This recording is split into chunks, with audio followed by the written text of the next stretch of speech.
And hello, welcome back to Shoot for the Stars for the Wish Tournament, Day 2. I'm joined here today by Pierce. Hey, how's it going? It's going well, yeah. Well, before the stream really starts off today, before we start getting into the matches here today, have to give a big shout out to Make-A-Wish again today. They're really making things happening today, and they made things happen yesterday as well.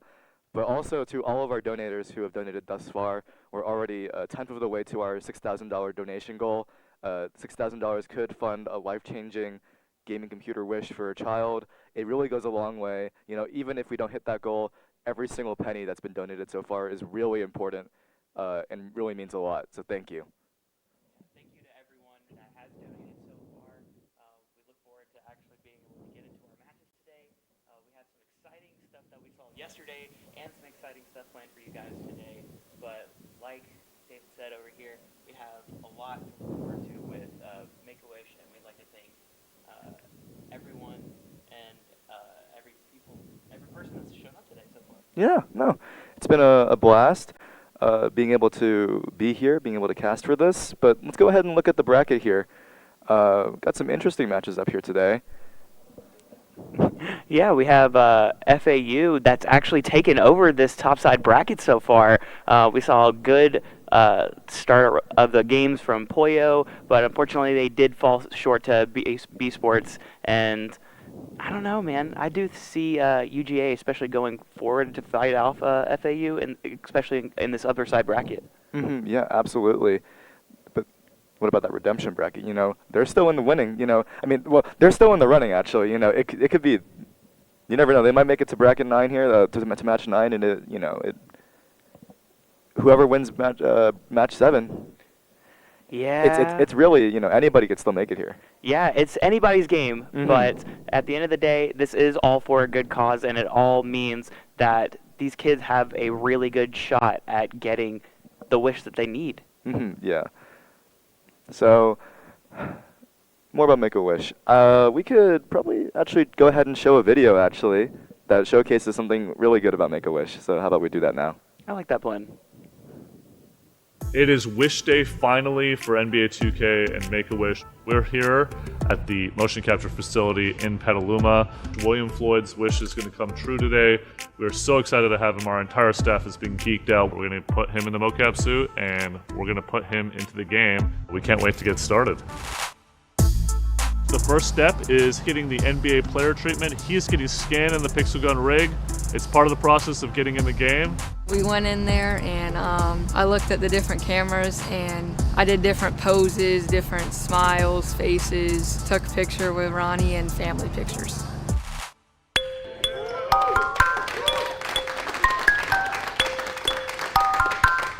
William's getting all suited up and ready to go into the mocap studio. He's going to come in, get his moves, and get his shot captured in the game, and get his thoughts on gameplay as well. And we're going to have a lot of fun, and hope he really enjoys his time here. Yo, like a track star, stunting like I'm that hard. I ain't that hard, looking on backboards. Sucking on you donuts, I don't laugh hard. I ain't the bad guy, you are the black dog. You can find out on the quarter in the backyard. I am the jack, you are the black bar. I am out on the car, you are on the set. Way out of my caliber, I am an all-star, you all on handlebars. I'm out here trapping, Admiral Akbar. I'm out here lapping, they thinking I'm NASCAR. I'm out here rapping, I'm eating them fools like a rat. I'm sick with it like that, and you just answer. No question, cause I am the answer. I'm taking the lead into a new chapter. You feel that hate? That's the You feel that hate? That's the I feel that hate. That's your team. The whole day was incredible. When we sat down in a meeting and William got to express all of his ideas for the next 2K. I'm glad that I was able to share ideas for what I think should be improved, but for what other people too think as well. He really got to learn a lot and share what his opinion is, and we learned everything about 2K. William got to create his own player. To watch the look on William's face throughout the day-to-day, just to see the awe and the wonder and the happiness in his face as he has gotten to do everything that he's ever dreamed of, gotten to meet the people he's always dreamed of. It has been a once-in-a-lifetime experience. He loves 2K and he's been talking about it for quite some time now. It was really the best experience he could have ever wished for.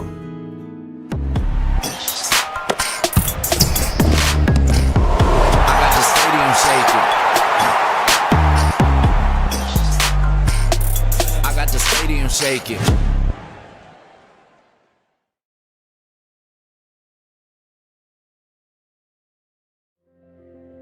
My name is Anoop Patel. I am the section chief of neurology for Nationwide Children's, and I'm also an associate professor at Ohio State University in neurology and pediatrics. One of my greatest experiences in the WISH program was a young man, teenager named Deshaun, and he had really bad epilepsy, and it was really more difficult for Deshaun and his family because he actually grew up for several years being completely normal. And it was tough. I got to know him and his family, and we didn't have a lot to offer. And it was right around that time where we had this presentation from the Make-A-Wish folks. I feel that was an opportunity that I was able to give that I might have missed had I not been exposed to the Make-A-Wish program. And when I did, I didn't really know what to expect. I again wanted to give them a break from this illness. That's one of the great things that we see in the WISH kids is they get to kind of hit the pause button on whatever is making them sick. He went to see Chris Paul and Blake Griffin and the rest of the Clippers, got to work out and warm up with them. It was pretty amazing. We got to see some video and pictures of it. But then they also got to go to Universal Studios. He had some younger siblings who really liked amusement parks. And so, you know, they kept saying, Deshaun, you gave this to me. You let me do this. Thank you, thank you, thank you. You're such a great big brother. And you have to remember at that time, Deshaun couldn't be a big brother. And I'll try not to get too choked up, but he couldn't be their role model. He couldn't be their big brother. He was sick. And then he was able to do that, and it just changed him completely. So I saw him shortly after he came back, and he went there with seizures, as we thought and knew. And I said, how's it going? How's your trip? And he then said, well, I haven't had a seizure since I left, or, you know, for the trip. I said, excuse me?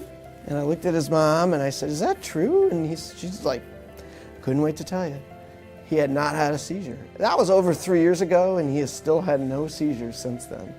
And I thought that was the most amazing thing. And I couldn't understand why that happened. I mean, I really didn't do anything special. I couldn't take credit. I didn't change his medicines in a way that I thought would work. And if they did, they would have worked before he left for his trip, because I really tried to get him seizure-free so he could experience a better WISH experience. It wasn't me. It was something else. And then I saw it over and over with these other kids. And now I'm passionate to make sure that every kid out there gets a WISH. We found lots of kids in our own hospital that didn't get the WISH experience, and I don't know if their care would have gotten better. I don't know if that would have changed who they were or what they were. I think about that every day. And I wish we could go back to those kids and give that to them. And I now have a mission, I have a goal that I've got to provide every eligible kid a WISH. I have to. Because I can give something that's so important to them in their life that is more than just a nice thing to do. That's something that will live with them for the entire life and help their health get better.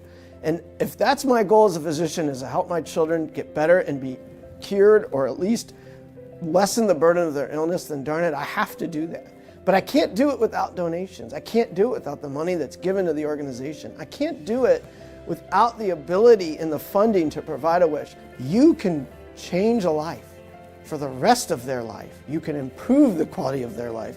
You can transform their health care by giving, by donating, by providing a resource that otherwise we wouldn't have. That's what you can do. You can do it today, you could do it tomorrow, but more importantly, you're going to change a life forever. On March 28th of 2017, that call came in. When she called, she said, are you near Ethan? And I said, yes, I am. And she said, do you mind leaving and going somewhere else? So I went outside on the deck, and instantly, as soon as she said, Kelly, the biopsy came back, Ethan has cancer. At that point, they told us it would be a 3.5-year journey, fight for his life.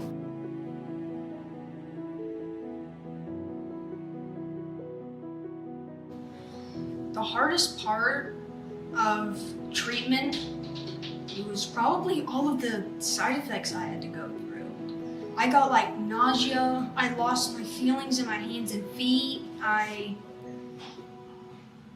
I gained a lot of weight. Protocol has been in my mind. I wanted to make it like forever. And then when Make-A-Wish came, I finally got that chance to make Protocol. The next phase of your wish coming true, Ethan, is that in the last weekend of January, there's this cool festival called the Game Jam, right? And have you ever seen this Shark Tank? It kind of sounded like that. So these teams are going to compete to prototype a starter version of your game, and then they're going to pitch it to you. So you get to kind of pick which one you like. So then if you get led by a friend, go to a zone to unlock one of your abilities, which that represents that in your cancer journey, you cannot ever fight alone. You need help with your friends and family, and nurses and oncologists to help you out.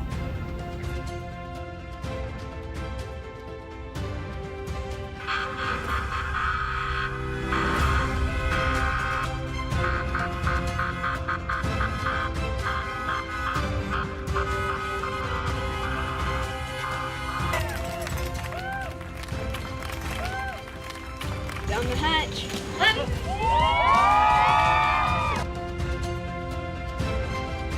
The game is called Protocol, and it has been an absolute joy to work on it for you. We're at a point that we can deliver it to you and that you can play it tonight.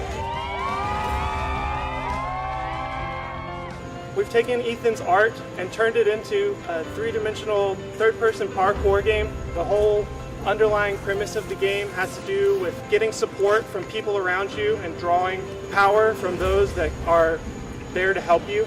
And I was able to build on that thought when I was able to get that wish granted. And so it was amazing. Thank you, Make-A-Wish Georgia. Because of you and because of your hearts and your mission, you have made Ethan's dream come true.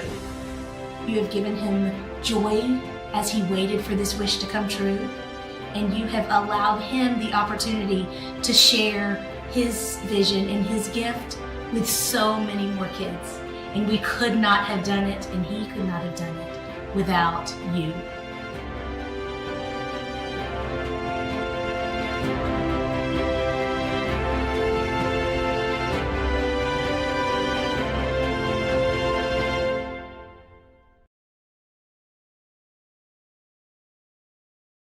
Inspiring stories. You know what, Make-A-Wish is really incredible what they were able to do for those kids. Yeah, especially when it comes to doing like the motion capture with 2K for that kid, and was able to actually like put his character fully into the game, fleshed out for the Hawks, put him with Trae Young up against some of the best teams in the NBA, and really make that wish into a once-in-a-lifetime experience.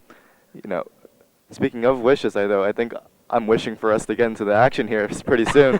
So I think we're going up with UGA Red and B Sports Black for this first match. It's going to be one of the matches in the top bracket, and whoever wins this one will be going up against the FAU Owls, I believe.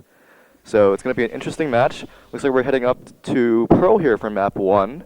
I fully expect to see at least one KO come out on this team, because those pop flashes around B-site are going to be absolutely vital, but you never know. I could just be completely wrong, and we could just see an entire meta shift right here in this moment. Well, I mean, yesterday, when I was casting for Pearl, I saw some weird things on this map. I'll be honest with you. I'm not sure if we're going to see anything equally as weird today. We are seeing, the walls come out with Viper and someone hovering, Pringle actually, hovering Harbor there. So we could be seeing, I mean, we already have one wall here with Flame Minion, but on the other side, everyone's still pretty much hovering, but, looks like defenders are pretty much locked in here. I've been enjoying seeing this shift into Harbor for metas recently, especially when it comes to Pearl. The ability to wall off anybody and actually, play a Viper wall behind it, maybe even, get that decay debuff going along the backside of the walls. Oh, yes. It's been really good for almost acting as those initiators, not even just as defenders, really shifting those roles for people. Absolutely. I mean, we're going to see it here, though, with you said it, and we're going to see it, hopefully, here with the Pringle and Flame Minion running Select the Harbor your and Viper agent. into Pearl here. wall is really important here on Pearl, I'd have to say, especially because of just how much it can really help on B side, especially. Yeah, but if we go ahead and look at our attacker side, we do have a Sage on the other team, so that could be a really good counter for those walls, getting in those heals when necessary, especially when it comes to getting that revive, getting that 6th person back up and going for the team. But, we'll just have to see how the action plays out as we go ahead and get loaded into Pearl for game number 1 of this series of UGA Red versus B Sports Black. We go ahead and get the red and black going for UGA. I'm gonna have to be a little biased here, especially coming from the Georgia side. I gotta go ahead and get UGA on my predictions here. I guess I'm going for B Sports Black then. I mean, it wouldn't be a very fun bet if both of us bet for the same team, then would it? No, but it puts a little excitement up on the board for us. That is true. But it does look like we're going to go ahead and see a little bit of a split push for B Sports Black. Got the Sage and the Jet setting up for a B-side push, while we got the rest of the team setting up for an A-side push. It looks like it might just be like a Slayer round for all these teams right now. Might be. We do see that they're opting to leave the spike in spawn here on the side of B Sports Black for the time being. Looks like they're going to try and just play default this first round, see what they can find. Yeah, see if they can pick up somebody maybe through mid. Maybe we go ahead and see the Killjoy run back and grab the spike, but I could be wrong, and it looks like I was. Just completely walks right by. It's like, I don't need that. The spike, we don't need that. We don't need that to win. No, it's a 5v5. We don't really need to worry about playing an objective or anything, but it's fine. We can still make it work. Looks like we still see a lot of UGA members not be able to find any intel on B Sports Black members, but we do see the Killjoy turret already get destroyed, and it's going to give them just a little bit more information on where UGA Red might be playing around. Yeah, that contact there, though, may be a little bit misleading. We finally do start to see some action coming in from Pringle. Go ahead and get the wall push out to try and get the confusion onto the other team, but it's going to end up leaving B Sports Black into a little bit of a retreat. Maybe go ahead and start pushing around to B. Maybe set up a little bit of a diversion for UGA, but we do see a little bit of alert coming in from that Killjoy on B Sports Black. Maybe there'll be a Killjoy battle right here in the middle. 30 seconds but left. the action was on A to begin with, but you see Sage and Jay here on the side of B Sports Black have already been on B for quite a long time now. Focuseye though trying to make something happen here with this lurk, really selling it as B Sports Black, the rest of them all float onto B now.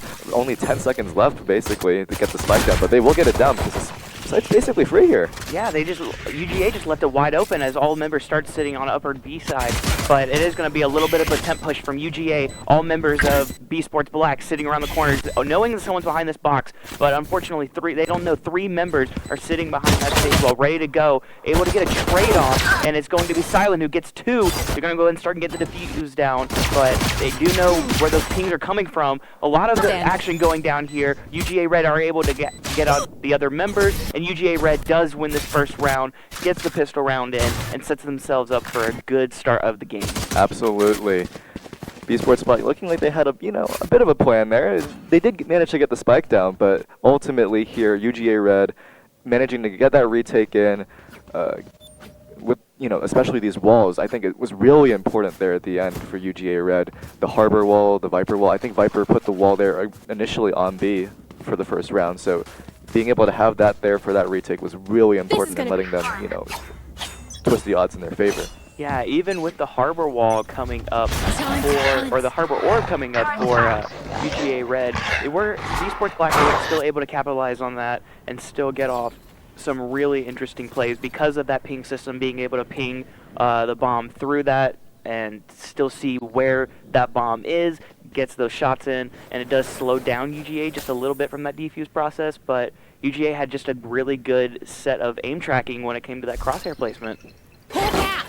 Now we did see a Trailblazer come out here on the side of UGA Red early. Didn't see anybody A main, and it looks like that's going to be unfortunate because the entire team went mid on the side of B Sports Black, and now we see the defender starting to come back. UGA Red coming back to A off of this aggression, but B Sports Black really loves taunting them here, basically getting aggression early and then falling off immediately.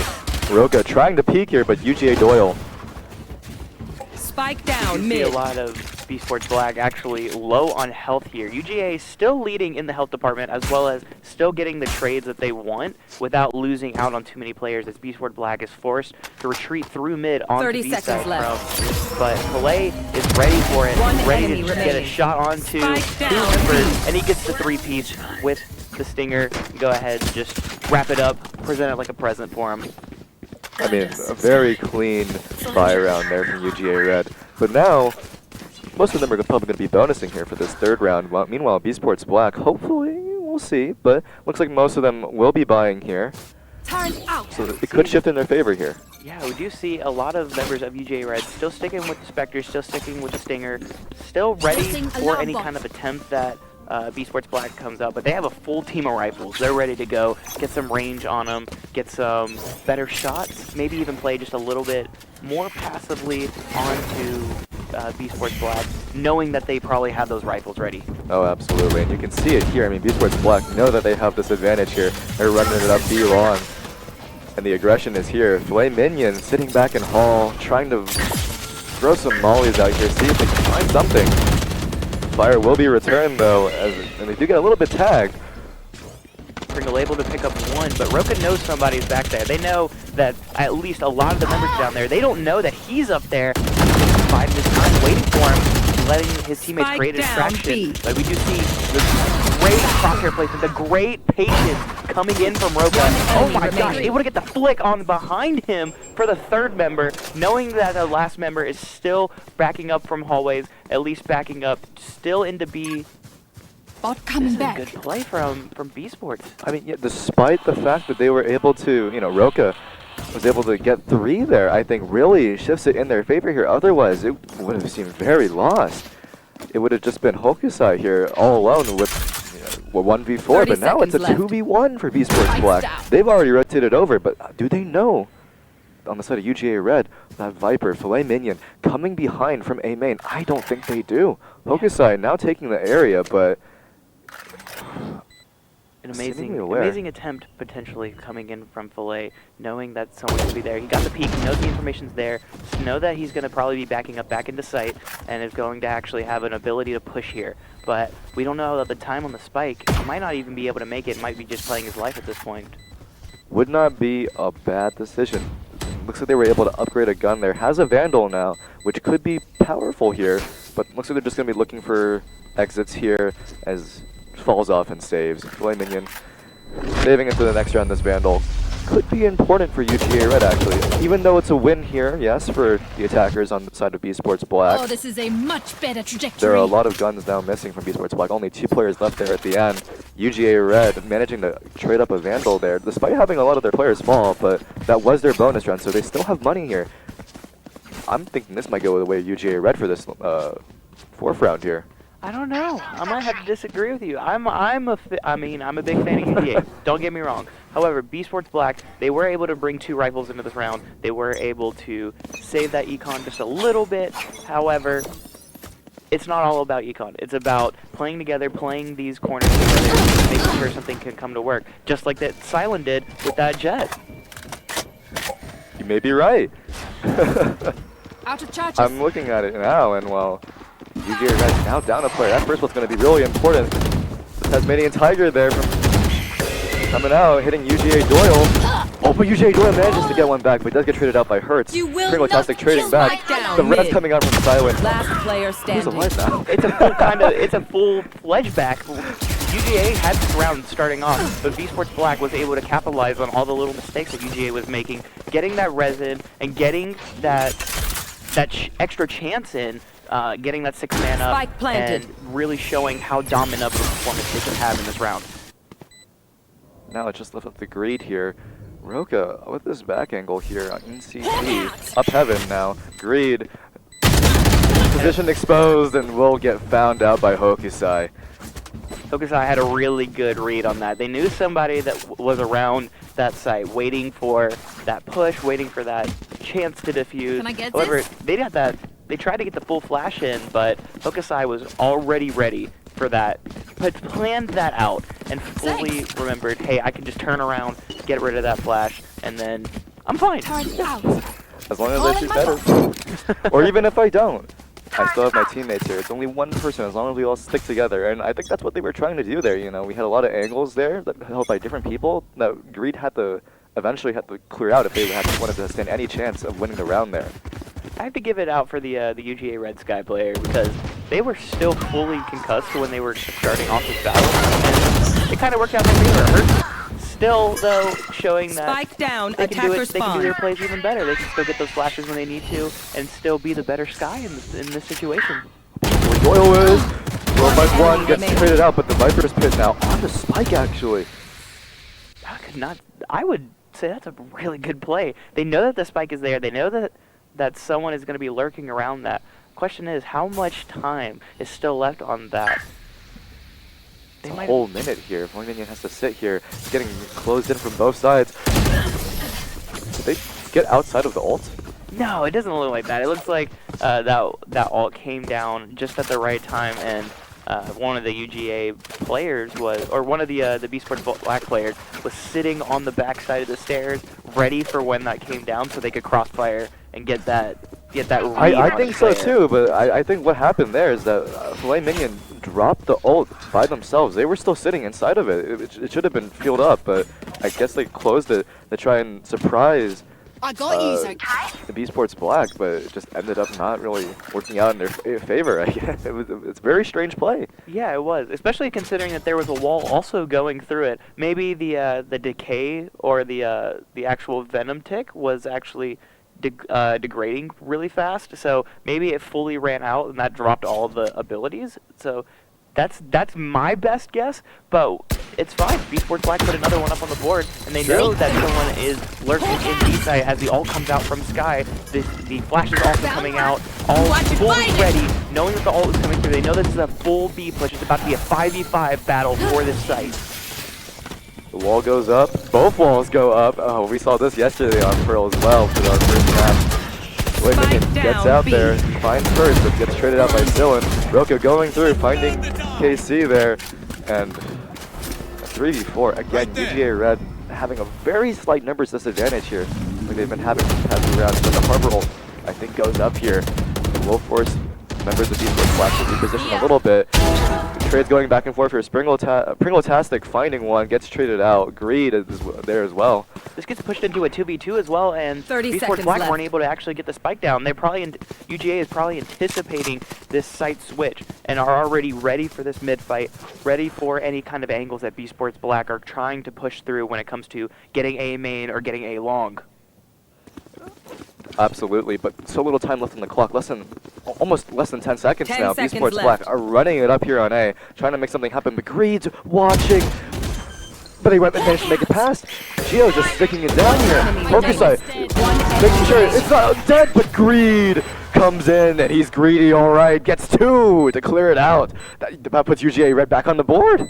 Greed, the money-making player on UGA Red, actually able to find the double kill, fully pick out both members of B Sports Black, even with that bomb ready to go down, and Greed is just popping off for UGA today. I could say he's greeting it up right now. Either way, coming back into it here now, I mean, 3-3, a very close game so far between both UGA Red and B Sports Black here. But going back and forth, actually, you know, even inside the rounds themselves, we've had trades go back and forth every single round, and it's hard to tell where the momentum's going sometimes. So Get out of my way! it's really anyone's game. That goes to show you how good both of these teams are and their ability to play under pressure, especially with Roka coming out, knowing that he has this ult, knowing that he can actually make a really good push. But, you know, in that role of an initiator, being that, like, first start of the offense, he's playing just a little bit more passively behind his teammates right now. Roka here with the blade. You should run. Ready to go, saying watch this. The lockdown as well here on the side of B Sports Black. They're trying to make this A push happen. Actually, no. Looks like it's a ruse. They're backing out. I don't know if that was worth the ultimate uses, especially from the Killjoy. Like, they might fully be anticipating that, hey, we stopped this push, UGA did, and it's just going to be a forced retreat from them. And you can see all of UGA is already sitting in the back of their spawn, just ready in case there is a side switch, or in case one of these players comes up through mid, or if all of them, because that's what it's looking like it's going to happen. KC here manages to find rocks, but Hertz trades back. Hokusai there as well. Pringle finding Pringle-tastic on A actually.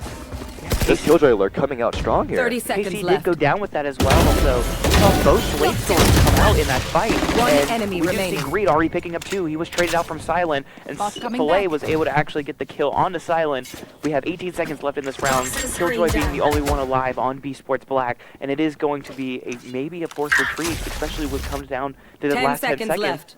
See if UGA can find this kill that they need and get this round a little bit earlier, not risk losing these guns. Hokusai here creeping up, gets spotted by Filet Minion, and will get picked out by Filet Minion.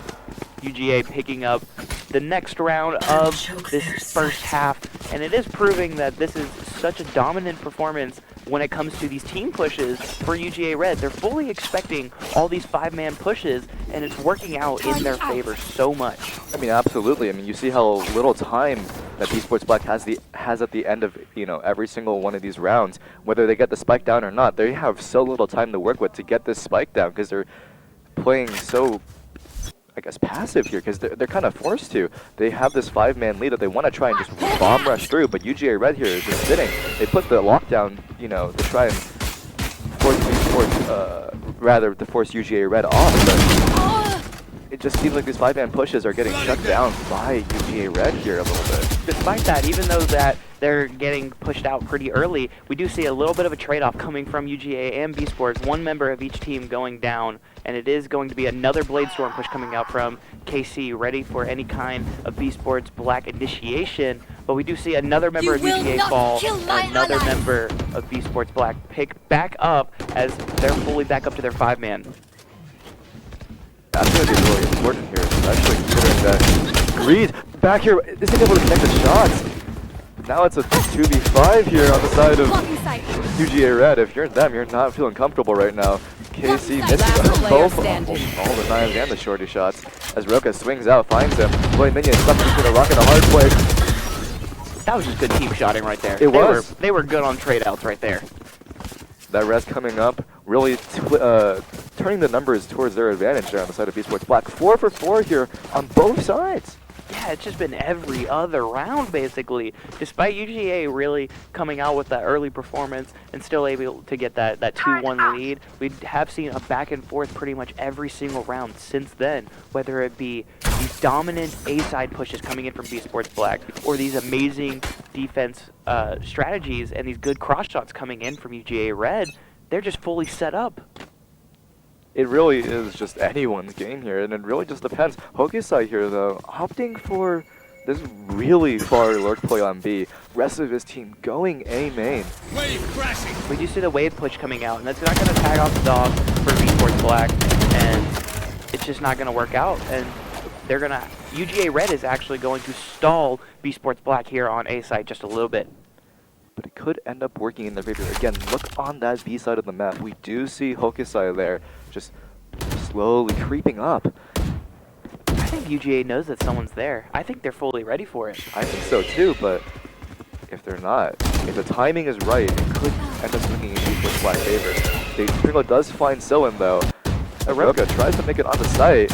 Roka's getting fully flashed out and fully slowed and everything. They know someone's sitting right there, but it's going to be Hertz that actually gets the cross shot on somebody. And it's going to be a little bit of a momentum shift for UGA, and it looks like they are potentially going to pick up this round as well.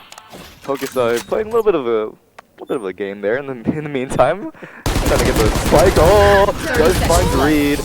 As Greed turns around at an unopportunistic time, but UGA Doilo there to clean it up, Unfortunately for Hokusai, bullets aren't infinite in these guns sometimes. No. But we are going to see a timeout taken from B Sports Black here, and it is going to be a minute long. And this is still anybody's game. It is hopeful on both sides of this bracket so far. It really could be. The main reason I think, despite it being so close here, why B Sports Black is taking this timeout could be that despite their efforts to try and, kind of bamboozle UGA Red a little bit, start a push here and then have someone else lurking on the other side of Pearl, which is, really important for this map, is to be able to have so much map control, be able to go wherever you want at a moment's notice because of just how kind of big the map is or how hard it is to sort of rotate it can be important to have these players on both sides, but despite their efforts to try and bamboozle or just bomb rush through, they've been met with just defiance every single time. They've been not really able to do what they've been wanting to do, and that's why we're seeing these timers go down to the very last 10 seconds almost every single time. Yeah, I think something that we need to talk about as well is the ultimate usages on both teams. We haven't seen these Blade Storms be used to their best, right? We've seen the Killjoys come out on B Sports Black, and it was pretty much destroyed instantly. They were fully ready to go, and fully understandable of where that position of that Killjoy was when it came to the backside of mid doors. And I don't know. UGA has just been able to read this equipment usage almost like they have fully prepared for this match in advance. Maybe they did. Maybe they were. Maybe they did. Maybe they set up scrims last night against each other, and I just had no idea because I was able to talk to TJ last night, the leader of UGA Club Esports, and he stayed up till like 3 a.m. either running his own tournament right now, or he fully set up this match in advance, and we could just be seeing a replay for all we know. It could be a replay for all we know, you know. But we do see a little bit more passive play coming out from each side, actually. B Sports Black playing just a little bit more passively on these mid doors, as well as setting up these Astrid Stars on B, and really setting up B long as their potential mainline push right now. Oh, absolutely. I mean, this is what you expect to see after a timeout, in my personal opinion. You know, you like to see these teams. Maybe you don't like to see these teams, but it's what they do anyways. They start playing a little bit more passive because those timeouts really kill the momentum of the game. And sometimes that momentum, that snowball effect that happens on either both sides, no matter who's calling the timeout, it does slow the game down a lot. But because of that, we're left here with 20 seconds as B Sports Black trying to make something happen. I think they're trying to take a B here. The Seekers go out, find KC, and Roka swings off of that. I think that was such an unfortunate timing for KC. 10 seconds left. He left B link and was already set up. Just fell back onto it, but Roku was able to capitalize just as KC left, and it opened up that entire area for B Sports Black to push in. And now we're stuck in a 2v2 right now because of just that small. One enemy remaining. We still Last player standing. Now, and it is going to be a 1v1. They know that this bomb is on the back of the wall. He's going to try and get this half tap on and know that he has just a little bit more time. But he's fully flashing. Greed still gets the kill anyways. Full 1v1 Hurts and Greed against each other. Both are the skies. Knowing one of them is flash, you'd expect one of them or the person's flash to come out on top, but Greed's proving that he's got the best aim in the game so far. Tap, tap, tap. That's all I can say. Greed out here making that money happen, getting that money from all these kills that he's getting so far. Really, in these clutch scenarios, you know, getting maybe one or two, but every single time coming down with somebody else on the enemy team. If he's going down without a fight. I mean, he's going down with the fight, all right? It's happening like that every single time. And he's making it work. B Sports Black did have, I would say, the stronger initiation there, right? They had the 4v3, they had members down, but they weren't fully set up, I think. They had the pinches ready from B-Link as well as B-Long, but I think the person that was involved set up, Doyle already proving in this round that there is a chance for UGA to make just a little bit of corrections in the last round, despite still winning that last round. Doyle still getting a double and setting up himself for Greed in case that there's a little bit of a cross-shoot coming in on A side. Greed here manages to find Geo, who's looking the absolute opposite way. First it is traded out, still sitting here in Art, basically, A-Link. Pringletastic here, NKC on A, but Hokusai coming through the sewers here, coming through water. There's about to be a little bit of a confrontation coming on the side of UGA. One enemy remaining. But it's going to be Pringle who Spike actually down finds out A side is completely available, but UGA, they shut it down. They shut down B Sports in a matter of seconds. Last round in the half. Now, it could be last round here. It's either an 8-4 for UGA Red or a 7-5 for them. Either way, this is still an incredible half from both teams because honestly, this actual map is so centric on who's playing better. It's not an attacker-heavy map. It's not a defender heavy map. Unless you have a Sage, then there's some words to be said there. Well, but it's still, I mean, even then, even if there wasn't a Sage, right, there would still be some amazing things coming from B-Long and still be some good attempts to set up, but it's proving very beneficial for both teams right now. I mean, look at the Viper coverage here with the way Minion with this ult on B site. This is where B Sports Black wanted to go, and they put the lockdown here in the corner here. Hokusai trying to clear out this Viper's pit, as it will end up forcing the play Minion out of it. But the defenders, they have their own Killjoy ult to deal with as well. I think this was an amazing ult usage, right? We saw the Viper pick come out, and then we saw a really good counter with that Killjoy lockdown, and it forced Viper fully out into the back of mid doors, and it worked out in, or not mid doors, I'm sorry, the back of B site, and it worked out in their favor. They had their own Killjoy ready to counter the other Killjoy. That's the only way to really counter a Killjoy, in my opinion, is you have your own. You have the lockdowns fully against each other, and it works out in the end. Yep. So despite forcing out Filet Minion there, it does end up being B Sports Black has to take it over towards A here for this last final round. Roka, the Blade Storm, ready to go. Sitting behind this harbor wall. Oh, tries to hit KC, but KC manages to remember where Roka is in that smoke, essentially. I would say that felt like almost like an accidental push from Roka because, or not even from Roka, but from B Sports Black, because that Jet fully had that kill and they threw down the smoke and it led to a death. They got to tap onto this bomb. Gio actually still picking up 3, forced into a 1v1, and it's going to Casey to try to get the tap, but Gio picks up the 4th with a classic and is able to pick out the 7-5 round, or the 7-5 half for B Sports Black. An amazing first half from these teams. That is what you want to see from an Astra there. I mean, that is what peak Astra post plant looks like. The pull, the shots, just sitting back and making sure that you can trade out your teammates. That's what you want to see from the Astra there on that post plant. An amazing round there from B Sports Black in that post plant scenario. I think it really worked out in their favor there. Now 7-5, a lot better than an 8-4, honestly, in my opinion, for B Sports Black here. They have a lot of momentum that they could be making from this pistol round here, and they could tie it up. Because if they do win the pistol round, it becomes 7-6, and then with that momentum from winning the pistol round, it could become 7-7, and they could tie it up here. Yeah, but we gotta remember, pistol sides are completely equal, right? It's pretty much who just has the better shot, who has the better aim. However, I want to talk a little bit more about that last round, because honestly, the Harbor play from UGA was so perfect for that play against Astra. It just didn't work out in their favor, right? They had that wall completely set up with the ult around A site, and the Astra play that was able to counter it was they were able to just put a wall opening right in between and create almost like a half circle that they were able to play in, and UGA had no idea where they were. They lost all kind of contact with B Sports Black because they were all still sitting in that semicircle. That was phenomenal play from B Sports. As we are here, Hokusai does manage to find Doyle, who's just sitting up, lurking in mid, and that will be spike planted.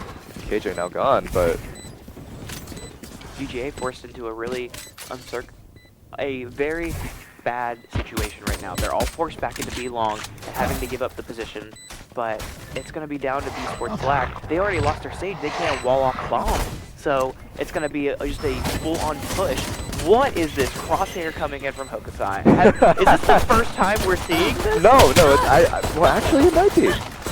I don't think we've seen that. Enemy remaining. But hey, they weren't able to get the defuse, and it's going to be a 7-6 play from B Sports, and it worked out in their favor. Now, granted, it was sort of a sneaky defuse there. A lot of members of UGA Red still alive, actually, so it wasn't like B Sports Black really won that by a landslide. So they're not going to have the momentum that they really want, but the win is still a win. They still have the advantage here, economy-wise. So we will see those Spectres come out. We will see the buys come out here.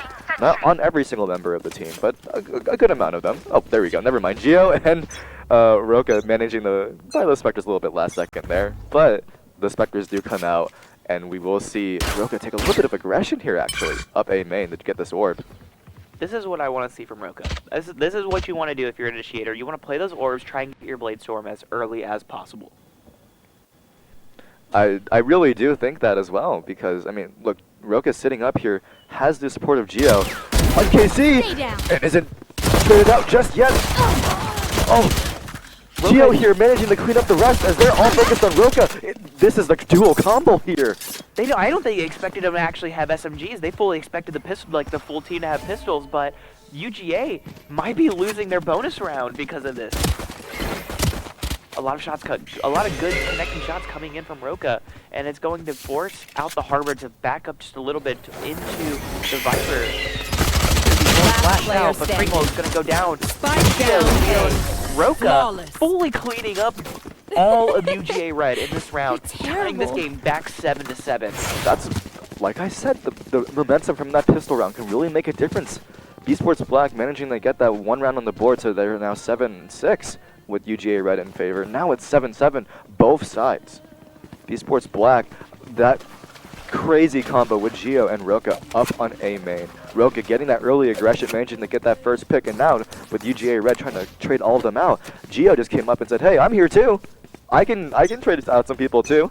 Roka doesn't have to do it alone, and that was just phenomenal to see.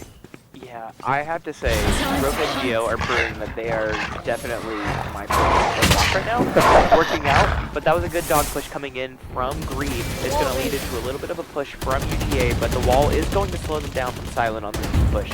We do see a wall come out as well, and both teams trying to fully push their way into the side. Hokusai, knowing that he can try and get to this corner to stop the cover just a little bit, but it is going to be Greed who finds him. UGA Doyle also finding on Roka is going to be forced into a 5v3. Pringle getting this bomb down. It's going to let UGA just have a little bit of pressure off. They know that Silent is in these B hallways, but it is going to be Silent who falls. Pringle still picking up some kills, and seems like UGA knows that all the rest of the members of B-Sport are just chilling on the back side of their spawn.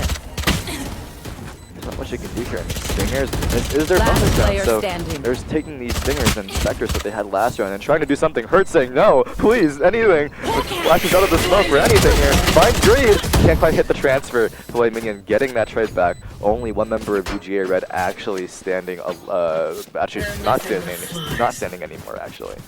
So forced to fall to the hands of UGA, unfortunately, for B Sports Black, as we do see round 15 go to the way of UGA Red, and phenomenal plays coming from UGA despite B Sports Black having that upper hand advantage with the lurks back into attacker side spawn, but UGA was still able to read that just perfectly fine. I mean, in my personal opinion here, I think this fourth round is what you want to be watching out for, because there, Esports Black really was on their bonus round, right? You know, they still had those SMGs from that second round that they thought they were going to make that happen. So now both teams should have relatively, you know, good buys here, full buys here, maybe a Bulldog here and there, but it should be rifles all around, and it should be a lot more balance here on both sides. So this is what you want to be watching, because this is going to determine what is going to really be the momentum for the rest of this half here. Yeah, and it is going to be UGA Red, who are going to try and stick to this B push again, see if they can bully their way into site. But it is going to be a little bit more coverage coming in from B Sports. They have the B link set up, they have two upper B, and I think having two up top is going to prove better, right? You're going to have just a little bit more coverage up top to watch either someone come from B long, or in case someone does decide that they want to lurk through spawns, but they don't even have the ability. UGA doesn't even have the ability to lurk here because they had full mid control. Esports Black did, but it is going to be UGA who finds a way to site somehow and still they know the bomb is going to go down into that corner, but I'm wrong actually. They put it on the other side of B halls, right behind the orange boxes. That harbor actually, instead of UGA Red, allowing for that to really happen. You know, you put the orb down, you put the wall down, you add a few crashing waves here and there, and you know, it's basically a free plant spot. You put the orb down there, you can play that for free. And it's a really good spot, because you can wallbang through that, you know, set of orange boxes there. And it really allows them to play around Hall here really effectively. However, B-Sports Black not really letting them go yet. They want this site, and they're going to take it back. It's going to be Gio who actually gets the first tap onto that spike, is able to know that so many members are stuck in back hallway, and it's not going to work for UGA. 3 members were chilling in halls, and one by one, they fell to the hands of B Sports Black. It was a good plant, I will have to say, but unfortunately in that plus plant scenario, they were just forced out by B Sports Black, falling. You know, if one of them falls, a little bit of the defense is cracked, and that halls is a little bit of a hard place to get if you can't really defend it the entire time. If you lose a single player there, it can make or break a difference there, and it ended up turning it in favor of B Sports Black, who are the masters of B, you know, according to their name at least. See, it kind of works out in the favor of B Sports Black, right? We came into this half 7-5, right? UGA have only put up 1 round since this half started. B Sports Black is proving that they can be dominant on both sides of this map. Because who had this map pick? I'm pretty sure it was B Sports Black. I could not tell you. I don't know. Either the way. way that they're playing, it does seem like this could have been B Sports Black's pick. It could be, especially with that Sage. Now, on the other side, it could be also UGA Red. They did have that double wall set up, and, you know, they are looking to use the Harbor a lot here, along with the Viper. So, it really could have been either team's pick, honestly. Yeah, but this Viper pit, despite it going down, they're down 2 members, forced into a 5v3 against B Sports Black, and they are all members of UGA side of this pit still? I think so. The only thing that can really get them out here, I mean, because UGA Doyle getting some picks through, still managing to find 1, but Hertz will find Filet Minion, and that will drop the pit. Leaves UGA Doyle in the middle of nowhere, as Hertz and Sillen close in and get that round. B Sports Black now up another round. They've turned the matches in their favor. They're turning the tides right now.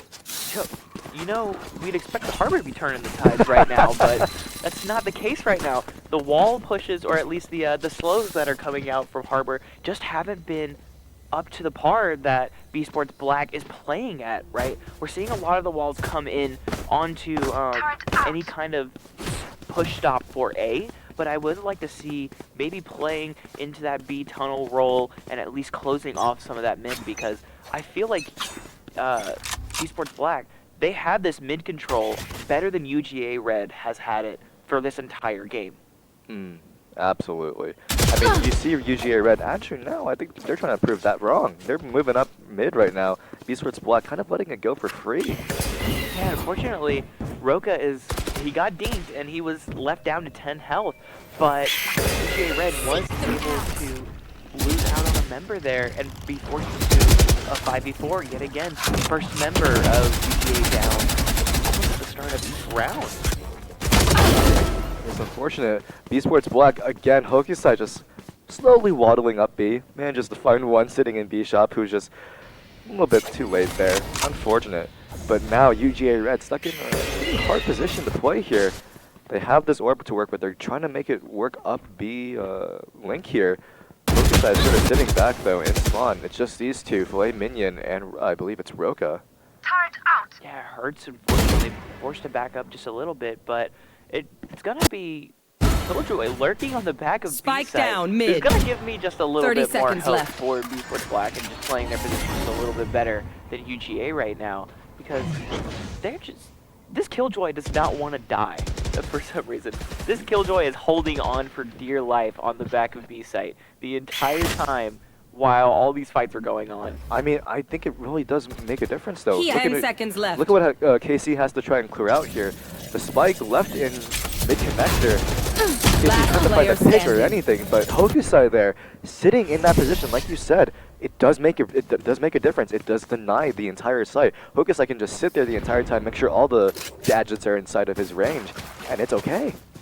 Yeah, it is going to be Doyle who's actually going to be able to hold on to a rifle here, and all members of UGA are going into a forced buy from what it looks like. And we see a lot of stingers and a lot of just SMGs coming out from UGA. So this could potentially be another B Sports Black round up on the board as they go ahead and set up for any kind of B-side push. Not knowing UGA is chilling out in the back of their spawn, just going to slow walk it all the way to A. And that is where the pressure is really kind of lacking on B Sports Black. You see it here. They only have Astra here, only have Geo sitting back here now. It does have the star ready. They could put it up as a smoke anytime they see a little bit of contact here, but the Seeker's in Greed's hand. He wants to find them all right now.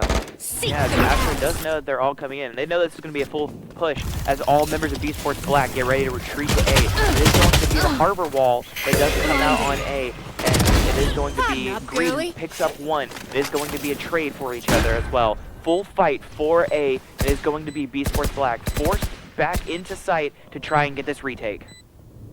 B Sports Black here, kind of just sitting back right now. They don't really have a lot to work with.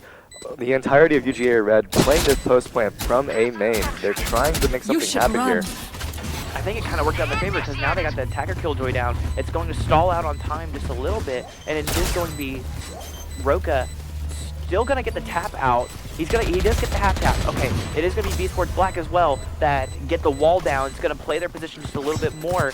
They know that someone's sitting on that bomb, but it's going to be the Kings coming out. Doyle and Filet try and get another one. It's going to be the bomb that goes down, but it is going to be UGA Red who play their position phenomenally and are able to pick up this round and bring themselves just a little bit closer to tying this game back up. You know, I mean, you saw B Sports Black there. They tried to counter with the wall, with a lockdown of their own that would go a little bit after UGA Red's lockdown. But at the end of the day, that half just wasn't enough. The wall was already a little bit broken, actually, before either lockdown already went down. So it was really easy for just the entirety of UGA Reds that was just sitting in A main, just instantly break that wall, spray through that smoke, and just completely eliminate whoever was on the other side of that smoke trying to defuse. And despite excellent ult usage coming out from B Sports Black there, unfortunately, they were already in a good position there. Yeah, no, UGA Red had a really good position to work with there. I do think, and you can correct me if I'm wrong, I think if the Killjoy for Sports had pushed the Killjoy like up a little bit more onto the left side of the stairs, it probably would have countered that back area that UGA was still sitting in, and they wouldn't have been able to make it out in time. But B Sports Black still proving that they have some fight left in them as they go ahead and get the first round pick on UGA right now. That's KC down. That's our only duelist. And I mean, you do have the initiator to work with here. You do have the smokes to work with here with the controllers, but that duelist, the one who's supposed to make all that space, now gone. That first one's going to be huge. But the Harbor ult comes out. He's now turning the tides, actually, for the, you know, it actually seems to get a lot of space here. B-Sports Black forced off. And UGA Doyle picking up a second one. This is going to be forced back into a 3v3, and we do see a lot of post-plant potential coming in from B Sports, especially with all those ults still up. Question is the revive going to be enough for Sage right now, or are all members of B Sports Black going to go down? They're going to hold it, but it's going to be Doyle who finds a third one, and we do see no ults come out from B Sports Black, and it proves to work out in their favor. Oh, absolutely. But here we go. We still have KC, who did, you know, die a little bit early in that round. Does have the Bladestorm online. B Sports Black having their res, having their own Bladestorm in hand.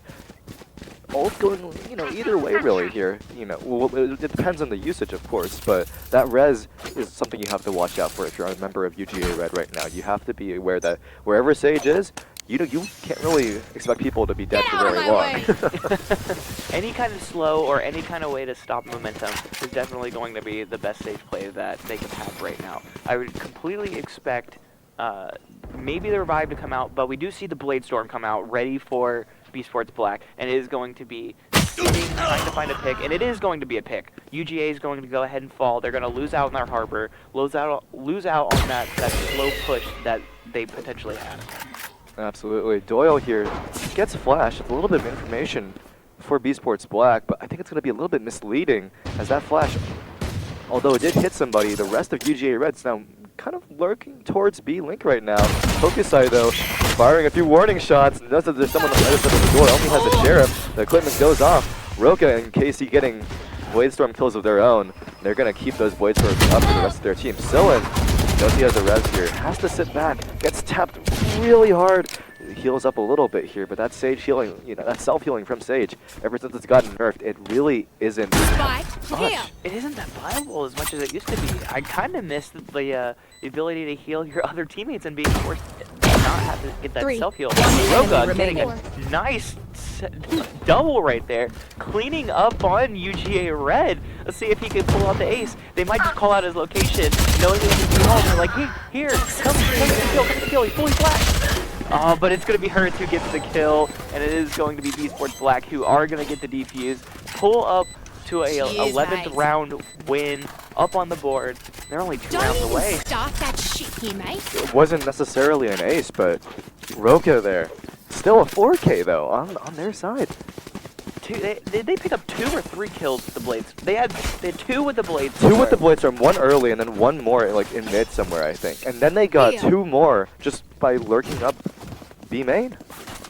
And that was a 4K in total for that entire round. Yeah, now UGA forced to play back just a little bit, but I have a feeling we might see another A push coming in. Now. Like we see a little bit of mid control trying to come out from their killjoy, and we do see a little bit of setup towards mid to see if B-Sports Black can flood in mid and push out into attacker side spawns. Because that flank really is important here on Pearl. If you can manage to get those flanks off, it really makes a difference. Roka trying to get a little bit of pressure here, does find resistance in the form of Doyle, but Doyle firing rapid shot, revealing the position, not what you want to see there, as Roka is able to come back on and say, oh, there was somebody here? Let me get them. They do. Asher was able to see the jet that is on UGA and was able to call out that this is a full-fledged A push. Now 3 members of B-Sports Black forced back into the center side spawn, and it is going to be UGA who takes over the site. We got to see what B-Sports Black can do to bring this round back and see if they can get this retake. I mean, I'm seeing it right now. Look at where Roka is. They're in A main. Like I said, this flank is super important. Geo just spraying through. All members of B-Sports Black spraying through right now. Pringle-tastic still playing with that shorty. This ult is really important. Greed finding 2 here. Hurts the Geo. But Roka, like I said, this one position, they find 2. And now it's just Filet Mignon against Pokusai. But this Viper Pit is still up. It's still active. And Filet Mignon will clutch it out. But Roka had a really good position there, though. That was such good positioning to set up for the flank, and it worked out. He was able to pick off 3 people against UGA, but UGA just had the better play there. They all sat around the Viper Pit, not necessarily in it, and then they let Filet Mignon just sit in the Viper Pit alone, enough to where he could not be seen and still have sight of the bomb and force the actual defuse from B-Sports Black, and they just played the life better. Just keeping your Viper alive, saying, I don't mind if I die first as long as my Viper still has, life and is keeping this Viper Pit up, because at the end of the day, that's what's going to matter. The slow comes out here, though. It hurts. Gets a clean Marshall shot off. That's going to be huge. I'm so surprised. I think this is the first sniper we've seen all game, whether it be a Marshall or an op. We haven't seen an op this entire game. I would expect at least one to be sitting from the halls and actually I've got your ready trail. to shoot up the wall, just like Hurts did then. But it's finally come out. Greed finally picking up a double kill on the B-Sports Black right here. It's really impressive how we haven't seen one this entire game until now. They're picking up another one with the Marshall as well. We haven't seen. I think this is. Blinded. Why didn't Hurst run this sooner? Honestly, look at these Marshalls who are coming out. Bio gets a little bit of chip damage. I think it just went through the wall there. Isn't quite able to make the other shot land. Hokusai here though. We'll get caught up by Pringle-tastic, unfortunately. And it is going to be UGA that are going to be on match point if B-Sports Black can't tie this, bring this into overtime. UGA is going to win game 1. Come on! Everyone, this is a best of 3. This is not just one and done. Yeah. This is going to be just like yesterday, ready for long games, ready for long potential in these series, and we do finally see B-Sports Black take their time out that they have rightfully earned in this long awaited match. It's been back and forth the entire game. Yes, there were times where it was like a two round lead, there was like maybe even a 3-round lead, but it's been back and forth. Neither team has really run away with the show here on this first map on Pearl. And this timeout, could make a very big difference here. If B Sports Black, like you said, if they manage to make this OT, it completely resets. With the alternating sides, with the full buys that both teams are able to do because of that just set 5,000 credits that they have, it could make a huge difference. So this timeout really is important because it could stop UGA Red's momentum. They did win that last round, and if eSports Black can even just get one here, if they can just turn this one round in their favor, it brings them to overtime, and that's the hope that they're latching onto right now. I would say that's a pretty good hope, especially since most of these timeouts are always tactical, right? They fully stop the game, push the momentum out, and give that team that time to reset, give that time to push their mental state just a little bit more into whether it be like a passive play or gives time to fully flesh out a play and fully gives time to set up buys, set up any kind of utility, and it could work out for B Sports. But we have to see what UGA has planned for them because they also get that timeout time. They can fully set up for B Sports Black in that time that they took. Here it is. Here's the setup. Look at this lockdown go down. But they're doing the exact same thing that B Sports Black did on attack. They put that lockdown down, and they're not wasting any time. They already have people on B who are just waiting for that lockdown to go down. It's been a ruse since the very start. They're taking it towards B, which is just completely open. B Sports Black leaving B open. It's an unfortunate naming convention that they are named B Sports Black. But B's wide open, and they're going to get the spike down here with Wei Mignon. You know, it's going to be really important that Hertz and this Killjoy on B Sports Black actually bring this back and play this fight just a little bit more. But it is going to be a member of UGA Red and the Killjoy for B Sports Black. Might be stuck in a little bit of a duel, ready for any kind of flank, but it is going to be a retake nonetheless. It is going to be B Sports Black who pull out the first kill. It's going to be Tracer Doyle. KC gets the kill on the rope, and Silent finds KC as well. Traded out right instantly, but it's going to be Filet who tries and actually succeeds in killing Silent. Silent not able to get the res in time, but then it's going to be the grenade coming down from UGA. It's going to be Pringle who brings the game for brings the game for UGA Red. And what an insane final round! Just trades going back and forth there. You know, still on the side of B Sports Black, you know, the hesitation there with that res. I think that res could have made it actually. You know, being able to res bait there, it could have actually made a difference. Whether or not it did, we'll never know. But the hesitation was there, unfortunately, and it looks like UGA Red will come out on top, although by a very, very close margin here in this first map on Pearl. So I'm very excited to see what B Sports Black has to offer for map 2 here, because considering how close it was, they do have a lot of options that they can work with here for map 2, especially if map 1 wasn't their pick.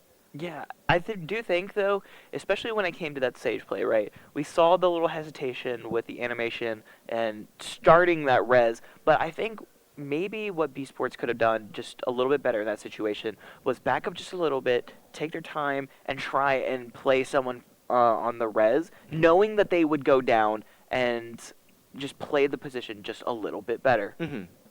It's unfortunate that, you know, they didn't end up doing that. I know, you know, you understand, in the heat of the moment, it's hard to really think about every single possible thing. And in retrospect, we can always talk about how, oh, they could have done this, they could have done that. And maybe it would have worked out, maybe it wouldn't have.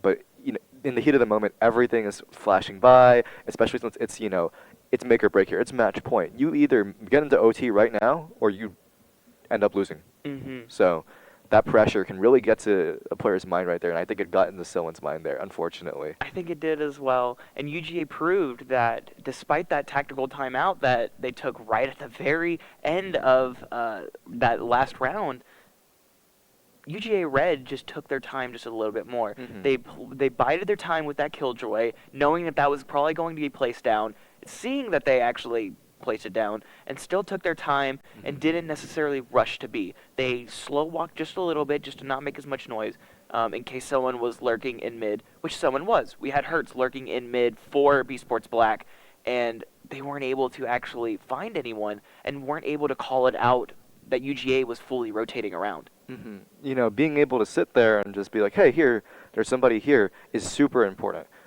Just being able to get this map control. Pearl is all about map control, and we've seen it on both teams here. Them trying to have these lurkers sit around to have control with the smokes on the side of UGA Red with the Harbor and the Viper, or on both sides with the Killjoy with these lockdowns coming out. with the Sage wall on the side of B Sports Black. Both teams really fighting for that map control, because that's what Pearl is really. That's the make or break for Pearl. Not as much. It is the make or break for other maps as well, but it really matters a whole lot more here on Pearl than it does on any other map, because of just how the map is really designed.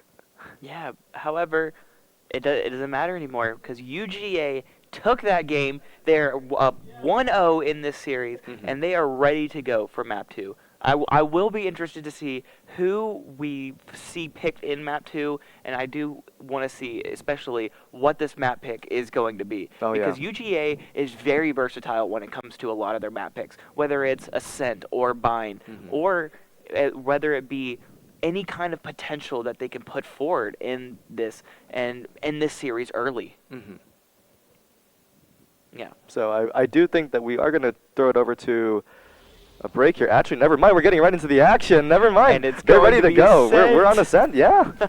I am so excited to see how this goes because Ascent is personally one of my favorite maps for competitive. I think it's one of my favorite maps. Now, here, yesterday, when I was casting here yesterday, the first map I was casting on was Ascent. And said a little thing yesterday about Ascent, how I'm a Cypher player.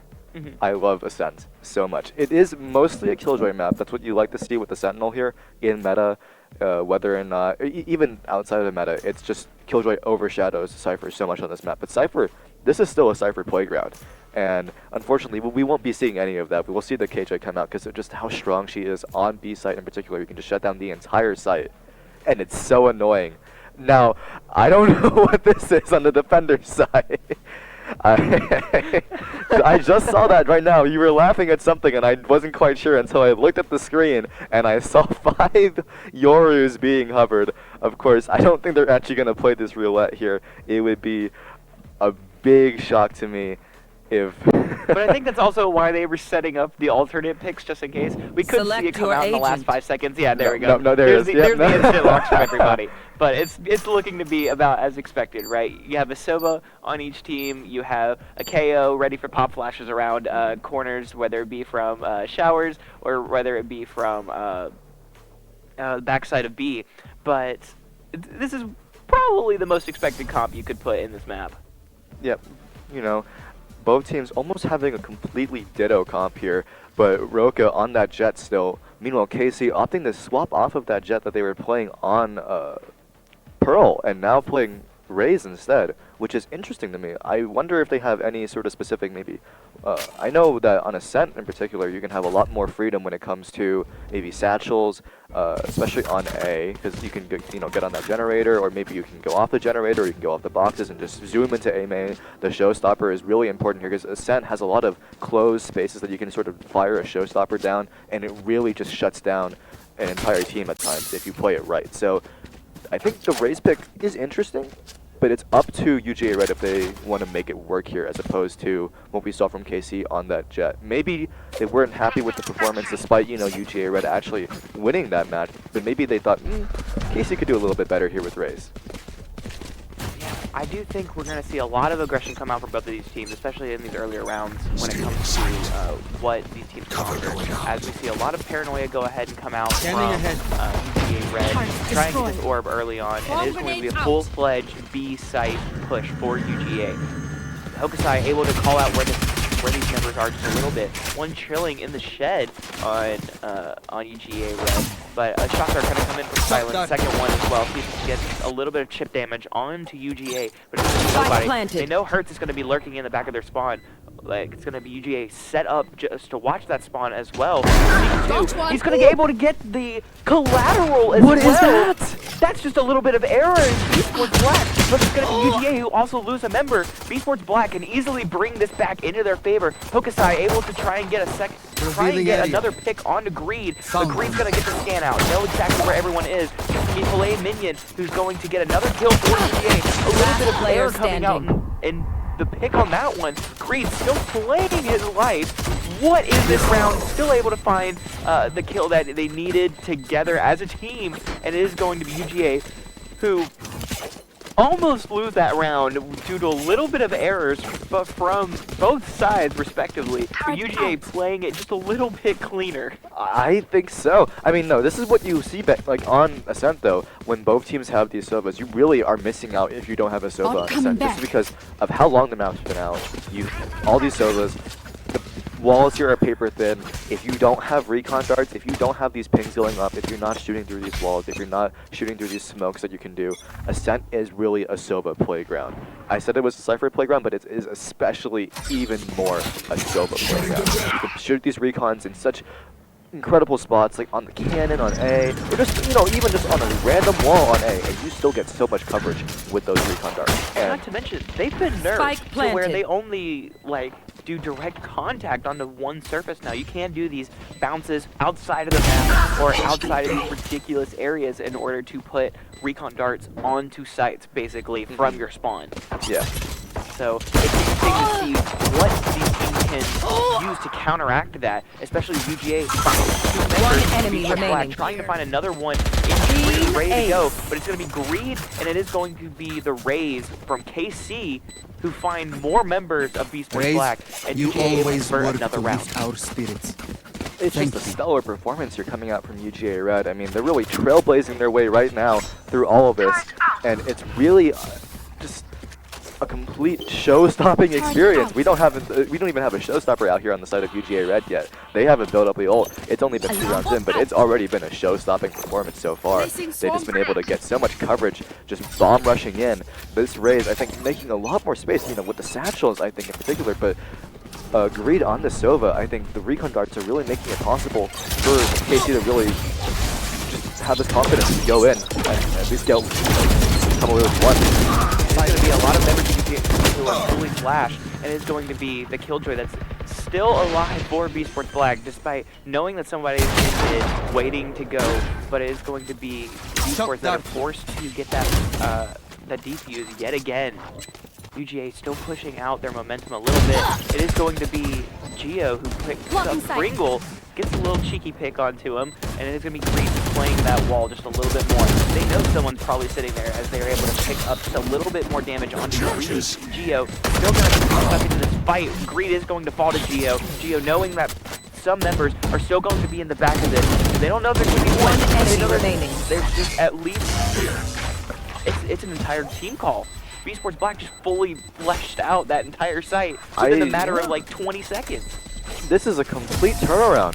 UGA Red is normally the one with maybe about 4 players still alive at the end, and then the entire team on the other side's wiped. But now, no, Beast Sports Black taking advantage of the fact that they were able to buy there. I think UGA Red's still on that on the bonus round, but like I said, this 4th round is really decisive on either side. You know, on either half.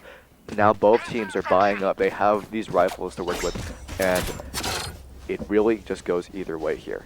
Yeah, there's still a Bulldog coming in from Beast Sports Black, still trying to play that economy just a little bit less than they should, especially knowing that all these rounds are going to be so decisive early on. I would like to see maybe a little bit more money coming out from Beast Sports Black, but they could prove me wrong. They could prove me wrong in this round and easily come out. They very well could. I think, especially since they're under the fence, that Bulldog is not a bad option. They can sort of sit in a corner and still have that spray option, but they still have a lot of coverage. But Geo falls early to KC there, and they're just going to bomb rush it through Tree here from Catwalk. It's huge here, actually. Oh, the KC unfortunately caught right in the middle of that smoke, but it is going to be a plant that comes down from UGA. It is going to be Silent who tries and gets this recon dart out just a little bit early, but Greed trying to find Silent's position a little bit faster than what's intended. Flame Minion also playing behind these boxes. It's going to be really hard for Beast Sports Black to take this position, knowing that UGA has this site control. Pringletastic just sitting here waiting for someone to peek out. Hokusai, though, also ready. Pringletastic getting a little bit impatient there. The dart comes out here from Sillin, but Flame Minion's up there. I think he heard it, but Flame Minion's ready for it as well. Finding Sillin here, and now it's just Hokusai left, who falls to Greed in mid. I have to say, that's so unfortunate that recon dart didn't ping him right there, despite someone knowing that he was sitting up on the boxes, just wasn't able to get that flick up just fast enough. Also, it's really unfortunate. I think both Greed and Filet Mignon there were like at 6 HP, both at the very end. Those could have been, you know, guns lost for UGA Red if these Sports Black were able to, you know, clutch out a few of those kills. It could have been the round 1 actually, but unfortunately both of the players come alive back here. They keep their guns, and that's really unfortunate for V-Sports Black. That's gonna be 2 rifles stored up here for UGA Red. Yeah, but we do see 2 marshals coming out on the side of V-Sports Black. Maybe, despite the surprise, they could make this work. I think this is definitely still doable, and just hit those headshots. That's all you could ask for right now. Just point and click on the head? It's that simple. Yeah, it really is just that simple, you know?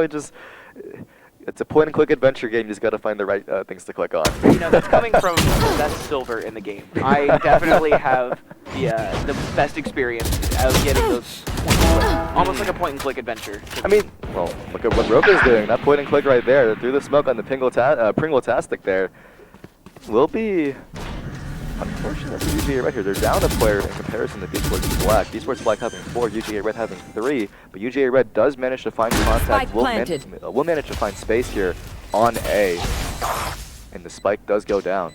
And we do see V-Sports Black, that Killjoy going all the way around yet again, ready to lurk on site, ready to go. But it's going to be a full-fledged war in heaven. Nowhere to run! It's going to be Flame Minion who's going to actually keep their life just a little bit. We see the Sova ult coming out, not able to pick off a single person, not even to able to get a damage tick. And it's going to be Silent who's going to start the push for V-Sports Black. However, it's going to be all 3 who fall to the hands of Greed and Minion.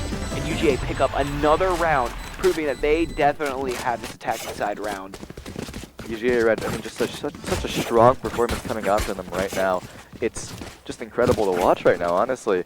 Greed and Greed and just in particular, I think, but also Flame Minion being able to just take all this space, the recons, and being able to shoot through these smokes and these walls that Flame Minion setting up these smokes for is just really impressive to watch right now. Yeah, and unfortunate for V-Sports Black, they had a really good smoke planted up top in heaven, but they weren't able to capitalize on it. They were forced to sit back in their spawn, ready to go for any kind of push through that smoke. But UGA has that bomb down. They don't need to push through. They're already content with where they're sitting and where they're planting. I mean, they're really good in these post-plant scenarios. As long as they get that spike down, it's really hard for V-Sports Black to take these retakes right now because of just how good UGA Red is in these post-plant scenarios. So V-Sports Black, I think the call here is for them to sort of take this space early and make sure they don't give it up. Yeah, I think what's happening, right, is that UGA Red is fully sitting and taking over when it comes to mid, but we finally see what I was just about to talk about. UGA Red is taking this mid control early on and finally finding that space.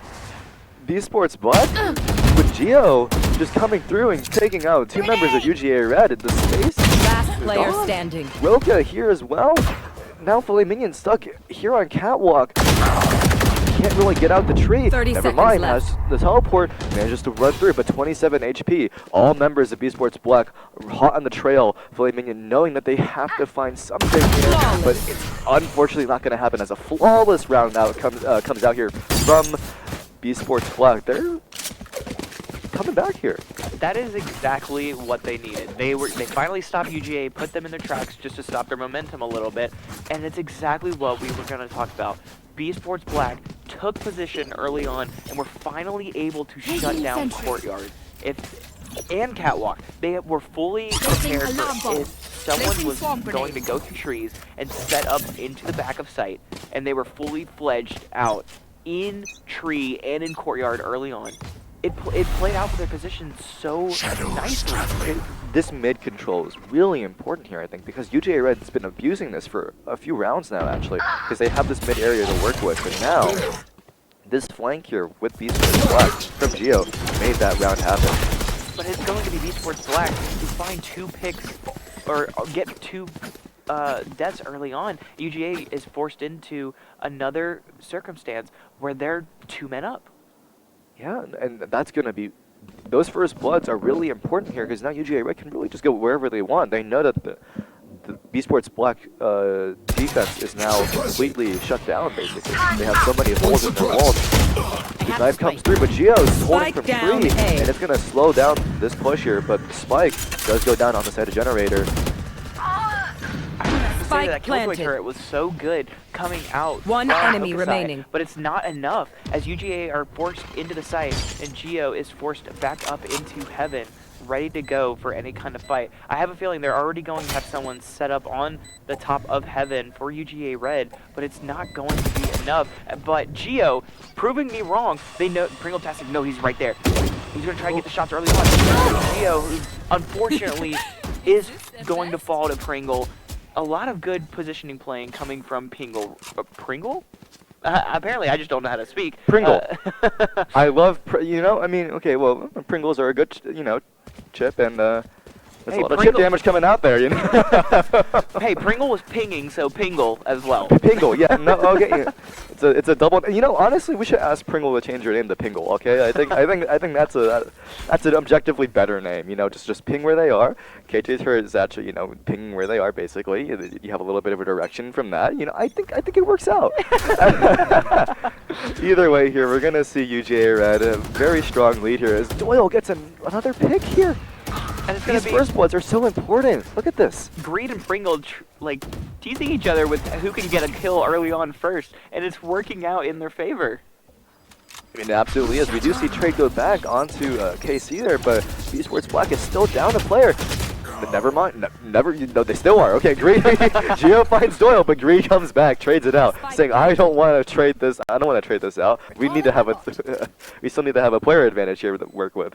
Hokusai coming in from CT here, and the KO here, sitting here in market. I think we might see this Killjoy come out as well. I think though they might not actually. I could be wrong, but because of the Omen that's sitting back on they're both sitting in the back of Boat Shed, ready to go. But it's going to unfortunately be a really hard retake coming in from B-Sports Black. It's gonna be Greed who finds one. It's gonna be Filet who finds the other. Hurts almost able to get the double kill that B Sports Black needed, but UGA gets it just a little bit quicker. I think the lockdown there was really good. It did force UGA Red to sort of come out from hiding, to sort of push past the site, come out if they didn't want to get detained. Unfortunately for B Sports Black, UGA Red were like, okay, you can push me out. I'm going to kill you first though before you can find me. And that's what they did. They came out as swarming as a, I mean, despite, you would think B Sports Black would be the one that were swarming, but UGA Red were like, no, we're going to find this lockdown and we're going to take you out first. And it still goes to UGA Red, despite an excellent lockdown. Here, UGA Red, again, these first bloods coming out are so crucial. Look at where it opens up so many holes. Now they have A, and they're able to come in, get the spike down, and again, they have this post-plant scenario that they're working towards right now. Sillin pulls out this Hunter. Hunter Fury almost gets one, but it's going to do a lot of damage onto a couple members of UGA Red. They know where some of them might be sitting, but it is going to be Pringle set up in the back of spawn, ready in case they know someone's going to be flanking, because they know that Killjoy is alive. They know that Killjoy is the lurker for B Sports Black, and they know how many members are going to be sitting down underneath under these rafters, but it might not be enough. Silent knows if they're back under there. They're trying to get the wall bangs as well, but it's going to be a flawless round from UGA as they clean up all members of B Sports Black and shut down any kind of attempts that they were putting forth. I mean, it's just unfortunate to watch it for B Sports Black, but they do have this timeout to work with. They're, they're down 5 rounds. If they can get the momentum back here, if they can get these next 3 rounds, it could be another 5-7, and we've seen what B Sports Black can do with the 5-7. They can make it back here.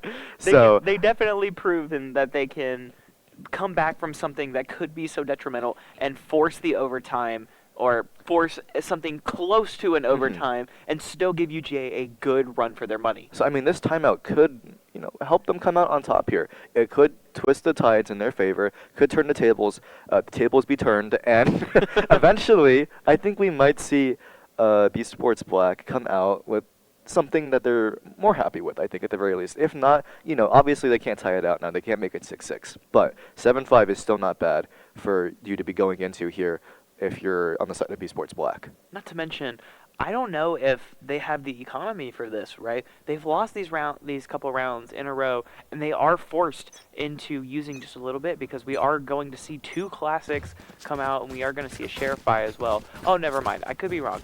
No, they still have the money. I think it's just because they came out of the timeout there. Hertz fair. Hertz has plenty of money to work with. I think we're just seeing a little bit of a late buy here, yeah. But B Sports Black still has a lot of money to work with here. I think the Sheriff is just the one player. Actually, never mind. It looks like it's turned into a Marshall on the side of Roka. I think is what we were seeing there. I'm still surprised. In all the time that we've had these rounds, not one operator has come out in this entire series so far. I mean, I think it's just been because of how close these matches are. There's not really like a huge sort of wave here for either team to really just sort of take aggression with the op. But Roka says, I don't need one, I can shoot you with the Marshall, finds Greed, and shoots the box a little bit, tapping Doyle a little bit, and Hertz is able to clean that up. Now, B Sports Black, that timeout did some wonders for them. They're now 4 against 1. It's only Pringle-tastic, or should we say Pingle-tastic here, now left. I'm sorry if this is a insult to their name, but I take it as a compliment, please, if you're watching later, the VOD. UGA Red has Pringle-tastic ready to go with right now on Arches. They're trying to get something here, but unfortunately they're going to get taken out by Hertz. I have to say, there was a Killjoy grenade that came down and was able to pick out the other Killjoy on UGA Red, and it was just so interesting because it was such a perfect wall toss. They threw it off the wall, found the corner that the Killjoy was sitting in, and just obliterated the UGA Red Killjoy in an instant. This is what you want to be seeing after a timeout. That is some stellar performance there. Obviously, well, actually no. Looking at the credits there. Both teams have relatively even economies, actually, surprisingly. So we could be seeing an upset here. If B Sports Black is able to get this next round, they're going to have momentum, actually. They're going to be able to start turning this around back in their favor. And Hokusai here finds an early pick. This is the first bloods normally go in the way of UGA Red from what we've seen on Ascent so far. But now the paranoia comes out from B Sports Black, but we are going to see KC try and get the rocket out and get the actual showstopper out, and is fortunately not able to find any kill. Maybe pulled it out just a little bit early, but it's going to be UGA who still finds a way into sight, and B Sports Black are forced back into a situation where they're going to be on their back leg yet again. But Hokusai here, they haven't really had a chance to make this flank play happen. But look at where they don't have a Killjoy here on UGA Red. They're falling 1, 2. Hertz and Roka finding 2 here on both Doyle and KC. They know where Filet Mignon is. And then Hertz is going to start getting the defuse, get the taps on, but it's Filet. He still finds one. He can't find Hokusai as Hokusai plays defender for B Sports Black, and they are able to find the defuse and the round, and it's going to be B Sports Black who find these 2 rounds that they have needed for the last couple minutes in this match. I mean, yeah, no, even if it becomes an 8-4 here, which I don't want to speak into existence, I know the caster's curse is a thing, but they're either looking at an 8-4. That's the 9-3 curse, let's be fair. That's the caster's curse. we could be looking at an 8-4, we could be looking at a 7-5, but either way, it's way better than what they had a couple rounds ago. They were at 2-7, and it could have been 2-9 right now. But instead, they're at a 4-7. They have a very good shot of making this maybe even a 5-7. Yeah, they can be hopeful as we see the operator come out. Roka finally brings it out and puts one up on the board with the op. We do see Sova as well trying to play a little bit more into a better position against Roka, but there's going to be a lot of stuff on courtyard as they set up 2 for that. They know that op is down and that was probably their strongest player right there in this round. But Hokusai picks it back up. They still have the op in their hands, and they have more players to work with here. Hokusai did find an early pick in B main, in addition to Roka finding that early pick on KO up in mid, so they still have a numbers advantage. Those first bloods have completely shut down the momentum of UGA Red. Again, we're used to seeing UGA Red have these first bloods, but now it's coming back towards Esports Black. They got the first bloods, and now they're taking it all the way. Hokusai going for a little bit of greedy, honestly, jump there.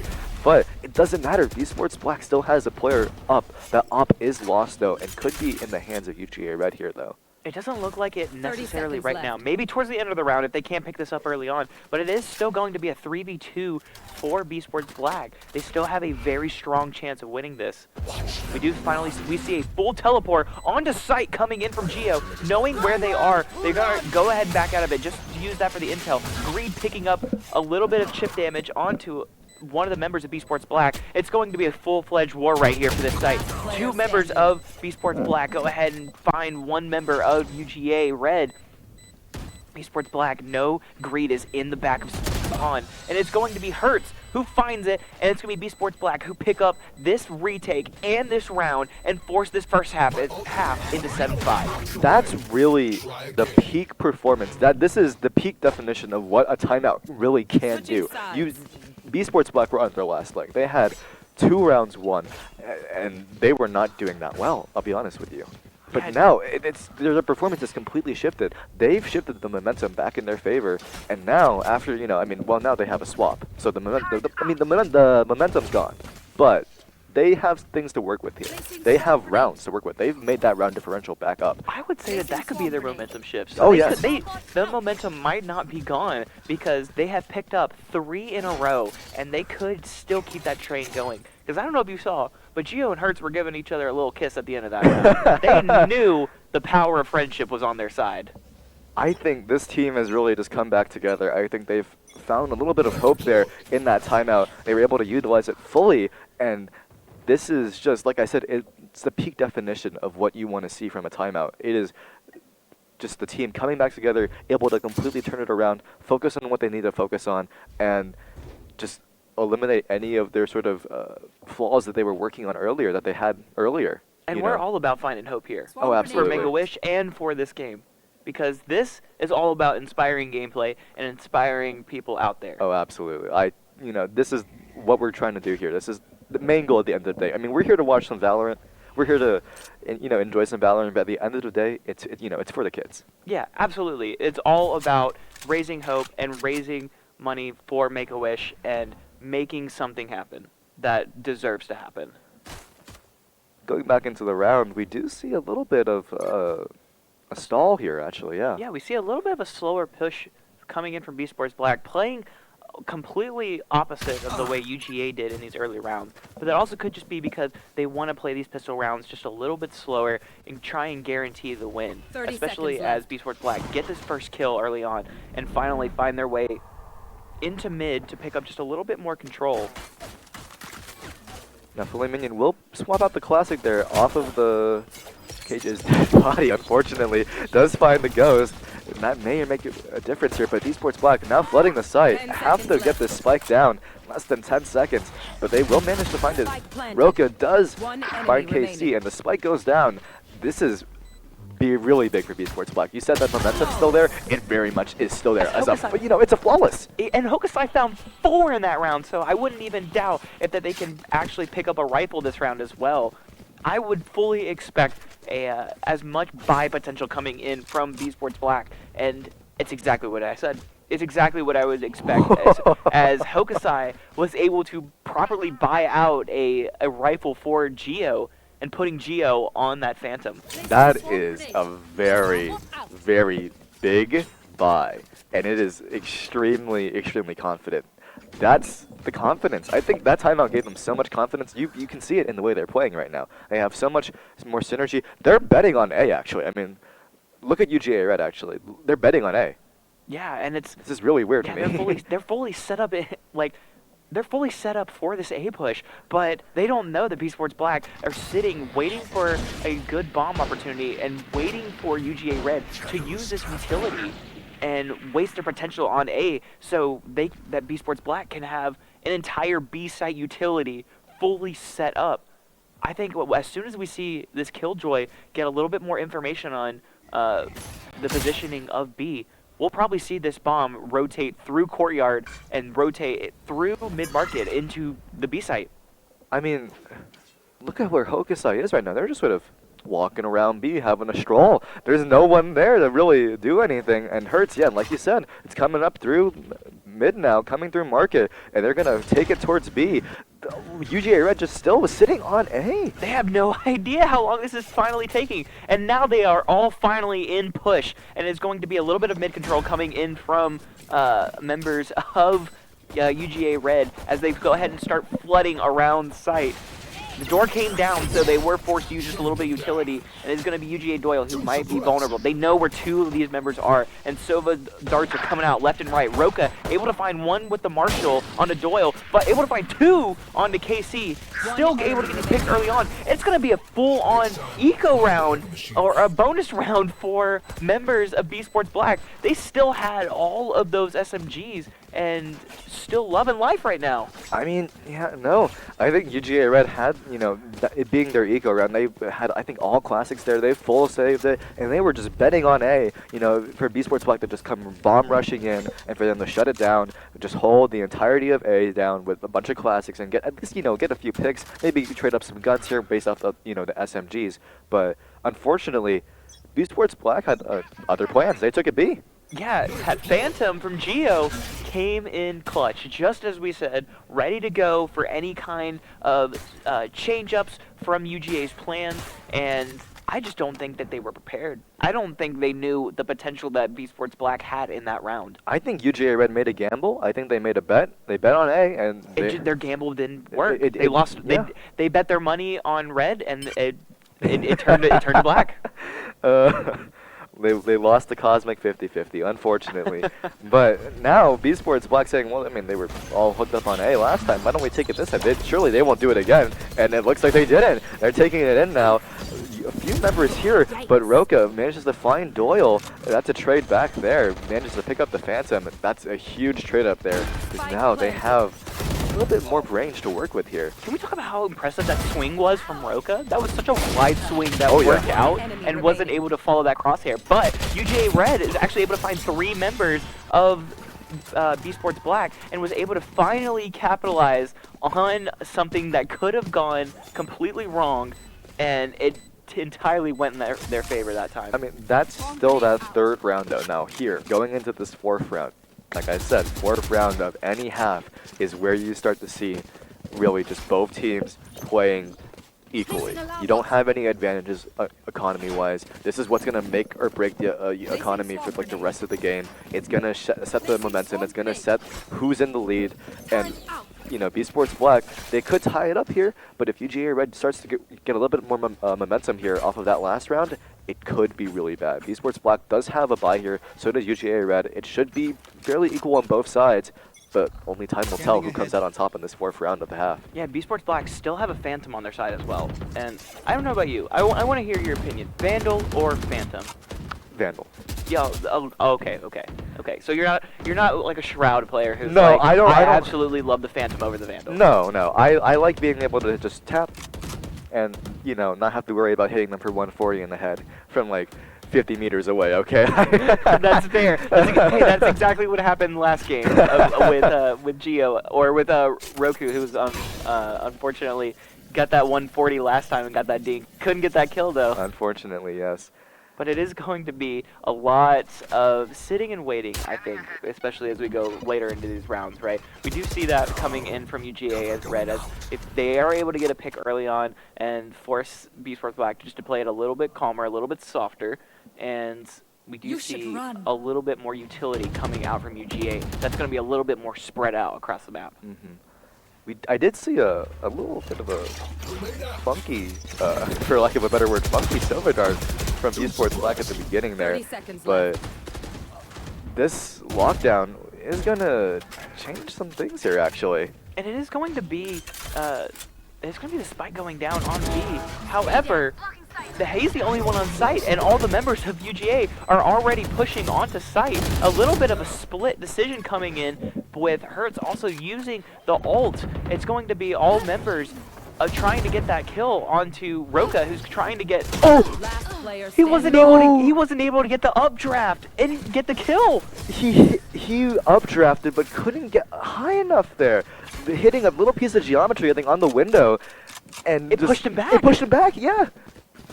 That was so unfortunate. I because mean- the first one was able to pick up some damage just a little bit on the first Yeah. updraft, but that second one, that geometry just pushed him back, pushed him away from that window, and was forced to actually go into a spot where that wall was paper thin. Sova sprayed right through that. Instantly took out I have to say, Roka. that was a gamble play regardless. You know, you're not sure if the spray, especially if you're, you know, just drifting along there outside the window, is really going to hit or not. You know, with the gun. You know, if you have Blade Storm, that's one thing. But with a Vandal, that is another story In the altogether. air spraying with the Vandal, come on, that's the 50-50. Really. That's the gamble you take. That's the gambling. We're seeing a lot of gambling actually going on right now. We don't endorse any of it, but You can go to the live channels for those if you want to. But it's going to be Hokusai and a little bit of UGA members stuck in middle, waiting for any kind of courtyard contemplation from UGA, and we do see a little bit of a pick early on from B Sports, and that's what they needed. That is what B Sports needed right now. First Bloods are always super important, but I think especially between these two teams, just because of how close it is between these two teams, they have the First Bloods completely set the pace of the game. They can either stall, they can either slow down, or they can open up holes in the defense, you know, and that's what both of these teams are really relying on, because they play these matches so close, they play these rounds so close that these First Bloods really matter. It is something that matters, especially as UGA find 4 all pushing into the courtyard together. Gio, unfortunately, just gets to sit and watch all of his teammates die right in front of him. Never mind, maybe the First Bloods don't matter. You know, the caster's curse is very much real. I said, you know, it's going to set the pace. It's going to give, you know, B Sports Black a little bit of a momentum there. But no, UGA Red just come out of catwalk swinging, and they're swinging hard. They find everybody there. Gio just left to sit alone, have a nice stroll, got sit here in some real chairs. lucky, and we might go ahead and see it, but we might see it 3 seconds. Oh, but Gio is able to play his life just a little bit better. Kind of a little bit of a reckless play coming in from UGA as they were trying to make so much noise around those corners. Gio was just, that was hands down what they needed. B Sports Black now coming in here with another timeout for the second half. They have access to the second timeout because, you know, we switched tabs, and I think it makes sense. They got completely shut down there in mid. They had a plan going, and their plan very obviously did not go according to plan. So, yeah, they were fully set up in courtyard, ready to crossfire through those arches, and they also had someone sitting in trees ready to go in case someone was going to push up onto those catwalks. They had 3 angles covered all at once, just for any kind of UGA Red potential, shut it down, and that is exactly what B Sports needed. They still have the potential to put these 5 rounds up on the board and push this into like a 12-10 scenario, right? They could. But UGA, again, they have 2 rounds left to put them at match point. I was about to say no map point, but no, it really is match point. Yeah, UGA Red already point. They're like a very serious point. They could, you know, if they win that there, they win the map and they go 2-0. We're not going to a 3rd map, but B Sports Black, like you said, they have not that many rounds behind. They still have a lot of rounds that they could win here, and we've seen what they're able to do with these timeouts. On that first half, they completely shifted the momentum back in their favor. They started playing way better. So I don't know. It could go either way here. We'll see if B Sports Black is able to take advantage of the timeout again this time, but They were able to take advantage last time they took this on Pearl as well. But it is going to be a little bit of a slower play from UGA Red. But it's going to be Filet Minion who finds an early pick, and it's going to be Greed who finally picks up one with the Hunter's Fury as well. Hertz is going to go down. They're not going to have those pop flashes ready for B Sports Black, and it's going to be UGA who find this control early on and kind of stop B Sports in their tracks. Hokusai does manage to convert a little bit back though, gets a pick. They got the spike back in the hands of Gio, and they're still trying to make this mid play work. But Filet Minion just sitting here in tree, tries to find Hokusai, but Hokusai says, no, I'm just going to crouch and you're not going to hit me. And manages to find... That's the equalizer. That's the equalizer right there. Now they're 3 for 3 on each side. 3 players versus 3 players. Doyle is up here in Garden, but the smoke there, it's going to deny so much vision, and it's going to let them go walk on the site here on the side of B Sports Black. And Hokusai was able to find one in trees as well, but Gio finds the ones on site. Pringle also finds Gio on site, gets that trade out, and it is going to be a 1v1 for the Killjoys. A little bit of a tap coming in from UGA Red, but it's going to be a swing early on. He still finds the swing out, and Pringle denies any chance from B Sports Black and says, hey, this is what we do at UGA. We place down sprays over your body. wow. For a second there, I thought B Sports Black were going to get the momentum they needed back, but UGA Red said, you know what, you may have gotten some momentum back in that round, he may have gotten some, converted some kills back, but no, B Sports Black is going to fall to the hands of just our Killjoy, Pringle-tastic. Pingle-tastic. Pingle-tastic. Oh, I can't wait to get pinged in the Discord later by Pringle-tastic for butchering their name. But it's my fault in the first place. But let's be fair, it was such a great addition to this cast. Absolutely. But it's going to be a lot of momentum change for UGA. They're going to pick up some, and B Sports is definitely going to be put on their back foot. But that's exactly what makes these games so entertaining, is that B Sports still have this chance. They still have a full buy coming in. They still have this potential coming in on their side. And as all of them go ahead and crouch up, but Greed has a chance to slow it down right here. They have that op in hand. I'm looking at right now Filet Minion. This mid control has been really important. Look at that. Hokusai falls. Esports Black keeps trying to make this mid happen, but Filet Minion is the reason why they can't make it happen. Filet Minion just sitting there in tree, in catwalk, peeking out every now and again to get that pick. They have to be so conscious of it. And it's going to be I don't know if you just saw, but it looked like they got suppressed out of throwing out that dart, and they weren't able to get it out in time on the recon. And it's going to be Pringle who finds 2. KC is going to be able to clean up, and KC was able to use the showstopper and find another one as well. And it's going to be UGA who are at series point now. If they win this, they go up against, I believe, FAU Owls next. And they're going to still be in the top bracket. Now, we could see map 3 here. It's not over yet for B Sports Black. They still have, they have 5 rounds to work up with.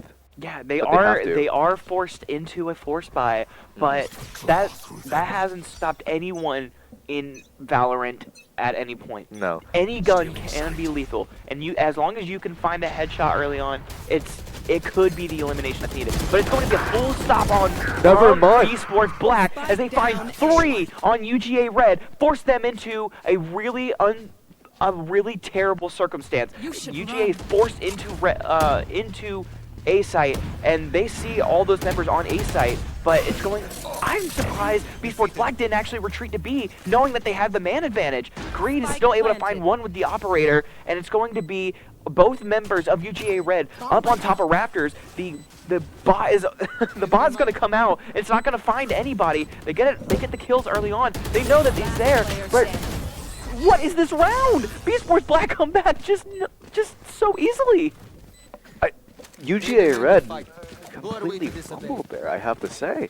They walked up A main, and the members of B Sports Black were just sitting back, ready, holding that angle, holding that little entryway there, waiting for UGA Red. And UGA Red fell to the hands of B Sports Black. They were able to upgrade, many of their guns up into rifles, into those Vandals and Phantoms. And that, already off of those picks, they walked up, they took the advantage. Now, I have to say, yes, I think it was a little bit of a mistake, to walk up because Greed had that up. But I think they were fully expecting, hey, we killed like 3 people here. There's not going to be anyone else here. Not to mention, 2 members of UGA Red lined up for B Sports Black and for Geo, and they lined up for those easy Spectre headshots and almost got the collateral on, early on as well. But 2 members did fall simultaneously as all that happened. I think now, okay, we do see here, Greed pulls out the greedy Odin. The most Sova thing on Ascent, yes. And it could be very huge here, whether it's B or whether it's A.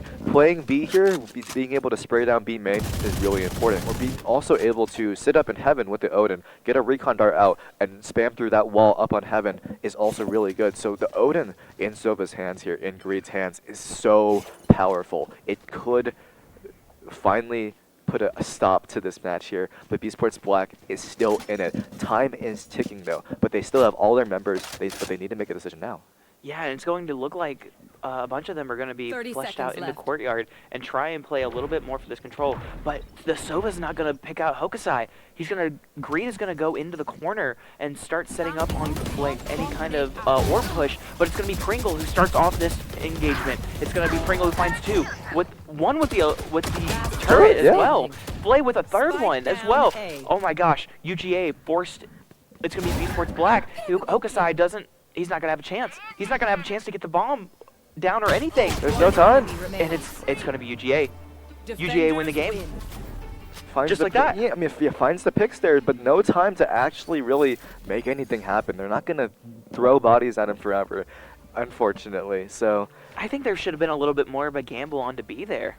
I really think so, too. It's unfortunate to see. You know, B-Sports Black, very strong performance nonetheless, though, coming out from them. They were able to turn it around so many times. We saw in many timeouts they were able to really get their momentum back, shift the momentum back in their favor. Unfortunately, not with that last timeout per se, but we do see a 2-0 for UGA Red, and both teams played very spectacularly, I have to say. Yeah, B-Sports Black putting up a huge fight right there in that game, and especially when it came to that Pearl match, because that was probably some of the best performance that we'll actually see. You know, like that was, and that's only the first matches of the day. We still have plenty more matches coming up, so don't be afraid to stick around if you guys want to see some more Valorant action. Yeah, and you know, again, thank you so much to everyone who's donated. I think I saw a few names there. I think I saw Sailor. Sailor was the only one. J-Gamer in there. Yeah, as I saw J-Gamer in there as well. Thank you to everyone who's donated so far.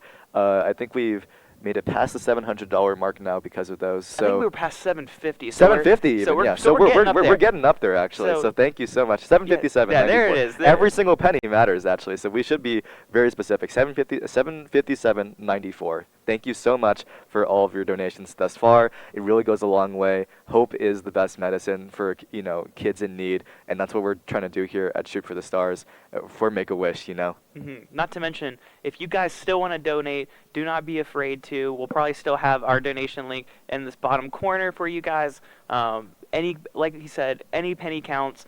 You guys would be making a huge effort in Make-A-Wish's efforts to really grant any kind of kid a awesome gaming PC and a whole gaming experience. We had some videos early on. We'll probably play through those again. Probably, because, how emotionally awesome that they are. Oh yeah. We have some awesome wishes that have been done for Make-A-Wish Georgia when it comes to the gaming world that we constantly live and thrive in. Oh yeah. But Make-A-Wish, we really do appreciate the opportunity that you guys have given us for letting us work with you. Yeah. I think we'll go over to those videos now, though, I think as we're waiting for our next match, if it's not going to happen right now. So we'll throw you over to those, and we'll see you soon. My name is Anoop Patel. I am the section chief of neurology for Nationwide Children's, and I'm also an associate professor at Ohio State University in neurology and pediatrics. One of my greatest experiences in the WISH program was a young man, teenager named Deshaun, and he had really bad epilepsy, and it was really more difficult for Deshaun and his family because he actually grew up for several years being completely normal. And it was tough. I got to know him and his family, and we didn't have a lot to offer. And it was right around that time where we had this presentation from the Make-A-Wish folks. I feel that was an opportunity that I was able to give that I might have missed had I not been exposed to the Make-A-Wish program. And when I did, I didn't really know what to expect. I again wanted to give them a break from this illness. That's one of the great things that we see in the WISH kids is they get to kind of hit the pause button on whatever is making them sick. He went to see Chris Paul and Blake Griffin and the rest of the Clippers, got to work out and warm up with them. It was pretty amazing. We got to see some video and pictures of it. But then they also got to go to Universal Studios. He had some younger siblings who really liked amusement parks, and so they kept saying, Deshaun, you gave this to me. You let me do this. Thank you, thank you, thank you. You're such a great big brother. And you have to remember, at that time, Deshaun couldn't be a big brother. And I'll try not to get too choked up, but he couldn't be their role model. He couldn't be their big brother. He was sick. And then he was able to do that, and it just changed him completely.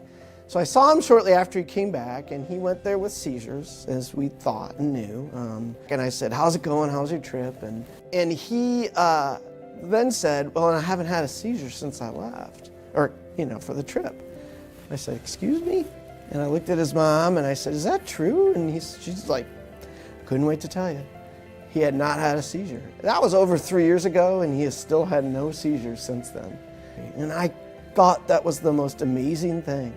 And I couldn't understand why that happened. I mean, I really didn't do anything special. I couldn't take credit. I didn't change his medicines in a way that I thought would work. And if they did, they would have worked before he left for his trip, because I really tried to get him seizure-free so he could experience a better wish experience. It wasn't me. It was something else. And then I saw it over and over with these other kids. And now I'm passionate to make sure that every kid out there gets a wish. We found lots of kids in our own hospital that didn't get the wish experience, and I don't know if their care would have gotten better. I don't know if that would have changed who they were or what they were. I think about that every day, and I wish we could go back to those kids and give that to them.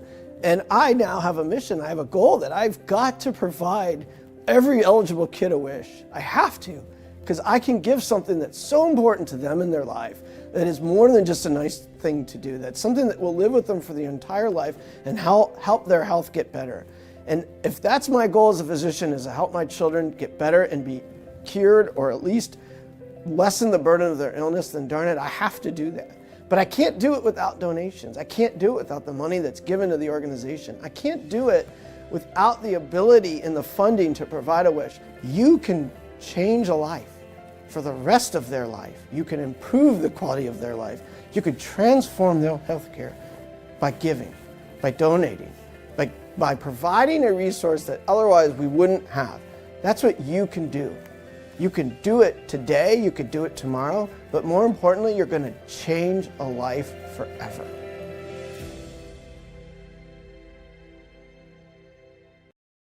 It is Wish Day finally for NBA 2K and Make-A-Wish. We're here at the motion capture facility in Petaluma.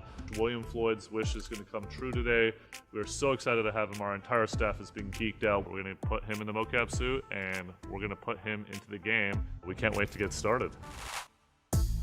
The first step is hitting the NBA player treatment. He's getting scanned in the Pixel Gun rig. It's part of the process of getting in the game. We went in there and I looked at the different cameras and I did different poses, different smiles, faces, took a picture with Ronnie and family pictures.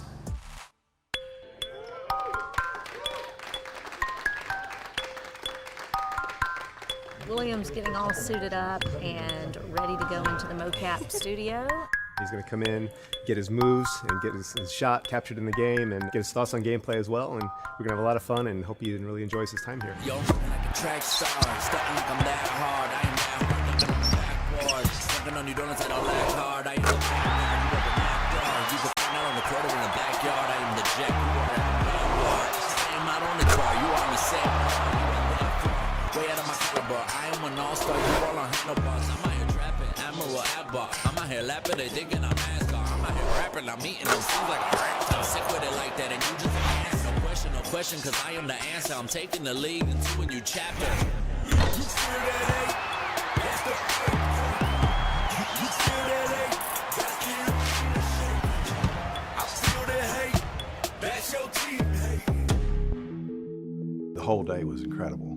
When we sat down in a meeting and William got to express like all of his ideas for the next 2K. I'm glad that I was able to share ideas for what I think should be improved, but for what other people too think as well. He really got to learn a lot and share like what his opinion is, and we like learned everything about 2K. Like William got to create his own player. To watch the look on William's face throughout the day-to-day, just to see the awe and the wonder and the happiness in his face as he has gotten to do everything that he's ever dreamed of, gotten to meet the people he's always dreamed of. It has been a once-in-a-lifetime experience. He loves 2K and he's been talking about it for quite some time now. It was really the best experience he could have ever wished for. I got the stadium shaking. I got the stadium shaking. On March 28th of 2017, that call came in. When she called, she said, "Are you near Ethan?" And I said, "Yes, I am. And she said, "Do you mind leaving and going somewhere else?" So I went outside on the deck, and instantly, as soon as she said, "Kelly, the biopsy came back. Ethan has cancer." At that point, they told us it would be a 3.5-year journey, fight for his life.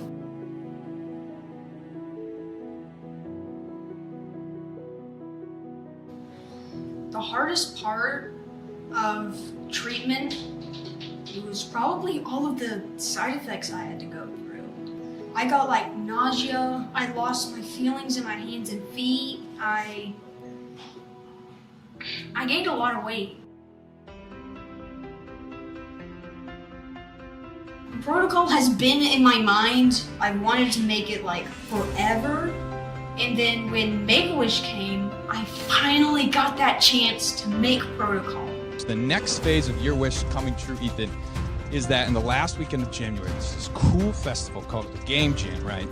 And have you ever seen this Shark Tank? It kind of sounded like that. So these teams are going to compete to prototype a starter version of your game, and then they're going to pitch it to you. So you get to kind of pick which one you like. So then you get led by a friend, go to a zone to unlock one of your abilities, which that represents that in your cancer journey, you cannot ever fight alone. You need help with your friends and family, and nurses and oncologists to help you out.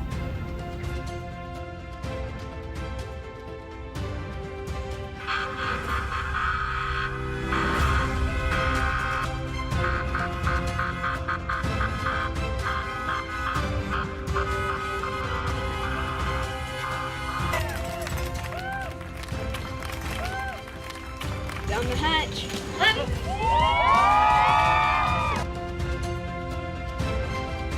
The game is called Protocol, and it has been an absolute joy to work on it for you. We're at a point that we can deliver it to you and that you can play it tonight. We've taken Ethan's art and turned it into a three-dimensional third-person parkour game. The whole underlying premise of the game has to do with getting support from people around you and drawing power from those that are there to help you. And I was able to build on that thought when I was able to get that wish granted. And so it was amazing. Thank you, Make-A-Wish Georgia. Because of you and because of your hearts and your mission, you have made Ethan's dream come true. You have given him joy as he waited for this wish to come true, and you have allowed him the opportunity to share his vision and his gift with so many more kids. And we could not have done it, and he could not have done it without you.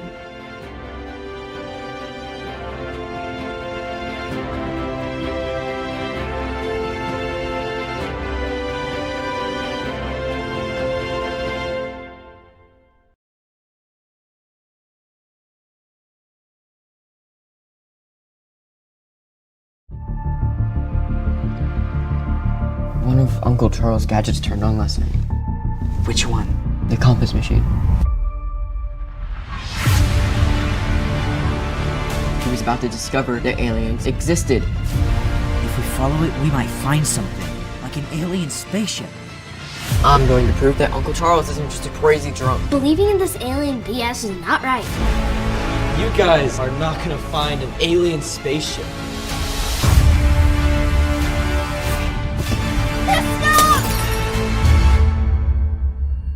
What do you think is behind this door?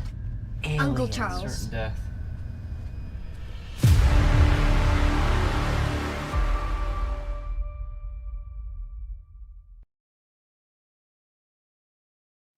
Christian is the strongest person that I know. The strongest person. They told me he wasn't going to be here. They told me he was going to need a kidney transplant when he was 2. They told me straight up, we cannot explain how his kidney hung on. Christian is an absolute miracle. Probably when I was about 14 weeks pregnant, I was told that he had a rare disease called Prader-Willi syndrome. Most children with his disease don't live. And even if they live, they probably only live for a few hours. He had his first surgery when he was 17 days old. He only had one kidney that was functioning at 23% kidney function. He spent the first 5 years of his life in hospitals. Never one time did he ever complain about nothing. When I read what his wish was, it made me cry, because Christian has never asked for anything. And for him to have this wish is the most amazing thing that could ever happen to someone like him.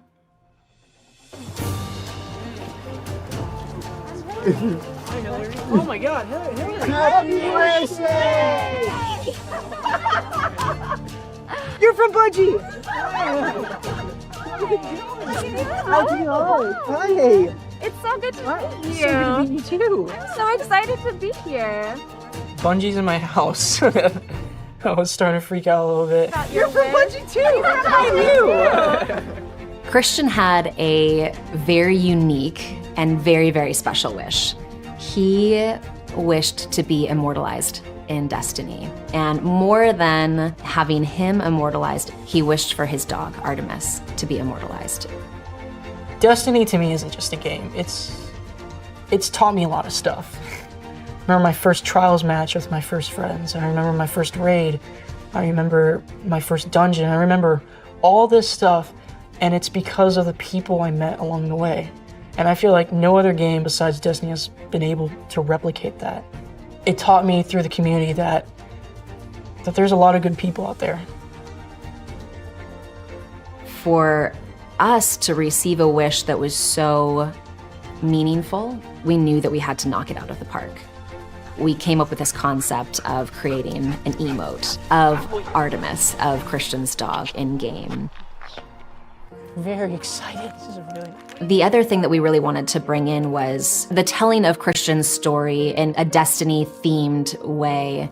And so our narrative team made just the most beautiful piece of lore named after Christian's character, Prime 40, and Artemis's character.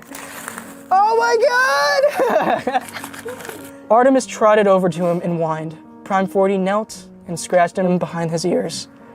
Is that gonna be in the game? Yeah. Wow! That's amazing.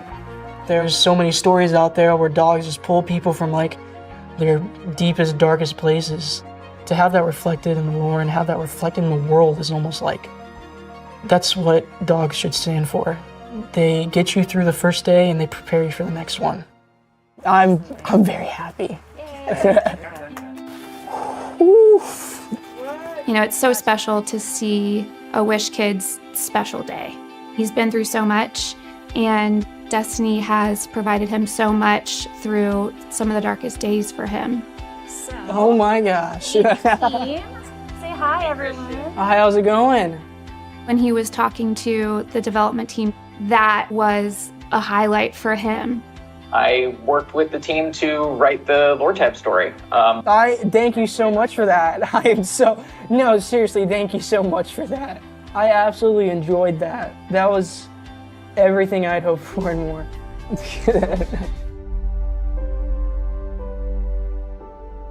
I am very thankful and grateful that I was given the opportunity to be his mother. He's never let anything stop him from doing what he wanted to do. I'm going to move to Texas for Texas State University, and then if I have a chance to be part of like the narrative team in Bungie, I'll probably strive to take that 100%.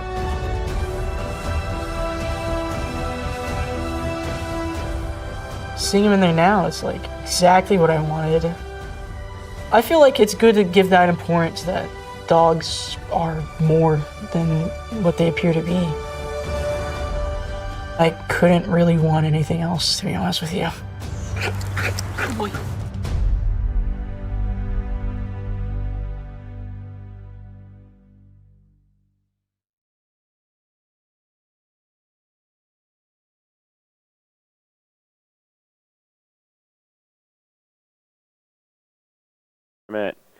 I am Hoodie, and I'm here joined by Ace. Hi, everyone. And we are back for the next round. Before we start the next round, we just have a couple things we want to go over. First of all, we did have an unfortunate forfeit from FAU. So UGA Red will be moving on to the grand finals. And next, we're going to thank some of our donators, everyone today. So we have Weston Iki. We had Hokusai, who said, thank you for the awesome tournament. Charlie, who said, loves the stream. Ahil L. We have Sailor, who says, let's go USC Black. Jay Gamer said, Yuki W. We had Howard Hole. Kamidala. Elliot, who said, this is an awesome event, and thank you to all the organizers, tech staff, announcers, and teams. Christina. We also had Jarrell. Sweetbee, who said, hoot hoot. And that is it. So thank you guys so much for these donations. You know, everything helps. Every little penny, anything goes to help make a wish happen. So anything that, if you donate, we are very thankful for, and we're just very happy that you decided to donate. Yeah, we genuinely appreciate it, and I know that the kids, they especially appreciate it because we are making some wishes come true throughout this event by raising this money for them. Yes, they do, 100%. So for this next match coming up here, we have Poyo versus B Sports Black. This is the redemption bracket. So winner of this will move on to play the winner of another match that's going on right now, and the winner of that match will head over to grand finals. So they're definitely going to be fighting tooth and nail here. We're going to see some interesting games like we did yesterday and like we did today. I mean, a lot of close games. Like, this whole tournament's been, it's been pretty close. These are really some great teams that are playing against each other. So, of course, there is going to be a lot of back and forth motion. But, I mean, that's what we want to look forward to. Yeah, it really is. You know, like we saw yesterday, we were casting the UGA versus the USC match. A lot of back and forth, you know, 6-6 before going into half, like very close matches. So I think that's what we're going to have happen here. So like we said, UGA Red is going to be in the grand finals already. We are about to watch the Poyo versus the B Sports Black match, and the winner of this will play the winner of B Sports Yellow versus USC Black. Then the winner of those games will move on to the grand finals. Right, and as we said before, unfortunately, FAU Owls did end up dropping out of this tournament, so UGA Red is immediately, you know, just pushed a little bit forward. Yes, they are, and, you know, we saw some very great things coming out of UGA last week, so I think them being in the finals, that's going to put up for a great match for whoever we're going to see going up against them. Oh, yeah, I mean, they definitely want to win it all, but I'm sure everyone in this tournament does. Yes, they do, you know. It's what we're here for. We're here for the kids. We're here to help out the kids. They're coming out, having a great showing for everyone. So, had some great teams in this tournament so far, and definitely playing well. Yeah. So, going into this, who do you think is going to come out on top? See, I want to say B Sports, but I could be wrong. It could go any way, honestly. Okay. It kind of depends on how they're playing today, how they're going to adjust around each other, and figure out the best strategy for facing their opponent. Okay. What do you think? I'm going to go Poyo. I'm going to go Really? opposite of you. Okay. I'm going to go opposite. I can respect that. Poyo's going to come out. They're going to show out very well. They're going to have a great time. Both teams are going to have a great time. Oh, yeah. I mean, I honestly think that this match will have to go into extra rounds. I do like me a nice OT. I know. Or map 3. I like a good map 3. Map good 3 map is. 3. I prefer map 3s over overtime because overtime is just like, you know. Yeah, map 3 you get at least a good like 20, 30 minutes of awesome gameplay that we've already seen so far, and for what we're about to see. So. With overtime, it tends to stress me out. It does. Like, it does. I don't even I'm not even rooting for a specific team in some of these parts, but I'm just like, I'm on the edge of my seat, like biting my nails, like freaking out 100%. while I'm casting. So. Yeah, it's like not even while we're playing. It's just you get stressed out. Uh-huh. So as we're going in here, we are going to have Icebox as our first map. We saw this yesterday. You said you didn't like this map, if I remember correctly. I don't like this map, but at the same time, I don't like playing it. I like casting it because I think it does have a lot of versatility whenever it comes to those different sites and the angles you can have, because there are a lot of higher places on this map, you know? Yeah, I agree. I like this map personally. That's just me, though. I'm an odd one out. So as we are going into this match over here, it looks like Team Red opting potentially to go for that double duelist that we saw yesterday, maybe even triple with that Reyna, Jet, and a Raze. Playing very aggressive. I will say that you don't see Reyna played a lot, but whenever you do, it usually is on Icebox, and we do see that they are going to lock in Reyna. Yes, we That's do. going to be interesting. I really don't see a lot of Reyna action.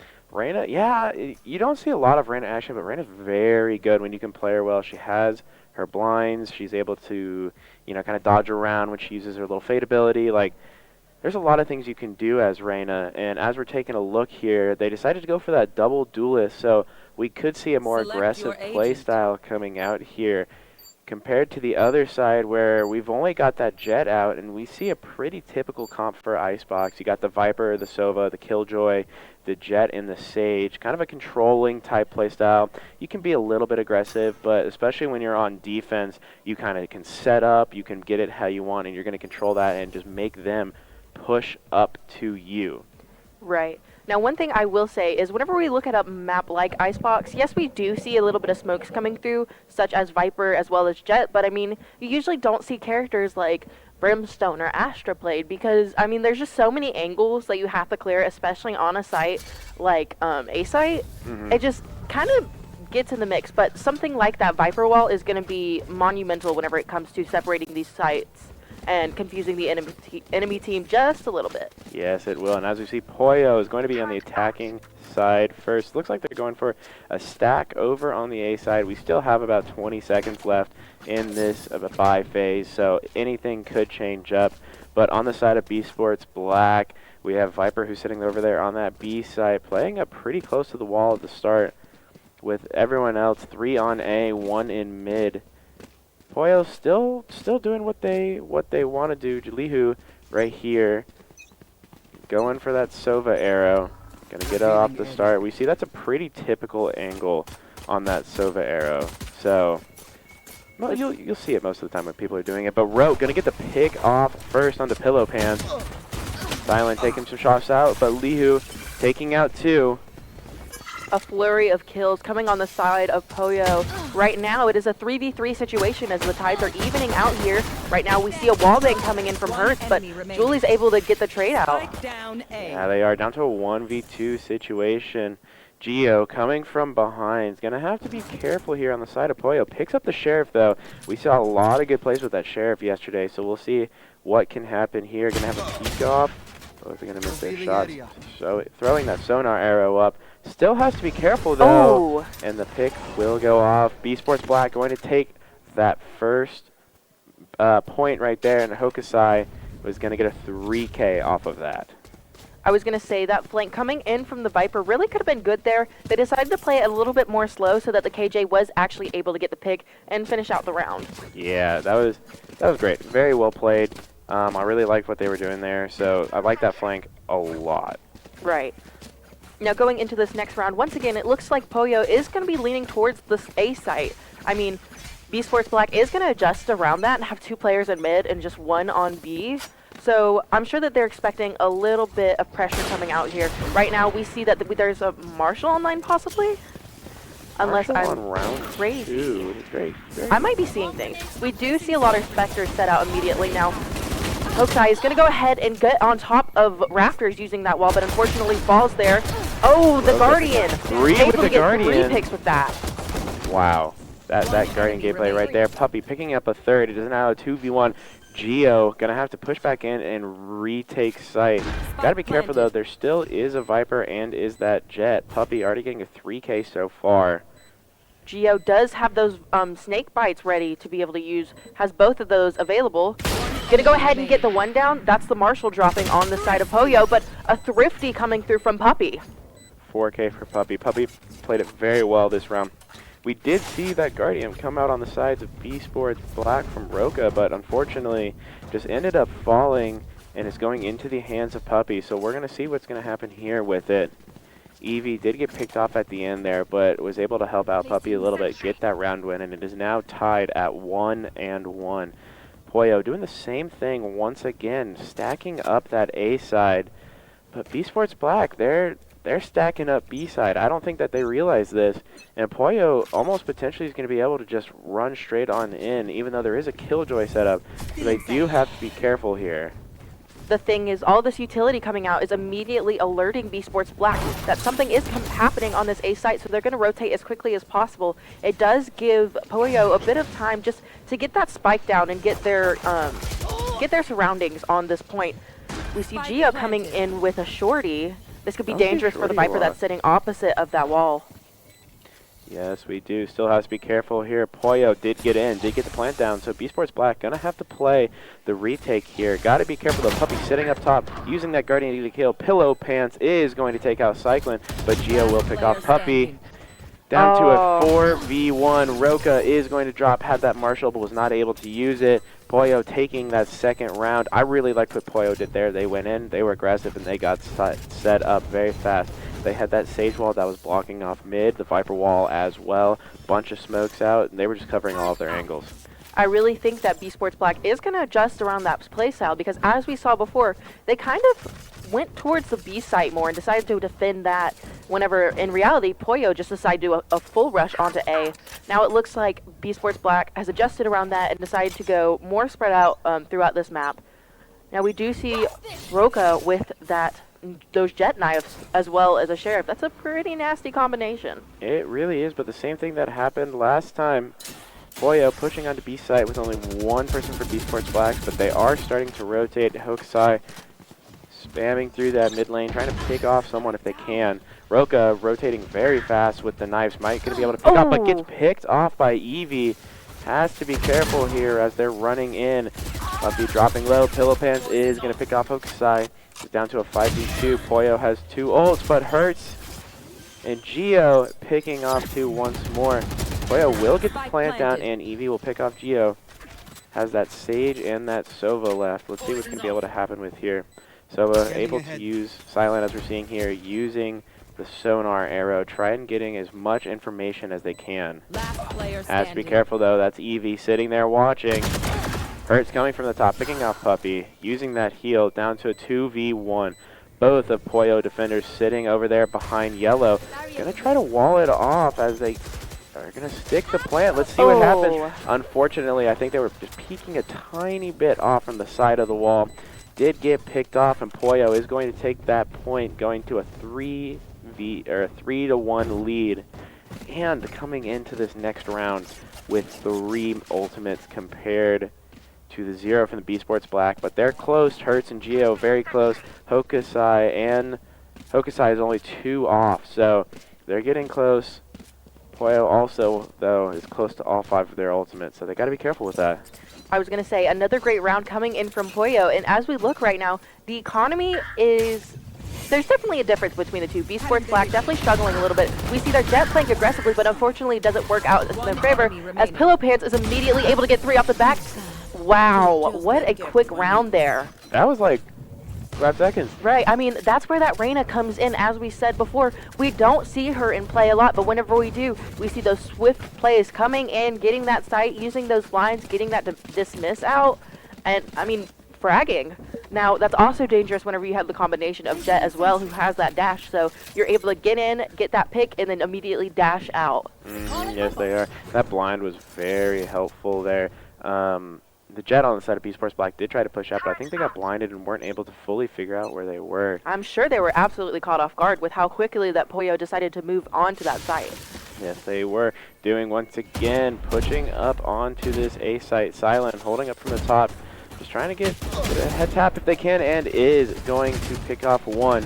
Going into this, making this a 5v4. B Sports Black getting the advantage. Hurts picking off Puppy as they try to run in. Oh, Silent picking up Shiver, and Eevee is the last one alive. Sorry, Pillow is the last one alive. Is going to pick off Silent. It is a 4v1. Has to be careful. 2 coming from the flank, though. I don't know if Pillow realizes this, though. And unfortunately not. Gio will pick them off, and this point is going to go to B Sports Black, making it a 4v2. That really is going to help out with B Sports Black's economy. As we said before, they were definitely struggling a little bit, and now it looks like the tides are starting to even out there. I mean, we did see the fact that you know, B Sports Black was able to pick up those fallen gums from Poyo, so they don't have to purchase their own. I mean, that definitely helps out a lot. Yes, it does. And one thing that I do want to just point out real quick, if we look down in the bottom left-hand corner of our screen, we have passed the 800 mark on our goal. So thank y'all so much for all the donations that are coming in. We really appreciate it, helping out, making a wish come true. Right, I agree completely. But now looking back at the game, we see that there are a ton of ultimates online, and Hertz immediately getting a pick onto Puppy. I mean, that's their duelist down right now. Fortunately for them, though, they do have that Reyna, who also has their ultimate as well. Going in, we do see that the res is going to be used there on Poyo's side, getting him back up. But once again, Puppy falls. Silent able to get 2 with that Hunter's Fury. Yes, they are. Silent picking up 2 there. That res coming in, but unfortunately, Silent just picked him off right at the beginning, so the res really wasn't able to do much. Pillow has to be careful here. Someone is peeking up, and Gio will take Pillow down. It is going to be a 2v5 here. Sheeber is going to drop to Silent, and Lihu, last one alive, is going to pick off 1. Gonna have to get the reload out there. Hey, trying their best right here. Trying to do as much as they can. They notice the Jets might be peeking from there. Still has to be careful. But Gio will pick off Liho, making it a 4v3. Great match from B Sports Black. Able to rotate over and able to get it done, but they do have to be careful. They did use the Silva ult, so they do not have that anymore. They still have 2 very good controlling ults, though. You have Viper in her pit. Makes it hard for people to push in. You have to be very careful. But you also have Killjoy in her detain field. Right. You can push people back with that. You can put it down onto site and just try and keep them from pushing in, keep them at bay, keep them in their space. So Poyo still has 4 ults here, getting Reyna's ult activated early. That blind unfortunately not working out in their favor, but it looks like Viper is going to be playing for her ult here, if I'm seeing correctly. We do going to see that the lockdown from Killjoy is coming out on the side of B Sports Black, as well as the Sova ultimate from Poyo. I mean, as we said before, they have these ultimates that are ready to use, and they're immediately popping them and going through this. Yes, they are going into this. It is a 4v3. The Reyna ult is still up, and the Viper pit is out too. Like you said, that Sova ultimate, the Sova ultimate was actually used to destroy the lockdown. So that did not pop off. B Sports Black, unfortunately, was not able to use that. Rez coming out from B Sports Black, though, making it an even 4v4. Eevee sitting up top for Gio, going to pick off Pillow right here. Silent going in with the drone and not able to tag anyone yet. Oh. Even trade here, 1-1. Has to be careful walking in. Eevee going to pick off Silent right there. Gio on top, getting 1, trying to spray down and get 2. Gio is going to have a 3K for this round. The defuse will go off from what I'm seeing, and it is now tied up 4v4. B Sports really is on the comeback here, and I will say that Gio was playing super aggressively there. I mean, pushing through that Viper's pit as quickly as possible, and then, you know, just using that higher up angle, as we mentioned before, to get some sight onto that enemy sage there and get him down, and then finally able to, oh, I'm sorry, it was getting Viper down first, and then finally able to finish out the sage there. Now, it is going to look like Roka is going to purchase an op here. An op. Let's see what's going to happen with this Roka setting up over on B. But I agree with what you're saying. You know, Gia is playing Viper right now, knows how to play into that Viper pit. So honestly, acting like a duelist, just running in there, trying to get what they can here. Hokusai sitting over, trying to just shoot out, see if they can get a lucky head tap somewhere. Maybe. Don't really know. Once again, going for that A side push. We've seen that a lot. We've honestly seen that for most of the rounds coming out of Poyo. Puppy dodging out of the way. Trying to walk through, trying to spray down, get a pick. Is going to get slowed, but will take down 1. Poyo getting the advantage right here, setting up here on B side. The numbers are still very close. It is a 5v4 situation. There, 1 ultimate on each side available for them to use. I mean, as we said before, Roka has that operator. We're going to see if he's going to be able to get a lucky tap on Puppy. Unfortunately, misses his shots, but Gio's able to get down 2. Yeah, a flawless victory coming in from Poyo. That is flawless victory from them right there. Are they not going to pick up the op? Did I see that? Or did they pick up that op? They did not. they left it off on the floor. I will say, though, that sometimes people just don't like the operator. Yeah, that is true. I did like the op pick coming out from Roka, but when they were pushing A side, op is not really like the best weapon for A. When they're starting to push in, it is really good, but when they're getting really close, you're gonna have to get those flicks. You're gonna have to make sure your aim is like precise and exactly where you want it. So, unfortunately, not able to use it to the best of its ability. Geo pushing on top and using Viper's Pit to start this off. Poyo. Yeah, once again, Toyo just going for these A pushes, not afraid to continuously use them over and over again. That does mean that B Sports is able to adjust around it better, but, you know, they still have confidence in this push. Yes, they do. That Viper's Pit angled around weirdly by doing it on top of that box, able to kind of manipulate it, but we do see Poyo starting to rotate over to the B side. Silent is going to drop to Pillow, who is just going to heal back up. That's what we like about that Reyna, what I was talking about earlier. But Roka with the op again, going to pick off Puppy. That is one duelist down. And Viper is actually down for Poyo. I did not realize that. So it is now a 3v4. Plant going down on the side of Poyo. Getting that B-side plant, the wall up. But they have to be careful. Hokusai pushing around from the side. Getting that flank that we usually do see. Pillow is going to pick off one, making it a 3v2 now. Hokusai running in up into kitchen here. Roka playing in the back. Has an idea where they are, but they're not 100% sure, so they're just playing this slow right now. Gonna start pushing in, though, as that bomb timer does start going down, and Pillow Pants going to pick off Hokusai.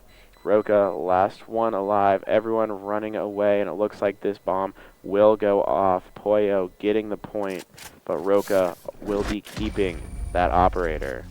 I mean, honestly, a smart choice, because it does seem as though Roka favors that op. I mean, we saw it before, and we see it once again. Even though they lost it the first time, they just want to buy it back and keep it in their hands as much as possible. Now, it does hurt their economy or quite a bit, actually, right now, as we see there's not much left in the bank for B Sports Black. Now, B Sports Black is now going to call a timeout, just try to regroup things. There is only a little bit of a small gap in between the two teams. 6 to 4 right now, so still is 2 rounds. B Sports Black could do this. We could see another 6 like we did last time. Don't really know what's going to happen. I'm liking what I'm seeing from both teams so far. Both teams playing very well. They're finding out what's working for them, kind of play around each other. But, you know, like we said, Poyo has that more of aggressive play style. They have the double duelist. They're pushing in. They're using that A side push as much as they can. And B Sports Black, they started to kind of notice that. They started to stick over to that A side. But unfortunately, Poyo was able to just rotate around, go over to that B side, and got that last point there. But we'll see if they decide to change up any tactics here or whatnot. We'll have the small little timeout. And as it is coming to a close here, we'll see what's going to happen. Right, like the gap isn't too huge. I really think that B Sports Black is going to make a comeback here. As I said before, I'm thinking that B Sports Black is going to take this victory. I think they can have a comeback. I think that this is going to be one of those games that, since it is so close as of right now, I think we will see this game go to overtime potentially. We are seeing a play style coming from Poyo that's similar to UGA Reds as we saw yesterday. I mean, just rushing into site as quickly as possible and getting it secured. Right now, we do see that Poyo once again is going to favor this A site. The Reyna is going to be lurking in the back, though. Might catch sight of that Sage, who's going to try to rotate through, but right now, Puppy is just playing as aggressively as possible, but unfortunately doesn't work out in their favor. Evie is able to trade it out. Hokusai as well. With Evie picking up 2 and ends up getting Hokusai there at the end. Hurt. Walking through T-spawn right now. Lihu just trying to get some shock arrows out. Roka has that op again. We saw it the last 2 rounds, so honestly I'm not shocked. And let's see how they're going to use it. Last time they had to use it here on the A site, unfortunately. Wasn't able to use it to the best of their ability. But I don't know if they noticed that this Sage is just pushing in from behind. Hurt's just sitting right here. Might be able to get Pillow off, but unfortunately will not. And as the timer starts running out, Poyo will be clearing out of bomb site. Just walking away. Everyone's going to stay alive here. And the Jet on the side of B Sports Black, Hoka, backed off early, decided I don't want to risk losing this op. Last round And in the the last, half. and that point goes to Poyo, and now we are going into the last round before the teams switch side. Poyo coming in with 3 ults compared to B Sports Black only having that 1 ultimate here. But The thing is, though, Roka is going to be very close to her knives here. And once again, that op in the hands, that is a common gun you will see whenever it comes to maps like Icebox. Because, as we said before, I mean, some parts you're on the ground and other parts you're in the air in these tubes and such. Yeah, I think Roka being actually very aggressive here. Oh, unfortunately misses the that shot. Oh. Puppy pushing in, getting a little bit damage down to Roka, not a lot though. Puppy is going to pick off Roka. They're going to lose that off. Puppy picking off Geo, but Silent going to use that Hunter's Call to get off Puppy. Puppy going to get rest, and then Hertz is going to pick off Puppy again. Just up, down, or down, up, down. Hertz sitting on this Raptors right here. Yeah, Hertz playing quite aggressively here, but deciding to back off a little bit. We had the one Hunter Fury coming out before. We see it now coming in from the side of Poyo. Hertz going to, once again, play more aggressively here. It looks like the Hunter, Sova, is going to play and push through that wall. Hertz, unfortunately, unable to get down Pillow Pants, and Shiver able to finish out the round. Yes, finishing out the round very strong. Going up to that 8-4 lead as we switch around here. Poyo hopping in on defense. Great play from everyone. I really liked how Poyo did that. They, like you said, they've been aggressive this whole time, but when they went in there, they were able to go in, they were able to get set up like they want to, and even though they're an aggressive team that does like to push, they like to get set up also as well onto that site, and once they get set up, they know how they like to play, and they can play around that. We did see, I believe it was Hertz coming in through those top stairs. I could be wrong. Yeah, no, it was Hertz. Hertz coming in through those top stairs right there. Was able to pick off 2, but unfortunately not able to get more. Very well played still, though. Right, now, I mean, looking back, we saw the scoreboard, and we saw that Pillow had a, what was it, 14 kills? Something around there, yeah. Yeah, I mean, Pillow Pants is on fire right now and not wanting to give that up at all. Yeah, I know. That's what happens when we see that Reyna. Reyna is going to be aggressive, so as a duelist, that's what they do. They go in, they duel, they get those kills. Playing very slow here on the side of B Sports Black as they're pushing in. Mostly have an A push going, kind of slow. Honestly, I should say like an A walk going from how it seems right now, but KJ is going to be over on B site. Right. As we saw those side switches, we see definitely different playstyles coming out from each team. Poyo right now defending, so of course they are going to stay back. Now, the thing is, Poyo's Jet is going to be extremely low right here. Looks like they might be healed a little bit by the Sage. That's exactly what's going on here. Now, Roka is going to play through mid, push below tube. But once again, just working slowly. Puppy is going to be on the other side to catch them off guard. Now, going in with, it looks like a wide swing here. Unfortunately, doesn't work out in their favor. Puppy is going to drop like you saw. We were at a standstill until then. They saw that pick, and another is going to drop. I believe that was Eevee dropping right there. Shiver trying to get some shots off, but unfortunately will not. It is now up to Pillow and one other person. Sorry, excuse me. Now up to Lihu. Just Lihu in that 1v5 has to be careful. Destroys the recon ball, so they know. Hokusai coming here at the edge, coming from around. They're just going to collapse down, get the flawless right there. B Sports Black is going to take that point, making it an 8-5 and a flawless. It's really interesting to see a flawless victory come out so early in this half. Now, I'm sure that they're going to take that momentum, take that confidence that they've gained, and work to capitalize off of it. It looked like they might be an attacking-based, play style. I agree. It looks like they might favor the attacker side, sorry. That's what I wanted to say. Yes, I agree 100%. And when they do attack, what we saw from them coming out there is they got that pick, and then the instant they got that pick, it was a standstill. Boom, go. Start going in, going to be aggressive as they're going in, and use it to their best ability just to get as much advantage over Poyo by having that 4v or the 5v4 advantage. Right now, as we see Pollo defending, they are going to be more based toward A site as they see a lot of action going on. Now, Puppy, goes down to Roca, who has that Marshall in their hands. If they can't get the Marshall this early, or the off this early on, they are going to go in with the Marshall, and it seems to work out in Roca's favor. Now, Pillow Pants is going to be playing a bit more aggressively here, just playing around this box. Yes, they are, and I don't think that Pollo notices, but B-Sports Black is moving over to the left now. They're moving over onto that B site. They think that Viper's there, though. I was going to say, it looks like Pillow Pants has caught whiff of this and is rotating over now. Has to be careful, though. Roca is in mid, and so is Silent, and Silent will pick off Pillow. I mean, that's their top fragger. That's going to do a lot of damage to their playstyle right now. Now, Shiver going to go through Tube. It is a 5v2 situation. We might be looking at another flawless victory if things continue to work out in B Sports Black's favor. Be careful there. That's what you call a caster's curse right there. you got to be careful calling out things like that. EV pushing up from CT spawn right there is going to drop to Roca. That is a 3K so far from Roca, I believe. I want to say so. I noticed that we've talked about 2 of them so far. Now, Shiver finally able to get down 1. As I said before, or as Hoodie said, I did curse it. Shiver able to get 2. Unfortunately, the reload, and Hertz is able to swing and get him down with that Spectre. Went from that 5v1 down to a 3v1. Caster's curse. You can't say stuff like that. Sorry. Gotta be careful with it. So, going in. B Sports Black played that very well. You know, they got a couple picks from the start. Roca with that Marshall just picking off people from the start, just clicking heads. Doing it very well. I was going to say, right now, it looks like Pollo is going to force buy here. We see some Vandals, actually a lot of Vandals come online.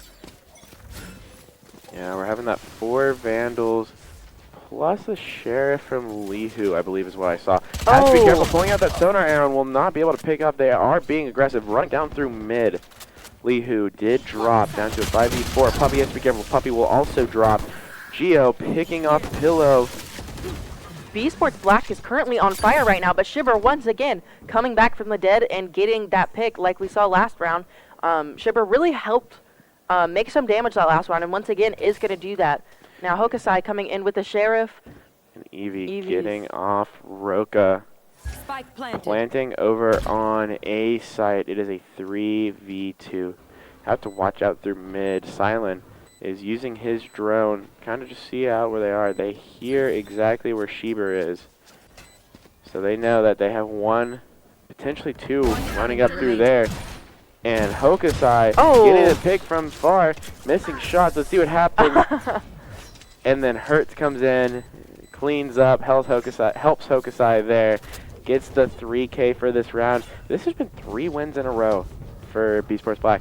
I was going to say, there were some pretty nasty Sheriff hits there. I mean, unfortunately, the Sheriff does tend to lose a bit of damage the further you get away, but man, those are some pretty nasty shots. Yes, there was. I agree. Getting that first head tap kind of helped distract them there at the end, so they weren't able to retake and they weren't able to go inside to the point. Now B Sports Black is slowly but surely closing this gap here.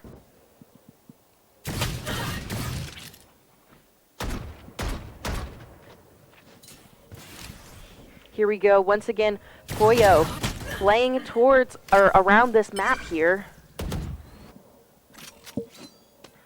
Shiver going around yellow here, just trying to figure out what's going on, and it looks like B Sports Black is going to be going towards that B site.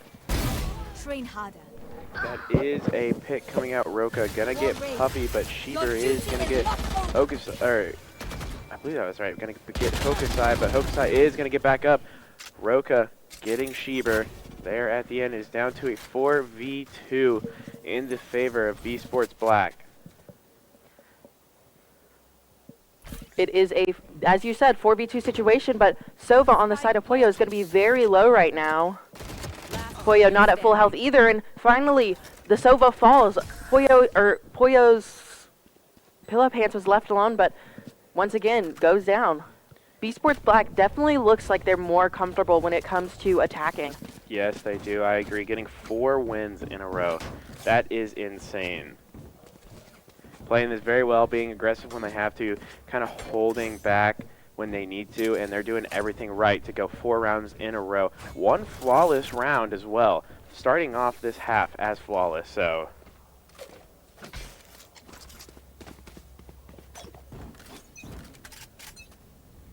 As we see, this round is starting up. We have a full side A push coming in from B Sports Black. They are going to have the KJ set up from behind in case there's anyone that decides to come in for the flank.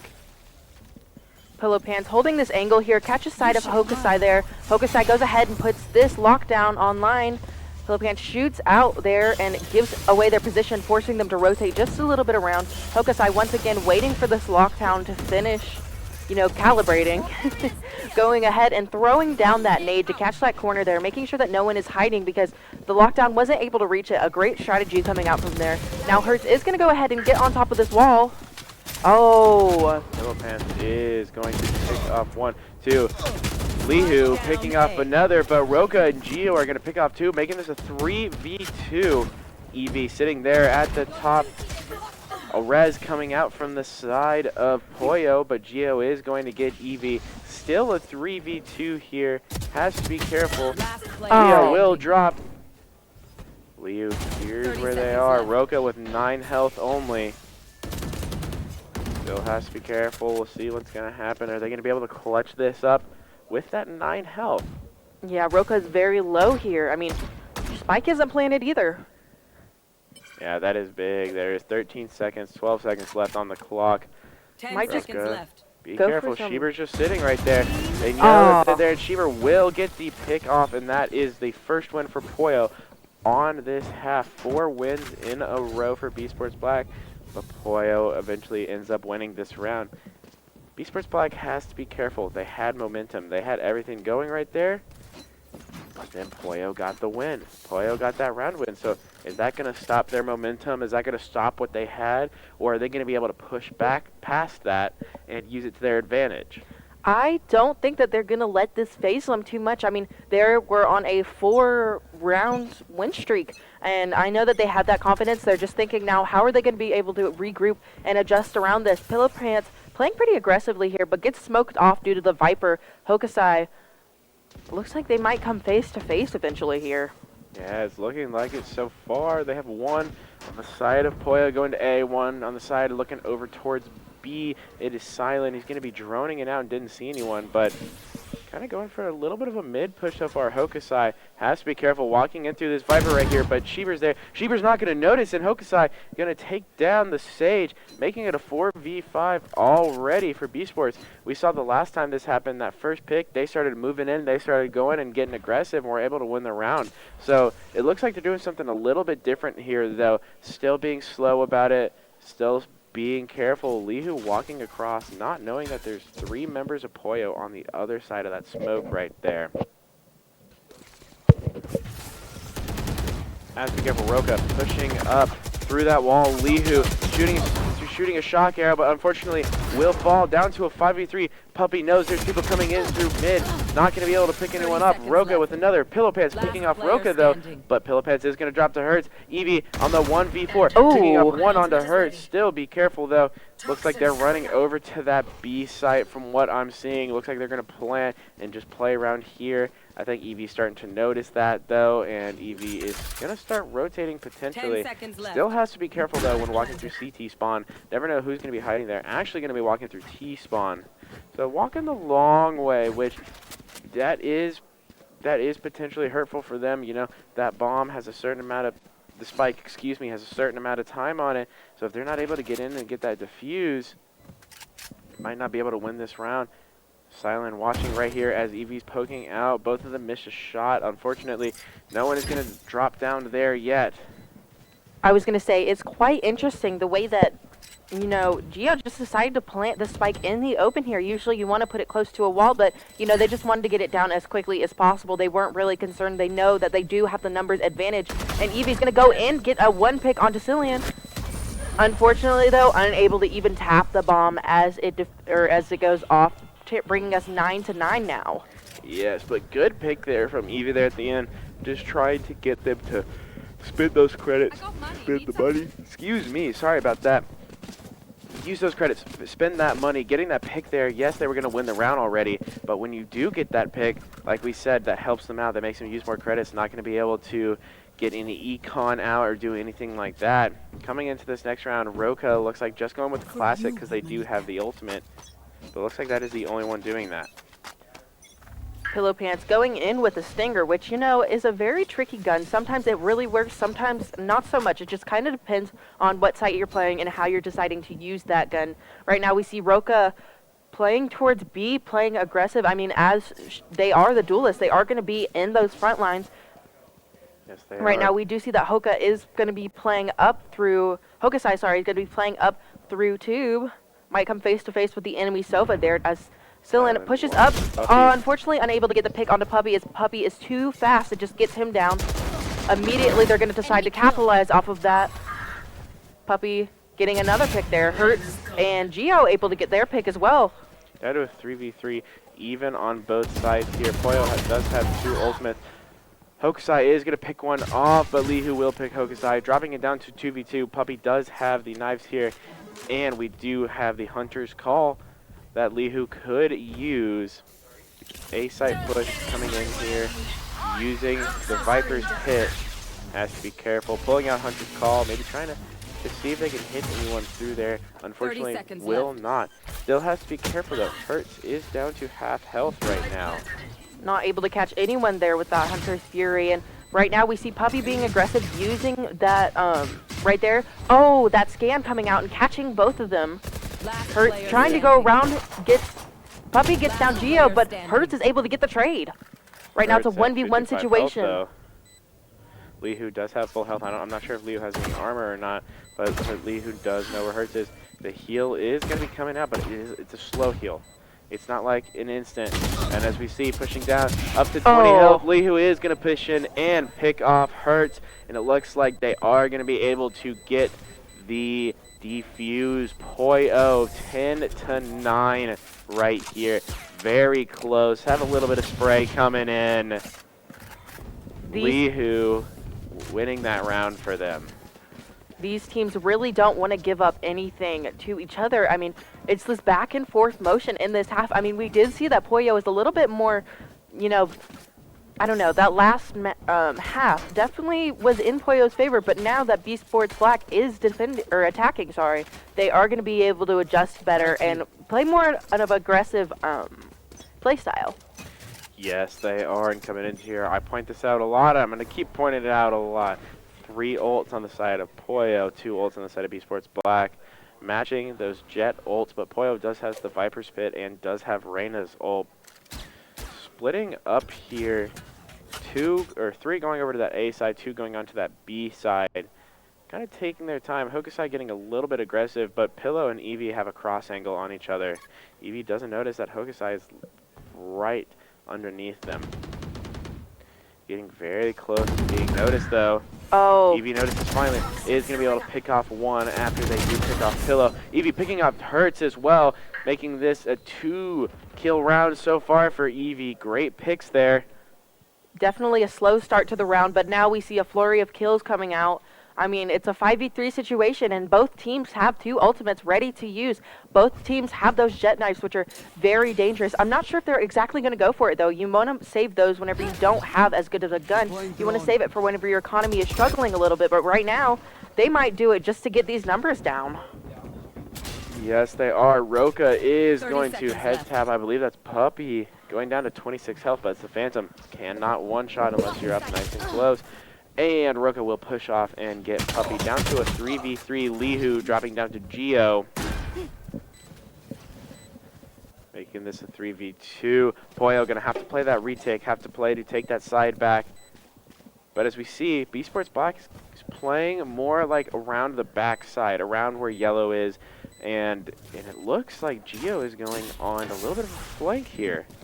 Sheeber pushing up. Roka watching from yellow. They do have the Venom coming out.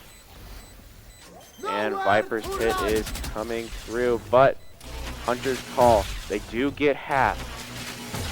Are they going to stick the plant even more? No, Roka will pick off Eevee. Schieber picks off Geo, but what a flick. It really was.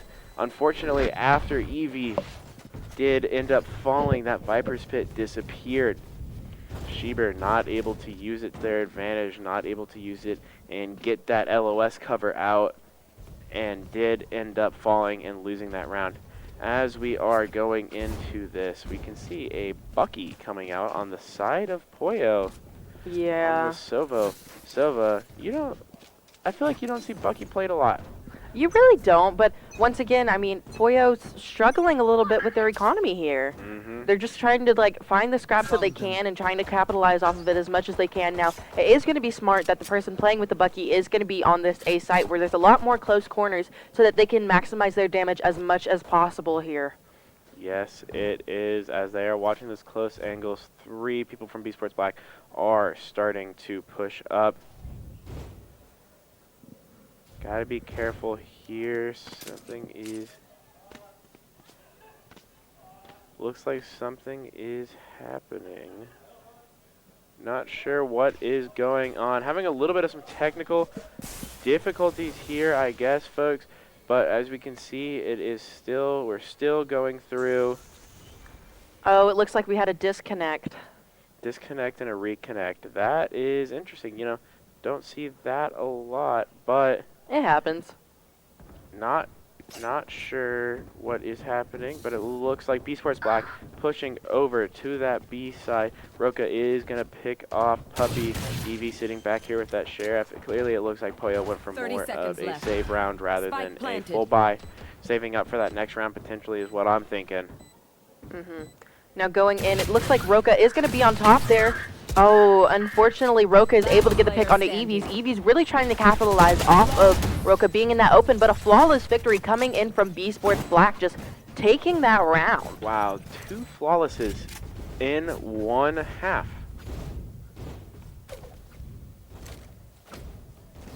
It looks like we are going to go ahead and pause the timer for a little bit as we try to get everything figured out. I mean, these things happen. Internet can be a little funky sometimes, and we just got to wait for everything to figure itself out. Yes, we are. And the pause timer, the timer itself is going to be going back in. Looks like they're starting to figure it out. Like you said, internet, no one's friend. Internet is either a gamer's best friend or it is a gamer's worst nightmare. Oh yeah, absolutely. It's not what you like to see, it's not what you like to deal with, but as we are looking into this, B Sports Black going with another full buy round, up 11 to 10. Poyo going for kind of a mixture. They do have some Vandals, but they're going to have some Spectres as well. Pillow Pants being aggressive here, pushing in to that little cubby right there. Puppy being forced to back off of this B side a little bit as they catch whiff that, B Sports Black is going to decide to push towards B side. It looks like they are going to rotate out, though, as soon as they get those entry picks on the side of A, figuring out that it's going to be safer for their numbers to go this way. But Pillow Pants playing quite up here, but unfortunately falls to Geo, doesn't check that corner to see that Geo is going to be sitting on top of Raptors. And Hurt is going to pull the res and pick up Silent right here. That Elim that came through on the side of Poyo is not going to be able to help with that res coming up. Roka being aggressive here, pushing through that wall. They know where they are. They're on the top. No player is detained. But with that, B Sports Black was able to push in and take control of the site. So they just got to be careful. Now Poyo is going to have to retake it. Oh, Puppy goes down. Right now, we have a 5v2 situation. Once again, could this be another flawless victory for B Sports Black? Technically, I don't think it'll count because we did have that stage res come out on the side of B Sports Black, if I remember correctly. Right now, though, Caster's curse happened again. I did it people again. Are going to drop a Roka. Will get a double kill there at the end to make it 12-10, sending this to match point, I believe. Yes, it is match point now. Teams are going to go all out here. We have a full buy coming in from B Sports Black. And unfortunately, Poyo is not going to be able to get that full buy either. You have a Vandal coming out there, but then you have a couple Bulldogs. You have a Spectre. I think Bulldogs are pretty cool, though. It's definitely one of my favorite guns in the game, but I agree. I know that a lot of people disagree with that. Now yeah, Bulldog is very good. Yeah, I mean, B Sports Black has really just came online here in this half. I mean, the fact that they are now attacking really just gave them the momentum that they really wanted to get these rounds off, get a lead. Oh, Puppy able to get the pick while he's scoped in. There's that Bulldog light we were talking about, dashing over to the left. is going to drop some health, but will not lose a lot. 4v4 as Silent is going to pick up Evie and Gia will pick up Puppy. Oh! They're going to have to be careful. Roka dashing in and Gia... I wonder if that was a misclick. I think it might have been, but because of what just happened, Pollo is going to have the man advantage on a 3v2 with the Reyna out right now. Oh. See, up on Raptors, and the res does come through, so Hertz will pick up Liu. Pollo really have the res. Pollo really doesn't want this map to end here. They want to keep going as quickly as possible. Pillow Pants unfortunately goes down. Silent getting another pick down to a 2v2. Has to be careful here. Roka might try to get aggressive. Sheeber is going to get the heal off, so will heal back up to full with some armor. Ooh. Is going to pick off Silent. Hurts 1v2 left here now. Is going to drop, and we will be going to another round. This is what we were talking about earlier. It is that close game. I really 11 feel like to 12. we've been seeing it all throughout this map, and especially towards the end there as they are starting to grasp at straws, I'll say. They're just trying to not be out of it so far. I mean, even though it is a best of 3, you don't want to lose a map if you don't have to. Yeah, no, you do not. And now because of that, Pollo coming in with mostly a full buy. Evie is going to have that Bulldog, and B Sports Black will have the full buy. But hey, as we saw, Pollo didn't have that full buy last round, and they did win that round. So it looks like Pollo setting up, kind of leaning towards the A site, but having an aggressive push up mid, it looks like. I was going to say, Pollo used all of their available ultimates in that last round to, continue to stay in this running. Sova able to get 2 picks here. But Silent will get the Reyna, making it down to a 4v3.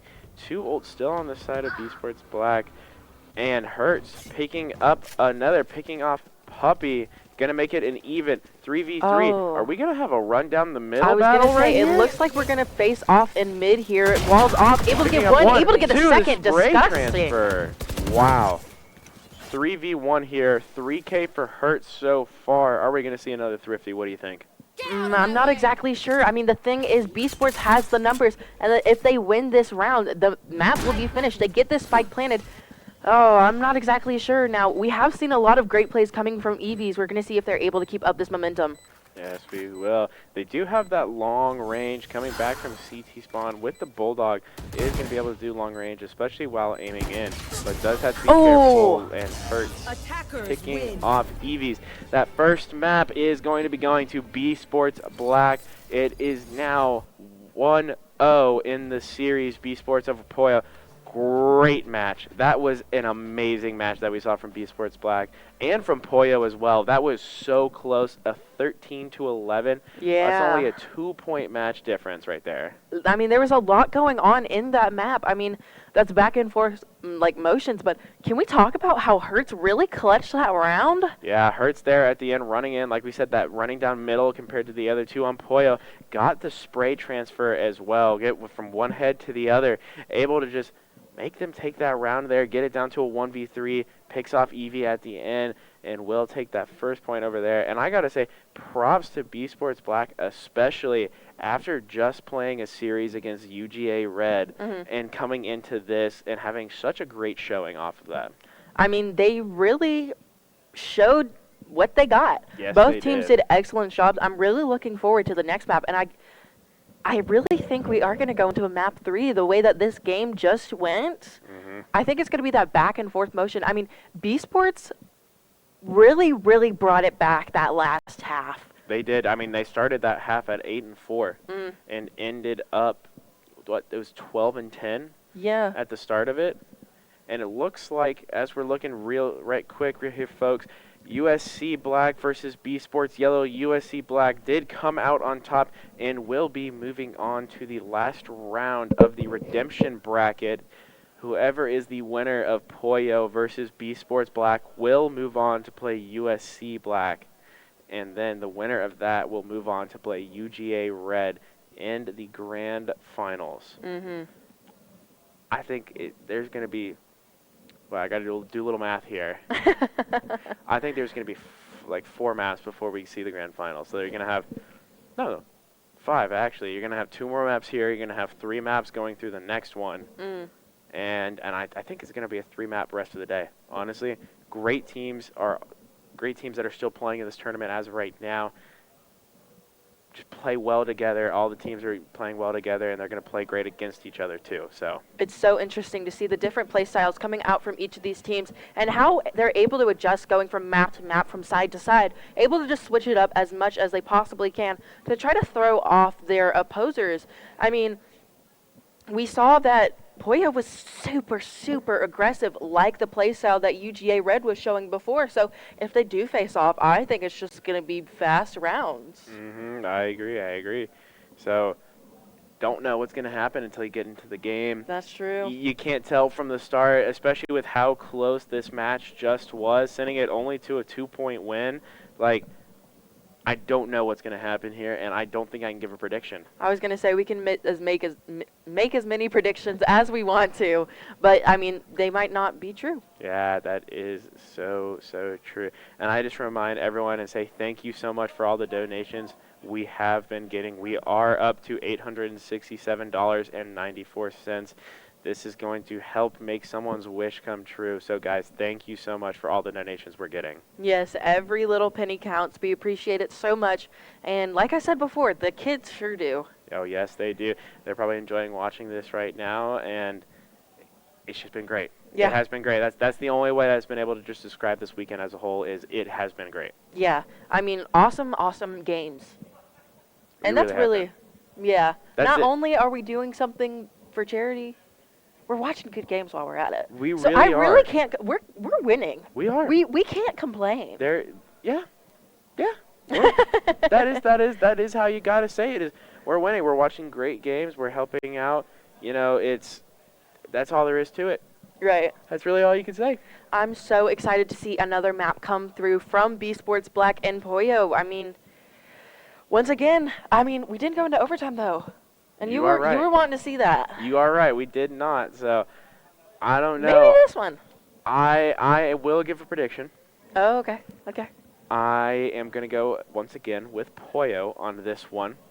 I liked how they were playing. I liked their aggressive play style. I think once they are sitting down right now, taking a quick little break, they can discuss what they can do better, different strategies that they can use, and I think that they're going to use those strategies and just kind of help them push forward. But I will think this time we're going to see an overtime match.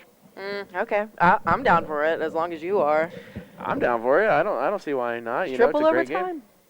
Oh, that's a lot without a break. That would be horrible for the players too. Yes, it would. I think we are going to go, I want to make a guess.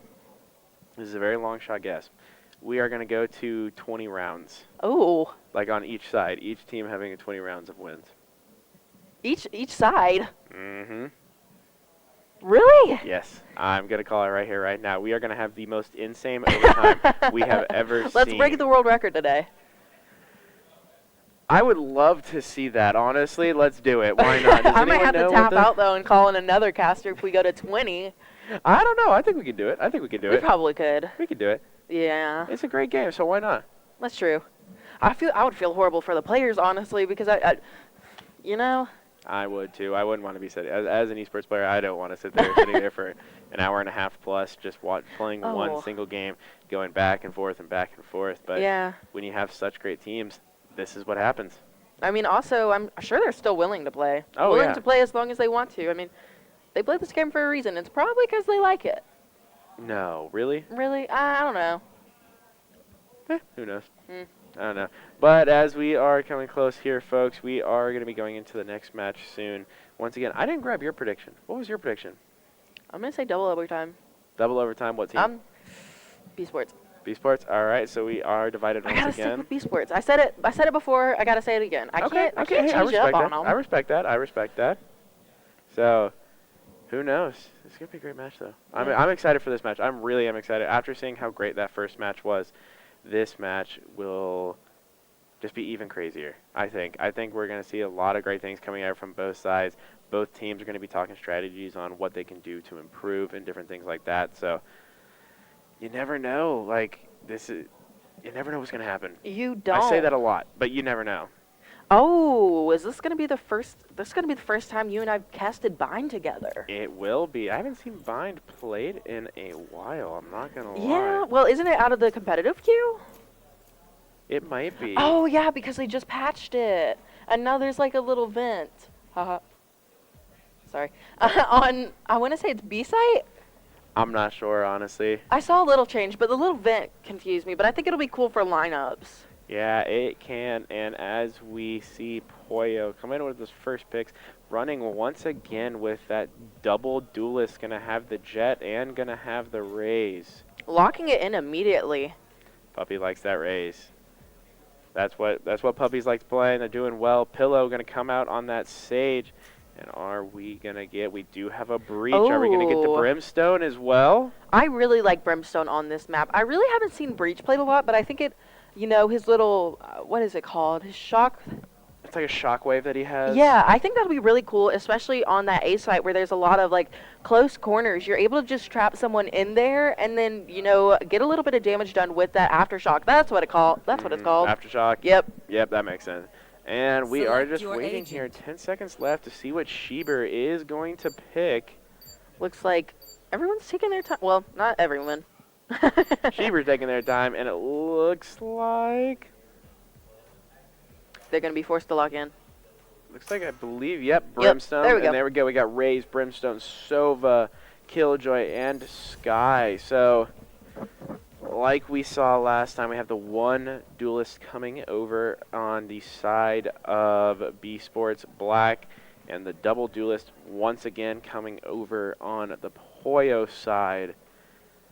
Who knows? We saw Roka was playing that Sage, I believe. No, Roka was playing Jet, right? Yeah. Roka was playing that Jet last time, but now it's going to be on that Killjoy. So very different style of play. Right. I'm really excited to see B Sports Black run with this Sky. I mean, Sky is pretty much just made for this map. With that dog, as well as those flashes, you're able to go around those corners. I mean, whenever it comes to Breach as well, I mean, you're going to be able to do a lot on that A site, but not so much whenever it comes to B, in my opinion. Yeah, I agree. And especially since this map has a lot of highs and lows. Sorry, excuse me. With a lot of highs and lows, like upper ground, high ground, low ground, using that Eagle to use as the, what is it, as the flash is, going to be able to kind of just fly it around. I think they're going to be able to use that very well. Hokusai coming out strong, picking off Puppy already. And thankfully, Sky coming in with that heal, since it looks like he was down to half health. Mm-hmm. Yes, it was that heal. Sky is overall just like, it's just a great character. You do have the heal. Oh! What a nasty shot coming in from Julie. I mean, there is one thing that I am going to say. Ladies and gentlemen, we have broken the $1,000 mark on our donation goal. Oh my Thank you all gosh. so much for that. Thank you so much to everyone that's donated. We genuinely appreciate it. $1,000. That is so awesome. That is just I mean, one step closer. Right now, though, this gameplay is awesome, too. Yes, it is. Getting back into this. Pillow peeking around, able to pick them off. Is going to have to get the single heals. Hokusai getting one and Hurts getting another. B Sports Black going to take that first point. Wow, they really weren't checking that cubby there where Pillow Pants was sitting and able to get that pick onto the Sky. Unfortunately, wasn't able to finish it out. That first round goes to B Sports Black. Yes, it did. Very well played by B Sports Black there. Taking that first round, just getting out strong, starting off. That Sky we saw was very helpful, using the dog to kind of just see where everyone else is. Sheber with that RGB butterfly knife, just flinging it around, having some fun. Hokusai getting Puppy once again. 2 first bloods in a row? On the same person. Puppy peeked both times, and Hokusai was just sitting right there, just waiting. The dog coming out from Hurts. B Sports Black going in for this B push is what it looks like. Yeah, trying to clear hookah because hookah can be a dangerous little spot whenever you are attacking. Yes, it can. They come in using a lot of utility, but I think they finally realized, hey, Pollo isn't here. Right, now we are going to see some utility being put up from the KJ, from Roka, as well as that Marshall. We saw it in the last round, and we'll see it again in this one. Oh, a shot through the smoke. Already getting that 1 kill, make it down to a 3v2. Schieber has to be Not gonna careful. check that corner. Hokusai getting 2 eliminations. 1 health for Eevee. There is 1 health exactly left. Getting the wall bang. That is a flawless. That's 3 flawlesses for B Sports Black in the past, like, 8 or 9 rounds, I think. Really? No, it's probably been like 10 to 12 rounds. I think there's been 3 flawlesses so far for them. So, very well played. That is quite a lot, honestly, whenever you think about it. It really is. Now, right now, looking into this next round, it looks like there is going to be a lot going on towards this A site. Eevee is going to go ahead and get this flash ready. It looks like we're going to have some action going on through showers as they decide to rotate there instead of through main. That flash coming out as well as that nade, trying to get as much down. Hokusai going down to Puppy this time. Puppy is going to get some redemption there. Picking off Hokusai first. Now they're kind of just sandwiching them as they come in here. Pollo being aggressive. Picking up 2 though, but it is a 3v1. Geo got to be careful here. Ooh. And Liu picking off Geo.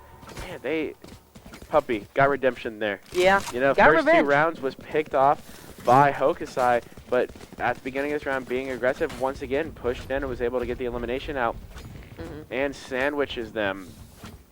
It looks like it's going to be a full buy for both of these teams, except for a single Spectre coming in on the side of Pollo, if I remember correctly. Yeah, there is 1. From Eevees.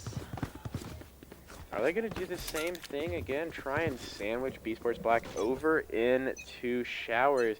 I guess we're going to have to wait and see. Hokusai, he knows what Puppy likes to do. So he's going to, play back a little bit. Puppy versus Geo. Puppy is going to get the pick, but is Hokusai going to peek it out? Be careful. No, Hokusai is going to drop. Puppy getting 2 so far. Silent just watching as Eevee is like trying to peek.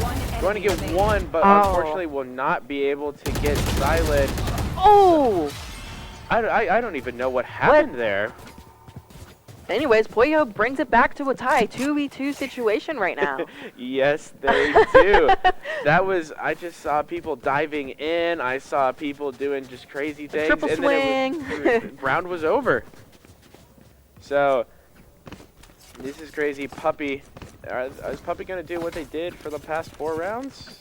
I don't know. I think something we've seen from Pollo is whenever Pollo finds something that works, they like to stick to it. We saw it that first map on Icebox whenever it was that constant A push over and over and over again. Looks like they might be going for that same defense on A. Unfortunately, though, this time it's not going to work out in their favor as B Sports Black decides to go towards B, and it is left completely undefended. Roka goes down to Puppy. Roka does. Roka was the only one there, but I think now they realize that Pollo is up on B site.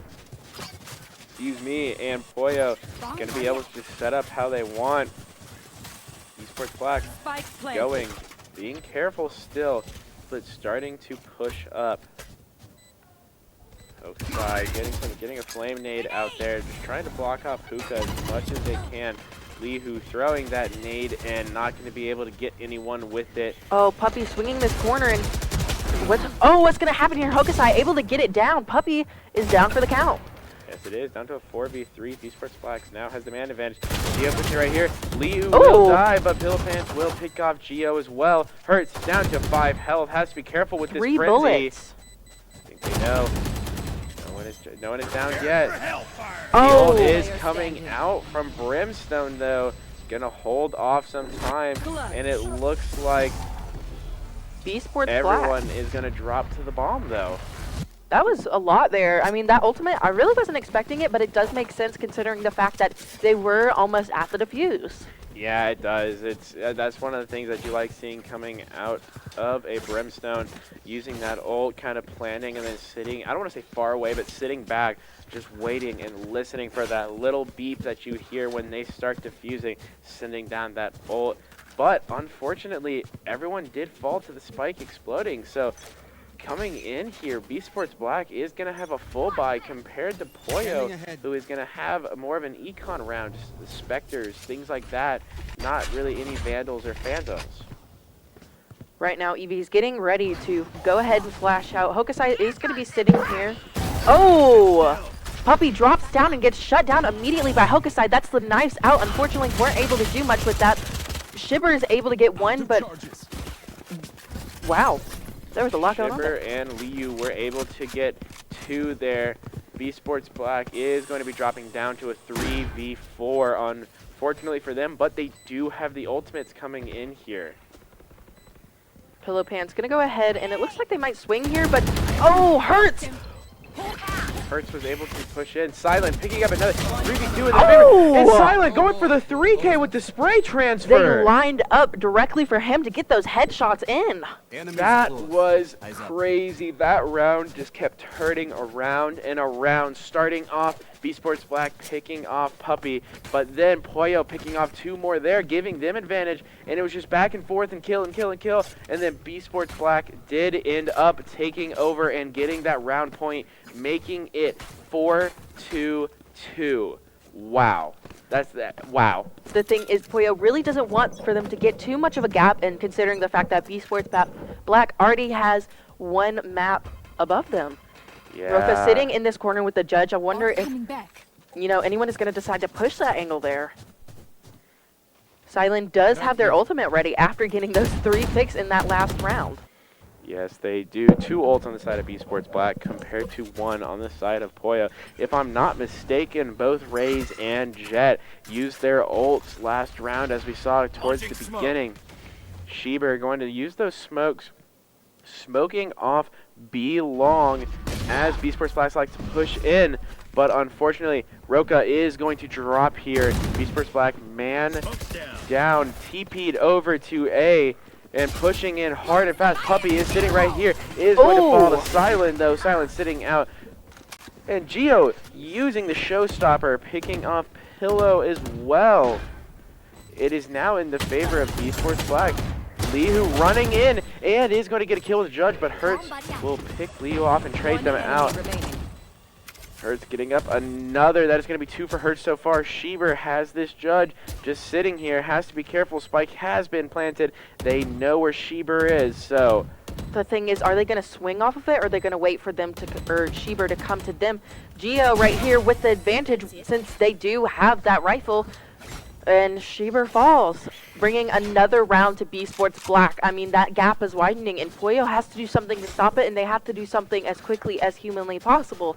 I mean, we do see 3 ultimates from B Sports Black, but we also see 3 ultimates from Poyo.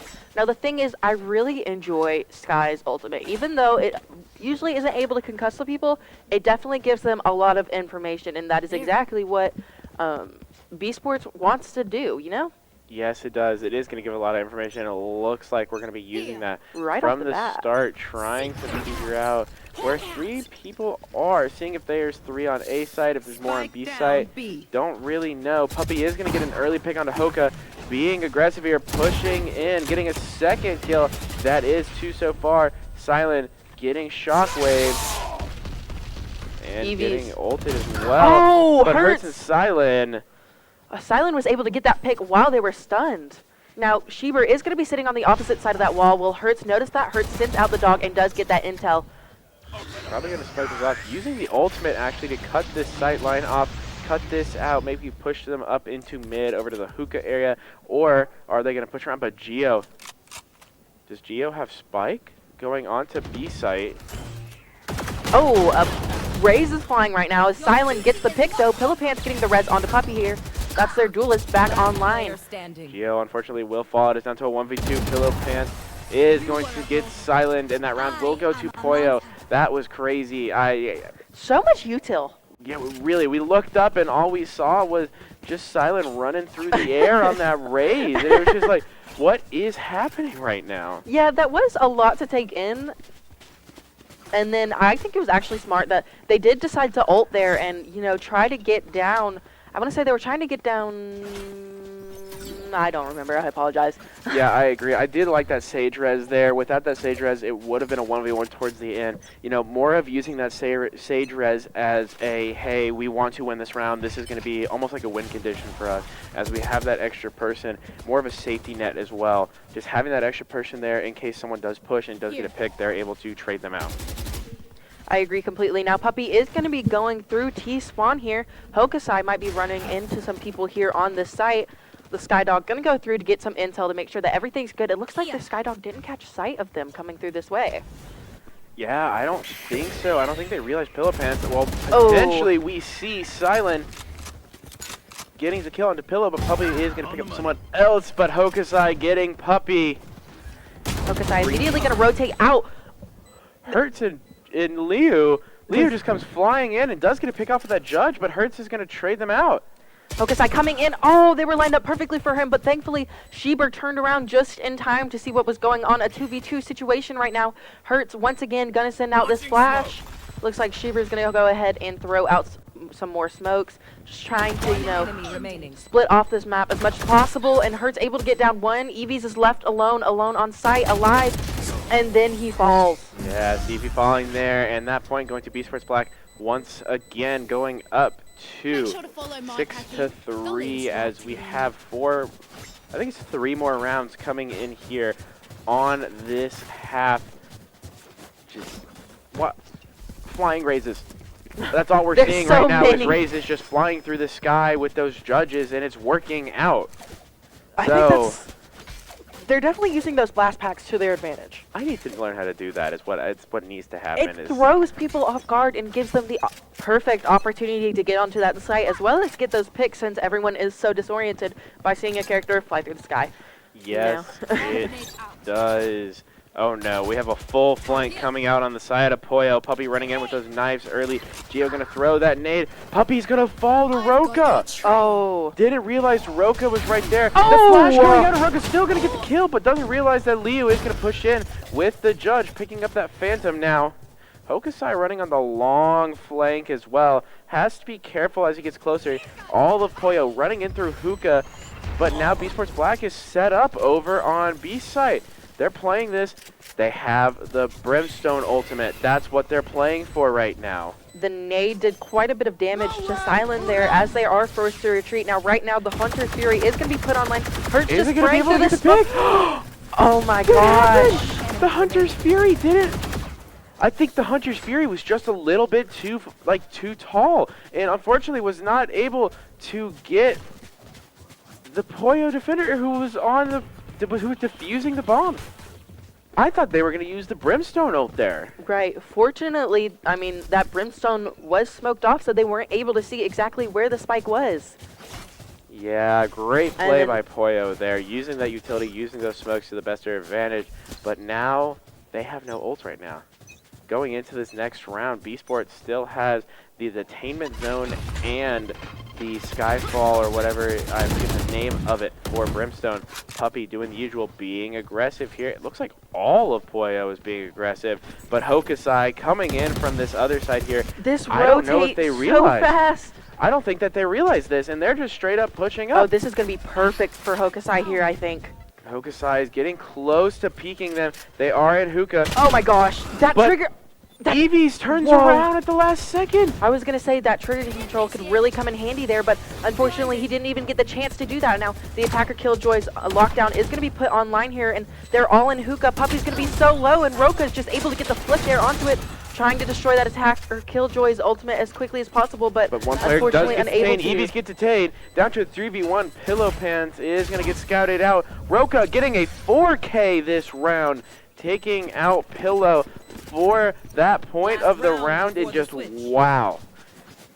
We saw Hokusai starting off with that huge rotation coming in from behind, but Eevees is gonna just turn around and notice that, but as they start pushing into Hookah and 5-manning this, they have that detainment field. That detainment field was huge. Poyo wanted to push in, and it looks like they wanted to destroy that detainment field, but weren't able to, unfortunately. Did get detained, which did cause B Sports Black to get that round win. pushing it up to 7-4. And if I'm not mistaken, this is the last round before the switch. We are going to see Hertz go in with this dog, stuns the Rays right here. Showers is going to be walled off once again. I mean, just being stunned, being blinded, that's what happens with this Sky utility. Now, Sage able to get the pick onto the Rays there. Roka getting two picks right there, but not before. Oh my gosh. This is just a crazy game. Hertz, last one alive, over onto B side, but Spike is on A. They do have to be careful. We are going to see, though, that the Breach is extremely low health right now. Like 1 HP, I'm talking. Yes, but as we see, Poyo rotated over to B side, so Hertz almost has an open field just to go in. Right, it looks like Hertz isn't going to know that they're not here, but Julie's going to, you know, be right there. Julie's going to get the pick. Has to be careful with Eevee's walking around here. Grabs that spike perfectly. Did grab spike. Wow, I didn't realize that they grab it. Going to be able to plant onto B side. Eevee down with 6 health left compared to a full health and armor. Hurts. What was Poyo thinking right there? Like, I know they wanted to go get that kill, but they had that spike over on A site. What an amazing play coming from Hertz, though. Getting that spike and immediately hopping into that teleporter as quickly as possible. Now, the thing is Eevee's going to have time to defuse in the first place? I'm not sure. They do have that bomb pinged out. Hertz trying to jump. Shockwave coming through. Has to be careful here. Eevee's is going to get the kill! Will he get the defuse, though? Is the defuse? I believe the defuse does get to go off. Oh, my gosh. Wait a second, and yes, it does! I'm surprised that wasn't a clutch, honestly, from Poyo. Eevee's playing super smart. They're deciding to get off of the spike and just go ahead with the stun that person, get him down, and then have just enough time to be able to defuse that spike. Yes, Eevee played that perfectly. Very great job for Eevee. Going to end this round at 7-5. Looks like we're having a little bit of technical difficulties here. Each team has their ultimate now, I guess? That is... I say they play with it. That is not supposed to happen. And I guess as we are figuring this out... Oh. Sorry about this, folks. Just having a little bit of some technical difficulties here.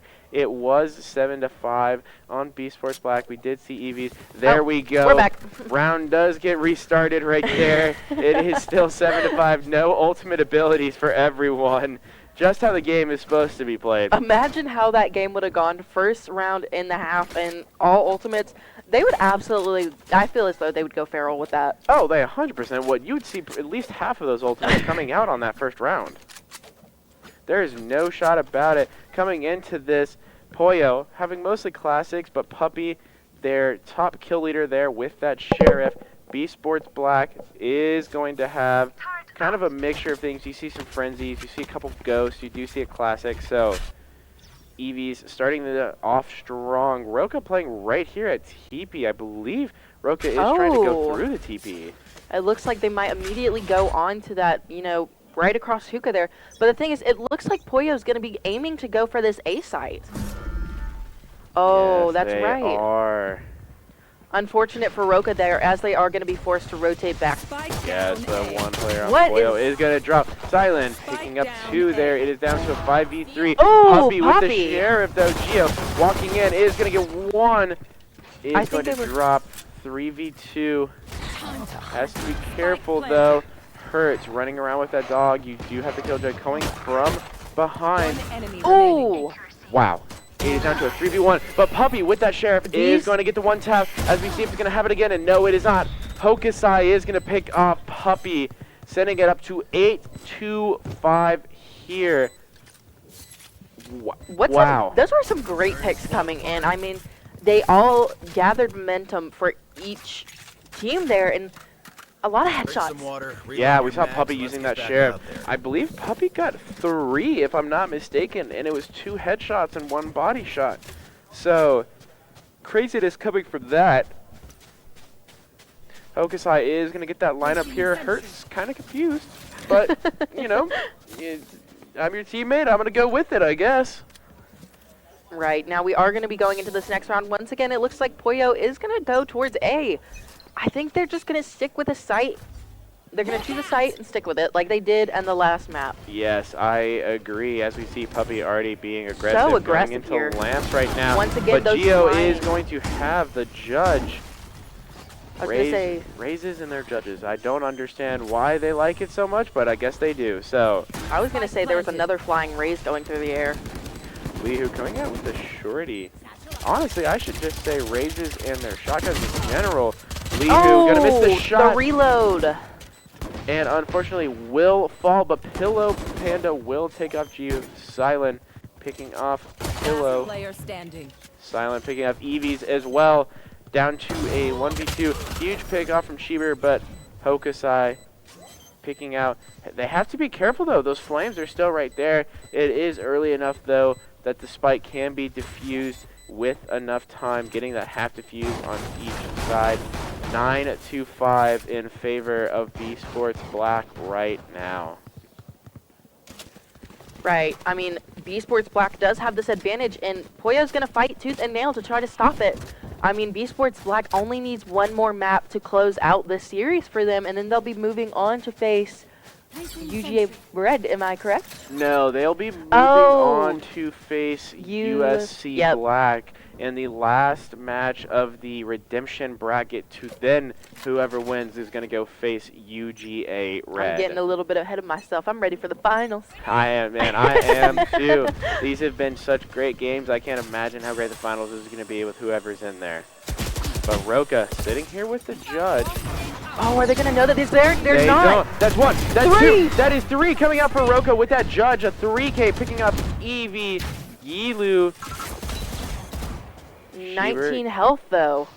Never mind. Got healed. Got healed up. That's what that Sky does. Has to be careful. Gio is sitting right here, though. I think Gio realizes that they are coming. Yeah, Gio is going to be sitting here. Pillow Pants just waiting patiently to go in. Shiber is going to be caught here as we see people peeking out of hookah. Now Gio's just going to wait patiently. Running to Gio. Not going to check this corner. It's a one tap. Pillow Pants is going to pick up two, though. So it is a 1v3. Does have the spike going to plant down in default right now. Yeah, the spike is down. It is a 1v3 situation right now, but the KJ is low, but Hokusai able to finish out the round. Hokusai has been playing this game very, very great. Just getting some great kills at the start, you know, hitting some weird flanks coming out from Hokusai, but it's been working out. Both teams, don't get me wrong, playing very well, but just B Sports Black is able to start coming out on top a little bit. Right, I mean, going into this next round, B Sports Black, their economy is looking pretty freaking awesome. On the other hand, Pollo is going to be struggling just a little bit. They are going to be forced here. We see two Spectres, another Judge coming out, as well as a Phantom and a Vandal. On the other hand, B Sports Black is going to be, you know, they have the economy. Yes, they do, and they were able to pick up a lot of weapons from winning that round. As we saw towards the end, Hokusai did pick up a Vandal, giving it away to one of his teammates, and then picking up another one on the ground. Some pretty cool lineups coming out from the KJ there, but now we do see that Eevees is going to have their stun, or their, It's an their op. stun ready. It's an op. Misses the shot. Has to be careful using the black pack to get away. I like that they did it in reverse. Liu getting in there, using that judge, but Silent is going to go ahead and pick off one already. They do have to be careful. That is a pick on the op. Oh! That is forward there. That's a shock arrow kill. Lineups. Leo, last one. Liu, excuse me, last one alive is going to pick off Roka. Hokusai getting that last shot. It is 11-5 right now. And the only thing that they're going to have to buy this round is just get another, I believe, Roka. No, excuse me, they still had a Vandal, so they're just going to have to buy another Vandal, buy a couple things, and they're going to be set. An Odin, actually. Oh. What do we see happening here? They Gio might be wants feeling the a little Odin? cocky. Raise? No, not raised with the Odin. I am We've seen scared Rays that we're and going to see an Judges. AC-130 flying through the sky with that Odin. With such a big gun. Puppy pushing in. Has to be careful that Geo is going to pick up Geo, though. That Odin is going to fall. Silent going to get killed. That's 4 flurry down of already. kills. EVs will pick off Silent, though. 3v1. This has been crazy. Walking through and just getting the kill right there. What happened there? Eevee's taking up into heaven. Eevee's but does just have Roka that gonna spectacle. throw the nanos over there. Peeking around. Gonna have this shot down to 31 health. Has the op still. That was interesting. It very much was. Now, the thing is, there is a little bit less than a minute left on the clock, but the thing is, Spike is pretty much in spawn right now. Spike is in spawn. I did not realize that. It is over by where Bathhouse is. Or Bath. Excuse me. And the operator kill will come out right there. It is 12-5. And ladies and gentlemen, we have match and game point right here. We do have a timeout coming in on the side of Poyo. Probably going to be sitting there, you know, having a little bit of talk, having that little bit of a mental break that they potentially need, talking about strategies, talking about what they're going to do. And it is 12-5. If they want to come back from this, which I think they do have a chance to do it, if they can talk about strategy here, they're going to have to win 7 rounds in a row. Wow. See, it's not impossible. Yeah. I think they will be able to bring it back here. There definitely is a possibility, but now the thing about these timeouts is not only does it give Poyo a chance to discuss things, it also gives B Sports a chance to discuss things as well. So they could see, you know, what they were doing right and close out this map, closing out this game. Yes, they can. You know, they can talk about with their coach, talk about, hey, what if we want to do this for this last round? What do we want to do this? Talk about the strategies that they're going to be able to use to help them out, like you said, and give them that little bit of a break. We have to remember, B Sports Black played a game right before this. Yeah, I'm sure they're tired. This is map 4 for them on the day, and if they finish this here right now, it's not the last one for them either. So another one. It's just crazy. And as we're going back into here, B Sports Black, double op. We do have the double op coming from B Sports Black. They're feeling cocky. I bet they are pretty confident right now. I think they are feeling confident, and let's see if it's going to work out for them or not. Puppy pushing very slowly, but Roka has the op angle. Roka does get the kill, dropping down to 26 health, and it's just going to get healed back up. But Pillow does have the res out, able to pick Puppy back up. Roka's going to get the raise. Raise jumped in the air and blocked the shot for Puppy. Pillow walking in through middle now. Going to go up to Hookah is what it looks like. Roka is stunned. That dog's just sitting there. he's just vibing, as they say. He's just taking Be careful. That Puppy was there. Will not be able to get the hit, but is going to drop down. Heal back up to full, though.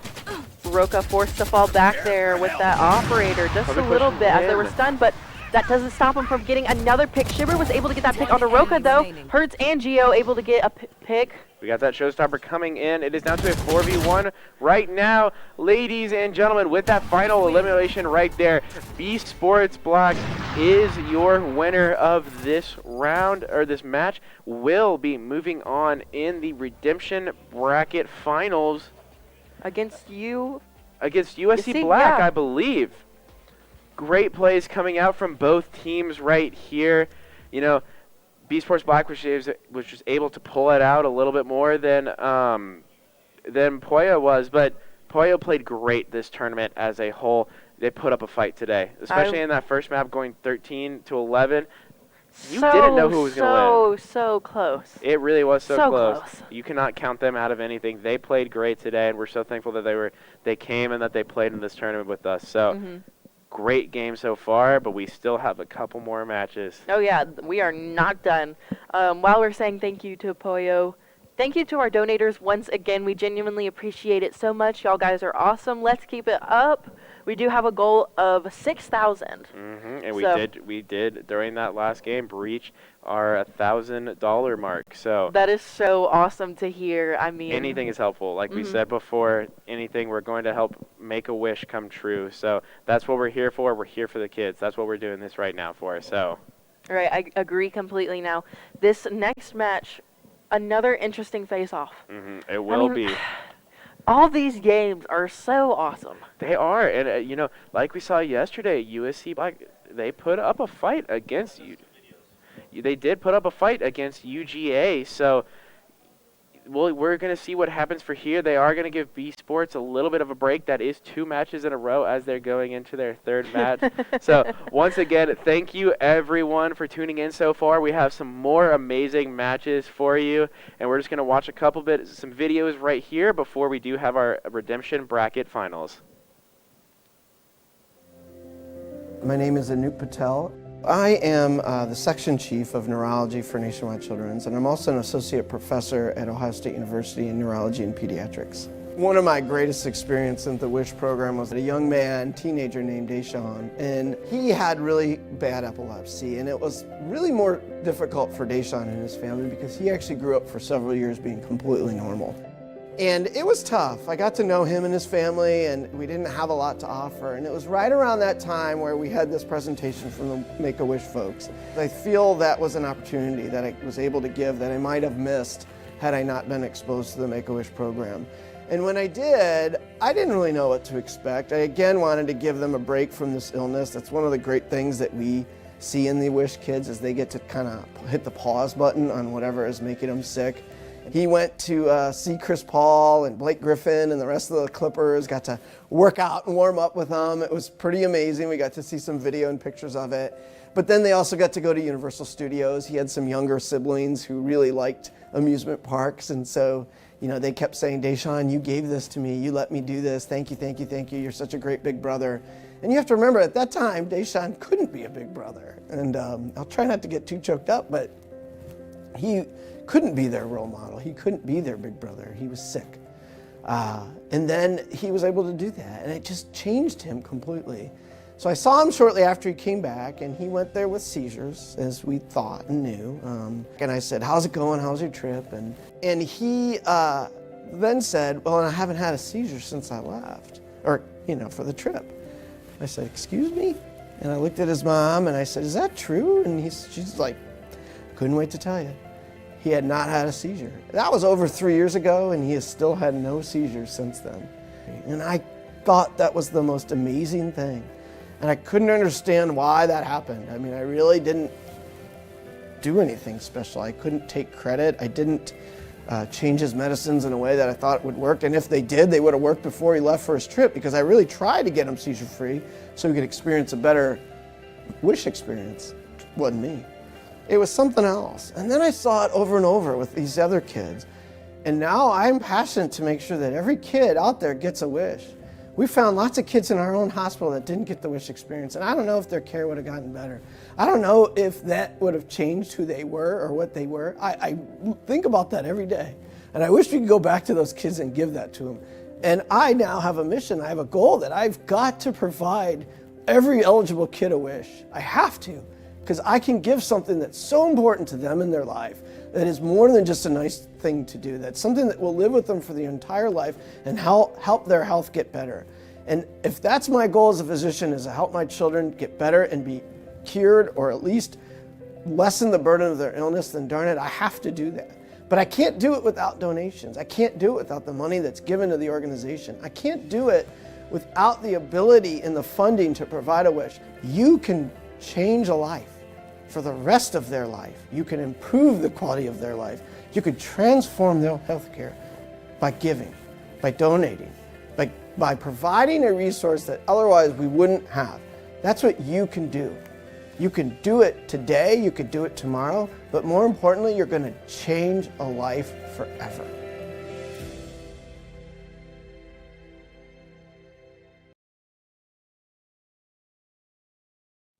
Christian is the strongest person that I know. The strongest person.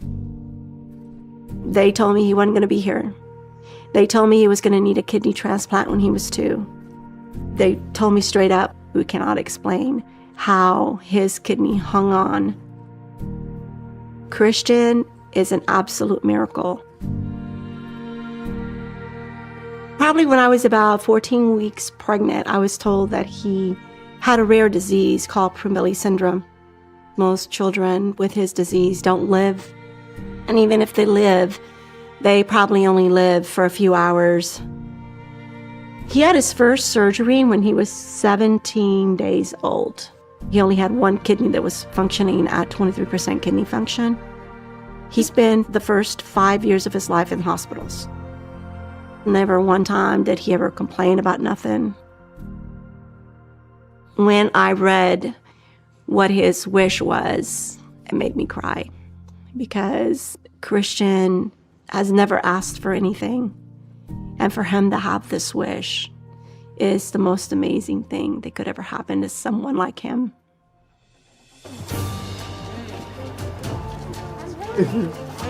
Oh my God! Happy birthday! You're from Bungie. Hi. It's so good to meet you. So good to meet you too. So excited to be here. Bungie's in my house. I was starting to freak out a little bit. You're from Bungie too. I knew. Christian had a very unique and very, very special wish. He wished to be immortalized in Destiny. And more than having him immortalized, he wished for his dog, Artemis, to be immortalized. Destiny to me isn't just a game. It's taught me a lot of stuff. I remember my first trials match with my first friends. I remember my first raid. I remember my first dungeon. I remember all this stuff, and it's because of the people I met along the way. And I feel like no other game besides Destiny has been able to replicate that. It taught me through the community that there's a lot of good people out there. For us to receive a wish that was so meaningful, we knew that we had to knock it out of the park. We came up with this concept of creating an emote of Artemis, of Christian's dog, in-game. Very excited. This is a really... The other thing that we really wanted to bring in was the telling of Christian's story in a Destiny-themed way. And so our narrative team made just the most beautiful piece of lore named after Christian's character, Prime 40, and Artemis's character. Oh my God! Artemis trotted over to him and whined. Prime 40 knelt and scratched him behind his ears.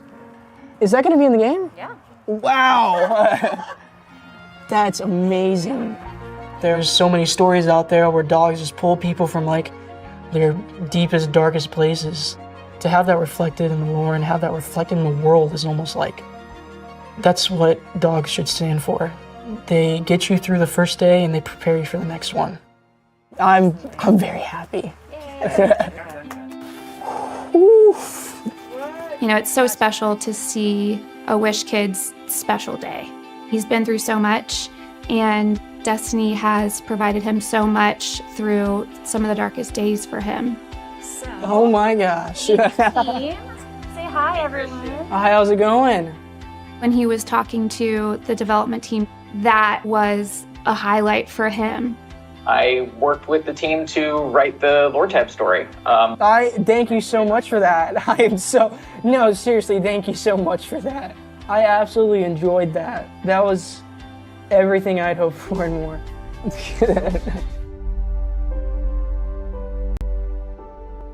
I am very thankful and grateful that I was given the opportunity to be his mother. He's never let anything stop him from doing what he wanted to do. I'm going to move to Texas for Texas State University, and then if I have a chance to be part of like the narrative team in Bungie, I'll totally strive to take that 100%.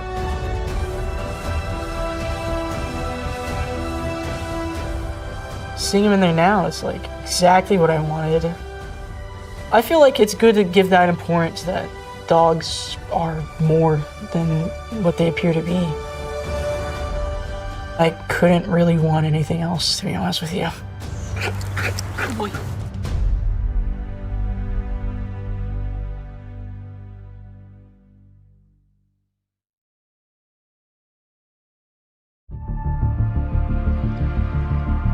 One of Uncle Charles' gadgets turned on last night.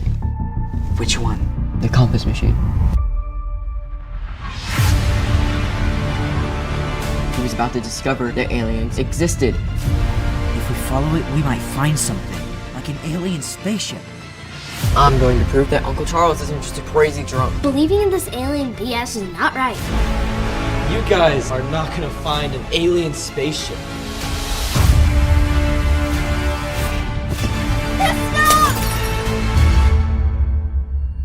What do you think is behind this door? Uncle Alien, Charles. certain death.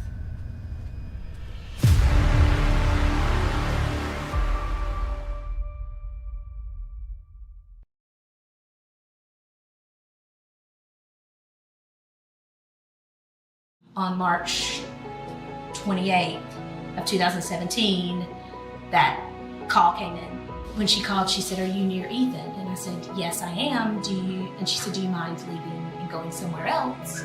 So I went outside on the deck, and instantly, as soon as she said, "Kelly, the biopsy came back. Ethan has cancer." At that point, they told us it would be a 3.5-year journey, fight for his life.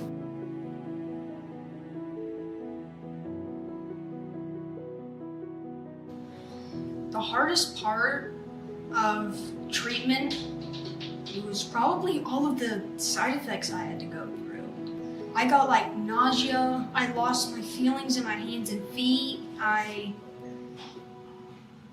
gained a lot of weight. The protocol has been in my mind. I wanted to make it like forever. And then when Make-A-Wish came, I finally got that chance to make protocol. The next phase of your wish coming true, Ethan, is that in the last weekend of January, there's this cool festival called the Game Jam, right? And have you ever seen this Shark Tank? It kind of sounded like that. So these teams are going to compete to prototype a starter version of your game, and then they're going to pitch it to you. So you get to kind of pick which one you like. So then if you get led by a friend, go to a zone to unlock one of your abilities, which that represents that in your cancer journey, you cannot ever fight alone. You need help with your friends and family and nurses and oncologists to help you out.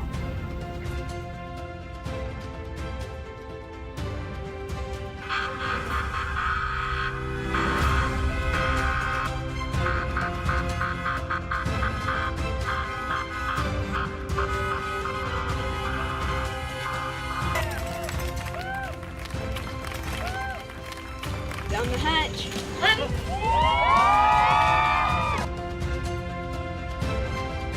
The game is called Protocol, and it has been an absolute joy to work on it for you. We're at a point that we can deliver it to you and that you can play it tonight. We've taken Ethan's art and turned it into a three-dimensional third-person parkour game. The whole underlying premise of the game has to do with getting support from people around you and drawing power from those that are there to help you. And I was able to build on that thought when I was able to get that wish granted. And so it was amazing. Thank you, Make-A-Wish Georgia.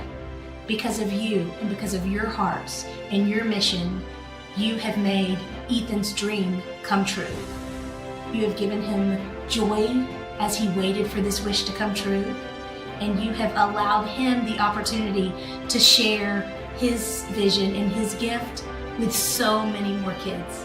And we could not have done it, and he could not have done it without you.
Alrighty, hello and welcome back, ladies and gentlemen. We are here ready to get things kicked off in map number 1 of the Redemption Finals. We have USC Black taking on B Sports Black, two teams with... You can see the bracket as the things have panned on out. You have UGA Red in the grand finals, awaiting the winner of this game to see who will take the title home for the Shoot for the Stars tournament. And you can see there on your screen the QR code. Scan that bad boy and you can go donate to the cause. Again, this all the proceeds for this event go to the Make-A-Wish Foundation GA. And again, just a fantastic sponsor to have. I'm very excited to get into this Redemption final. As again, let me quick go over the donations that we have received. Weston Eckley, Howard Hall, Filet Mignon, Anonymous, No Shen the Frog, who I'm gonna butcher a few of these names.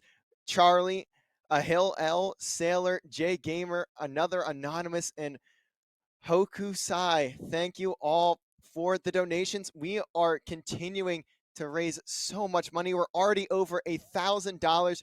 Huge shout outs to everyone who has donated. Very, very excited to see this number continue to increase over the next two matches. We have this one, and then right after we have the grand final, where we will see UGA Red take on the winner of this one.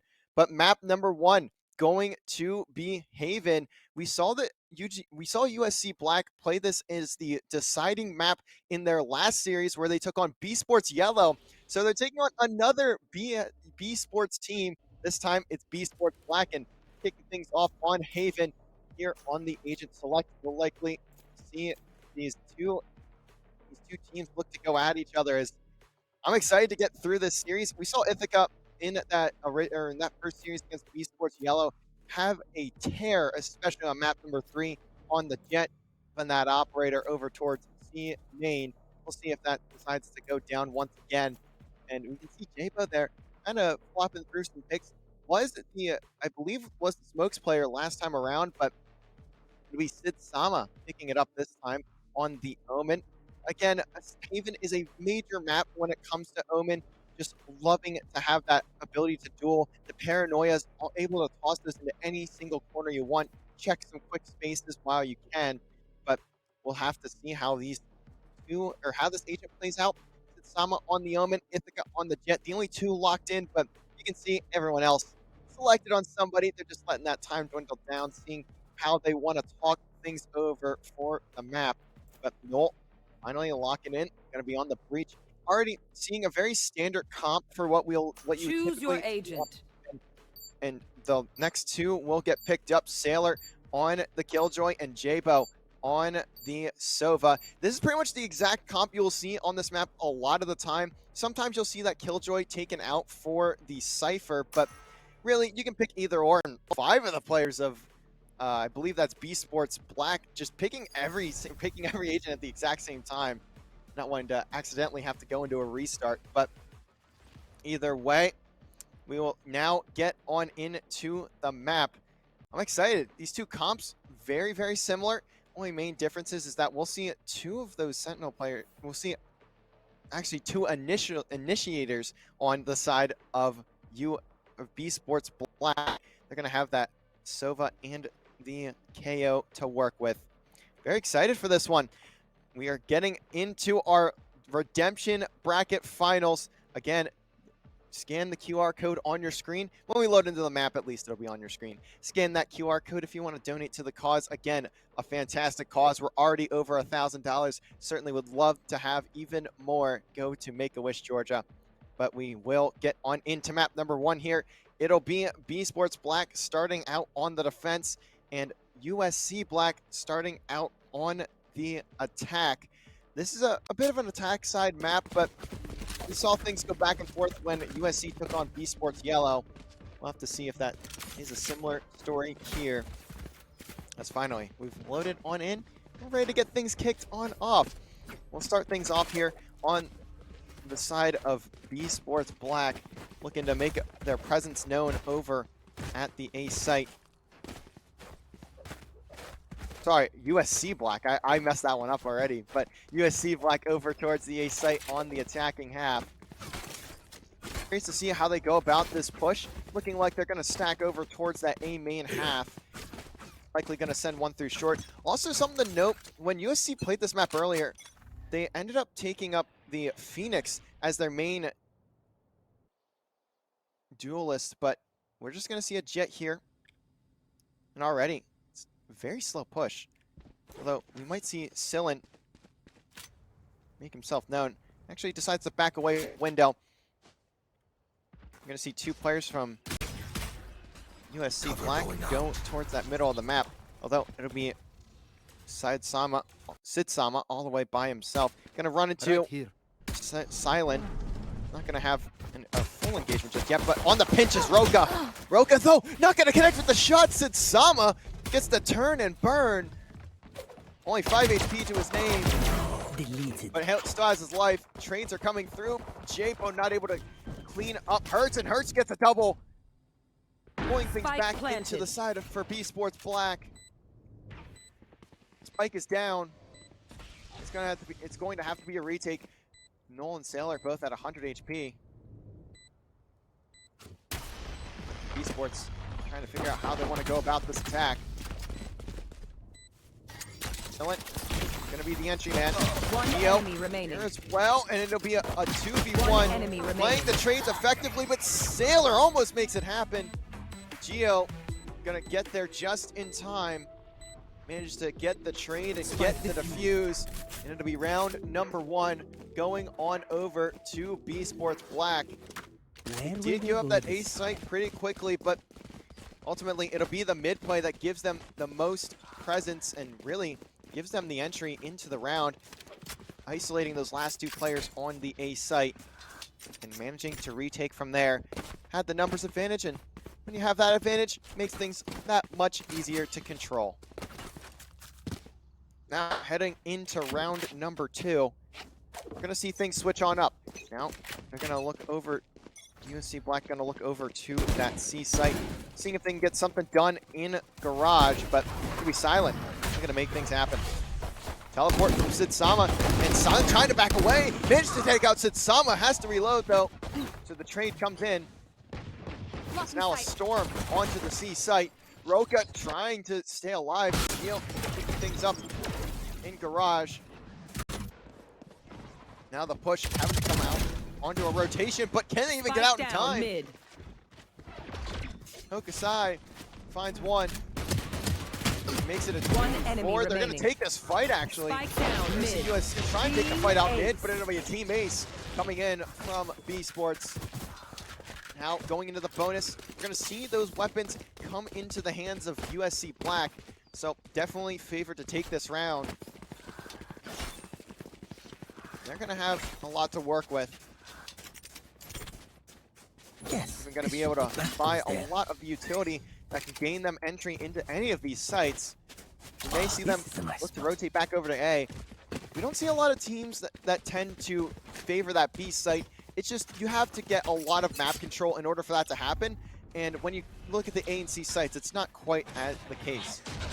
And looking at the minimap here, we're going to see a full rush from the side of B Sports. They want to just take the fights to these USC players and see if they can just get something out of it. Silent finds 2. That's really going to be all it is for USC. Yeah, sorry, for B Sports. Enemy remaining. Just out of the chaos. Geo finds 2, makes it a 1v1.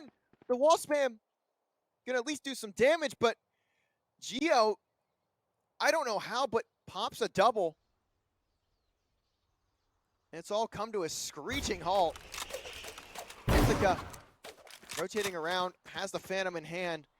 The rush manages to work out if you are B Sports. You take 4 rifles, even if you don't win this round, you take 4 rifles and destroy the economy on the side of on the side of USC. Ithaca knows the tripwire's here. Trying to figure out a way to get over it. Does not have an updraft, does not have a dash. Just has to destroy it. But really, it was kind of a ruse, to be quite honest. That camera was just spotting Ithaca the entire time.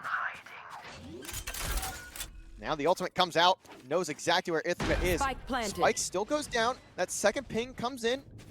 Still some information gained. Geo now without the hat. Gonna have to claim this retake. Ithaca in the 1v1. Geo low on HP. Throws the cage, pings the defuse. Ithaca just making sure it doesn't go through. Geo gets caught. Comes down to a very, very slow 1v1, but it'll ultimately be USC Black getting themselves on the board, and that's really what needed there. They could not afford to lose that round, but despite that, they're still not going to have the greatest buys in the world after losing 4 of their 5 rifles.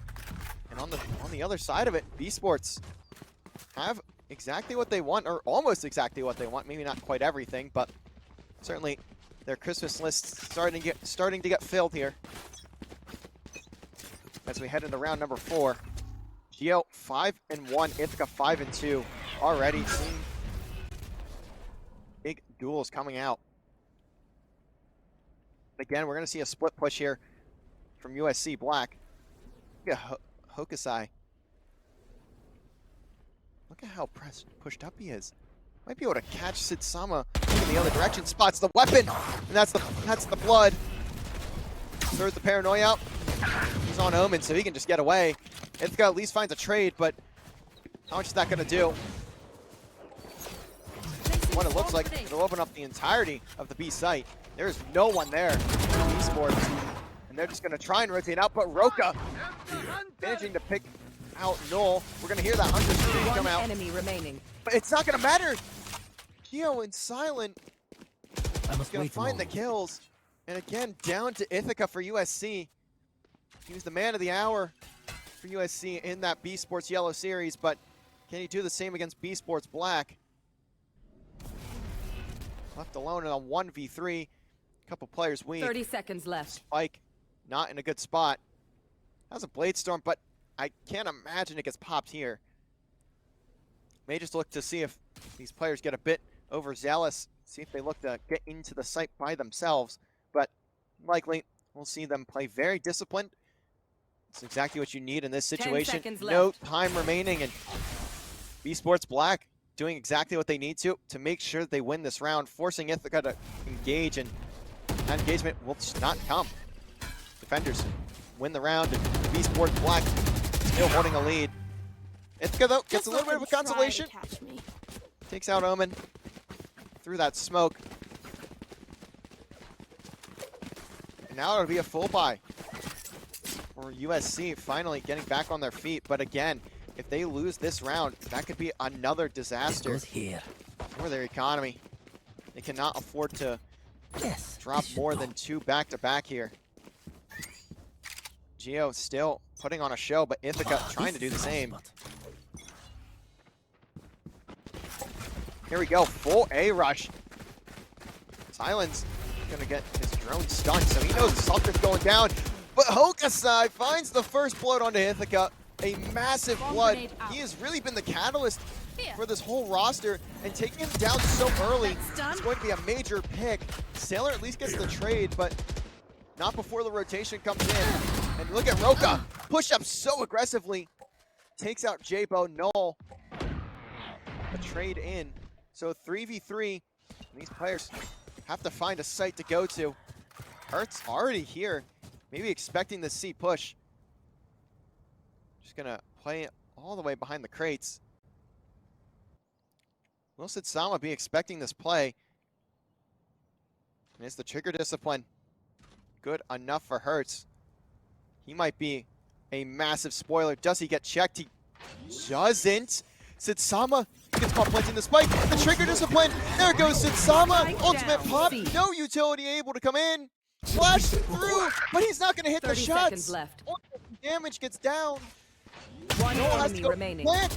He's all by himself. Team Ace. And he's going to get taken down by the shock dart. Team Ace again. Second of the game already. And B Sports up 4-1. Making it work. Hurts coming in clutch in the round. He may only find one, but he stops the entire play. make sure to check for whoever's around, and even though he doesn't hit the headshot there, get some damage down on to Sailor. And that's all that really needs to come in. Now see the Blade Storm and the lockdown though. Ithaca and Sailor, Get out of my great way. set of combo ults. And we're gonna likely see Blade Storms come out for both of these Jets here soon. Roka has the Blade Storm as well, but gonna keep it in the back pocket for now. Ithaca flying through Garage. Roka though, finding the first blood onto Sailor. That dart gets stuck into the chest of Ithaca, has to back away just to remove it. Hawk coming in on a pinch, playing slowly. That's all that they need to do. Finding another pick on to Satsama. Silent has been on point with these shock darts. That's his third kill with one in this map alone. And we're already really early on. And Hawk finding one, finding two, a flawless round. And a perfect position. Just what the doctor ordered. Again, fantastic round. Just perfect play. You can see him playing on the fist there. A little bit of a, it's looking like a Game Boy over there. Has a knife. That goes there. We always love Valorant skins. They are phenomenal. Very well created. Again, we're just seeing full retakes from the side of esports. They have just been phenomenal so far. Really, USC has not been able to find an answer.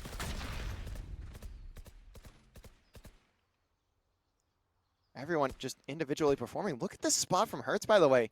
Manages to avoid that recon bolt. Well, not the last ping, but managed to avoid at least the other two.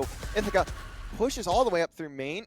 Spots that Omen all coming out, so that'll have to get canceled, but still managed to pick up a lot of information. And look at him. He's again going for a flank through A main. Hertz also taking down Ithaca in C main. These three players left alive for USC. Again, trapped. Not having a clear idea of where to go. They don't really have any map control to work with. We're going to see Hawk all the way up top in heaven. And Silent making sure to be in position for support. Sailor going to be the first one up to bat. Going to be working with Null. Here comes the lockdown. Actually, decides to put it away, but likely will still place it eventually. Not a lot of time to work with. Actually, Sailor's going to toss it out. Rolling Thunder called in. Null going to buy some space. Jabo finds Silent. They know Hawk's all the way up top. Look at this from Roka, all the way out in mid. He needs to get back to the team. Here comes the Hunter's Fury.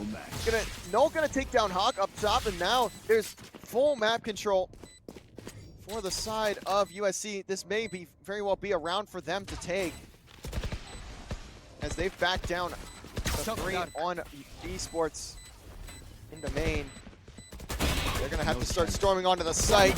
Trades are not quite enough. Roka almost gets two, but it'll be Jabo making sure USC gets their second on the board.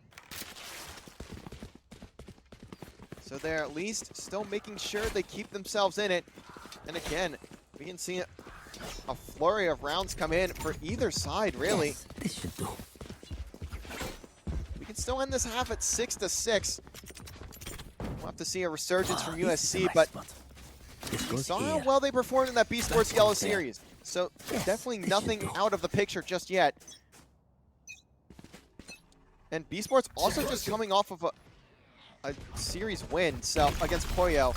So they're a bit warmed up than the side of USC Black. Look at this position from Ithaca. He's already almost inside of the B site.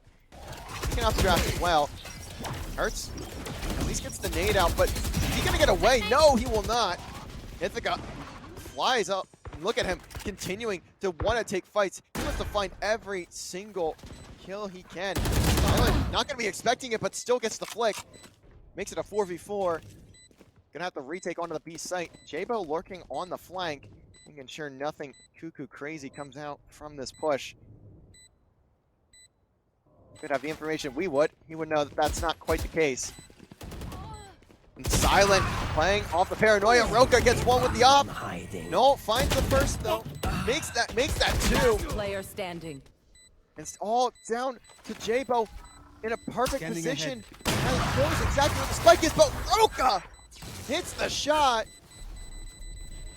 And the defuse comes in. B Sports still having phenomenal retakes, continuing to claim the site as their own. They'll gladly let you plant, but they'll make you pay for it. And that's all you can really ask for when you're on the defensive side. If you are able to give up the site entirely and still manage to win the round, realistically, that's really all you can ask for. It's all you can really get when you're on the defensive half. This goes here. That goes there. When you want to get those, when you want to allow the other team to take the site and play the retake, as long as it's working, there's no need to fix it. Roka gets stunned up, but at least it managed to get on out. We might see a B push here again, but Hawk almost managed to find one, but no. Quick shot with the Sheriff. Hurts though, taking one out mid. That's gonna be Ithaca gone. Duelist off the map. Now the information gonna be gained over an A. At least a little bit of it. Rolling Thunder. Gonna connect with Silent. Geo gonna have to see if anything comes his direction, but for now, it'll be just the plant going down. Hurts watching the flank. Roka still with op in hand. Trying to avoid the sight of this drone. Does just that. Could be Jabo underneath. Silent finding Sailor. Drops down. Gets Jabo. So now it's a 2v2. And this is 2v3. This is doable for the side of esports once again. Goldo doing everything side. Sama with the classic. Trying to get the right click. Goes for the knife. Does he get it? No, but Noel cleans it up. 4 on the round for Noel. Thrifty for USC, keeping things interesting.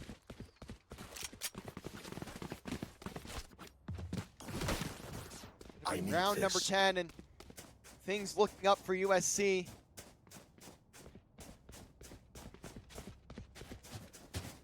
As they finally are getting some answers. Maybe the questions they were asking. They'll start to bide them correctly. But look at this. Roka. No gun in hand, just a Blade Storm. And look at how fast he's gone. Although he can't hit the shots with it, doesn't matter. The Hunter's Fury is going to help with the assist, make that 2. And now, B Sports can push forward. They don't have the weapons, but they don't need them. They can just take the fights up close, and they win a few of those.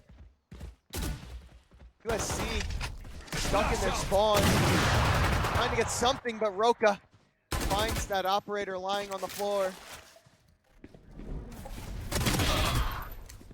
Jabo getting one back, but still a 2v4. Sailor has the lockdown. Roka not quite connecting. Up top, shot again off. Sailor just continuing to press forward. Maybe he will find a third right here. No, Hurts strong enough with the frenzy, putting Jabo in a 1v3. Although Hurts only at 8 HP.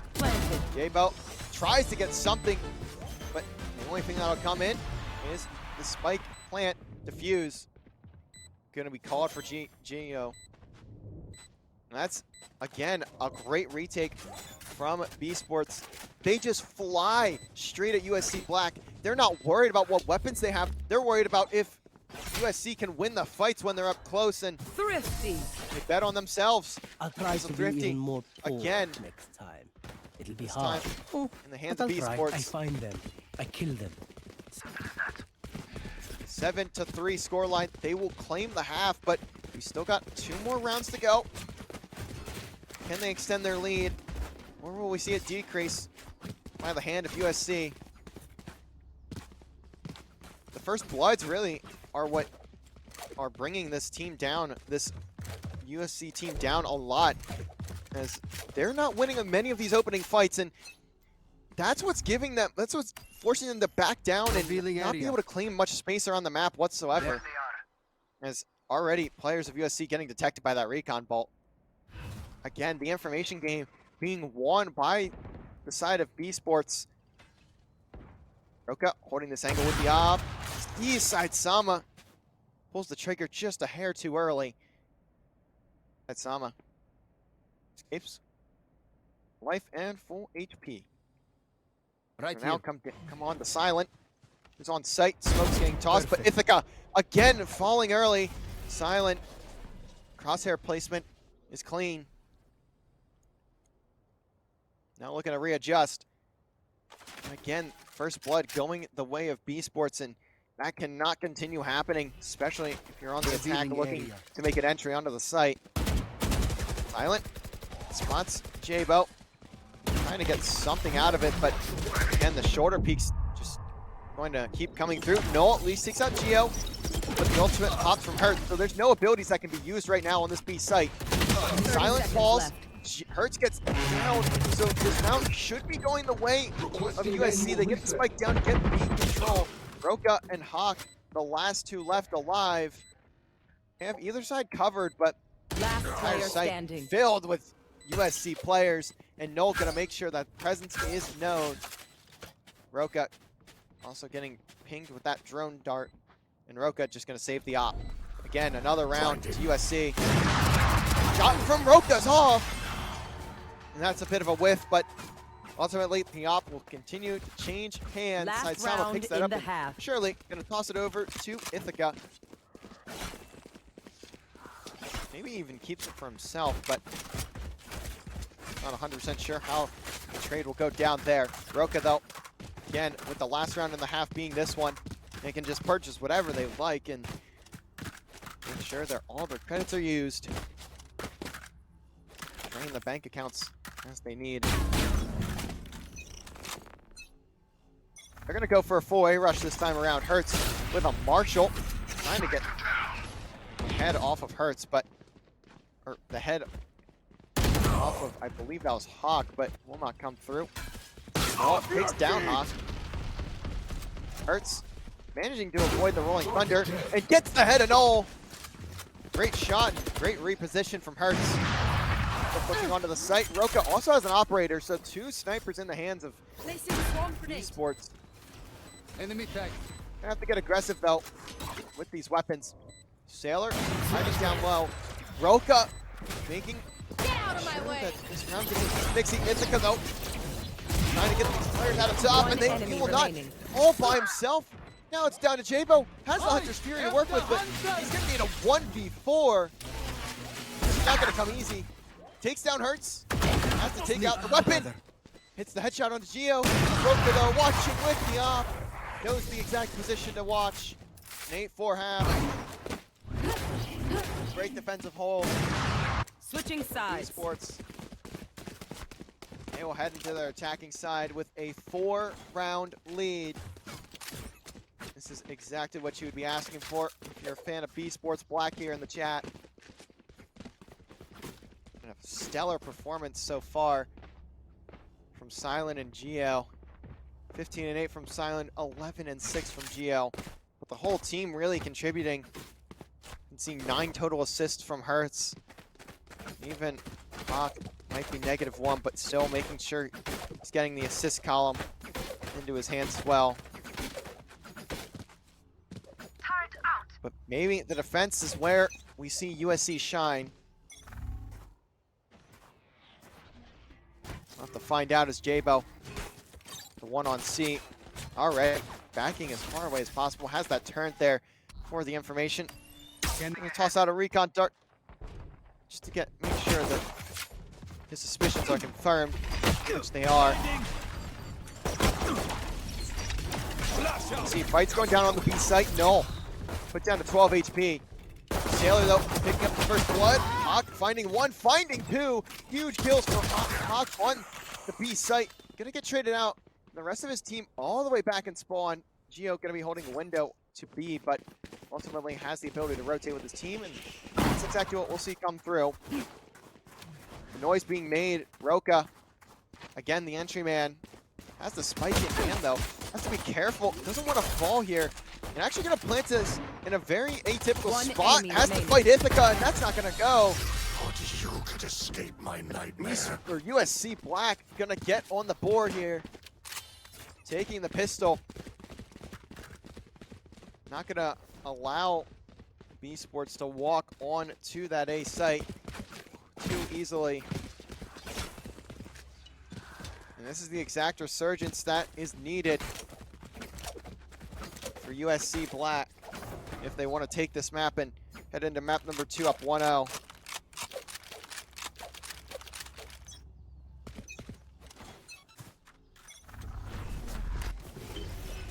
Again, a collective push. Sports this time through garage. Now they're gonna try and walk through, but Jabo has something to say about it. Takes 2 with them before getting traded out by Hurts. 2 massive kills. Noel spots another. At least gets the flick. So again, all that we have to see USC do here is trade on out. They don't have to get too overzealous either. Now Sadzama and Ithaca. Last player standing.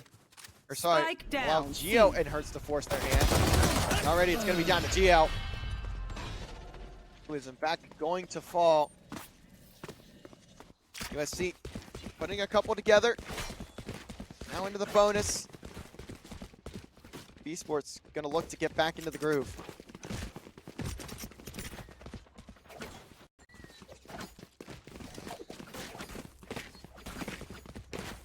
Going to see a bit more of a split hold here from USC. Maybe looking to put a few more resources onto the C site, especially after the past couple of pushes to come through garage. Now they also have a lot more utility to work with. They have that ability to do just that. Jabo, Google peek, spots 1, but it'll be Hawk finding Sadzama fairly early over in A main. Will that lead to a rotation? They do have the weapons to work with. They can just kind of move their way onto either site realistically if they want to. Jabo still going to be here, but Sailor going to have to be the one to find the information. Trying to play in between both B and C. Just play off whatever they can, whatever Sailor can. Hurts looking to get the spike down. On a pinch, and it will work out. At least get silent. Ithaca gonna help onto Hurts. No, taking down Hawk. It's all down to Roka and Geo. Spike already getting defused. Can they even get there in time? Roka finds 2. Spike isn't defused. Geo doesn't get the shot. It's all down to Roka. Get that ping from the teammates. Makes it a 1v1. Takes down Ithaca. Roka may have just clutched this out for the team. May have just made an incredible play in mid. Only 15 HP, but just needs to play the defuse. Sailor shots are off, and Roka coming in clutch. 4 on the round and making sure that that spike gets detonated. Fantastic work from Roka. The patience, the trigger discipline, it all works out.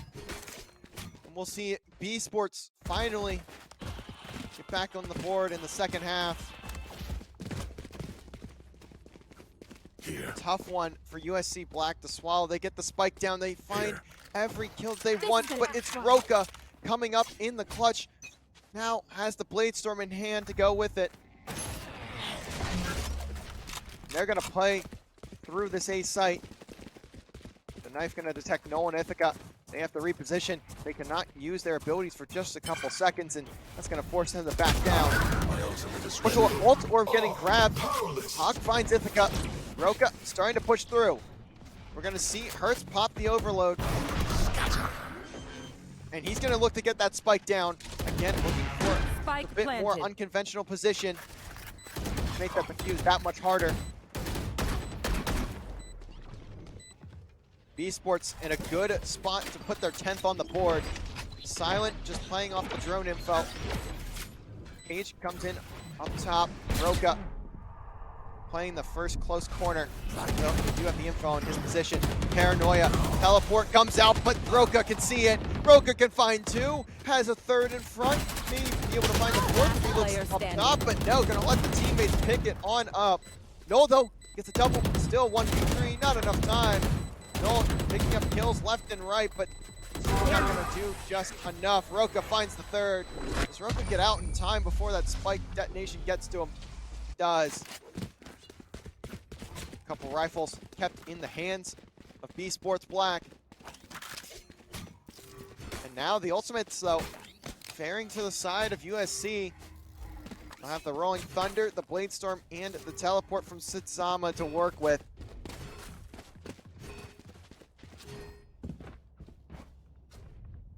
That's 10 on the board as well.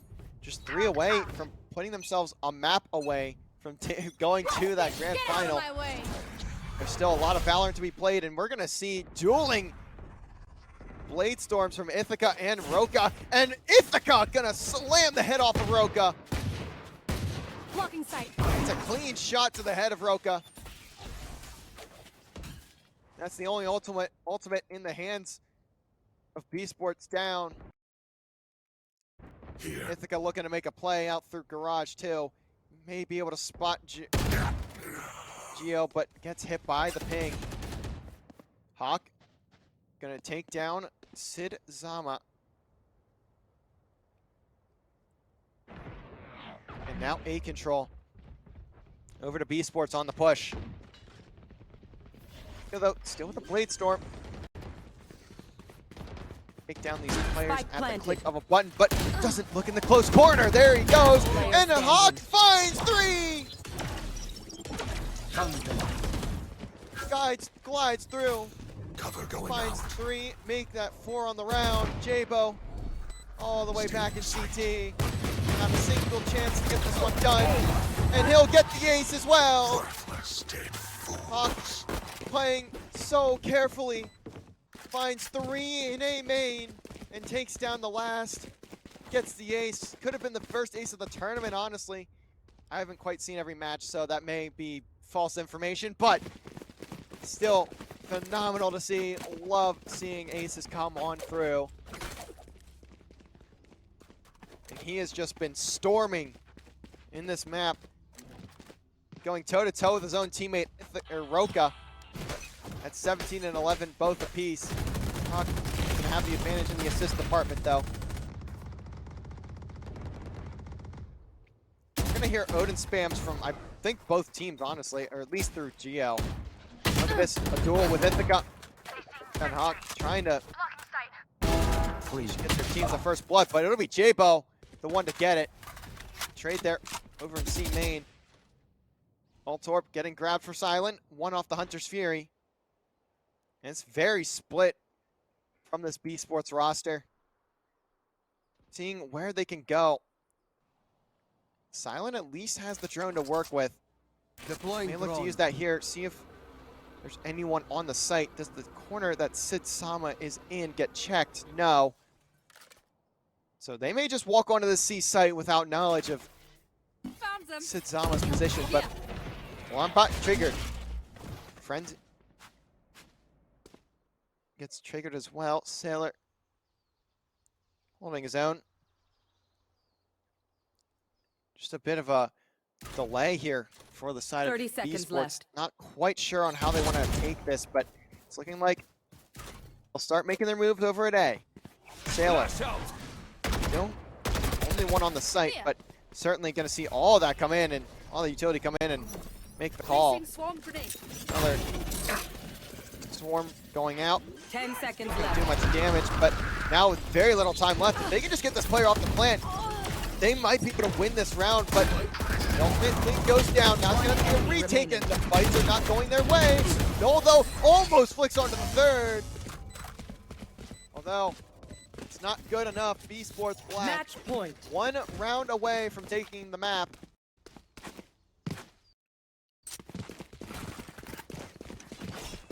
They are looking fiery to start things off here. They have 3 players that are almost at 20 kills apiece.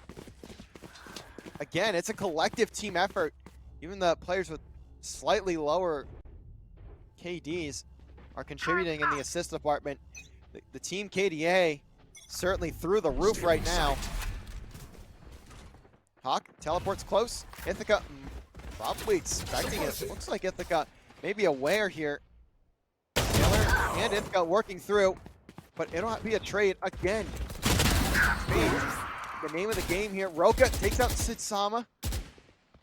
And now they're going to try to rotate to A, but exactly Ithaca they're going to have to go through Ithaca if they want this to go down.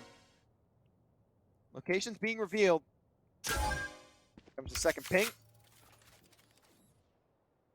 Try to play off that info. Also, with Sailor falling, all the utility on A is no longer usable.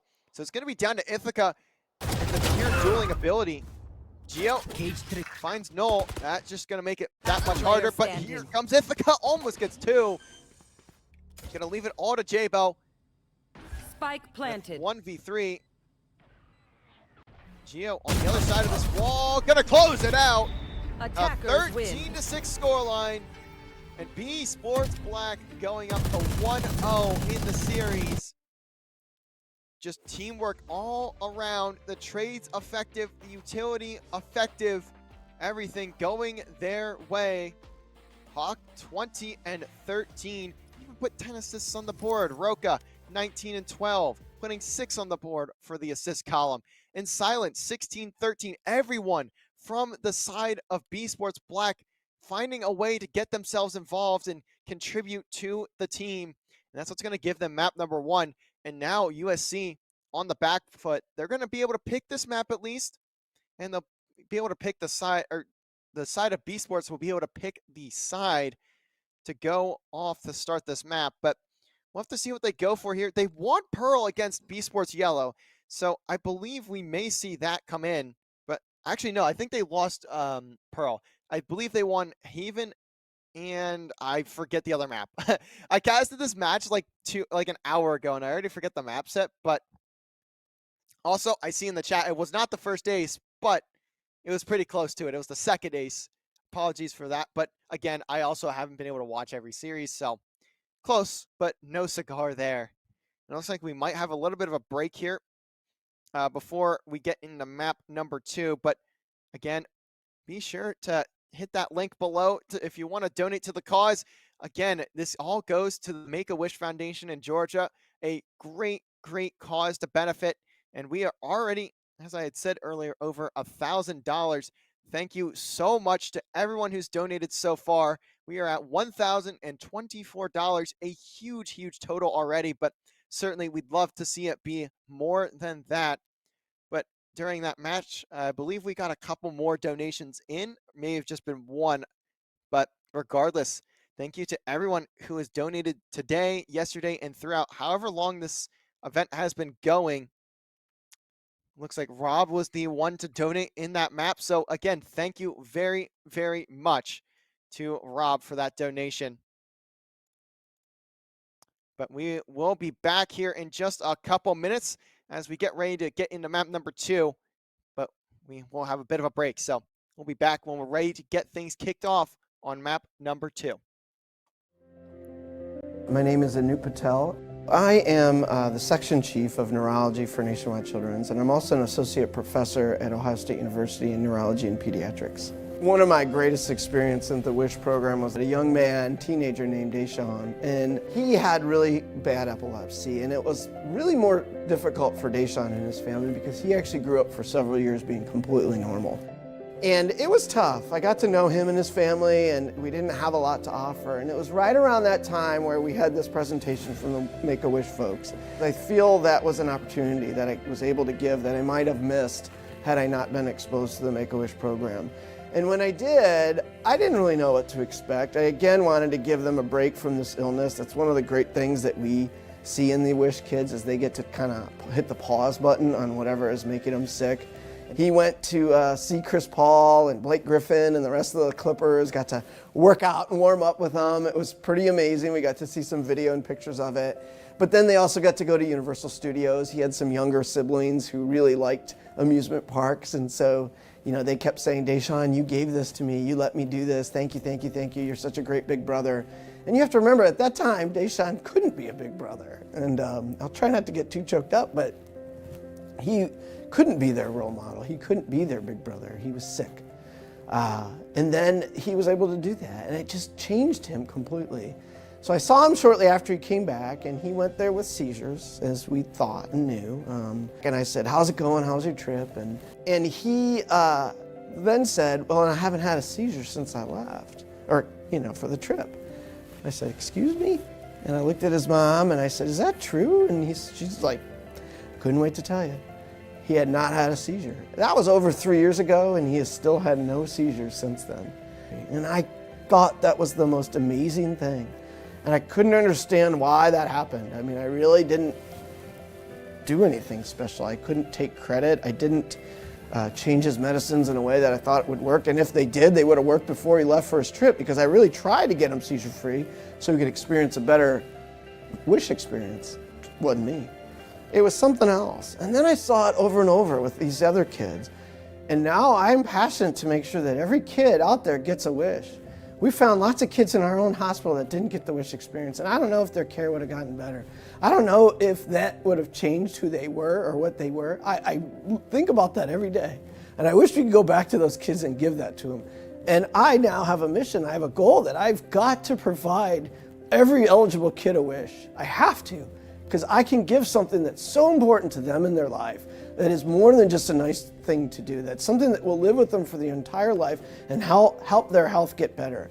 And if that's my goal as a physician, is to help my children get better and be cured, or at least lessen the burden of their illness, then darn it, I have to do that. But I can't do it without donations. I can't do it without the money that's given to the organization. I can't do it without the ability and the funding to provide a wish. You can change a life for the rest of their life. You can improve the quality of their life. You can transform their health care by giving, by donating, by providing a resource that otherwise we wouldn't have.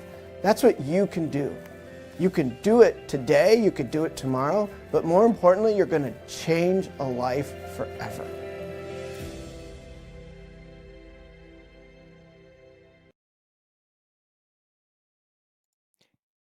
Alrighty, ladies and gentlemen, we are back, ready to get into map number 2. It was B Sports Black that took map number 1, 13-7.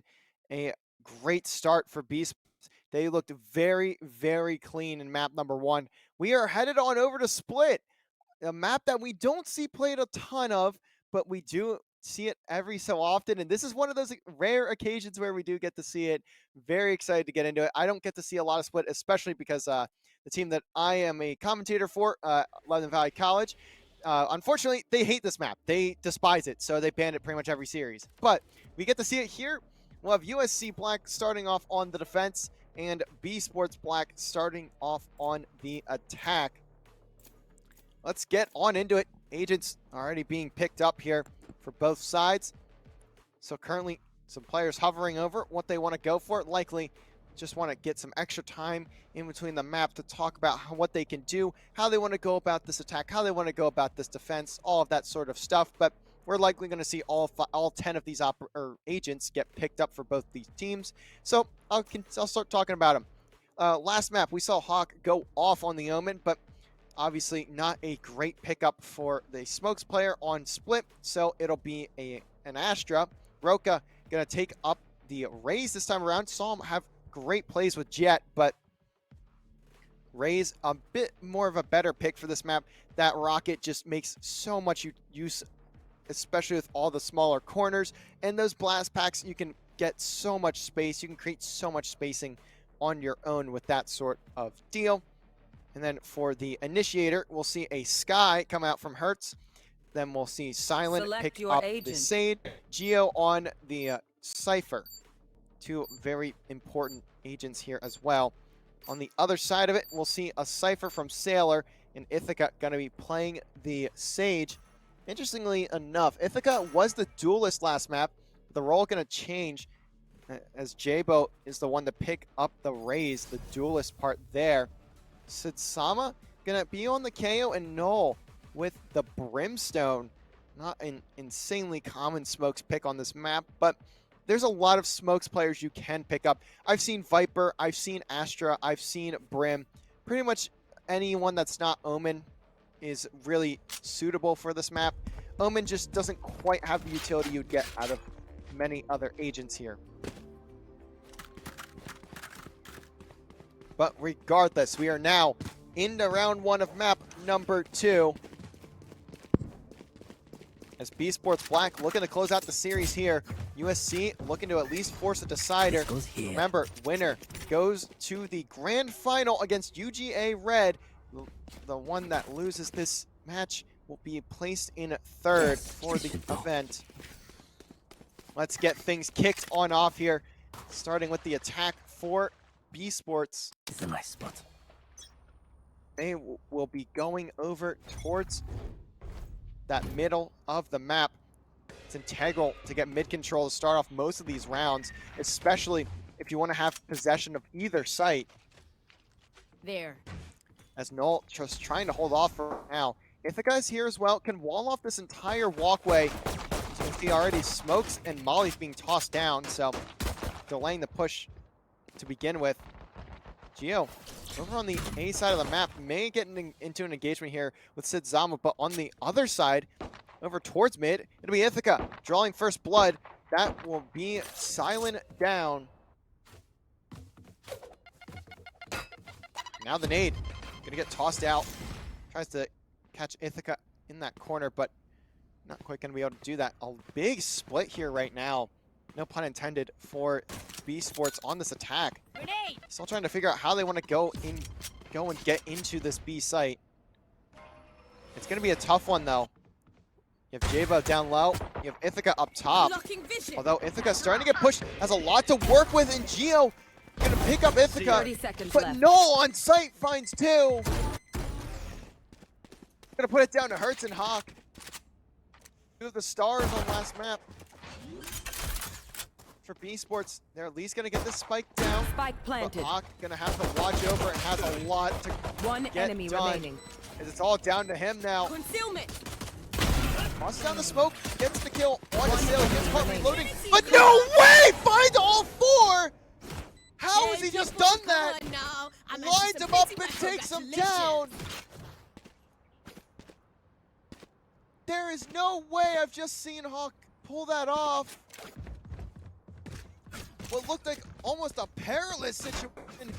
Gets caught reloading, 2 players pushing in front of him, finds 2 more kills. I cannot believe that. Fantastic round from Hawk, and you're seeing why he was such a star in map 1. Smokes down. Taking off in the first round of the game, pistol to B Sports.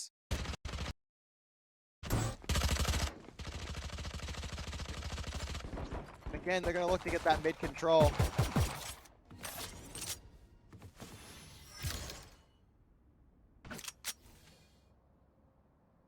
They decide they want to rotate on over to A. 4 of them going to be posted up. Hawk has the ability to just kind of hang out all the way on the opposite end of the map, but they're getting pushed. Sailor, though, may have bit off more than he could chew, and that's exactly what will come in. Roka going to take down Sailor. The rope is going to be walled off, so Null is going to have to find a different way through. And now the site being taken. Hertz finds Sitsama. And all these players stuck in the back of the site.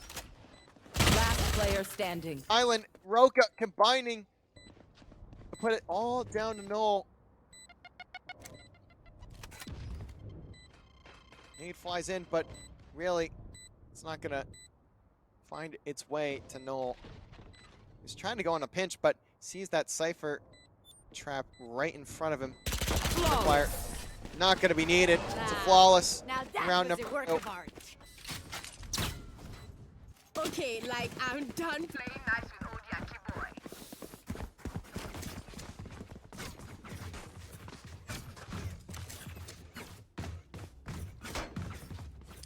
And now it's a 2-0 scoreline. B Sports picking up right where they left off.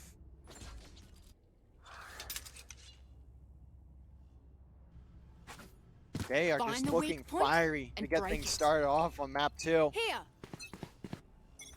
Gonna be a full-on rush over the B site. Flash comes in, Jabo at least not pushed up too far. Has the nade to work with too, that should do some damage. The Trailblazer gonna get the spot on the Jabo too, but here comes Ithaca for the rotation.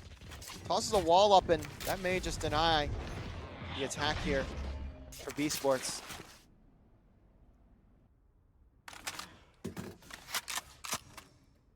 Gonna have to slow things down, reconvene, collect themselves, and find something else to go for here. Need that back. Taking that back. Now it's gonna be mid control for in the eyes of B Sports here. Already, we're gonna see Geo all the way over towards that A half of the map.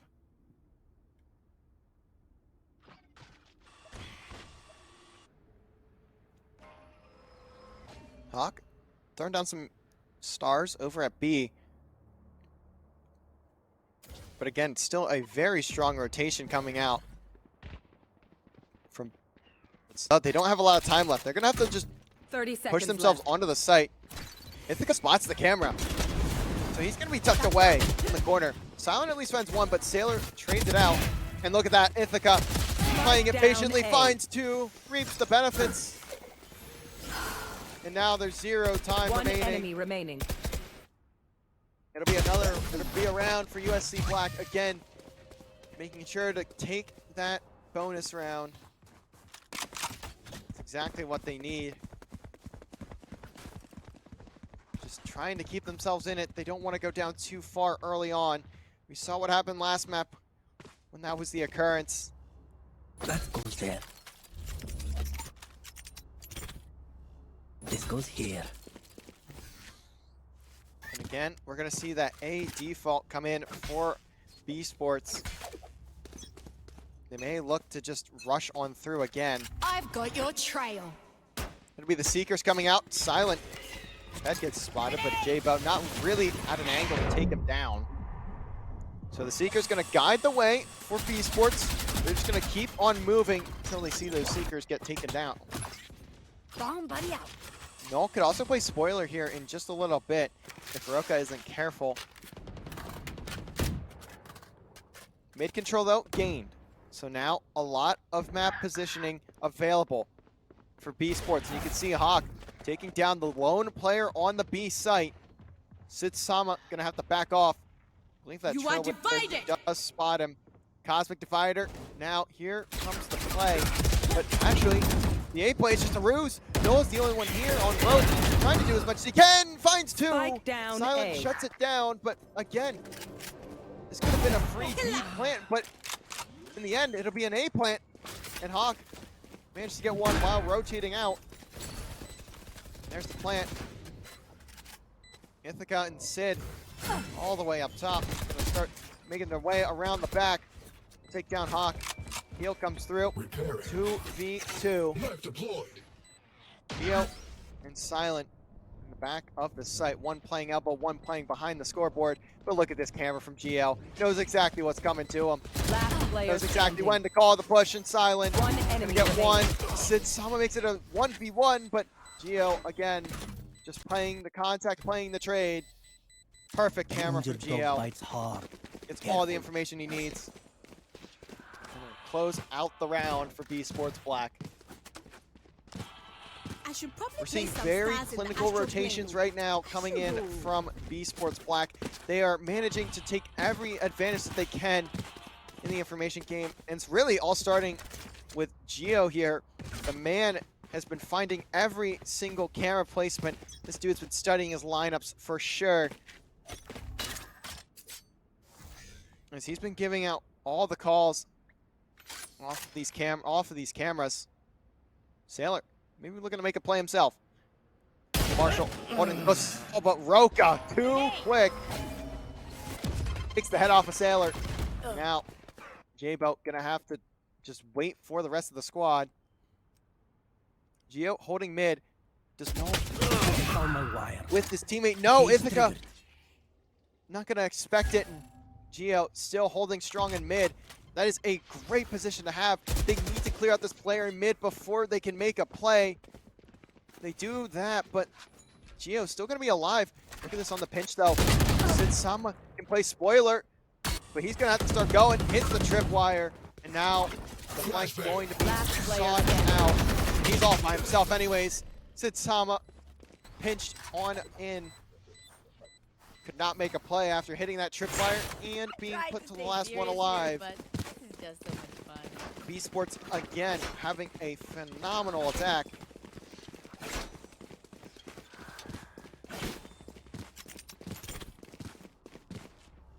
Yes, this should do.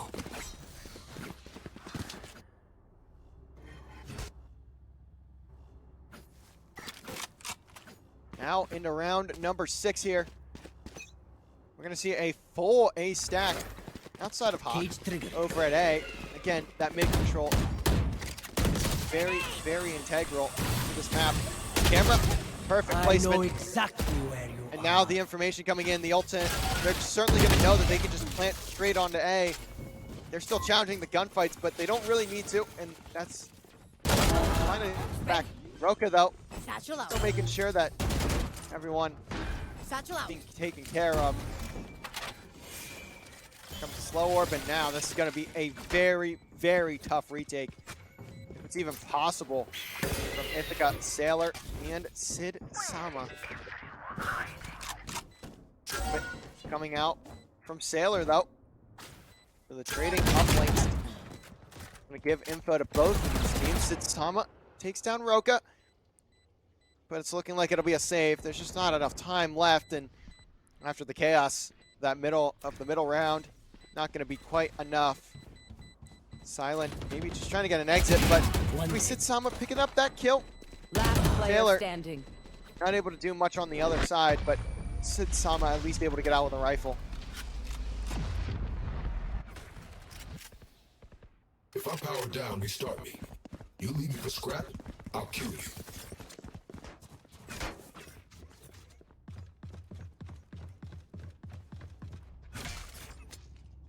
There.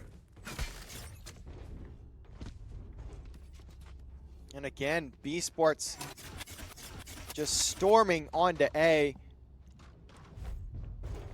And they're really banking off that information game. Really the key to Valorant in general, at least if you see it in a general sense, it's an information game. Who can get the info first? It's not just about having the better gun, it's about having the better information and the better play. And so far, that's what we're seeing come out from B Sports. And they're taking up the first blood. And already seeing Taylor, the only player on A, have to back off the site. Does have a camera there to watch it, but the rest of the team from B Sports lurking up mid. Looking to get control of either way that they can move on around.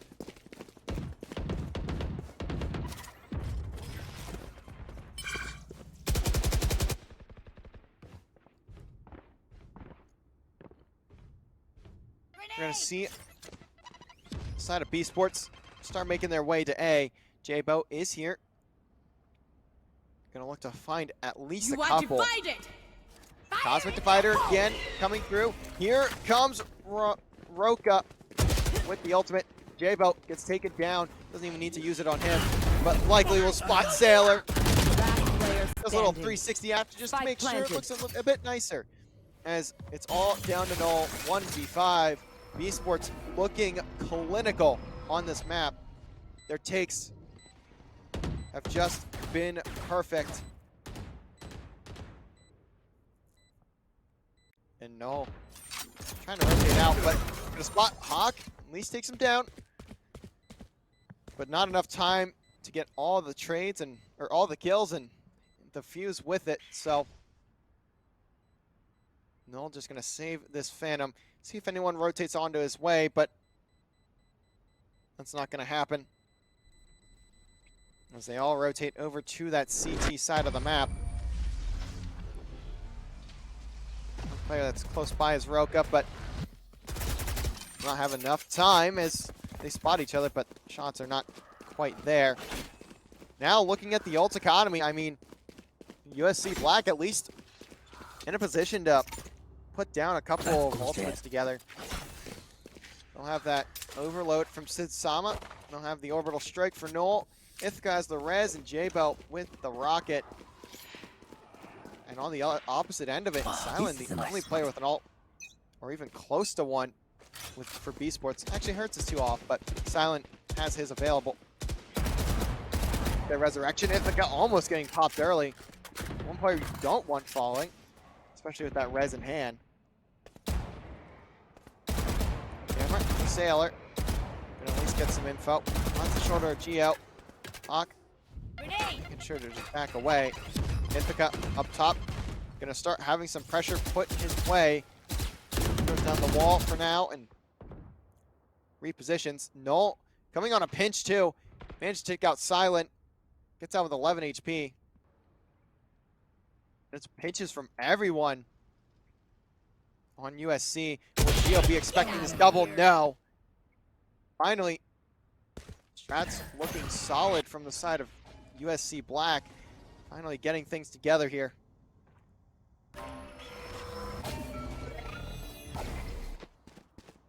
It is going to be A control for B Sports, although it is a fairly open spot. Down to Roka. Orbital strike comes in. Gonna delay the plant. 30 Can seconds Roka left. get behind these players? He does. Finds the first. Finds the Spike second. planted. Roka going massive. Here comes the ultimate though from Jabo. Getting hit with the nade. Puts so weak. Bots hurts. That'll be a kill. It's chaos coming to the end of this round. Hawk putting it to a 2v2. The timing though for Sitsama puts it all down to Roka. These players are so far apart from each other. Makes it a 1v1. Can just play the time. Picks up the Vandal as well. Switching to your pistol is faster than reloading. Sailor has no info. Just has to dive in and cannot get the time. Roka clutching up once again. Clutch. Gonna fall to the spike, but surely it's not gonna matter. 7-1 scoreline I'll see it. for B Sports Black. Their attacks have just been amazing on both maps so far. They have just looked like they know every single scenario they'll get themselves into. USC having a tough time trying to figure out the puzzle, trying to put it all together. It'll be Ithaca by himself as the Seekers come out. Ithaca has to back away. Seeker is going to be taken down, but full save for the side of esports, or for the side of USC. Here. They're not going to have a lot to work with here. Ithaca just needs to stay alive and do just that for now. Wall comes up, but does get destroyed pretty quickly. Silent trying to fire some bullets down into that cage. Ultimately, though, it'll be Ithaca and Sailor trying to hold off, but finally a first blood comes in. It's going to be Geo taking down Null. Silent going to get involved here, too. One taken off of B, one taken out of mid. Jabo going to have his work cut out for him. And Rope has to drop down. Now just running away. Roka decides it's time to get aggressive, decides it's time to fly. Gets the healing from the sky and the last player standing from Silent. Hawk 30 put it seconds all left. down to Jabo. Spike Only planted. got a sheriff in hand. And with the spike down in the 1v5, it's looking like it'll be 8 on the board here for B Sports Black.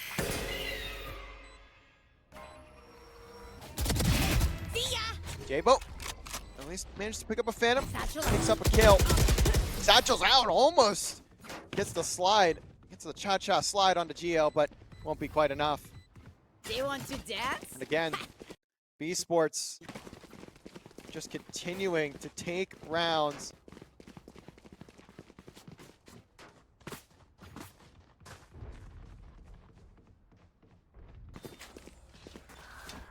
Here. USC Black just not being able to have enough control of the mid space, and we're seeing heavy rotations come out from B Sports. They very rarely stick to the initial site that they go to, and if they do, they are baiting out the rotation onto the complete opposite end of the map. But we're seeing a lot of mid presence from B Sports, and that's really helping them take so much control of the round. They're winning these fights in mid. Spike down. But finally, Sitsama giving that mid blood to USC Black here. That's also spiked down. Although Silent in a position for Rez, in a position to get the spike. Hawk gonna get the trade onto Sailor, and the Rez comes in. So now it's a 5v4 the other direction. But Noel finds one, the Rez coming in on the opposite end now. 5v4, again, on the opposite direction. Flash. Sitsama looking to get through mid. Spots one, spots two. Roka, though, gonna take out Jabo. Silent working with him. Matches away. Now we're Noel cooking. He doesn't click onto the second. 3v3. You want to Res fight for it? either team. Cosmic Divider again. Feels like we've seen this Cosmic Divider 6 times in this first 30 half. seconds left. But again, the Cosmic Divider for Hawk. Cutting off the players of Here. USC Black. That spike is going to go down all the way in the back right corner. There. Also has that star pull down to make sure that the defuse can get delayed for just that much longer. Cosmic Divider goes away, but Plant does not. Oh, it'll be a split push here. These players need to win their ones from USC. Already, Ithaca Sailor tagged up. They're trying to get through the back. Also, Overload gets called in, so now no abilities in the hands of B-Sports, but it doesn't matter. They're winning every fight. Hawk finds 3, and Silent with a phenomenal shot onto onto Ithaca. Gonna close out the round. 1 second, peeps. I For gotta USC, visit the you still Astros have the place ability of to come stars. back, but it's gonna have to be something fantastic, something otherworldly at this point in time.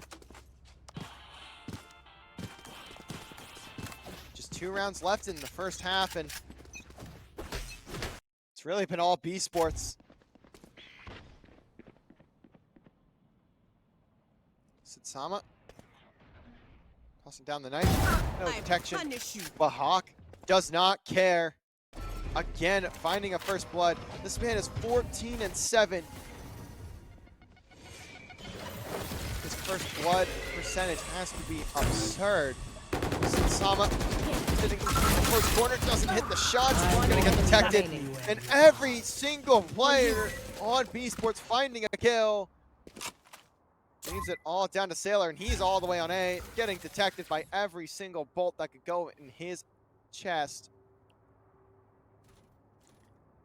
And unless if something more than a miracle comes down here, it'll be the 10th on the board for B Sports. Shot's not there, flawless. One more round in this half, and B Sports have already Last put round up before 10. the switch. This is USC trying to get something going. It has been such a tough road. They've only managed to win the bonus. And it's not looked great since then. B Sports are playing on another level right now. Let's flush them out. It'll be Sailor on that B site.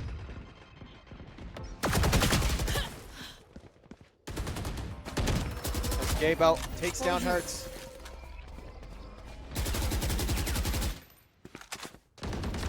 GL positioning over towards B main. Sitsama finding a second. Finally, some momentum here for USC. This is exactly what they needed. Good shots from Sailor. Here comes the ultimate just to make sure they know exactly where everyone is at. Island, Geo trying to get through. Geo, a good to know. His position made me known, but I have this fight. Shot still clean. Now they're cutting off the players. 1 enemy remaining. Spike down A. Jabo takes down Silent though, puts Geo in a 1v4, and finally USC Black getting themselves back into it. That's some good momentum heading into the second half. They're going to need a massive comeback here if they want to get this map number 3. It's going to have to come off the backs of a pistol round. starting right here in round number 13. They are down 10-2. Just 3 more rounds and B Sports Black will find themselves in the final against UGA. But they're still going to need to pull out all 3 of those. You can see Gio setting everything up on this B site. Again, the Cyphers have that capability, just like Killjoy, to hold an entire site by themselves. Just a lot of utility to work with, a lot of information to gain. It'll be Roka looking to take this first fight.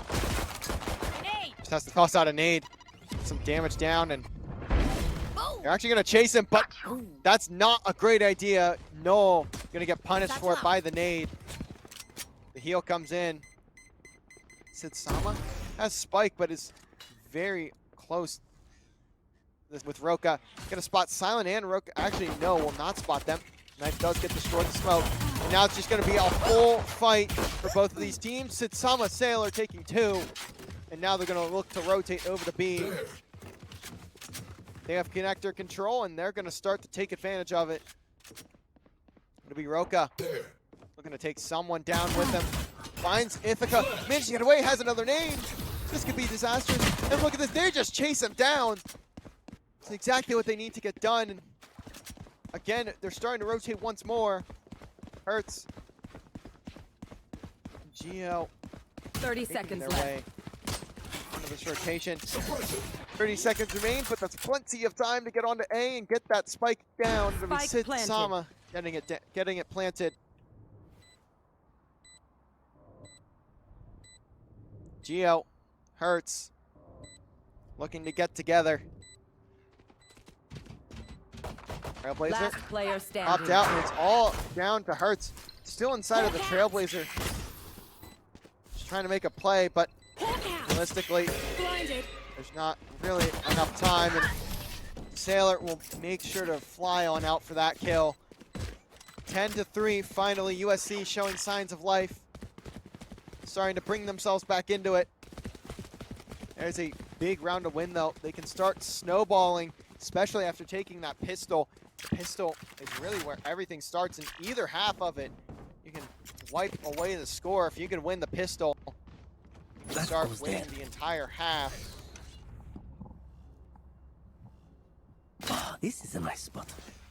And now things will get switched on up for USC.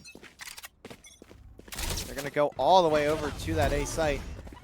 And it'll only be Null looking at mid, but that mid getting charged down by B Sports.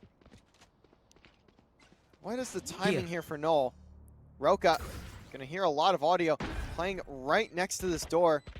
Does this get checked by Null? Wow, all that's going down on site. Sailor finds 2. They're going to start hunting Roka here. Bomb Buddy gets tossed, but immediately taken down. Sailor finds his 3rd. Huge round from Sailor. Cleans up the entire site. One enemy remaining. Sitsama, sure, it goes their way as well. USC take the first 2 and have to. And that's 3 in a row for them. Gonna be the bonus.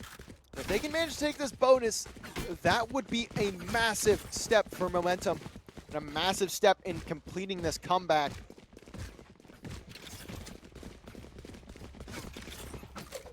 We'll have to see, though. As again, sites being rotated here for USC. They're looking to get the job done through mid this time around.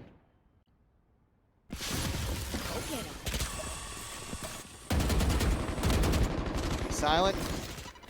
Punching through the stairs. Hawk. Going to support. Burke is going to be in position in rope, but position's not going to mean a whole lot now that Ithaca starting to work his way through. Picks up the Vandal, tosses it back. Now, here come B Sports. They're starting to storm onto the site. Gio on the opposite end of the map, so he's going to have to rotate over. Try and get something to happen, but That wall comes through. Ithaca, though, not going to be able to cross. Going to get taken down almost instantaneously. Roka trying to get through.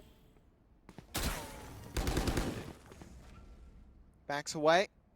Still a 5v4 in favor of USC. 30 seconds left. We're going to see a full rotation come through. Players going to make their way over to A. Silent likely going to be the first one to engage. His first gunfight's going to be crucial. As Hawk finds one, Silent finds another. Spike going down. Planted. But they need to find a way to get back into it. Silent in a good spot to make his way forward. Flash not going to connect. Jabo, though, at least takes out Geo. 3v3. Player standing. Make that a 3v1. Or Sitsam takes down Silent. Making it interesting. Flash tossed. Roka gonna fall down to a 1v1 and wins it. Sitsama, the 1v3 clutch. USC continuing to battle. They are not out of this yet, and that is the bonus round taken away too. 4 in a row, 3 in a row for this half, and we're gonna see a timeout called from B Sports Black, and that's a wise timeout to call, especially after that 1v3 from Sid Sama. He is sitting at 17-9, trying to carry this team through this map, at least force a third into their hand. But it's going to have to come off the backs of an entire collected team effort. This has been a fantastic start to this comeback. Still down by 5, but slowly but surely they can make this closer and closer. We're seeing USC Black start to make plays that we saw very similar to that of B Sports on the attacking side, where they are initially going towards the site, and after that they get one kill, 2 kills, and they decide to pull back, rotate all the way across the map, and make it their own. Bait out the entire team all the way across the map, then make sure that they keep themselves out of it as we head back into the game. Things are starting to get interesting.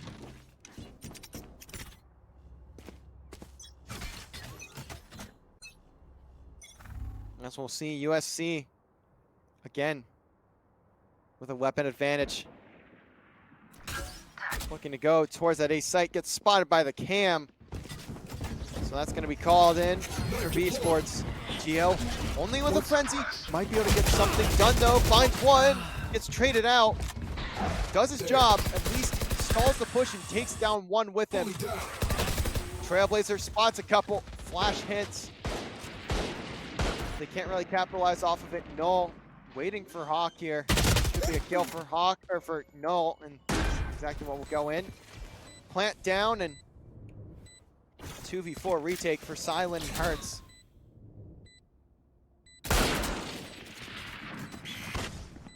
Flash doesn't connect.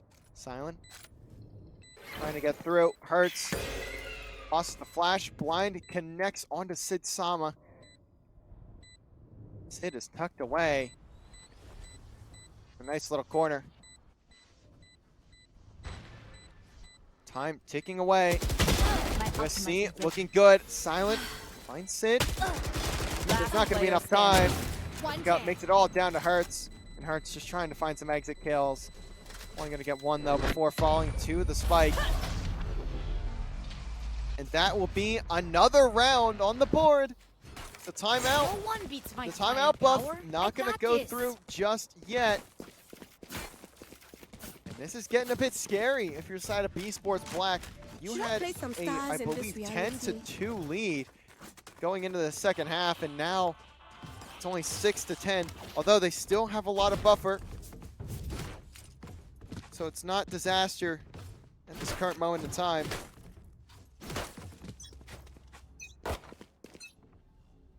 Grenade! Silent backs away. Flash connects him. We're going to see an Odin come out from Hertz. Maybe just looking to play against the Sage Wall. over in B main. It'll be Roka and Ropes having to back down.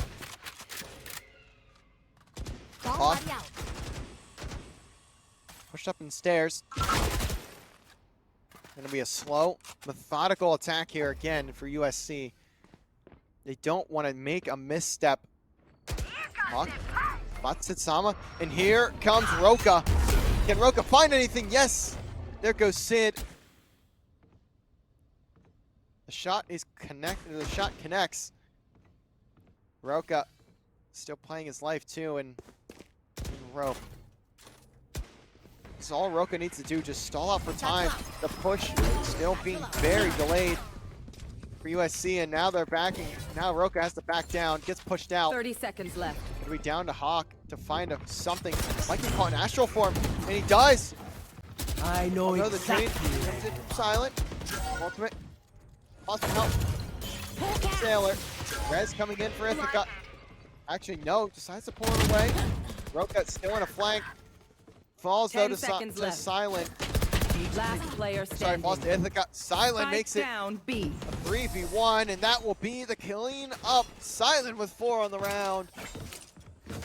B Sports Black finally getting back into the groove. That huge buffer of rounds going to be a difference maker here for B Sports Black. They may have just given themselves enough. Yes, this should do. This goes here. Round 18. Now, B Sports on a save. Sailor, though, shorty in hand. Sorry, a Bucky in hand. Blinded. Very unique pickup. Roka also has a judge. And this could be a dangerous play in rope. They're going to play right into it. They're going to drop. Roka may have the ultimate play. Also has a nade to work with, but that's not going to matter. 2 from Roka. The judge slamming down the gavel, giving them their fate, but Ithaca at least makes it a trade and gets the res. Will the fate be sealed though? That have just been too much. Takes out Sailor, takes out Noah with a headshot through the box. Knows where 2 of these last 3 Last are. player standing. It's all Spike down A. to Ithaca. 1v3. Spike is down. Not gonna get that one. Not a chance. B Sports series point. Match point on split. Series point here. And it's going to have to be 6 straight rounds from USC Black if they want to stay in this series. They want to stay in this map. Yes, this should do. And if that's not the case, it'll be B Sports Black going on to play UGA in the grand finals in one singular best of 5 to decide the title. Silent, we're gonna wall off B main and we'll go in. Weaponry not in favor here of USC Black. They gotta be careful. Ultra though could get grabbed for J-Bo. No, also has the orbital strike. So we'll see 2 ultimates in the hands of USC. If they can make use of these effectively, they might be able to at least keep themselves in it for just a bit longer.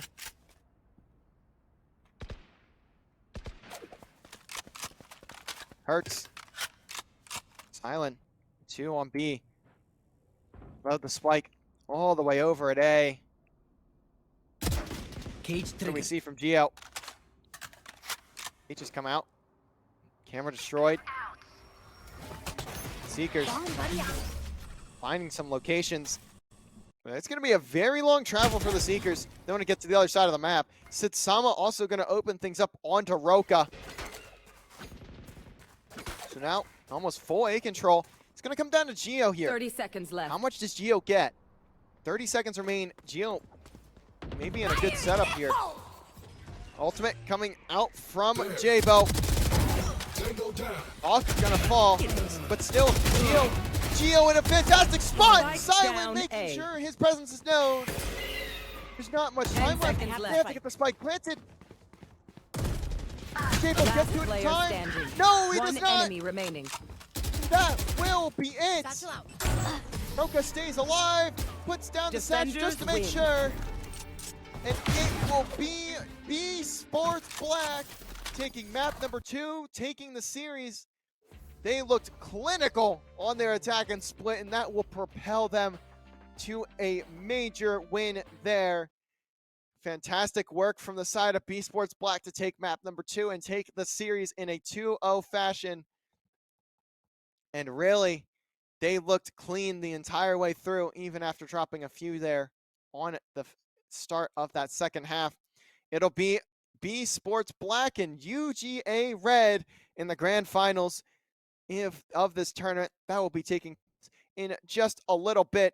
But first, we will have a bit of a break here. Again, one more thing. Make sure if you want to donate to the cause, this all goes to Make-A-Wish Georgia. You can scan the QR code while we're in game. You can scan the QR code. If we pull the bracket screen back up again, I'm not sure if we're going to do that, but if it gets pulled up again, there's the QR code there. And as I say it, it's pulled up. So scan that QR code right there. You can see the bracket as well. B Sports Black and UGA Red for the tournament finals. Also, there's a link down below. You can donate to the cause. We are already over $1,000. We are, in fact, are at a total of $1,024. So thank you everyone who has donated so far over the course of this tournament, and we hope to see even more as the finals rages on between these two. I'm sure it is going to be a fantastic final. But that'll do it for me here at this tournament. I'm very thankful for the opportunity to have been casting. I got to cast 3 matches over the course of yesterday and today. Very, very thankful for the opportunity. Shout outs to everyone at the Shoot for the Stars tournament, the admins, the producers, everyone. Thank you so much for allowing me to be here. And again, make sure you guys go and donate if you can. Means a lot to not only myself, but means a lot to everyone at this tournament. So we will see the grand final, UGA Red, B Sports Black. When we come back, we'll get you there. And good luck to both of the teams competing in the finals. That's it for me. Thank you all for watching, and thank you all for being here. Stay tuned. Finals. My name is Anup Patel. I am the section chief of neurology for Nationwide Children's, and I'm also an associate professor at Ohio State University in neurology and pediatrics. One of my greatest experiences in the WISH program was a young man, teenager named Deshaun, and he had really bad epilepsy, and it was really more difficult for Deshaun and his family because he actually grew up for several years being completely normal. And it was tough. I got to know him and his family, and we didn't have a lot to offer. And it was right around that time where we had this presentation from the Make-A-Wish folks. I feel that was an opportunity that I was able to give that I might have missed had I not been exposed to the Make-A-Wish program. And when I did, I didn't really know what to expect. I again wanted to give them a break from this illness. That's one of the great things that we see in the WISH kids is they get to kind of hit the pause button on whatever is making them sick. He went to see Chris Paul and Blake Griffin and the rest of the Clippers, got to work out and warm up with them. It was pretty amazing. We got to see some video and pictures of it. But then they also got to go to Universal Studios. He had some younger siblings who really liked amusement parks. And so, you know, they kept saying, Deshaun, you gave this to me. You let me do this. Thank you, thank you, thank you. You're such a great big brother. And you have to remember at that time, Deshaun couldn't be a big brother. And I'll try not to get too choked up, but he couldn't be their role model. He couldn't be their big brother. He was sick. And then he was able to do that, and it just changed him completely. So I saw him shortly after he came back, and he went there with seizures, as we thought and knew. And I said, how's it going? How's your trip? And he then said, well, I haven't had a seizure since I left, or, you know, for the trip. I said, excuse me? And I looked at his mom, and I said, is that true? And she's like, couldn't wait to tell you. He had not had a seizure. That was over 3 years ago, and he has still had no seizures since then. And I thought that was the most amazing thing. And I couldn't understand why that happened. I mean, I really didn't do anything special. I couldn't take credit. I didn't change his medicines in a way that I thought would work. And if they did, they would have worked before he left for his trip, because I really tried to get him seizure-free so he could experience a better WISH experience. It wasn't me. It was something else. And then I saw it over and over with these other kids. And now I'm passionate to make sure that every kid out there gets a wish. We found lots of kids in our own hospital that didn't get the wish experience, and I don't know if their care would have gotten better. I don't know if that would have changed who they were or what they were. I think about that every day. And I wish we could go back to those kids and give that to them. And I now have a mission, I have a goal that I've got to provide every eligible kid a wish. I have to, because I can give something that's so important to them in their life that is more than just a nice thing to do. That's something that will live with them for the entire life and help their health get better. And if that's my goal as a physician, is to help my children get better and be cured, or at least lessen the burden of their illness, then darn it, I have to do that. But I can't do it without donations. I can't do it without the money that's given to the organization. I can't do it without the ability and the funding to provide a wish. You can change a life for the rest of their life. You can improve the quality of their life. You can transform their health care by giving, by donating, by providing a resource that otherwise we wouldn't have.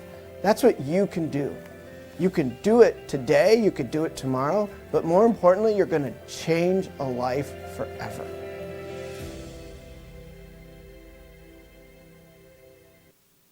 On March 28th of 2017, that call came in. When she called, she said, "Are you near Ethan?" And I said, "Yes, I am. And she said, "Do you mind leaving and going somewhere else?" So I went outside on the deck, and instantly, as soon as she said, "Kelly, the biopsy came back.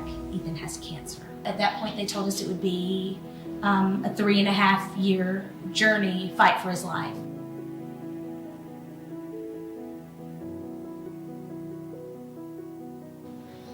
The hardest part of treatment was probably all of the side effects I had to go through. I got like nausea, I lost my feelings in my hands and feet, I gained a lot of weight. The protocol has been in my mind. I wanted to make it like forever. And then when Make-A-Wish came, I finally got that chance to make protocol. The next phase of your wish coming true, Ethan, is that in the last weekend of January, there's this cool festival called the Game Jam, right? And have you ever seen this Shark Tank? It kind of sounded like that. So these teams are going to compete to prototype a starter version of your game, and then they're going to pitch it to you. So you get to kind of pick which one you like. So then you get led by a friend, go to a zone to unlock one of your abilities. Which that represents that in your cancer journey, you cannot ever fight alone. You need help with your friends and family and nurses and oncologists to help you out.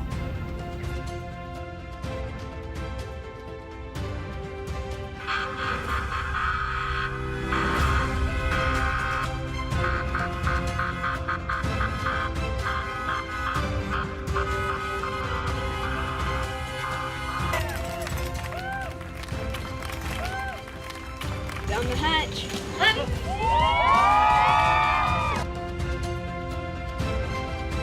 The game is called Protocol, and it has been an absolute joy to work on it for you. We're at a point that we can deliver it to you and that you can play it tonight.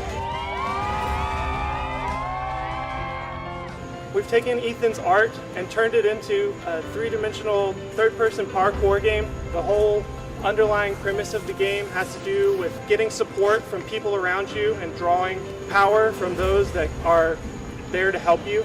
And I was able to build on that thought when I was able to get that wish granted. And so it was amazing. Thank you, Make-A-Wish Georgia. Because of you and because of your hearts and your mission, you have made Ethan's dream come true. You have given him joy as he waited for this wish to come true, and you have allowed him the opportunity to share his vision and his gift with so many more kids. And we could not have done it, and he could not have done it without you.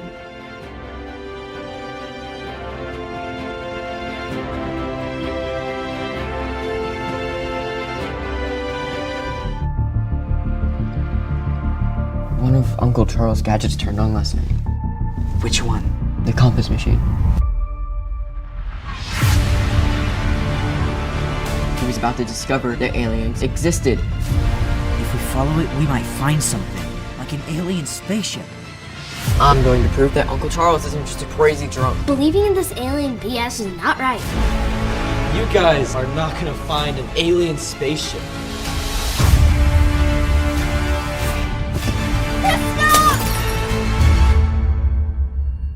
What do you think is behind this door? Uncle Charles. Certain death.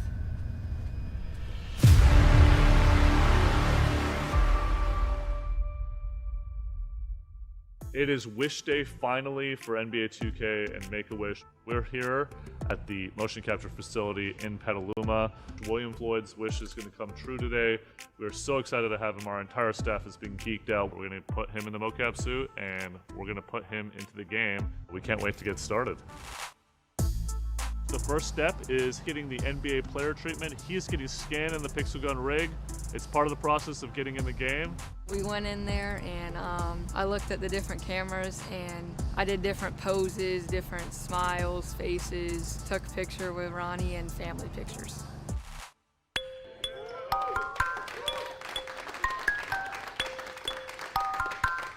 William's getting all suited up and ready to go into the mocap studio.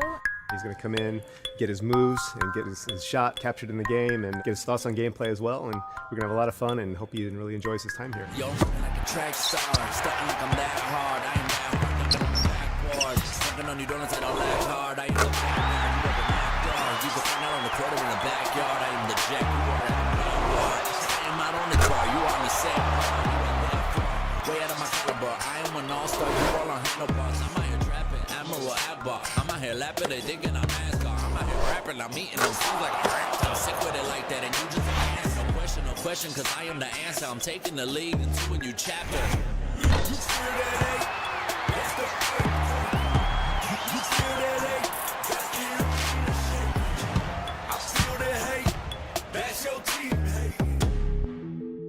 The whole day was incredible. When we sat down in a meeting and William got to express like all of his ideas for the next 2K. I'm glad that I was able to share ideas for what I think should be improved, but for what other people too think as well. He really got to learn a lot and share like what his opinion is, and we like learned everything about 2K. Like William got to create his own player. To watch the look on William's face throughout the day-to-day, just to see the awe and the wonder and the happiness in his face as he has gotten to do everything that he's ever dreamed of, gotten to meet the people he's always dreamed of. It has been a once-in-a-lifetime experience. He loves 2K and he's been talking about it for quite some time now. It was really the best experience he could have ever wished for.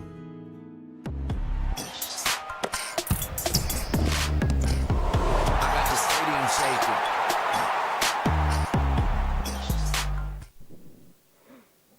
Hey everybody, my name is Nick Fasali. I'm kind of the organizer and of this event, and I just wanted to come on and say thank you to everybody. Thank you to everybody who's donated. Thank you to all of my great broadcast crew and casters, and thank you to everybody for making this event so very special to everybody that's involved. You're all amazing, and I really can't show my appreciation enough for everybody involved. Make-A-Wish is just a fantastic charity to support helping children, and hope is like one of the best medicines. If you watch that video with the doctor, he talks about how it literally the kid who participated in that wish, who got his wish granted, went to Disney World and was able to spend that time with his family, and he suffered from epilepsy, and like he didn't for that entire trip.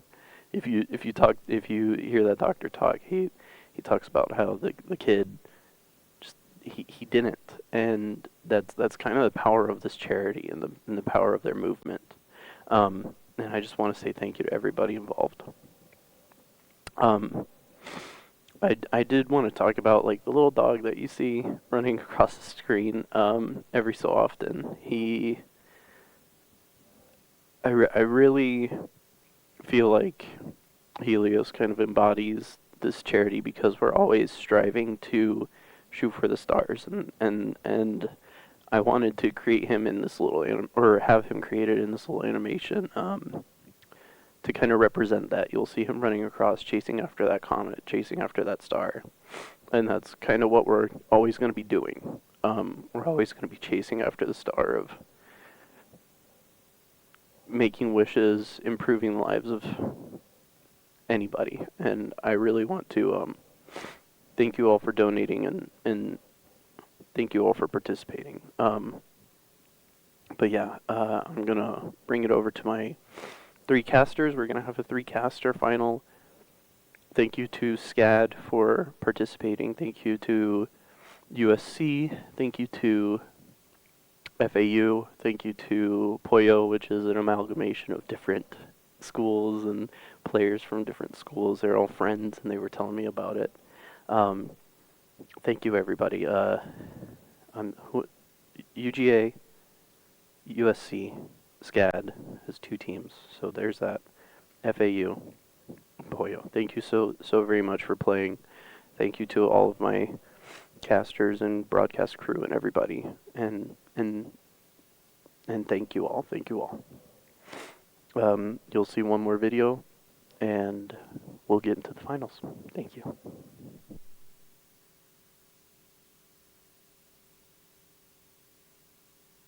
Christian is the strongest person that I know.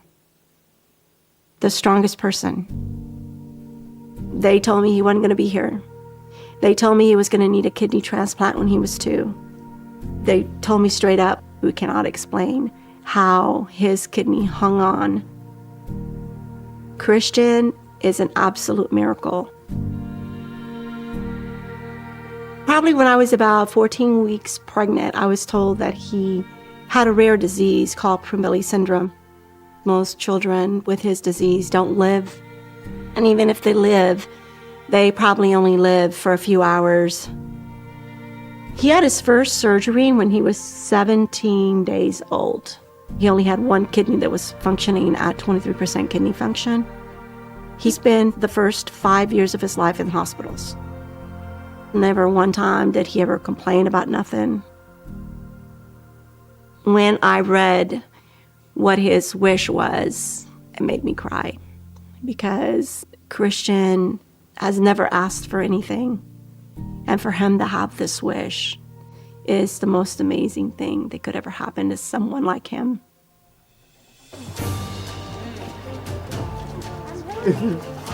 Oh my God, Hillary! Happy birthday!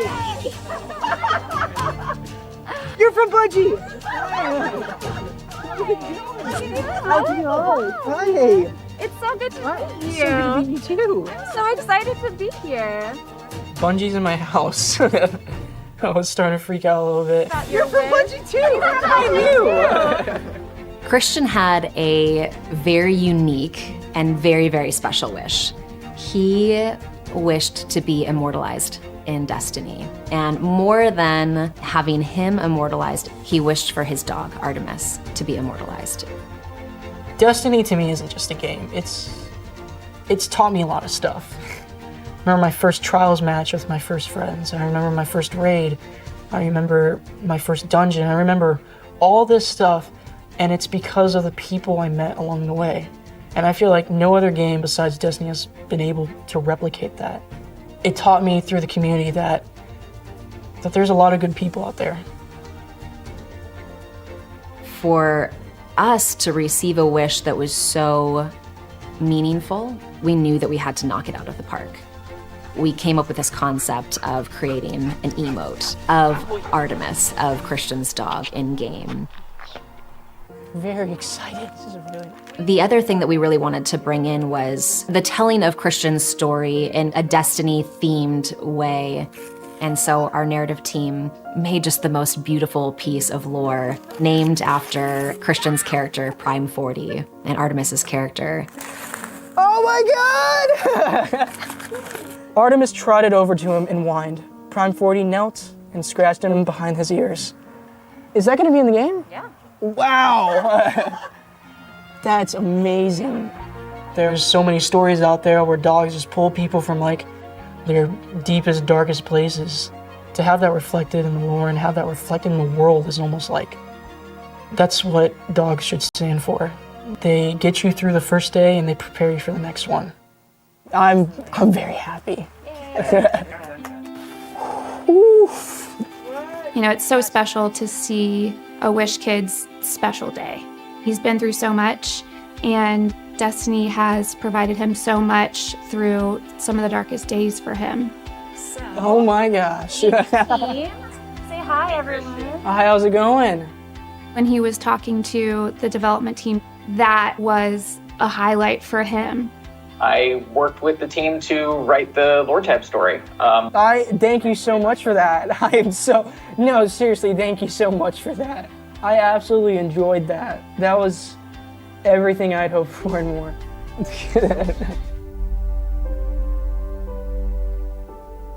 I am very thankful and grateful that I was given the opportunity to be his mother. He's never let anything stop him from doing what he wanted to do. I'm going to move to Texas for Texas State University, and then if I have a chance to be part of like the narrative team in Bungie, I'll totally strive to take that 100%.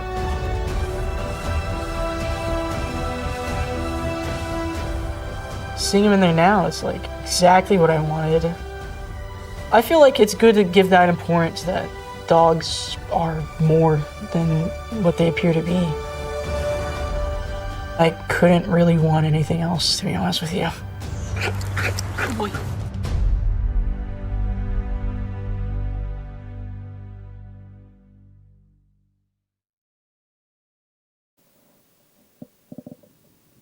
And we're back. Yeah, look who's back at the desk. Yeah. But, getting ready. We've got 3 of us here now, so it's a little bit of an interesting solution here. I'm not sure how we're going to be able to manage this now. Yeah, we got 3 of us. The more the merrier. The more the merrier, yes. So we'll take it. Yeah, I mean, especially when it comes down to this best of 5, you know, it's going to be a lot of casting, a lot of matches to get ready for, especially if we go to match 5. Oh yeah, this is going to be a best of 5 series, so that does mean we have the possibility to go into 5 matches.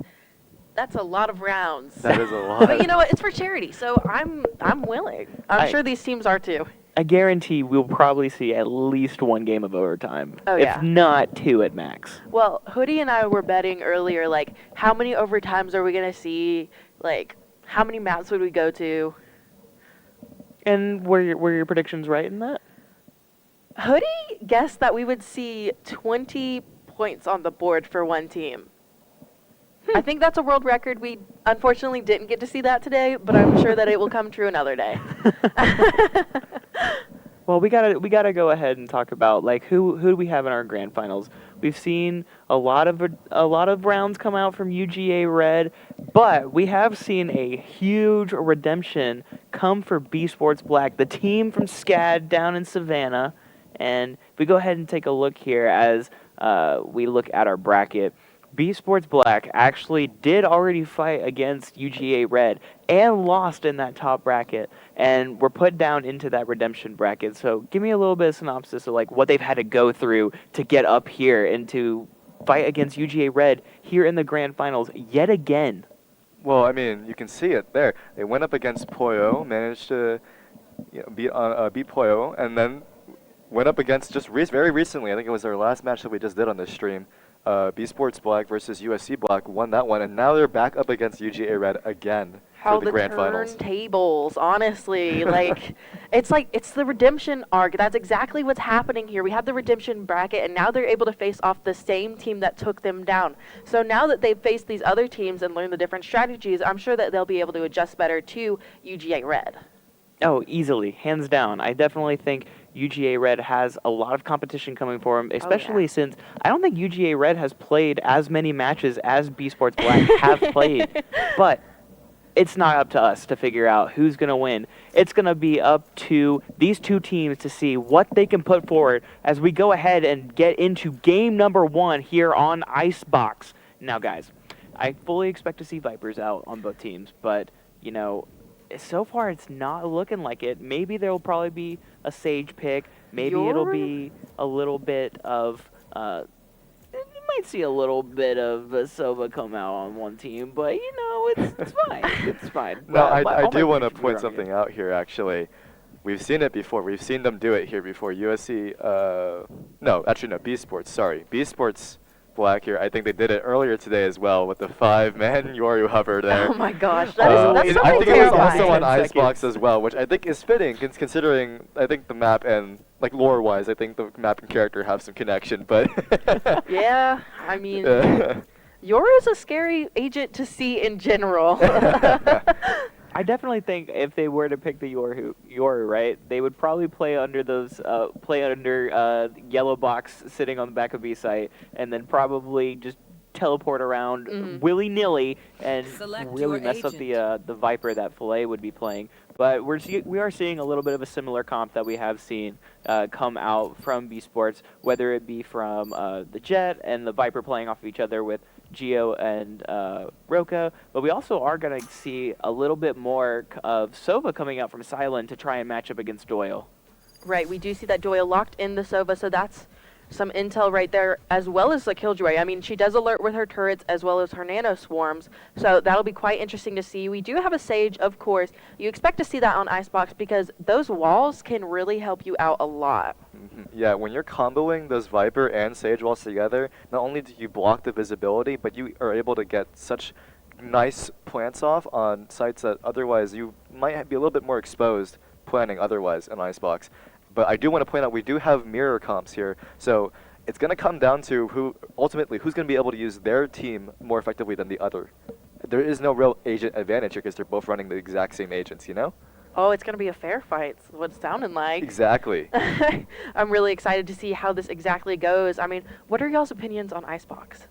I am an Icebox enjoyer. I think it's one of the best maps in the game, in my opinion. I think it's one of the best maps to play competitively, right? It all comes down to execution on this map, especially when it comes to how open these sites can be, whether it be the ropes that lead for the back of attacker spawn into A site, or whether it be the amount of crates that you have on B site and just lets you have so much visibility, and it really makes you consider every single ability that gets used. Are you using it to the best of your abilities? Right. I mean, the fact that this map is elevated at some point also just, you know, or elevated at some point, sorry, is really interesting, and I think really has an effect on the playstyle. Revealing area. So I was nodding with you earlier, as you were saying it was one of your, you were an Icebox enjoyer. I'm personally not. Me too. I don't like playing it, but I like casting it because I think it's such a unique map in my opinion. I mean, my reasons are a little bit more biased. I'm a Cypher player. Need I say more? You can't be a Cypher enjoyer on this map. When you're forced to switch over to Viper, because it's just so much better, it's a little bit disheartening for us Cypher players out there. But we do see Geo now no longer playing that Cypher that they were playing earlier. Now on that Viper, like I said, here holding from Snowman, ready with the wall, does get a molly onto them. But fortunately, though, it barely misses. Barely misses. Thank God for the full armor buy. But we are going to see a lot of players start rotating into mid, knowing that UGA Red are going to be on this B-side push as they sit on B Yellow. Oh, it looks like Sova is going to go in the flank towards mid, might come face-to-face with that Sage. They're going to go ahead and send that recon bolt out and immediately able to get the pick onto Hertz. I mean, here now, we had a 4v3, UGA Red trying to make this post plant work right now, but Roka now applying pressure. Geo still going in there, but Filet Minion, oh my gosh, coming around, but gets caught out by Geo. Geo's going to clutch it up with 23 health. Back and forth there. I'm not quite sure. I didn't see anything happen, honestly. It came down to that Sage wall, that it came down right at the worst opportunity. That right? was as soon as that Sage went down, that wall went down, and that Viper was able to get the pick that they needed right there to win that round. That was honestly extremely unfortunate for that player. I mean, they're ready to swing around that wall, and then the second they get ready to swing, that wall drops, giving that Sage the clear advantage to be able to shoot them down there. Now, looking at it, it looks like UGA might possibly go for an A push again. They tried A push last time, and it really just didn't work out in their favor as they realized that, you know, A was pretty controlled by B Sports. And that's precisely the reason they did go over to B at the end there. But unfortunately, weren't able to clutch out the post-plant scenario for long enough. But it was a very close round, so I am excited to see how they'll play it again here. Maybe very similarly, maybe not. But either way, it's been very close between these two so far. You know, something I've been super enjoying is seeing Roka on a DMR, and I'm getting to see it yet again as Roka picks up the double. Is going to force UGA back into the back of sight, but the bomb's down. UGA has no way to get it recovered, and Roka, I think, saw the drop, knows that someone's going to have to go in and pick that up, and Pringle and Doyle are just stuck in a really bad position right now. Right, especially considering the fact that Roka does have this Guardian in their hands. We saw Roka earlier in the maps that I casted just absolutely demolishing people with that aim, with that consistency that you need to be able to capitalize off of the Guardian. Now, it looks like they picked up that spike and are immediately getting out of there as quickly as they possibly can. Yeah, but it seems they have anticipated. B-Sports Black have sent Viper to sit on yellow just in case there's a little bit of a duel. The orb is going to go ahead and block someone off.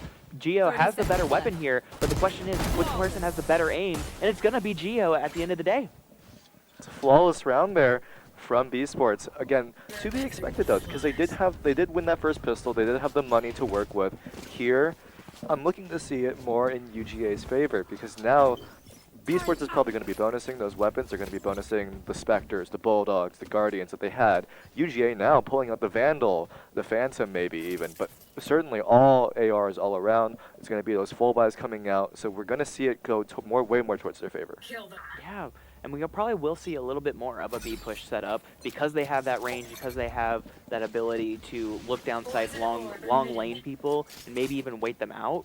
And it might be in B Sports' favor to actually push up mid as much as possible and just set one on site so they have someone to be able to call out where they are, and then you have all these people that are going to be flanking from the back side. But we do have a little bit of engagement as the Sage wall goes down. It's going to be forced out, and the plant is down. Oh, Doyle falls to silent there with that, or sorry, Doyle gets that shock dart pick onto the enemy Sovan there. We did see that UGA Red switch it up a little bit and decided to immediately go for this B site. We see Hokusai sending out these nades, using as much utility as possible. We see both of those Viper walls being up. Unfortunately, though, it looks like one of them had to go ahead and drop due to the timer.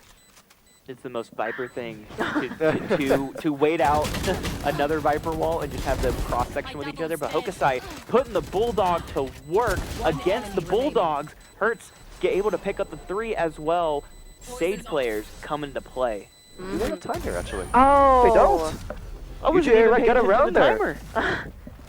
There's so many things you have to look into, especially whenever you're pushing onto the site. I mean, you want to play as methodically as possible, but at the same time, you need to work quickly because that timer, whenever it goes off, that's the end of the round. Whenever that spike detonates, it's just, that's it, honestly. Yeah, I don't think the B Sports players fully realized what the time was at. I think even if they were able to, they were just so pressured by all of that Viper utility from both teams, actually. Just basically creating a stalemate there to just stall each other out. And when you're retaking, that's not what you want to happen. You don't want to be stalled out. You don't want to be in a stalemate. That's what you love to see if you're on attack in a post-plant scenario, but not if you're defending and trying to retake there. Yeah, we have to see what UGA is going to be able to put forward, especially knowing that they're another round down. But that was exactly what they could have asked for in that scenario. As we do see a full side A push, someone being stuck in pipes, especially when it comes to the Viper pit coming down. And oh my goodness, that's a Killjoy, and that's a Jet and a Killjoy already set up for each other. Right now they just go back and forth. I'm surprised that we've seen the Viper ultimate so early, and already Greed is able to get the pick onto Hurts there. It is a 3v4 situation right now, make that a 2v4, and it's not looking too great for B Sports Black right now. Oh, a Thrifty comes out from UGA Red. Yeah, no, especially considering the fact UGA Red have really made a turnaround here. They've been able to not necessarily buy two. I mean, they bought for that third round, yes, and they managed to scrape by just by having that spike detonate in time. But here, because they had all of their players fall, to be able to get that Thrifty as well, that definitely gives them the momentum that they kind of felt like they were lacking from winning that third round. So that definitely puts them in a more advantageous spot now over B Sports Black, despite them being at a tied score right now. Yeah, B Sports Black right now pretty much saving all the money they can, except for the fact that we did see a Marshall coming out. I want to say it was from the Sage, but I could be wrong. Now, Doyle's going to go ahead pretty aggressively with this utility and try to clear the site as quickly as possible, just to let them know exactly what they're facing. Yeah, we did see the Marshall come out on the stage for Hurt. I always thought that they were probably going to buy it for Roseku, who is just, he's been proving that the Marshall usage in his other games was really good, but I am completely mistaken. Now we are going to see Sillin right here come face to face with Doyle there. Has to back off a little bit. Oh, finally, Pringle-tastic is able to get the pick down onto Sillin. That is... for Pringle. Wow. Just Roka now with the Blade Storm here. Stuck in a little bit of a hard place to get shots from. Finds one, but Greed able to clean it up. Almost flawless, but close enough. Close enough. They still got the round win anyways. But unfortunately, Roka got dinked there pretty fast. And again, there's the Phantom 140. It still exists even at as close a range as Hertz was at. But what can you say? What can you say? You can't do anything about it. You're already on to the next round. Once again, it looks like UGA is going to be applying some pressure to this A site here. We do have the Jet, who will be lurking B just a little bit, just to make sure that that option is available. Need be that they need to rotate. Now, pretty aggressive here. We see some Sova utility coming out. Of course, that sonar dart is something you want to send out immediately, going straight into the round just to get as much intel that you possibly can. I'm surprised that they're so deep into this A site already, as we do see the Killjoy come out. Probably going to see a lot more ultimates come out. It's going to probably force Sage and Sova off of this site unless they get out in 2 seconds. But it's going to be the Sage who gets trapped, and they're going to know that Sage is trapped in there.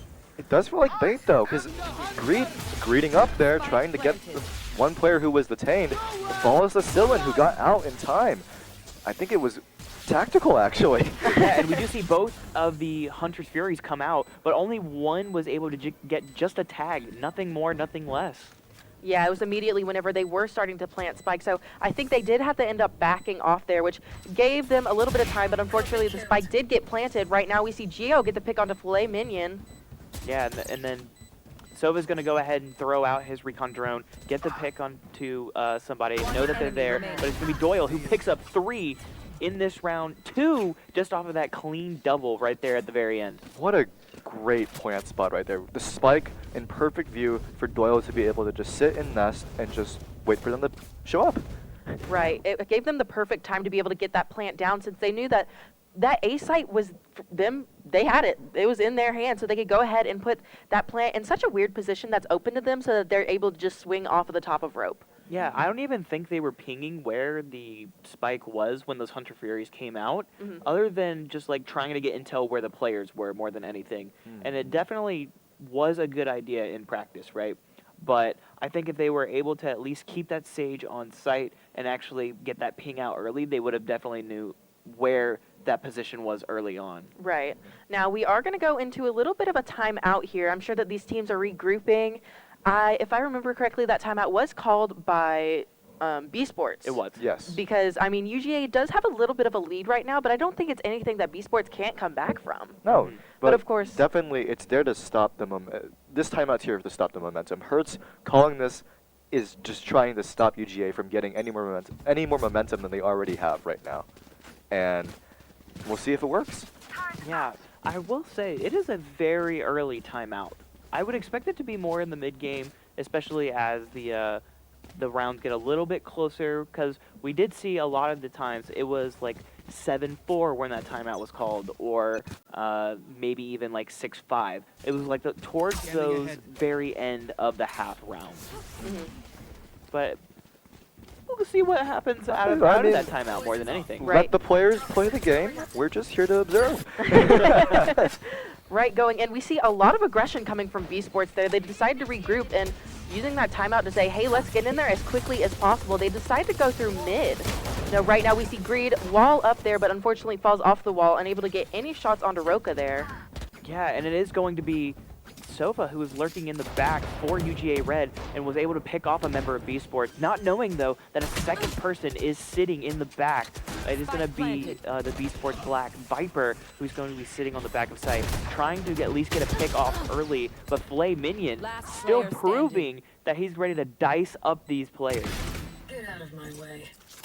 So, I mean, looking at it here, just Geo left. Has a wall to work with, but a 1v4 scenario, it's not going to be much. I think they threw some mollies on it to try and delay, but getting hunted down by both Doyle. Manages to find Doyle, actually, but Greed with a knife to the head, nonetheless. Oh, I didn't even see where Greed jumped down there. I saw that I thought he was going to double swing onto it. Like, I thought that Sub was going to peek from the side and he was going to come from to the top, but he decided to just jump around his head. I was thinking of a different scenario from that. I thought Greed was going to sit up top and maybe do a B-hop swing off of the top rope and go around and drop and still get the kill.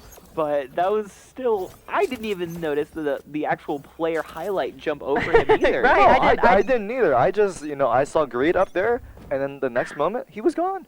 So I mean, 3 casters in one play. The most Valorant type of scenario to happen to a caster. Not even a caster's card.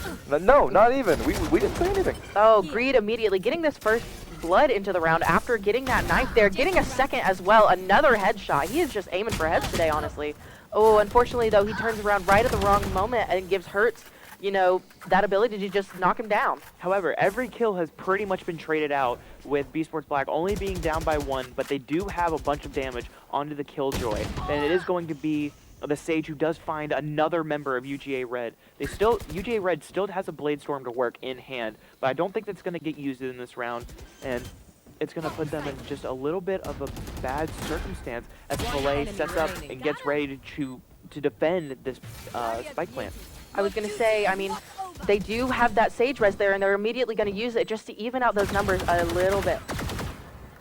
A good position on the wall getting destroyed as well. I figured it was probably going to be that far left one, but it is going to get that far left block is going to give them just a little bit more cover. They know somebody is going to be peeking down from this, but it's not going to happen. Filet is just going to go ahead and find one. They know one's sitting behind the site.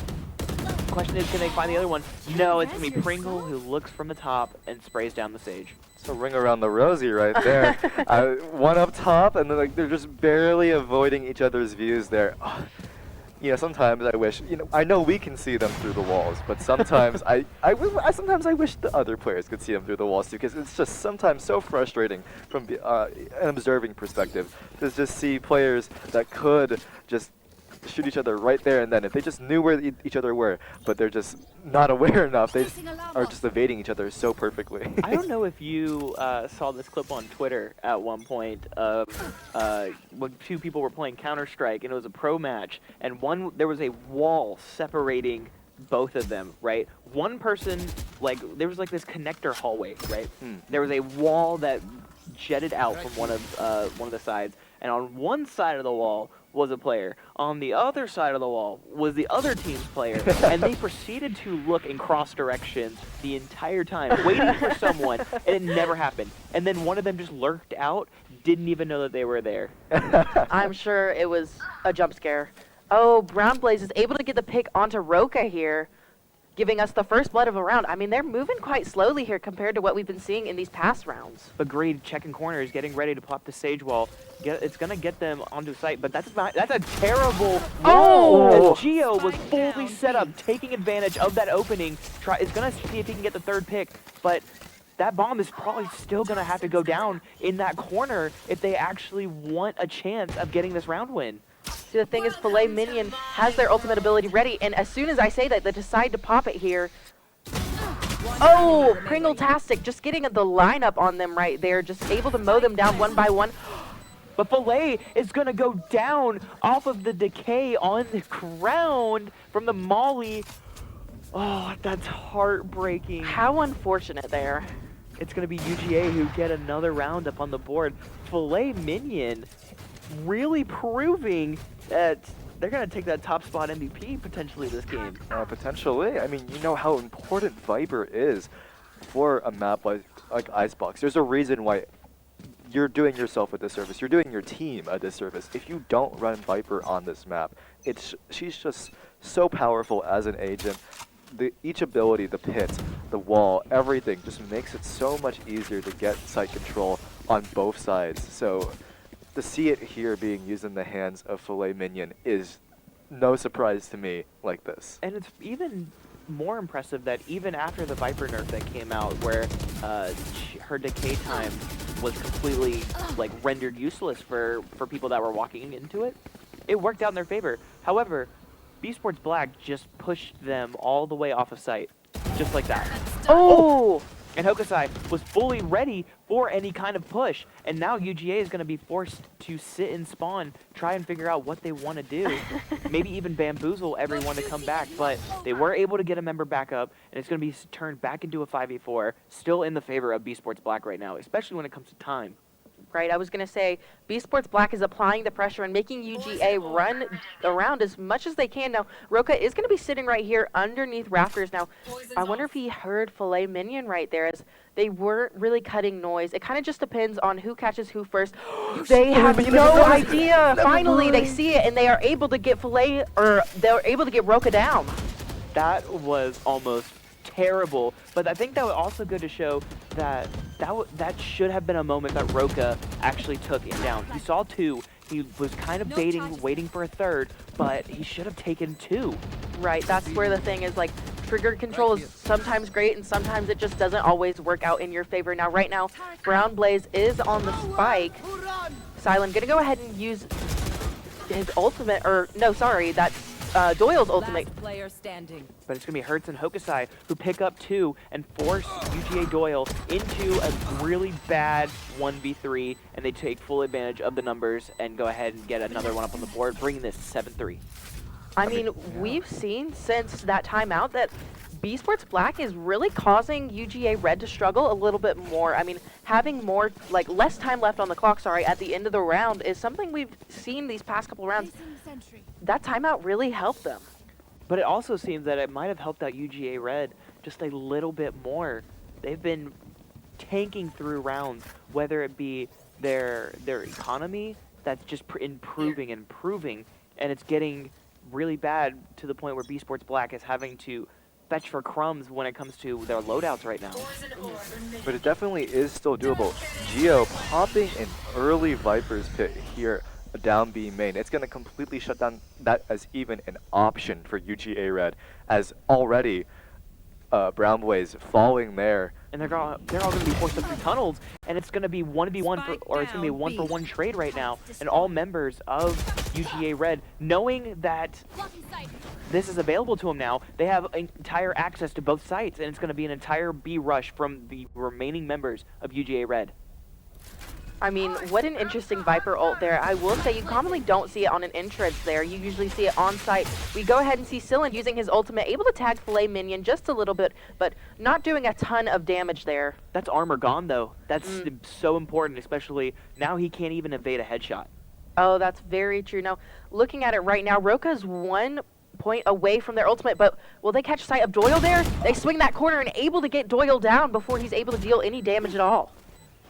That's huge. That's huge, because Roka is, with him being a duelist, it's absolutely essential that he keeps up alive. Oh, a trade coming in from Geo after Pringle was able to get down Roka, and it looks like they're gonna have. Oh, this is. Is gonna have enough time? Oh, there we go. I mean, barely. Half a second on the board for that plan. It's been down to the wire every single one of these rounds. The timer has been the main deciding factor for each of these rounds so far. Whether it's been a B-Sports Black win or a UGA Red win, the timer has done disservices and services for both of these teams so far. I don't know. Have you ever been in a game where a timer has gone down to 0.01? Because yes. The closest I've ever gotten is 0.06, and it was a rank up game that we still ended up losing. But you know, the most Valorant type of thing that could happen. Okay, here holding this angle early. No stranger to doing this before, but does fall off here as Brown Blaze up here, but no. Greed, greeting it up again on pipe. Now on top of 410 on base. Aggressive there as well. Able to do a little bit of damage to the Jet there, but gets healed. But this pit comes out, immediately gets countered though by the defender killjoys, by this lockdown, and it's gonna probably force them out here a little bit. And they're going to be forced to run through any kind of pit, but it's going to be Roka who actually is going to get one from the sky, and it's going to be Hertz who cleans up Filet as well, putting Doyle back into a 1v4, but he's no stranger to him. He can make it work. He does have his sonar dart ready, but he can't make it work. He can't make it work. And just like that, look at it now. Look at the score now. It's 5-7. This is looking way more presentable for B Sports Black than it did 3 rounds ago, honestly. Right. What was it, 2-7? Now we're at 5-7. It's looking so much better. It's exactly like the series that happened earlier that we casted, where B Sports Black was playing against USC, right? And it got put into 7-5, and here we are. Here we are again. B Sports Black could come back here again. Now, the question is, it's going to rely a lot on this pistol round for them to start closing this gap, for them to tie it up here at 7-7. Because if they do win this pistol round here on attack, B Sports Black will get then 6-7, and then most likely we're looking at a 7-7. If not, that gap's only going to widen. It's going to turn into potentially maybe a 5-9. This pistol round is super important. We definitely need to see if the tactics change up, right? Are we going to see a little bit more passive play down towards mid, towards that tunnel, or are we going to see a little bit more defender-centric passive play from UGA, especially knowing how B Sports Black has been playing, where they've been playing passively? It's all coming down to who is going to push first. I will say these two teams have different strategies whenever it comes to attacking these sites. I mean, UGA Red, you see a bit of a more aggressive push, but I noticed earlier when casting B Sports Black, like you said, they are more passive. They're just, you know, kind of let them come to them immediately. Hokusai and, Greed are coming face to face, but Greed is able to take him down. Now Doyle gets a bunch of intel here as they pass under tube.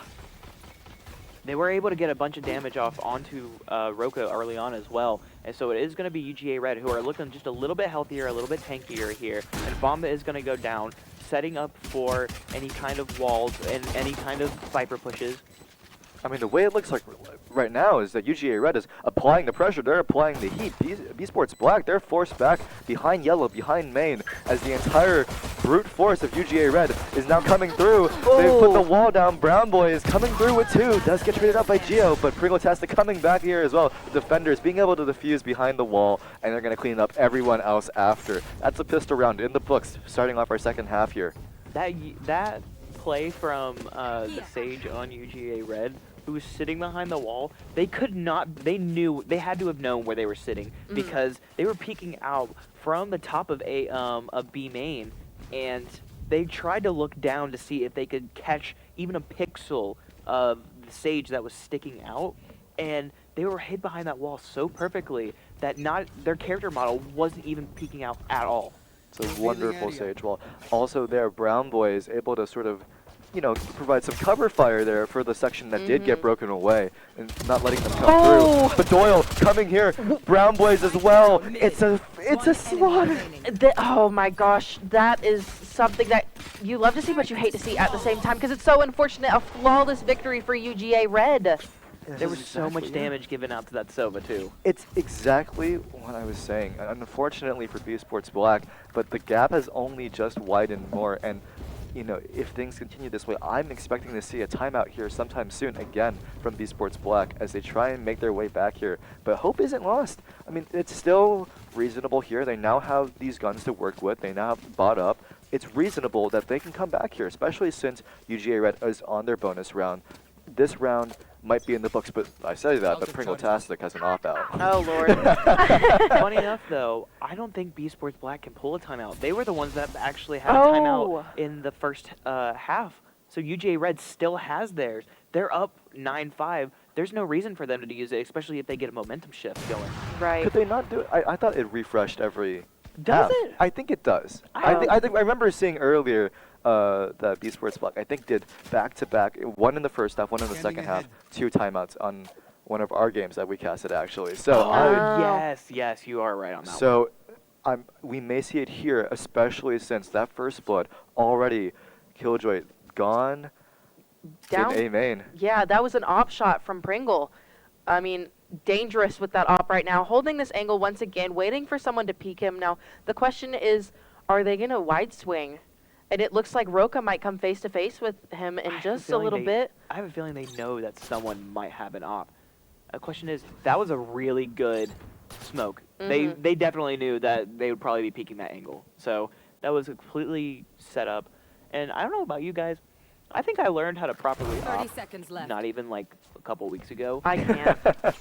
So a lot of people, what they do is like, sure, they'll train their crosshair right there on the corner, but what you should actually do is peek it out just a little bit, and as soon as you see the character model pop up, you want it to either swing in just a little bit, or you want to go ahead and just pre-fire. That's what a lot of the pro players do, right? Is they fully set up. But we see Greed with the Marshall, unable to afford an op right now, but he's able to get down Roka. That eliminates the op. What a sage wall. Right there on Snowman, being able to shoot through that little railing there, that is such a great angle for anybody who's trying to be up on top of white there and top of main. It's going to be so hard to deny you when you're just sitting behind a railing there, and it's only a few pixels you can really sit from. And unfortunately, Greed wasn't able to finish off the Viper, and a lot of kills going down here on the side of UGA Red against B Sport, but Filet is going to get this bomb down for UGA. And Pringle with the op.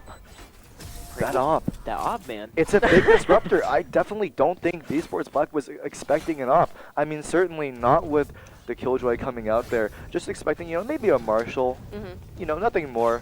Hokusai just saying, hey, I'm going to go up, guys. It's okay. They're going to bonus, right? Yeah. No. There's an operator in my face. Yeah. See, one thing that always reminds me, as you were talking about pro play, I remember the early days of Sentinels where it was the original roster, and then Shazam was always going in with that op on Jet. On this A site, it was disgusting. He'd sit there, like, dash up. The classic days. The old days. The classic days of Jets always using operators. And, you know, it still hasn't diminished a little bit, but that was also back in the day when Chamber was not nerfed, and you had Chamber mains everywhere. Oh, don't remind me about Chamber mains. What dark days. So glad. Oh, we see a lot of damage taken to Pringle there. I mean, they don't want to lose that op so early right now. Sillin going to go ahead and get this plant down finally. I mean, this is a little bit of a slower round from what we have been seeing, but once again, patience is key whenever it comes to a tactical game like this. I mean, you want to get these kills early off, but at the same time, it's sometimes best to regroup. Now, Brown Blaze is able to get the pick onto Sillin. They're not clearing top. Hurts still up there. once again with this Marshall. Hurt's bringing the hurt right now as Roka goes in, gets traded out by Filet Minion. Now a 3v3 in a post-plant scenario, but Greed's just sticking it down. I think they're going to get it. That's a defuse. And there's so many players still alive. I mean, they're just trying to go for these these exit kills there, honestly, just to hurt the economy as much as they can. Now, speaking of the economy, UGA is in a pretty good position. I mean, B Sports Black, they're able to force here, but it looks like they are going to have to force a Stinger. Oh, never mind. They decided to switch it out for a Phantom, sorry. UGA still has the op, though. This is not so leaving scary. the possession of UGA. They have had this for 3 rounds, and they haven't been able to, like, B Sports haven't been able to convert that op to their side or just clear out a round so they couldn't advance with it. I mean, B Sports, they're in a rough spot right now, and it's definitely doable. But Hurts going for the wall. Just got cut off by Greed. We're getting another with Hokusai, but Roka there to take it up again. Now it's a 3v3. But, I mean, like I was saying, B Sports Black, they're behind by a lot right now. And I think now is that time that we need to see that timeout. We need to see that momentum shift. We need to see them start making these rounds back. Because they can. Yeah, it's possible. I definitely think at the end of this round, we'll see a timeout from either side, whoever it is. UGA, especially knowing that they could have the game point on their side, or it could be B Sports Black, who are like, okay, we can have some breathing room now, especially since we finally took their momentum away. Oh, Filet Minion able to get down Roka. See, the thing is right now we have 2 ultimate abilities available, one on each side, that are really able to just hold these sites. We have the Viper Pit, which first off really affects the line of sight there and, you know, makes it a lot more confusing to be, and it allows for them to, you know, really hold that site. But the thing is, UGA Red has their Killjoy locked down. That was such an essential wall. He wasn't able to get down the Viper, so the Viper Pit is still going to come up, especially after this post plant, and they need to get this Killjoy down as soon as possible. If UGA loses their Killjoy, then that's potentially the round. These 2 ultimates are amazing counters for each other. The lockdown going down, turret going up, but gets blocked off by the wall here, unfortunately. But this lockdown is going to end up going off. It's going to force Sillin. Oh! He's going to get caught in? He's going to get caught in it. Geo, the only one left to really make anything happen here. Sprays through, can't quite connect it. They're just going to stick it. And they stuck it in one! It seems as though they had so much potential to work with. That Killjoy ultimate proving so vital for UGA Red. I was going to say, it's super unfortunate there that happened. I mean, the fact that they did get detained at the very last second, but it obviously seemed as though they weren't super worried about it. Like, even if they were detained, it wasn't that big of a deal because they still had the Viper on their side to be able to defend them as much as possible. Right now, though, yeah. Get out of my way. I mean, UGA Red is at map point. Looking at it here, B Sports Black trying to run up here. The Void Storm in hand by Roka. Going crazy, now on top of Yellow. The Primotastic with a Blade Storm of their own on top of the site. The wall goes down. B Sports Black are going to get the spike down. They have to pull out every stop. They have to pull out every ultimate possible. Try and force UGA to use some of that utility early on, and it's exactly what they're getting. Right, UGA is going to have to play post-plant here, and I mean, these 2 walls are up right now from the stage. We have the Hunter's Fury online right now. We see so much utility going on. Oh. The Hunter's Fury isn't going to pick up anybody. It's going to be Pringle, who actually misses every single blade on the Blade Storm. And it's going to be 3 trading out 2 for UGA and B Sports. But it's going to be Brown Blaze, who finds so many.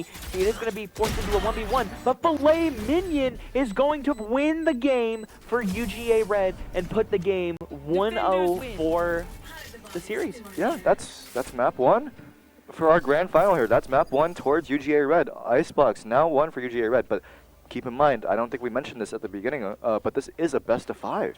Yeah, I mean, they're really able to make a comeback here, need be.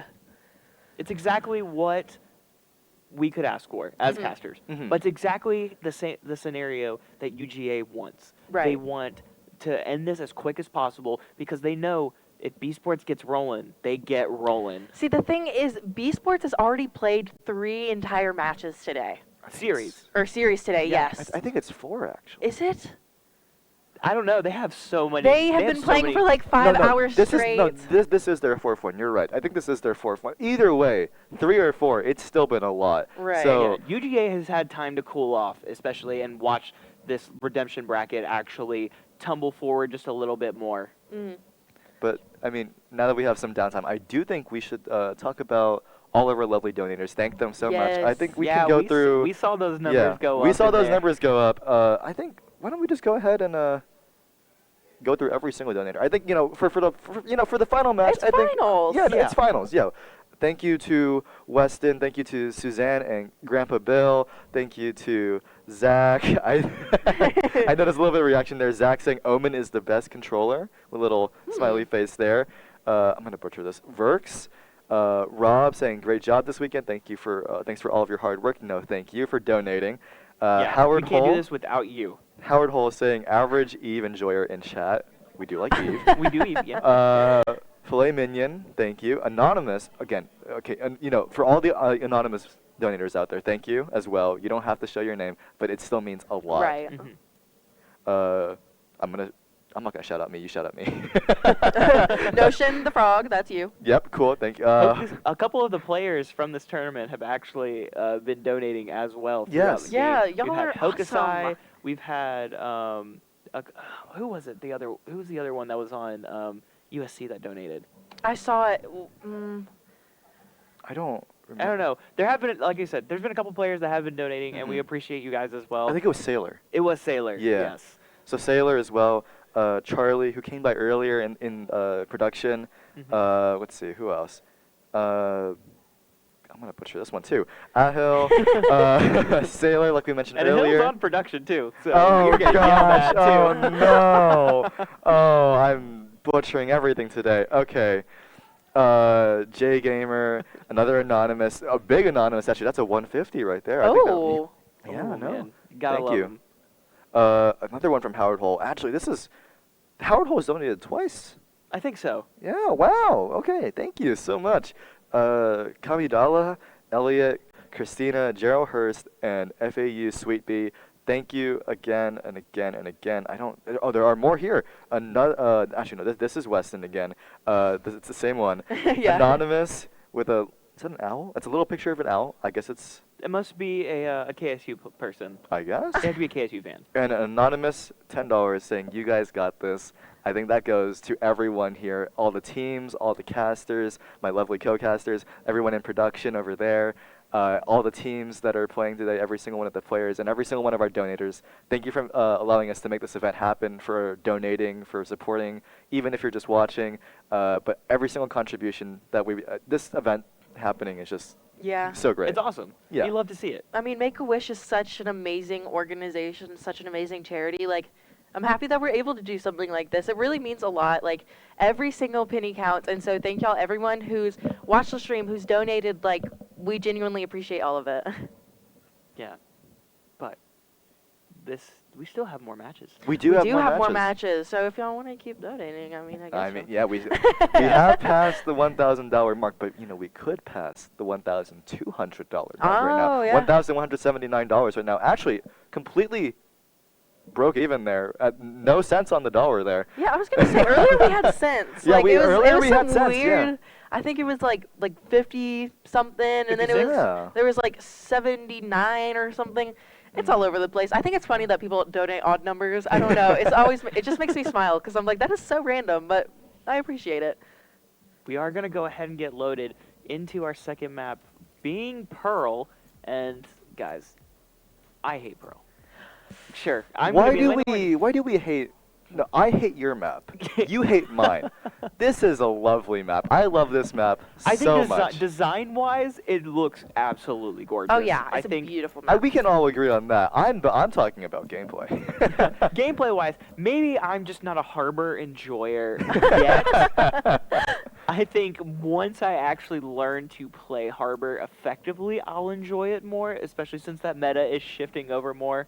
It just feels like every time I want to play Astra on this map, I'm overshadowed by a Harbor. I'm in the exact same scenario that we see Geo against Brown Blaze. Every time I want to play Astra, I'm automatically countered.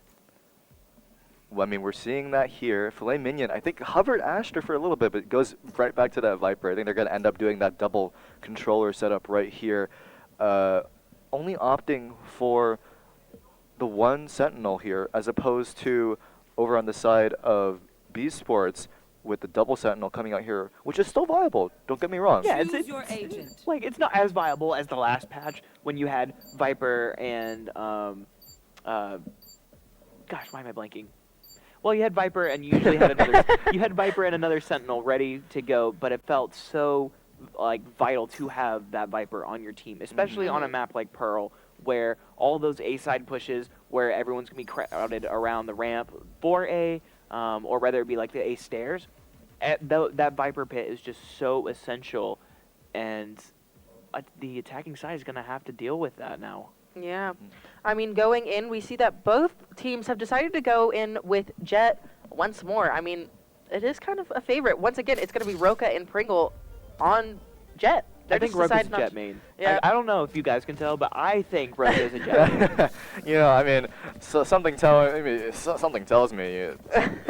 Maybe call it my intuition. Maybe it's a one trick. Who knows? Who knows? No, but Roka did play Cypher one game. No. No. No, they didn't. It was Raze, I think. It was Raze. Was it Raze? Yes, I think it was Raze. It was on Ascent. I think it was. Yeah, no, I think it was. I think you're right. I had to go back in time. I had to go jog in my the head, memory. but no, you're right. You're right. Yeah. I think it's interesting that once again both teams have a Killjoy. I feel like Killjoy is becoming an essential agent on every single map because that lockdown is just so vital, and the bot is so essential for getting intel on where someone is because it's an automatic thing. It can even shoot through walls sometimes if you're lucky, and you can find a thin paper wall, just like the Sova that always finds one on Haven. Yeah.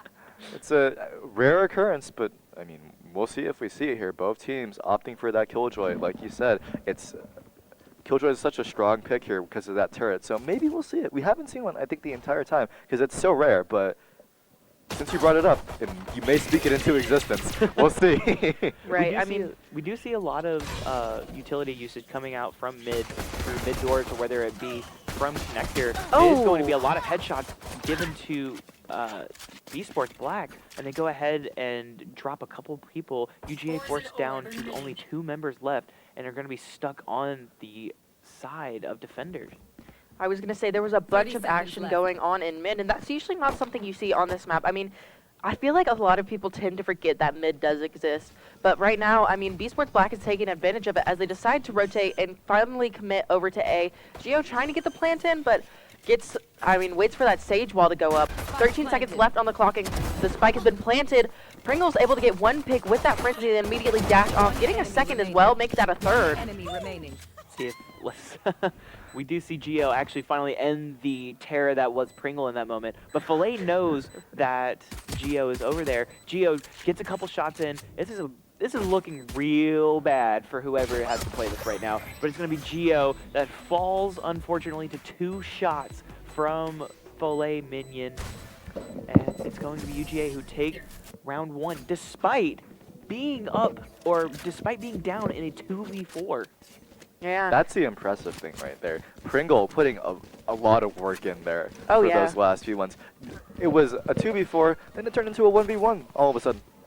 I couldn't tell you how. People have their preferences when it comes to pistols. Like, I'm a Ghost preference over a Classic. I get why people like the Classic over the Ghost when it comes to that shotgun mode that it offers, but we don't give the Frenzy enough props. The Frenzy, just being able to have an automatic weapon in your hands, it just gives you so much versatility for swinging on people. I genuinely think it comes down to your control and how you're able to control, the recoil that it has, as well as it doesn't have very much of a clip in it.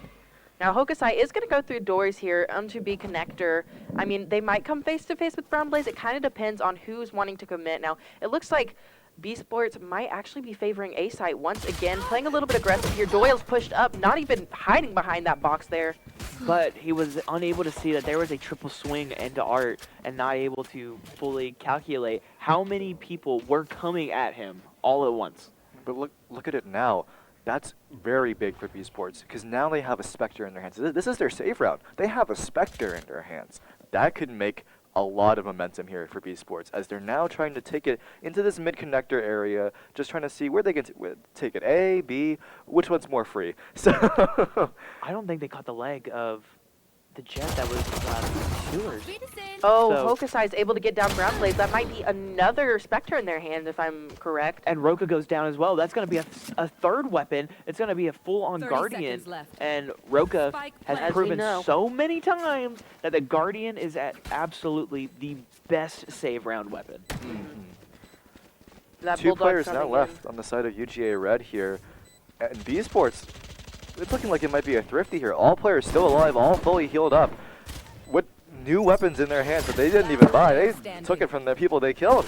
It's looking like a little rough here. Hurts, bringing the hurt again. Comes out here swinging. Gets the second, gets the third. It's a thrifty here.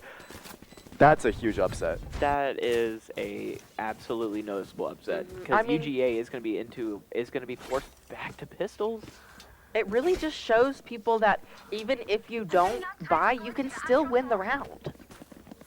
This is now actually normally what would be UGA Red's bonus round. It's now B Sports' bonus round. they have guns here. They took all the weapons. So yeah, not only did they get all the weapons, they saved. They have a lot of money now. This is a huge economy swing for B Sports Black, and despite the scores being tied up, it's way different. But Hokusai, unfortunately, meets the whole brute force. Is this Counter-Strike?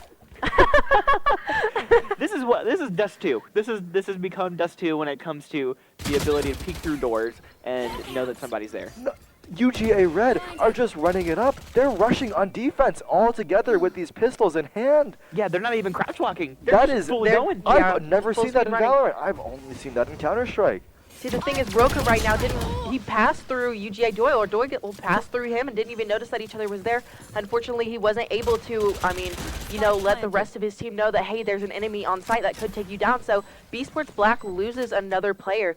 Pringle going through connector, trying to just make some space, making sure that nothing's coming out of CT. Unfortunately for B Sports Black, I don't know if they're prepared for the flashes that UGA Red has, but we do see a flash go off-site, and it's just not going to do any kind of effect. They are able to recover at least one rifle for UGA. Roka, 1-2, and can't go get the third, but Greed is left alone in a bad place as Geo cleans up with Roka there. The positioning just stayed in heaven the entire time, waiting for them all to pass them by, and it's... That third kill, Can we if talk that about was there, oh my god, that would have been so good. Can we talk about how long these rounds are lasting? They're quick. They're quick. No, they're quick. They're long. No, I agree with Ace here. Okay, the first round was pretty quick. Time flies sometimes. Time flies when you're having fun. Yeah. So, and I'm having a lot of fun with this one right now. It's been an interesting first few rounds here. My definition of quick is maybe ending in a minute, not pulling out the full 140 it's going down to. Okay. Right now we see Pringle has those jet knives online, ready to use at any given moment. Now, Hokusai is going to be spraying out a little bit through mid. That is going to alert his presence, but he obviously isn't too worried about that right now. We do say Filet Minion just peeking a little bit here. I think, yeah, he obviously knows that there's at least one person over on this B site, and he has that Viper Wall available that he is going to use. We saw Filet Minion doing this actually earlier on in a different match earlier today, but that was a match against the KO, and KO was definitely a big contender there, causing that Viper Wall to constantly be down because Filet Minion could just be suppressed by the knife that's being thrown all the way down B long. But with no KO here, no KO in sight, that's way stronger here. And Hokusai and Roka getting 2 picks halfway into the round, make that 3 coming in from Hertz, and it's going to be a lot of members of UGA going down. This might be another Thrifty up on the board. Right now we see that Brown Blaze is alone on this A site. He is going to have to rotate over as quickly as possible, but the thing is, it's a 1v5 situation, and he's going to have to get in there, and he's going to have to defuse the spike. Watch it happen. I'm just kidding. More than anything, I bet Hoka's probably saving and knows that they're going to lose the round and give it to B Sports. So it might as well benefit them to save at least one rifle as we go ahead and see the transfer over to A. But B Sports Black slowly kind of creeping around, trying to find out where Brown Blaze is right now. Looking for this final harbor just sitting somewhere in some random corner, waiting to see if they can, get that last gun out of UGA Red's hands right now. It might be the Astra that finds him. Oh. Nope. It is going to be one rifle that goes ahead and gets left into UGA's hands. So they're not completely down into the dirt. They got something. Yeah, they got a little something. They were super close to finding Brown Blaze there, though. That hiding behind that little box there, if they had explored for a little bit longer, either Hokusai or Geo there, could have been a different story.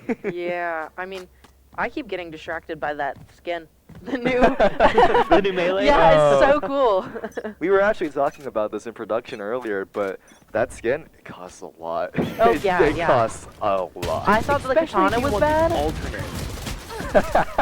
If you want some Radianite, you're going to need some Radianite. Roka picking up 2 early on, and it's going to be Gia who also cleans up the third one. It's going to be UGA down into a 4v2 yet again, but we did see them pick up their first round off of that that 4-2 change up on teams. Yeah, I mean, right now we are going to see that Pringle's going to be a little bit aggressive here, pushing through spawn just a little bit, trying to make sure that no one is like staying behind just a little bit, and it looks like it's going to be a fast-paced push onto this B site. They immediately rotate over, and it looks like Filet Mignon and Pringles are going to stick as close as possible as they can. I mean, strength in numbers right now, unless they do decide to, you know, split up a little bit. Now, I wonder if, you know, Killjoy is going to be a little bit aggressive here and peek out through mid. Thankfully, though, Pringle and Filet just miss it by going through their spawn. But, that is the most unfortunate reload time that you could have had. Pringle-tastic walking away less than unscathed, but Hokusai here to clean it up, actually. Filet Mignon now kind of trapped, not really sure, knowing that there's one behind, finds Hokusai, the one behind, but unsure if there's anyone in front, though. Yeah, I think, though, this bomb is still down. This is definitely a round win for B Sports, and they're going to be able to get this bomb site plant and get this win. They're already off. They're in defender spawn now. Going over to A, having a grand old time at the cafe. What can I say? Ready to get a coffee. B Sports Black looking undefeated right now, honestly. That first round worried me a little bit. UGA Red showing a very strong performance there, but pistol is pistol, game is different. B Sports Black, they had that second round, an amazing thrifty, and ever since then they've been able to carry that momentum so far. Yeah, the momentum shift for B Sports Black is exactly what you could expect, right? They've definitely proven that despite losing a pistol, right, they still have the better aim going into these later rounds, and they have the better plants going on as well. They're putting that bomb into positions that allow the Killjoy to really make use of those turrets, really make use of those alarm bots, and get that intel that they need. It's that intel that's really giving UGA Red a lot of grief right now, as they're struggling to really find an answer to it. But I think there is an answer here, but Greed finds one, finds two, can't find the third though, hurts cleaning it up, but that's still one player advantage in the form of UGA Red, as it's gonna make the ranks a little bit weaker here on the side of B Sports Black. Hey, the cosmic divide. The crosshair placement was there. It was there for the third, but it's going to be Pringle and Brownie, or Brownberry, actually. We're butchering names all over today. It's going to be Brown Blaze who's going to start trying to get the tap on the defuse, at least get it to the halfway point. But Geo was able to see that Viper poison come out, wasn't able to get the second kill, but it's going to be UGA who finally answer back to the B Sports momentum. Well, what was it earlier? Pringle-tastic? Pringle-tastic, yep. Actually, speaking of Pringle-tastic, here they are again, which actually, I don't even mean for this to segue, but look at that op. That's what created a lot of momentum there for UGA Red in those final ones. Of course, yes, Greed got those first two kills, but that op was able to clean it up with such a close shot from Pringle-tastic there in secret. They were able to really clean up that round there. Now, one thing I was going to say is I feel like we've noticed a little bit coming from, coming onto the A site, but in general, I feel as though it hasn't been a lot. But right now, it looks like UGA Red is kind of swarming towards that just a little bit right now. Pringle unfortunately misses that shot, but Roka's able to get the kill through the box there, but Greed's able to trade it out onto Geo. That was a full wall hack moment. Yeah. I'm not gonna lie. Someone check his computer. Someone check the PC. Issue the PC ban. Get the back ban out. Ready to go. Back ban? It really is Counter-Strike today, isn't it? We're seeing all sorts of Counter-Strike-like things today. Still in here, playing for this orb. Actually, now one away from Rez. If this Sage player, if Silent can get this would be huge. Yeah. Especially to save this for another round. They know someone's back there. They know someone's in Hall. Filet Mignon, throw that gun there, and it gave Sillin the signal that, someone is lurking back there in that. Oh, Pringle's just shooting someone in the back right there. Rude. Unfortunate. That's rude. It's just... That wasn't even manners. Yeah, what gentleman's rule, come on. 3v3 though, the Killjoy lockdown does go down, but UGA Red has a Viper's pit to work with here. The spike goes down. Filet Mignon now sitting up here, pit ready to go at a moment's notice, really. Silent also goes down, so they did get the revive up and ready for the next round. But Pringle proven that the operator is Jet's best friend and he cleans up 3 this round. I was going to say, Pringle, not only have they been getting those op shots, they've been getting them pretty close. I want to say that was 2 picks on that round where he was pretty much just like a couple feet away from them, honestly. But I mean, that last one, thankfully there was a little bit distance between them, but, you know, that does allow for Pringle to now have his blades ready, as well as the Viper's Pit and the Harbor ultimate. And then B Sports Black has their Sky ult, their Jet Knives, as well as the Res. Now, I'm not going to let you live down Pingle-tastic, and here's why. Here's why. That last kill onto Hertz there. Pringle-tastic was able to find out, based off of that Odin spray, and already have their crosshair trained right on Hertz there before the wall even fell. Pingle-tastic able to pinpoint the location and effectively ping through the smoke. That's all I have to say. All you have to say, huh? That's all I have to say. Don't worry, he'll mention it again. I will mention it again. maybe for game 3 or 4. Okay. But we'll see. We'll go ahead and still see the operator come out from UGA. B Sports still haven't been able to get this out of Pringle's hands. Yeah, one thing about it is every time that Pringle has this ult or off, he doesn't let it go. Like, it's impossible to take it out of his cold, dead hands. Not to mention, Pringle knows that there were 2 there. He saw the animation for the Sage that was swinging out and was still able to get the pick. So he's going to have his aim trained on that attacker side for A, but it's going to be Hertz who answers back and actually evens this out, puts them actually into a better scenario for B Sports Black. Them walking past, already spike planted. Time ticking down as Brown Blaze really the only person close right now. Doyle now finally making it to around CT, around heaven. They're Pringle-tastic, put the Blade Storm out. The op is still in there, but the Blade Storm is ready to go. And he does not even silence those steps at all, but unfortunately, Doyle's able to get, Silent, sorry, is able to get him down. Now Doyle, also doesn't check in that corner right there. I mean, that little cubby, it'll get you. Is that an op? I don't think they got the op. They didn't pick it up. I think I saw. We've seen that twice today.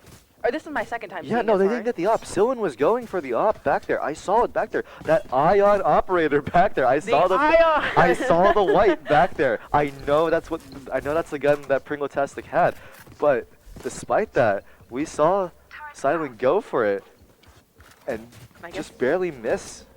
The time ran out. Even though Pringle doesn't have the operator anymore, there is a Phantom in his hand. That's dangerous enough as it is. Yeah, the range on that thing is just still absolutely insane. He's got his updraft ready, or he's got his side dash ready, just in case that he needs to get out of there. But he doesn't need that, because Filet has his back. Filet's already picking up 1 on the B Sports, and it's going to be a full-on rotate for these defenders, not knowing where these attackers are going to go. But Spike is still in the back of sight. It's still in the back of the attacker spawn. I mean, they really are just playing it methodically. I mean, whenever you put down that spike, it's the reason why teams do that is they set it down so that they don't lose it on site. They try to configure which site is going to be the best for them to push, and sometimes it works out in their favor, and then sometimes it doesn't because that spike is so far away now. Right now, it looks like the Sage got blinded just for a second there, but actually, Roka is able to get 1. Roka is actually able to get 2 now onto Brown Blaze. They're saying they don't need a spike. Roka finds 1, finds 2. Hertz is there to clean up as well as Roka dashes away out of there after missing the shot. Those two working extremely well together right now. And that spike is going to get recovered and get brought over to A. And it's going to be 3 members of B Sports who are going to try and get this A push down.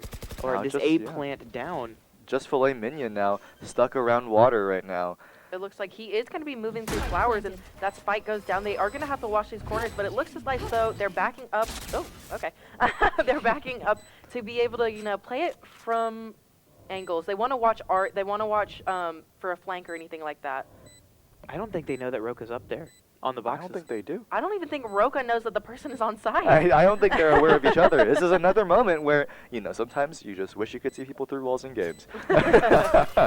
Filet knows that somebody is going to be over there, though, based on that Sky Flash coming out. But Roka able to clean up another person, get another kill tallied up, and B Sports Black go up 6-3. If they get 3 more rounds, I swear that it's going to end up being a very interesting commentary from all of us. We shall not. I'm not going to wish it into existence. It is the score that shall not be named. I have been struggling so hard with Caster's Curse. Like earlier, I said, oh, it's going to be a flawless victory, and immediately someone dies. I'm like, oh, never mind. Never mind. No. But we're gonna pray an 8-4 into it. Yeah, we or can take even a 6-6. Okay. You know, a nice fair 6-6. Never mind. I don't know what's happening anymore. Things are happening all over the place. Green gets a 1 tap. Yeah, you know what? Yeah, no. I mean, actually, no. This is what you want to see. If you want to see a 6-6, UGA Red pushing up here, actually get a bit of an advantage here. They got the first blood. They got the second. They got to trade back on the side of B Sports Black, but now that's stopping all the momentum that B Sports Black wanted to have on B's, and they now shift it back towards A. But look at UGA Red; they're already starting to rotate over. Yeah. Gio doing a bit of a jiggle peek there and goes ahead and lays down some stars. I mean, Doyle might come face to face here with Roca. If I remember correctly, does Doyle have a pistol in his hand? That might be unfortunate whenever he comes face to face with that Phantom. Yeah, he has a Sheriff. I mean, hey, it's still a 1-tap machine. That is true. Oh, but unfortunately, he doesn't even get the chance as Gio shuts it down right before it starts. It's going to be a little bit of a lurk coming in from this Jet, trying to push up just a little bit more and figure out where B Sports are. Tries to get a little bit more information, especially as that star goes 30 down. seconds left. But that was almost just a little bit of a bait.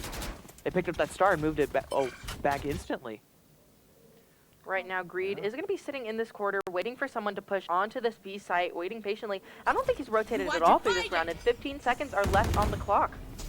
We do see the Astro Wall come up, and it's going to cut off sight lines just 10 seconds completely, but it is going to be a plant. Oh. Roca and Gio player standing. find 2 members of UGA Red, swing this back into favor as the Viper wall, or the Viper is going to be the only one left to potentially make this play work for UGA. Yeah, Filet Minion. We've seen Filet Minion actually, like, very recently, like a few rounds ago, maybe last round even, in this 1v3 scenario, but it doesn't work out this time either. Unfortunately, I think falling to Roca again there. Yeah, Roca's getting cleaning up on these last couple rounds, whether it be like the last man person that he kills, or it's going to be the doubles, maybe even the triples that have constantly been coming out. I mean, take a look at the difference in this economy right now. It's drastically different. I mean, honestly, B Sports Black is pretty much at full buy right now. Like, if they were to sell all the guns they had in their hands right now, I'm sure that most of them would be at max creds. I wouldn't doubt it. I wouldn't doubt it either. But here we are. Again, UGA Red, a few rounds behind. I'm just ready. But I think it's doable. I'm just ready for the Killjoy to pull out the melee again, so I can watch the game. No, yeah, I just want to see the play a little fighting game. Yeah. It's so reminiscent of my good old childhood days of playing on a Game Boy. Also, just pop that glove right off. Here we go. Start playing on it. I would love to have something like that. like in real life? Yeah, no, I feel you there.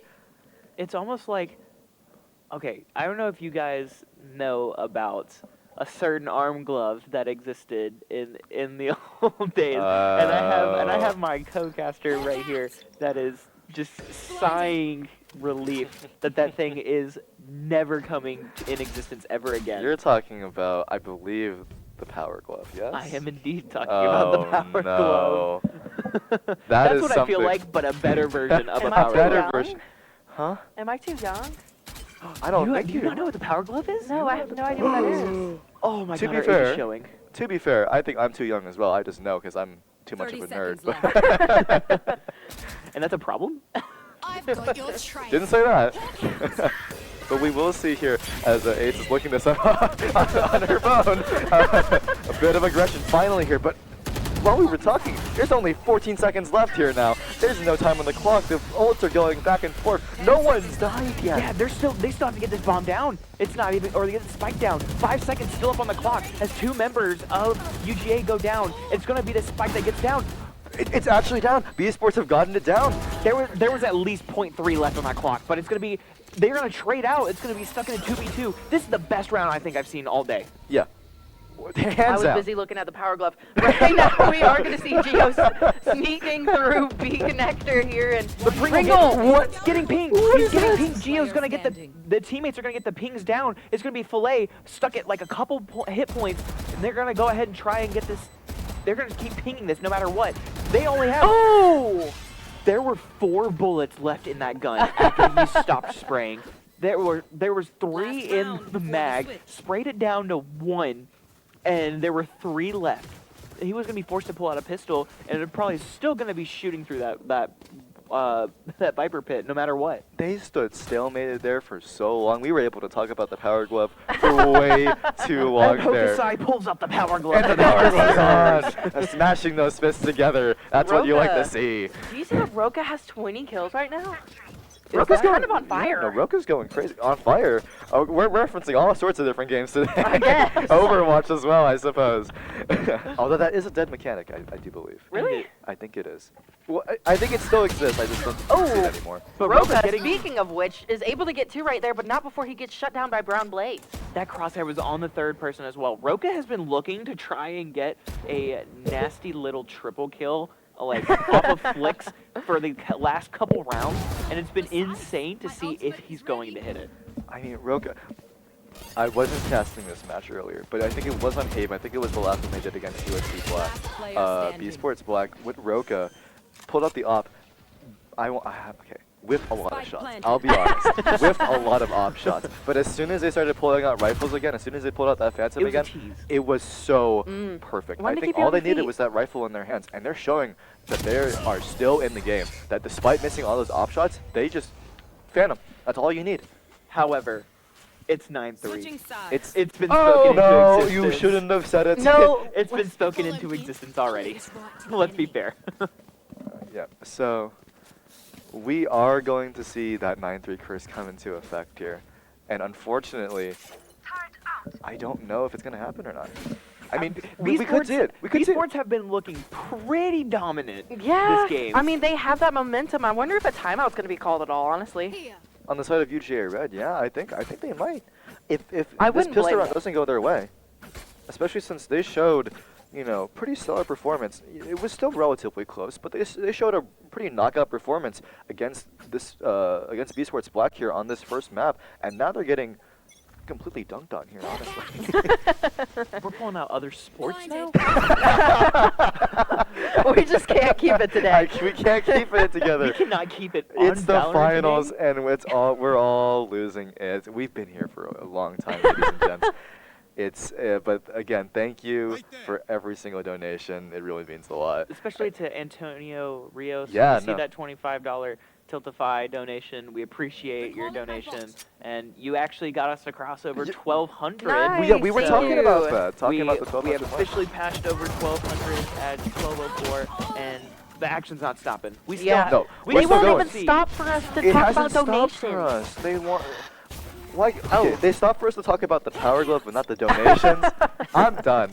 Look, B Sports Black 4v3 now. They have the site. They're planning it down. Everything's happening. Actually, no. UJ Red. We swapped sides. I'm sorry. Never mind. UJ Red. Now planning here. Roka with the wide swing and the sprinting pistol burst coming down. Yeah. And it's just so unstoppable.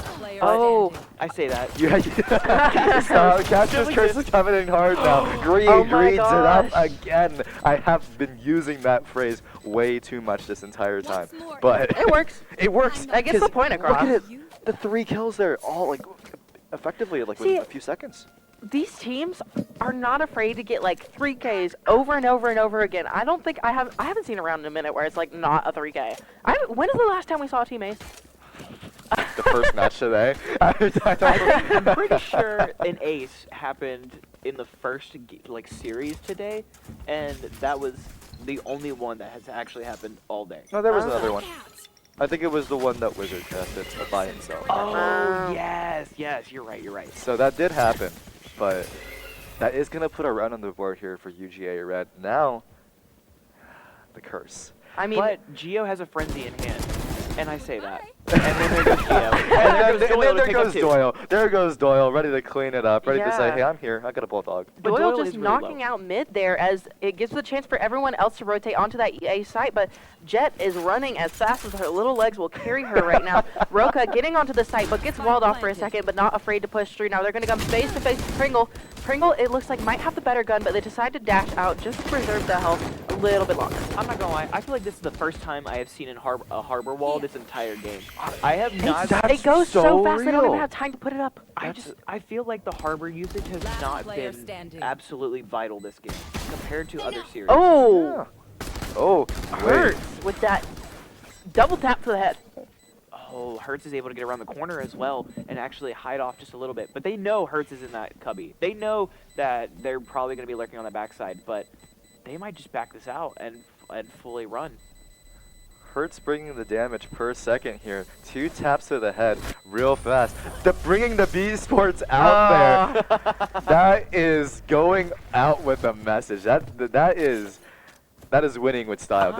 Losing with style, but actually it's a win. That spray was in the game I until didn't now. either. It works perfectly for them. It works perfectly for their team though. B Sports Black. Actually, if they were B Sports Yellow, it would work better. But we'll take it. We'll take it. There are black portions of bumblebees, so let's. But it was a golden spray.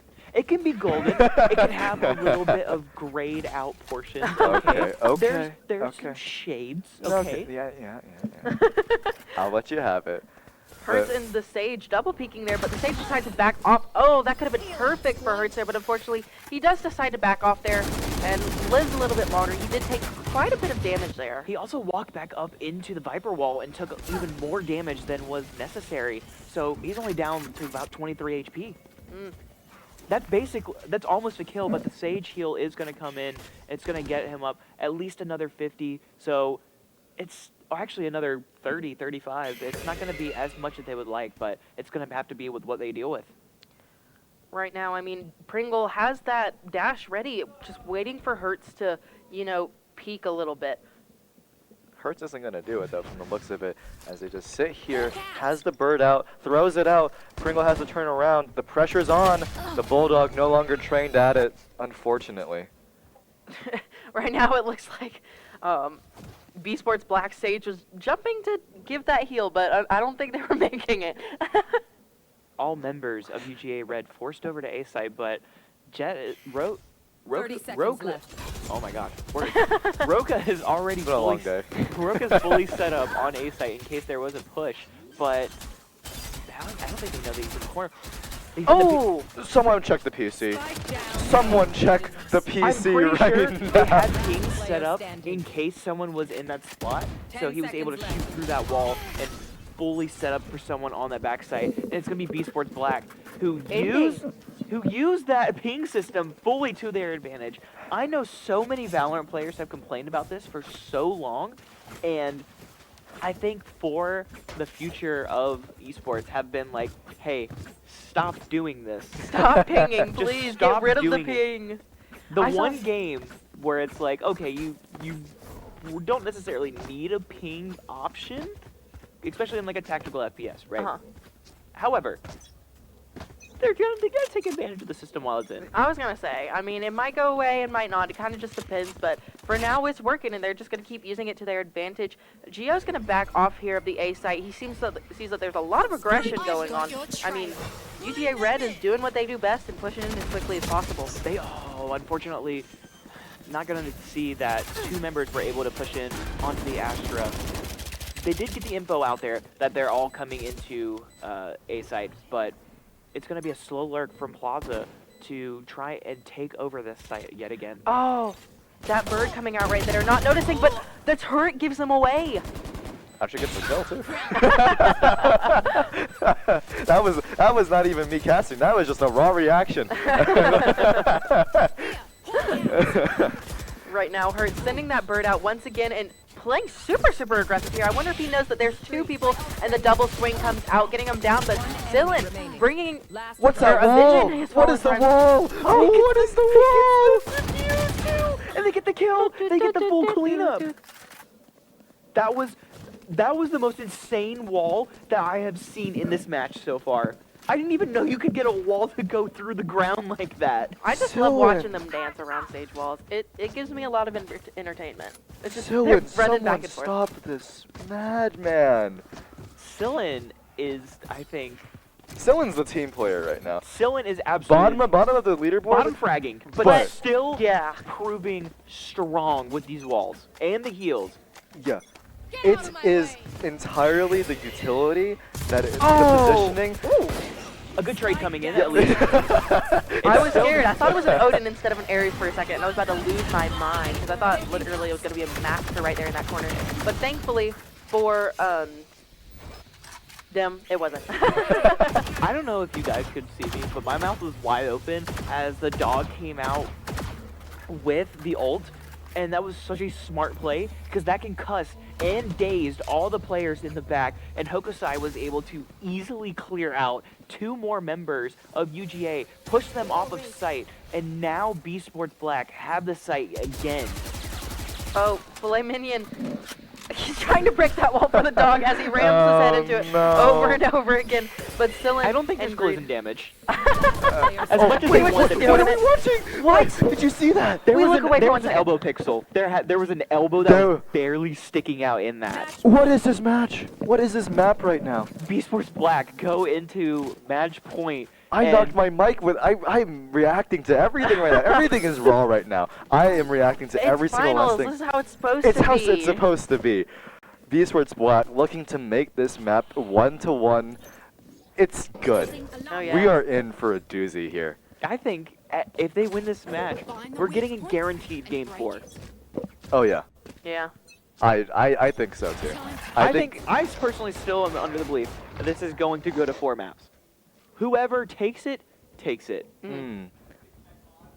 I think so too. I think B Sports Black. Brown I'm Blaze. just gonna stop talking. Brown Blaze was able to get the pick through the box. Once again, Greed able to get another pick as well with that Spectre right now. They're going to immediately destroy that. The Harbor Ultimate coming in. One's going to climb on that wall. I don't want you to know that someone was able to still get up onto that wall and still have a peeker advantage around the corner. And it did not work out, though, unfortunately. They started rushing to the site immediately. We have been seeing some funky plays, but I am not complaining whatsoever throughout this round. Now, Gio is going to be sitting a little bit towards CT here just to make sure that no flankers are on the loose right now. So Brown Blaze going to go ahead and put up this wall to just try to separate it a little bit as much as possible. Every single little bit counts. Unfortunately, though, he's not able to hit that screen right there. Gio going to go ahead and swing thanks to that concuss from the Astra. Gio picking up 3 on the round, but the Killjoy still lurking on site in connector, ready to go, able to pick up 1, and it's gonna be Gio who picks up 4 this round. Almost died, almost gave up right there, but that was the last round, and we see this score go 1-1. We're getting a guaranteed game 4. Yeah. No, this is what you want to see for finals. This is you don't want to see a 3-0 for a finals. This is what finals are about. This is these 2 teams going up against each other, battling it out as much as they can right now. Right. Doing every single play they can to really get any little bit of advantage here. Yeah. We gotta talk about what we saw that match, right? We saw the Power Glove. We saw Power Glove, yes. I've never seen that before. The Power Glove? No. Yeah, there's a reason that it failed. There's a reason it did not get funding and go further into development. No, I mean, at the end of that round there, I think it was really interesting that Gio on Astra pushed off of that spike just in the nick of time. I mean, thankfully they moved a little bit to the left, if I remember correctly. Just able to dodge that bullet, like, I don't know, like it's the Matrix. And then, swing back, because usually that animation takes a little second. Like, it's like a millisecond from getting off the spike to pulling out your gun. If it was any second longer, if he was like an inch closer to the spike, he probably would have been done for. And that would have allowed for UGA to be back in the game still. Yeah. But we're pushed into a map 3 now. We're pushing to a map 4. Yeah, we are. Technically, yeah. Yeah. However, in that last round, or not in the last round, in that last game, we saw some amazing Sage walls, whether it be the usual one that's put on that B corner to stop people from swinging out wide on B long. Or we saw that really interesting one that I want to talk about more that was put on A site a couple rounds ago. And like directly through the stairs. Yeah, directly through the stairs, and even one of them was just peeking up just enough to where UGA Red could actually still peek over it. However, they still couldn't see that bottom one, and they weren't able to stop that Viper that was sitting on the back side of it. Yeah. I think they tried to go over top and shoot over it, but I think, in the heat of the moment, that was the choice they made. But I think ultimately they could have just walked around. I think that actually would have been faster. I think it would have not given enough time for the Killjoy there to be able to just stand behind the wall. They would have gotten shot out, but in the heat of the moment, with such a weird wall to block off any sort of shots there, going over the top, it was a gamble, but it worked out, and that's the kind of stuff that puts B Sports.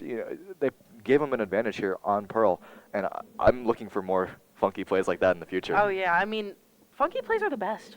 Oh yeah. I mean, they give you a time as a caster to like. Well, they kind of mess you up as caster because you're kind of just like you're going with what's usually expected. Yeah, it's like, oh, they're gonna do this, they're gonna do that. No, never mind. No, what is that? What is that? I We don't. had a lot of those moments in that last map, and I think we're going to continue to see even more of those going into these next 2 maps, and then possibly a third one. It is a best of 5 series, so we could go to all 5. It is. We could see map 5. However, we need to focus on what is going to be played for map 3. I want to see a Cypher map. You want to see everything as a Cypher I want main. to see a Cypher map. Give me a Haven. Give me a. I don't even know what they just played. Give me a Split.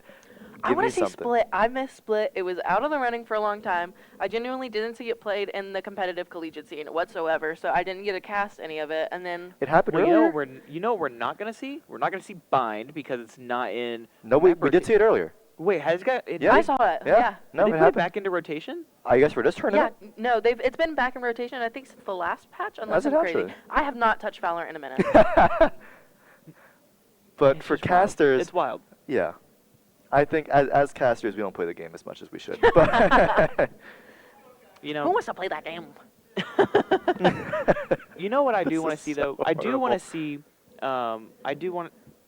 I want to see Haven. I do agree with you. I do want to see Haven, whether it be for the Cypher plays or whether it just be the plays coming from Hookah more than anything. Oh yeah. Right. I think playing a Sage and playing walls up in Hookah could prove really beneficial to the team that decides to do it. I enjoyed that map, honestly. One thing we definitely won't be seeing, I don't think, is Breeze. No. don't say that. We might. Now that you say that, we might. Okay. Breeze and Lotus. Lotus. There would was be a an Lotus interesting game one. going on earlier. Lotus would be an interesting game to see because I haven't seen much of Lotus played in collegiate Valorant. Right? Yeah, I've seen it a couple times. The thing is, since I really haven't played Lotus a whole lot, I don't know all the call-outs. So I kind of just make them up as I go. And you call yourself a cat? No. I know. But I guess that's what makes Lotus a fun map, right? You can have your traditional call-outs, or you can call out like Double Door, or you can call out Temple Door. You can Temple Door, yeah. Hey, there is a button. It raises the door, and you can still spray through it. There's so many different names I've heard for that door more than anything, even across games, right? You have a bunch of different callouts for other maps across Valorant, but that is still one of the most interesting things. Is that there's still one that people are still finding good names for. Yeah. I mean, it allows me to be a little bit creative. I get to come up with things. I see like what is it? That thing is it called sand? Where it's like that big pile of sand? That's called mound. Is it? The area is called sand, I think. Okay, I call it sand. But the actual thing, I think, is called, like, on the map itself, it's called mound, I think. You are right. It is called mound. Okay. I also I just don't like Lotus as a map. I kind of like it. See, like I think it lends itself more to Killjoy than it does to Cypher, but it does also work as a Cypher map to a certain I like degree. Killjoy on it. I will say that is a fun Killjoy map. Especially, I think, I remember seeing this in one of our in-house tournaments at KSU. I was playing on a team with mostly of members from our competitive teams, right? And they said, okay, here, go Killjoy, because you like to play Cypher, and this is kind of in your house, and just put your turret on that box in front of B main, so that it just watches the entirety of spawn and watches our entire flank, and we're good. We will know if somebody shoots it, or we will know if it's going to shoot at people. But it covers the entire flank. I mean, that's why KJ's awesome. Yeah, no. KJ's pretty cool. She really was not ran for a long time. And then she got that little tiny bit of a buff, and everyone's like, KJ, let's go! Yeah! KJ was definitely beneficial when it came to this last map. Oh, right? yeah. We didn't see the Killjoys actually get used like to their best ability. I think if we would have saw one at least get put into upper B, at least stop those connector pushes that we saw, I think that would have definitely proved for UGA to be just a little bit more beneficial. Yeah. But we didn't see the alarm bot necessarily get used as much. I was gonna say that connector, that B connector, was a killer that last map. Like, usually it does have a lot of effect, but I feel like the way that they were playing there, they were really just using it to their advantages. Both teams were, in my opinion. I mean, they were both getting several kills in that tiny little hallway because it leaves someone nowhere to run. You either have to be, like, you have to outgun them or you die, I guess. Everyone turns to the server there. There's nowhere to run. Oh. But yeah, no, I mean, especially, I think what really happened there was we were really just seeing Jets go crazy there. Pringletastic and Roka going back and forth there. Pringletastic with that op, Roka with just the back-to-back, you know, attempting for these 3Ks, but nonetheless, coming out with a 2K at the very least and being able to trade that out, I think it was, even if he got traded out, I think it was super cool. I think it was super good for them. Now the question is, I have for you guys, is are we going to see Pringle and Roka go Jet yet again and battle it out with ops on this map? Depends on the map. Especially since it's Ascent. And I think we're going to see a Rise then. I could be wrong. They could I'd be like- mixing it up entirely, but I think we're going to see a Rise actually. Oh, immediately we see some KOs coming through from both Or maybe sides. we see the 5-man Yoru hover again. It's on Icebox. I can't do it. I love seeing Omen on this map. I truly believe that he is the best controller for this map. As one of our donators said earlier, I'm not sure if he's the best controller for every map, but for this one, I enjoy seeing him a lot. I think he's also really good on Split, more than anything. Yeah. I would say Split, Bind, Ascent, all good Omen maps. Especially they seem, especially when it comes to sitting Heaven on this map or sitting what's the call out for we for are Bind? great You call casters. yourself- what's the one on Bind that's right above A? Right above A? On Heaven? Bind? They have Heaven too, right? Yeah. Yeah.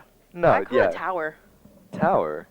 That's a good one. I think that's what it's actually called in game. I think either that or I don't really know. I Every just use what's caster has, like, conventional. something different. We all have something different, but I think everybody at home understands what it actually. Well, what we mean. What are these picks? Silent was hovering over Reyna, and I was fully ready to I see haven't it. seen Gecko played at all during this entire charity stream. Have y'all? No, I haven't seen a Gecko either, but that's also because I don't think he's really in meta right now. Despite how good that little boyo that runs out that spike so may cute. I want to see one. I want a stuffed animal. I need Riot to make stuffed animals of that ASAP. They're gonna overcharge for it. I can guarantee I you. will purchase. But I will. exactly why they're gonna. That's exactly why they're gonna overcharge for I them. Destiny 2. Okay, I'm used to everything being overpriced. I mean, actually, here I want to point out Pringletastic not on the Jet, giving it over to Brown Blaze, now playing Killjoy instead. I think that this is actually an interesting pick because I think Brown Blaze was at the bottom of the leaderboard for UGA. So now that they're putting him on Duelist. Put me in, coach. One of those moments. I love those moments. I mean, he could probably capitalize off that character depending on the play style that he decides to choose now. Roka, as you said, loves Jet. Roka's a one trick. I'm calling it. The Jet one trick. I can respect that. I am a Viper one trick. We're all surrounded by one tricks today. Cypher one trick right here. What is? Come on. I don't think you've actually heard who I play. What do you play? What do you play? I play a different game that's not Valorant. Oh, okay. Well, that makes kidding, sense. I'm kidding. If I am playing, I'm actually going to be on KO or I'm going to be on Killjoy most of the time. I'm not a one trick. I'm fully able to swap to most roles. That's minus the Viper. I'm not a Viper main for a reason.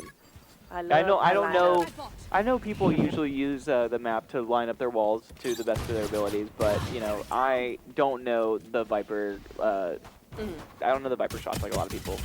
Oh, right now we see a lot of action. Finally a first blood going through. Actually make that a second for Doyle there.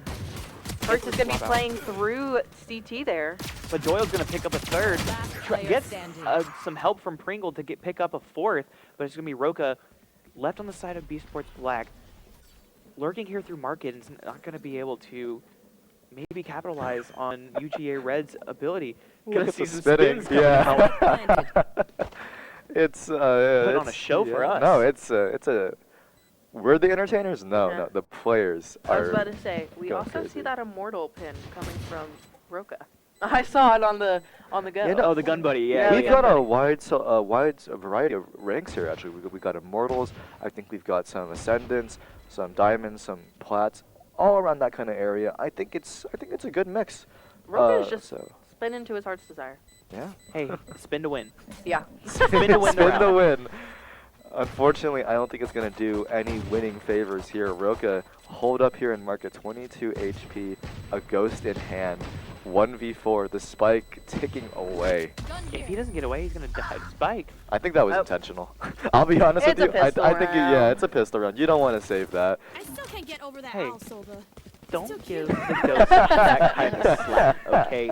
The ghost can prove to be the best thing in the game. Yeah, sometimes. you want to save a 500 cred weapon at the cost of everyone on your team losing out on 1,000 creds.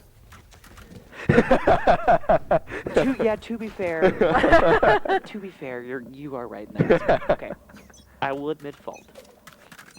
Going into this one though, now B Sports Black pulling up again. Actually, I mean, pulling up the shorty. Yeah, pulling up a shorty. Kind of big. It is kind of big.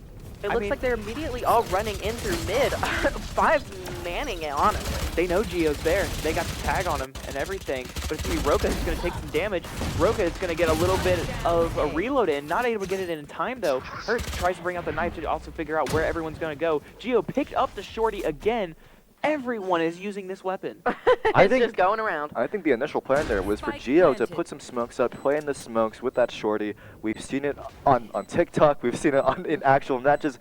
I've played some matches playing like that. The shotgun in the smoke, you cannot go wrong sometimes, especially if you're the controller player. Unfortunately, we did see Gio get forced out there by all of that aggression up mid, so it didn't really work out according to plan. Yeah, Brown Blaze sitting up on boxes waiting for someone to peek heaven, not knowing that someone is also getting ready to peek out from underneath heaven as well. I mean, right now we see her sitting in garden, but oh my gosh, Greed finally gets a pick. We actually see some movement here after, I mean, if we were being tossed for a little bit. UGA Doyle also getting another pick after Brown Blaze gets one, and then another round goes to UGA Red. Now this looks like the next round is going to be their bonus. Yeah, looks like it. I do think that B Sports Black all going for that shorty pick now. We got some guns on the table, a few light shields here and there, of course, maybe an Ares thrown in the mix, but for the most part, we got some good full buys with some quotation, with an asterisk on it, okay? we'll call them full buys. You said Ares, and then they immediately sold it as Odin. they heard you say that and we're like, never mind, we're gonna. I mean, but look, who has the Odin? Sillin here on outside B. B main, And spraying it down. That is what that Odin is for on this map, and I absolutely love seeing it be used there. I think it's such a fun gun. Also kind of a little bit of a troll, as we see Greed gets him down with the Spectre. Oh, unfortunate for Sillin there. Planted. A little bit of momentum stops in this round as B Sports Black go ahead and play out their life just a little bit more. I think they will know they want to keep these rifles and give UGA Red just a little bit more of some leniency. They know that they have these. They want to keep as much creds going into this and keep as much abilities up as possible. Absolutely. I think they know that they're down 2 here in comparison to UGA Red. They don't really have a lot to work with right now. And so I think, personally speaking, this was supposed to be their buy round. This was supposed to be the round where they were able to come back out on top and get something happening here. And unfortunately, wasn't the case. Right. I mean, going in another round for UGA. B Sports is really going to have to regroup here. I mean, right now they are defending, so that could be a little bit difficult, especially whenever it comes to this B site. I see a lot of people struggle whenever it comes to, you know, retaking this B site, because you either have to go through market, you have to, you know, go through the attacker spawn, or you have to go through that tiny little doorway. And it's sometimes hard to force your way through that. Yeah, absolutely. I think UGA Red are taking full advantage of the fact that KJ on the side of B Sports Black not setting up on B. I don't know. it's a little bit strange to me, considering how monumental KJ is as an agent on B, to just be able to lock down the entire site almost by yourself. But we're not seeing that here. Greed able to get 2 picks with the Odin there, but he finally decides to drop it and trade it out for a better gun right now. Hertz is not even going to notice that Filet Minion is right there, and he's able to get down Roka as well. Just Hokusai now holding CT with the Marshal, trying to get a pick here, but that's not where they're coming from. Oh, able to Finds get one. Yeah. Unfortunately, unable to get the second as Greed finishes it off, bringing a 4th round to UGA Red. They're kind of on fire here. They really are. I mean, they're going unstopped right now. 4-0, not a single answer yet back from B Sports Black. I'm expecting a timeout here, looking to try and kill some of the momentum that UGA Red has. Obviously, we're still very early in. It could go either way. We saw B Sports Black kind of get a little bit shut down at the very beginning, but the beginning is the beginning, and the end is a different thing. The end could be entirely different, and only time will tell, as we're now going into this next round here, round number 5, B Sports Black. Now finally putting the KJ back on B. I was going to say, now KJ is on B. They are going to have to shoot that Sova dart there, giving away a bit of their location. Fortunately, though, they don't know how many people are actually on this B site. It's looking like it's only KJ in itself. Everyone else has decided to group up on A, leaving Geo there to kind of defend himself. We're going to see a lot of people rotating back over. He is going to be stuck in heaven for a little bit before he gets back up, and they're able to force their way back. Oh, that Sova dart lining up perfectly there for them. Did it hit the KO even? I want to say it did. It looked like it did. Oh, a tiny bit. I see it up there. Yeah, okay. it did. It's a little bit of damage, but a little bit of damage can go a long way sometimes. Right. Especially if they had a shield. Absolutely. Now sitting here, Hertz, these Marshall shots are going crazy. Oh, yeah. I'll be honest with you, these Marshall shots are absolutely insane to be watching. Not just from Hertz, from Roka as well. Both of these people going crazy. Look at that, Roka getting another Marshall shot there. Oh, Brown Blaze able to get one out, able to get a second as well. Trading off of Geo's. Now a 2v... Sorry. No longer a 2v2.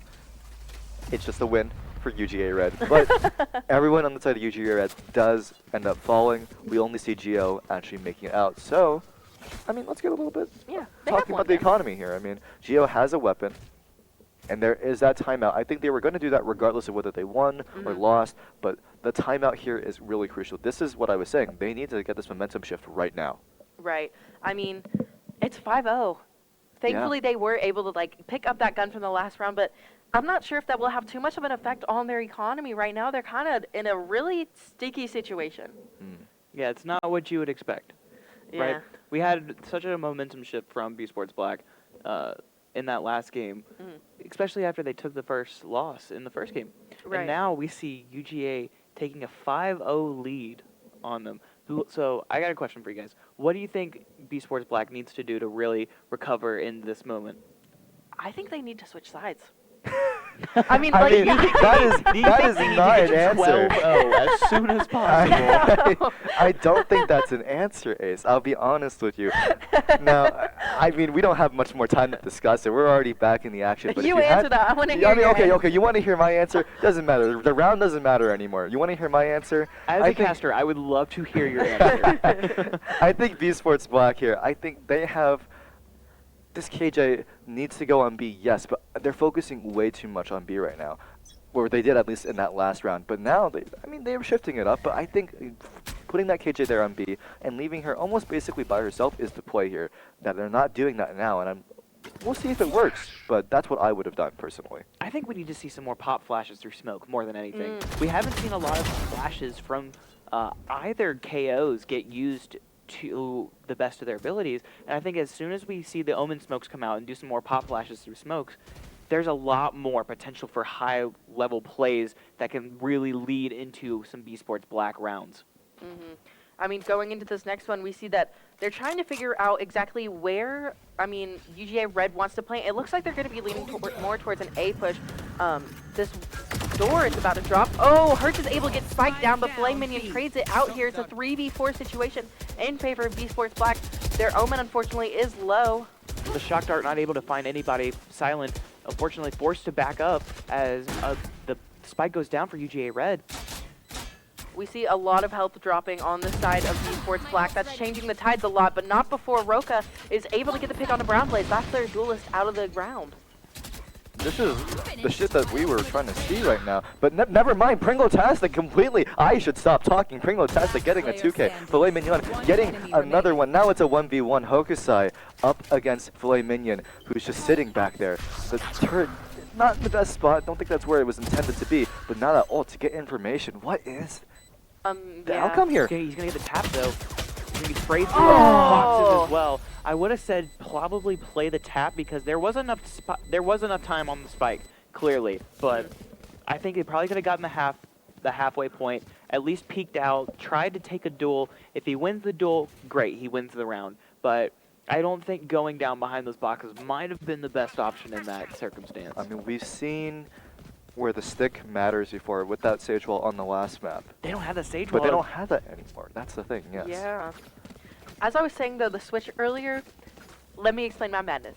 Okay, so the thing is, I feel as though Ascent is very much an attacker-based map. So I feel as though the momentum will really start to shift whenever B Sport is attacking. That is true.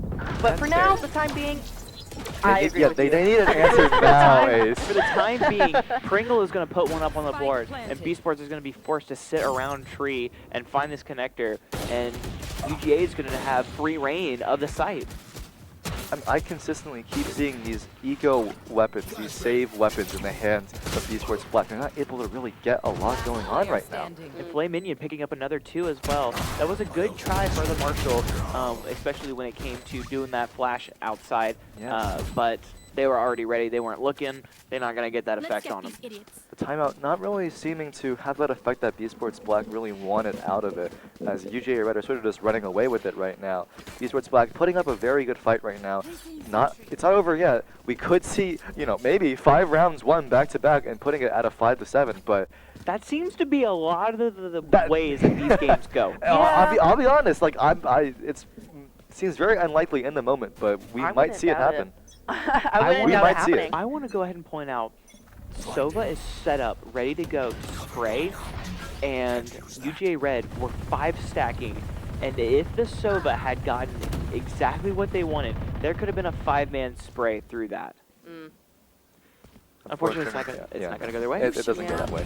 Right now, Hokusa is going to be sitting across that wall right there and pops that ultimate, but we have 2 Killjoy ultimates pretty much exactly overlapping each other right now. We are going to see the Hunter's Fury as well, trying to knock down these Killjoy ults because, you want to get them down if possible. And one player detained in each lockdown as well. That's something you usually don't see a lot of. Most of the time whenever there is a Killjoy lockdown, I don't know, I usually don't see a lot of players being detained. It's the exact same 3 players on both sides. We have a KJ, we have a Sova, we have an Omen. Now a 3v3. One of them is a little bit more hurt than the other, but for the most part, it's relatively even here, as now UGA Red are walking up. Oh, just as you say that, Geo is getting the pick onto Pringle. We saw an entire swap from going in through attacker side and then swinging in through courtyard into mid, but that proved so beneficial for UGA. They got a pick, they got a second pick, and now they have spike down. Now Geo is stuck in a hard place right now. Tries to find Filet Minion, but now Filet Minion backing up to regroup with Greed here. And we saw what happened when UGA Red stayed in the back of that boat shack, and B Sports Black weren't able to capitalize on it. Now we got to see if Geo is going to know that somebody is going to be sitting back there. Maybe anticipate that both of them are down there. But they got the Sova dart down. They have to know where they are. Oh, Geo getting a beautiful headshot onto Greed there, and he's going to try to smoke, but another round goes to UGA Red. They are absolutely on a roll right now. They are. I got why he smoked. there was potential to cut off a sight line, but he knew that the other person was back there. I would have probably had my crosshair just trained on the edge of that right door the entire time for that swing out. But that's also because we have walls. we also have walls. Now, like, would we do the same thing? Maybe, maybe not. Would it have worked out? Maybe, maybe not. Am I It horrible might at the game? Maybe, Yeah. maybe not. we'll let the players play the game, I suppose. I guess. I want to be playing Valorant right now, despite actually... No, that's what everyone wants to say, and then as soon as you start actually playing Valorant, it's a different experience. Yes, exactly. It's a different experience. They are able to pick up one as the door closes, and Roka's able to find a second, but it's going to get traded out as Pringle takes down Hertz. A lot of kills coming in early into this as the spike went down pretty quickly, despite that door going down. I definitely think here, the 3v3, the spike is getting planted so early. It's creating so much opportunities for UGA Red to really work around right now. Despite that, Geo drops down. Filet Minion is caught out. Never mind, this is an upset. B Sports Black now with their first round on the board. As soon as It's exactly what they could have asked for. the caster's curse is very strong with me. As soon as I start talking about something, it completely goes the other way. That's a thrifty in the books. And Geo got the Riz on them with the Phoenix Riz spray. I mean, it looks like the tides are turning with B Sports Black. I'm not sure how to respond to that. He got the Riz on them. Hey, that's one of the best sprays in my opinion. I think we can put that one in the history books. We can quote that one later. Oh yeah, for along, sure. along with Pingle-tastic, but Going in, it looks like Hertz is going to be playing a little bit aggressive here. Like we said before, I want to see more of these flashes, but I especially want to see them through the smokes. UGA Red was fully anticipating another Odin, and they sprayed down that wall, and now the solo player for B Sports Black is completely injured. very critical right there. You can see it at the top. Normally, it's like maybe a little bit of chip damage. No, that's all armor gone. That's armor gone too. Yeah. That's like 20 HP. It's an unfortunate position, especially with no Sage, no Sky, no one to heal you back up. You have to play a lot safer, and the Odin isn't really a one-shot machine like the Vandal or a Phantom can be, so it's a little bit more difficult to work around with. Roka going to be blind here by the Omen as well as detected. There's going to be a nade hitting him as well. He's taking a lot of damage right now. A lot of util being dumped on him because they know that most likely someone is going to be sitting up in heaven waiting for them. Now Hokusai is going to go down to Pringle-tastic with the Odin. It's an Odin. What can you say?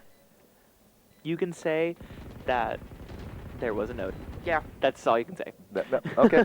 I'm down for that. Roka still has the operator in hand. Knowing that UGA Red is probably flooding that site is not going to be their benefit. Can't find the shot. Whiffing just a couple here and there. Throws out a smoke to try and run away.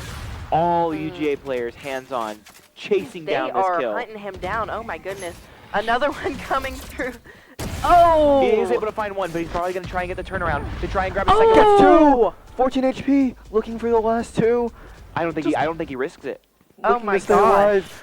Oh what my a beautiful dash away from that op shot. Hitting that S key. Oh wait, I have to look A&S.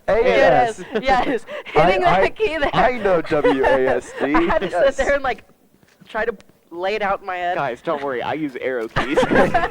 No, okay, speaking of weird control schemes, I do know some people who use their mouse left click and right click to move forward and backwards. Huh?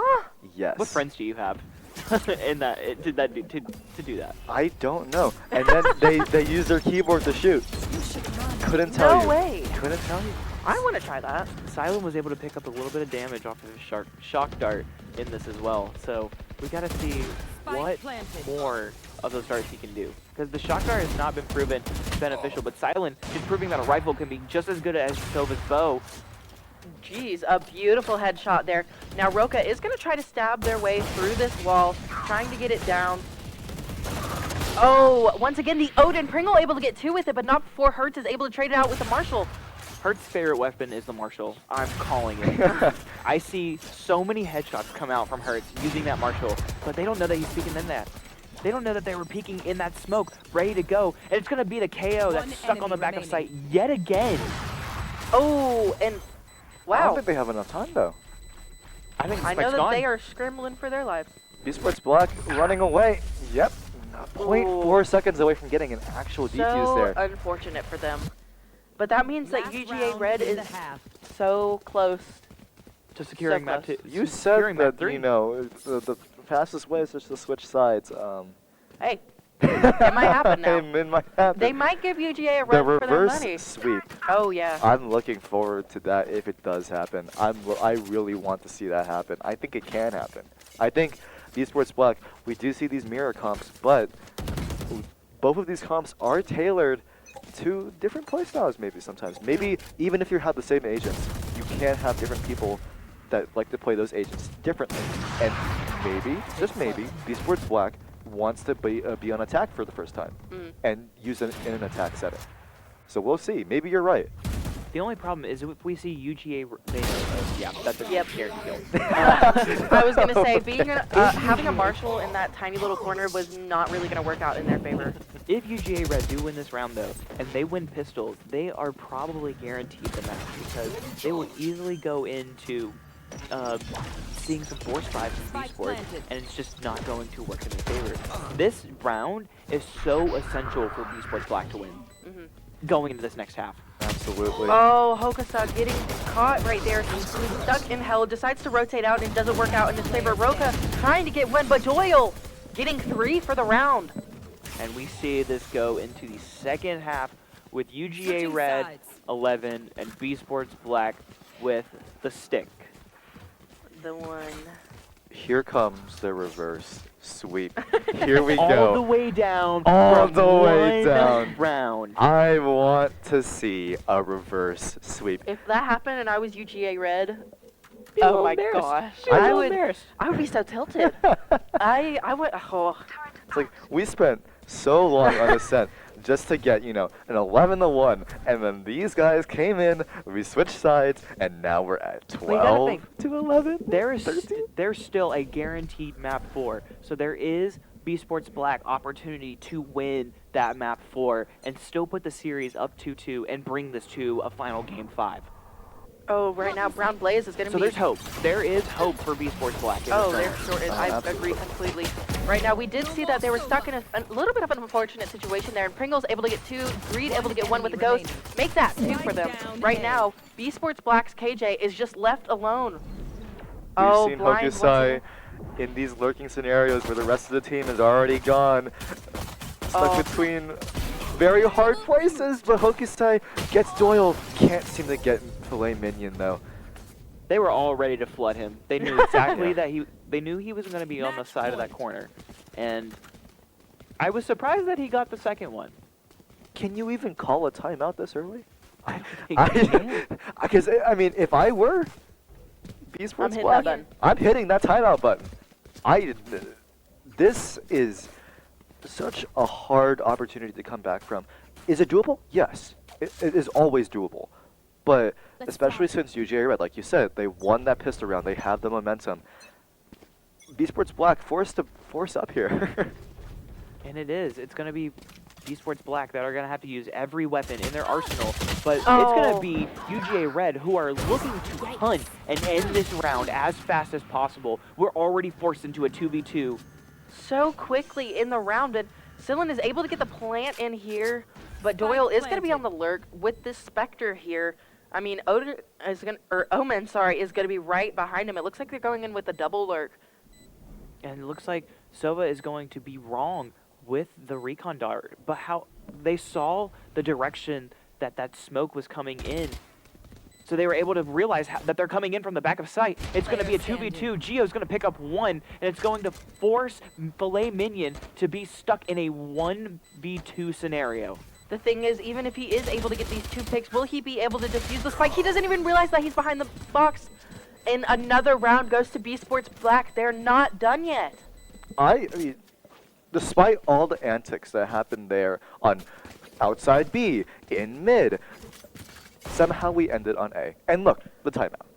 I would have expected that 2 rounds ago, and here we are, not with the timeout 2 rounds ago. We're getting it right at the start of the half, and they were like, let's use this as soon as possible so we can actually talk about a viable strategy to get us some rounds, get us some potential into this game. There's still some hope here. Yeah, they still can make it. They gotta remember though, UGA is still only 1 round away from this win. Constantly. Oh, and even if they do take it back here, B Sports Black, it's only going to go to OT. They still have to win OT at that point. It's a long journey ahead if they want to win this map at all. They cannot drop a single round. They can't. I was going to say that. I mean, I do believe that B Sports now does have the side advantage, considering the fact that they're attacking. It might give UGA Red a run for their money. However, I feel like this is definitely UGA's map. This is definitely their map pick. I can definitely see that. The way that things are looking right now, that. I agree completely.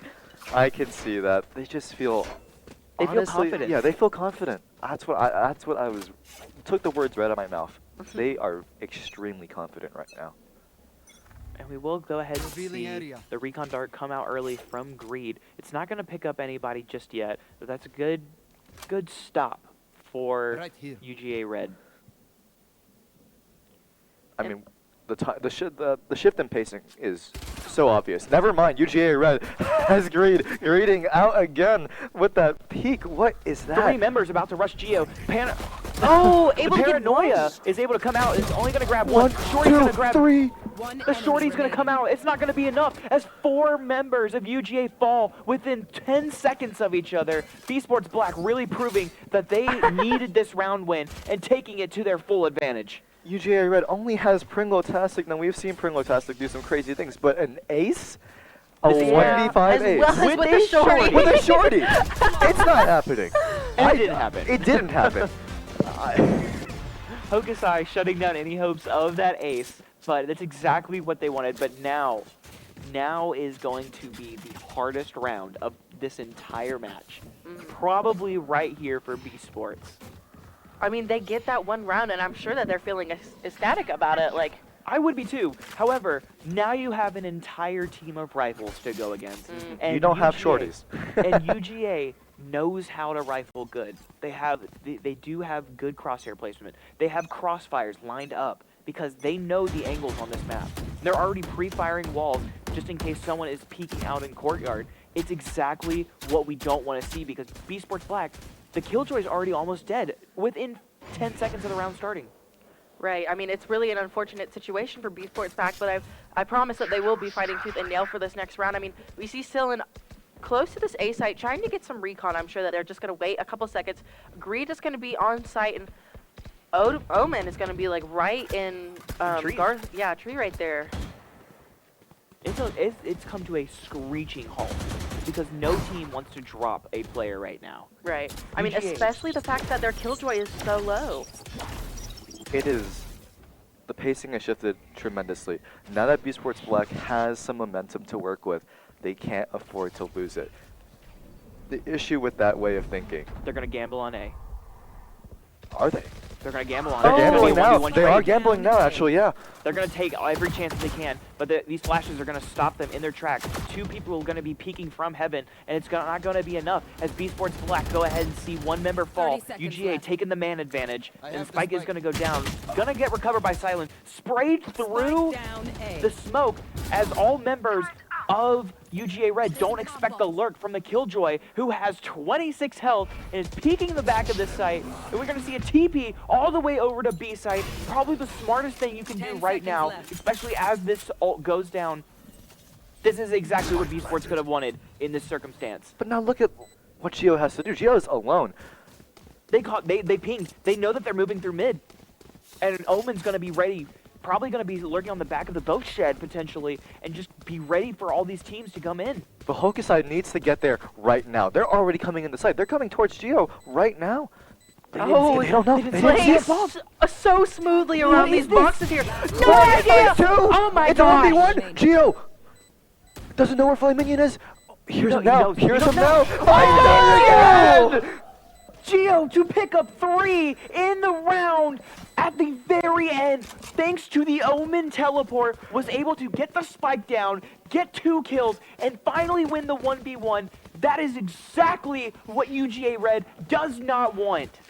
An amazing ult usage there from B Sports Black. What a smart decision to play there. And the fact that he was playing so smoothly around those boxes, that is skill right there. Knowing the exact angles when to like hit that crouch button. I guarantee you we're about to see a tweet. I know I peeked my mic right there.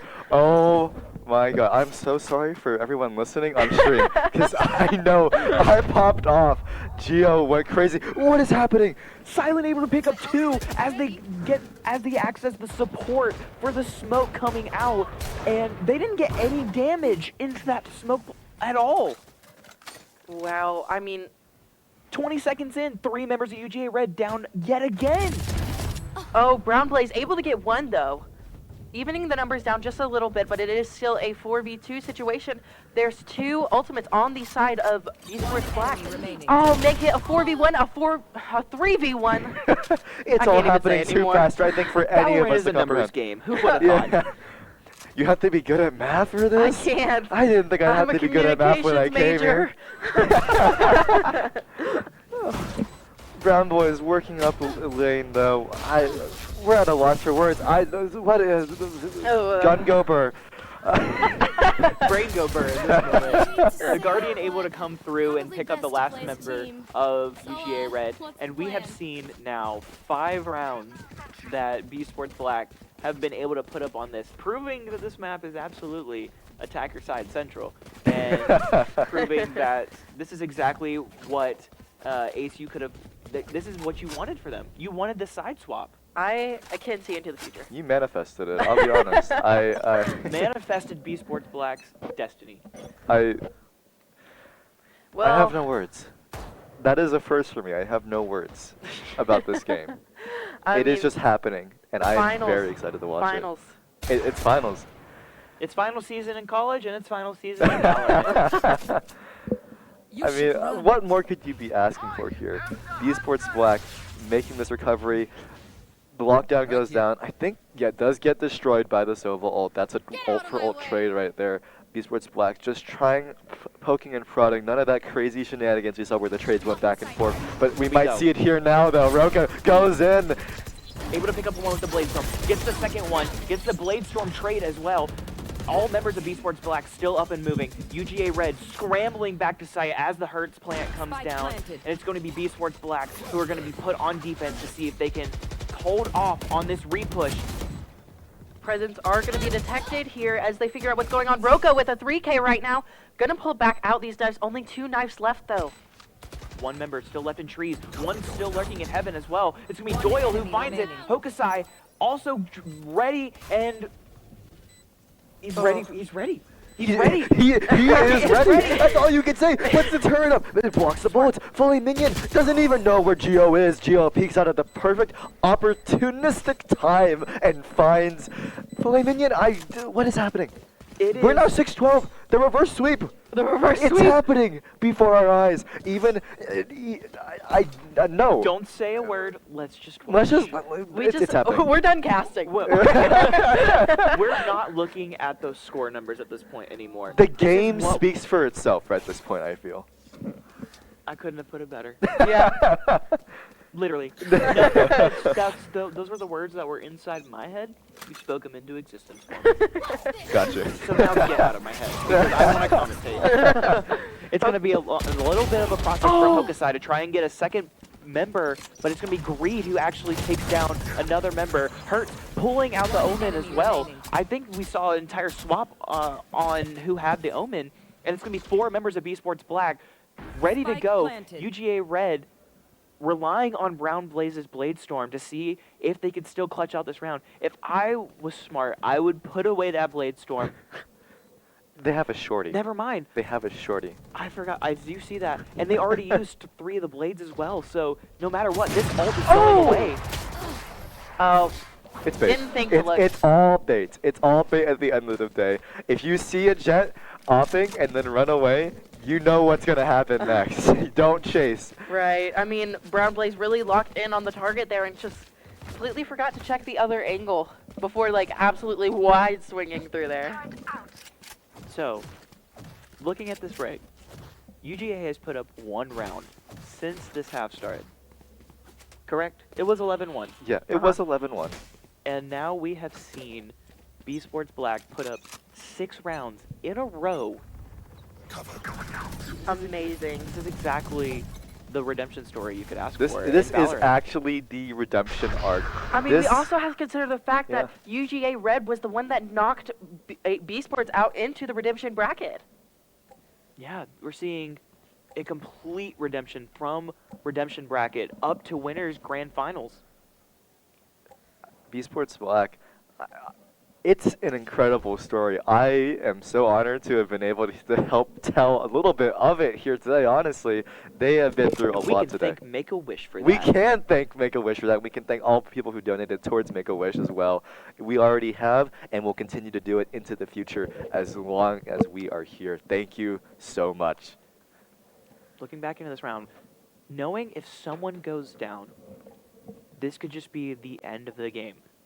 That is what is so scary, but also keeps me so excited on how this is going to go. Now, right now, do you think they're going to clear this corner? I Do you absolutely think gonna- they're going to clear this corner. It's going to be a forced peak. We're going to see 1 fall. We're going to see 2 fall. Doyle's going to try and look for a 3rd, but it's going to be Hurts who takes him down. 30 seconds left. Pringle ready on the Omen as well. Gets the smoke comes out. It's going to just full-on spray through this. UGA Red, 4v2. B Sports Black going to be pushed back just a little bit. 17 Hokusai. seconds still on the clock, But too. look where Hokusai is. In their spine, but oh, does it check their market? And there we go, UGA finally closing this out and defeating B Sports Black.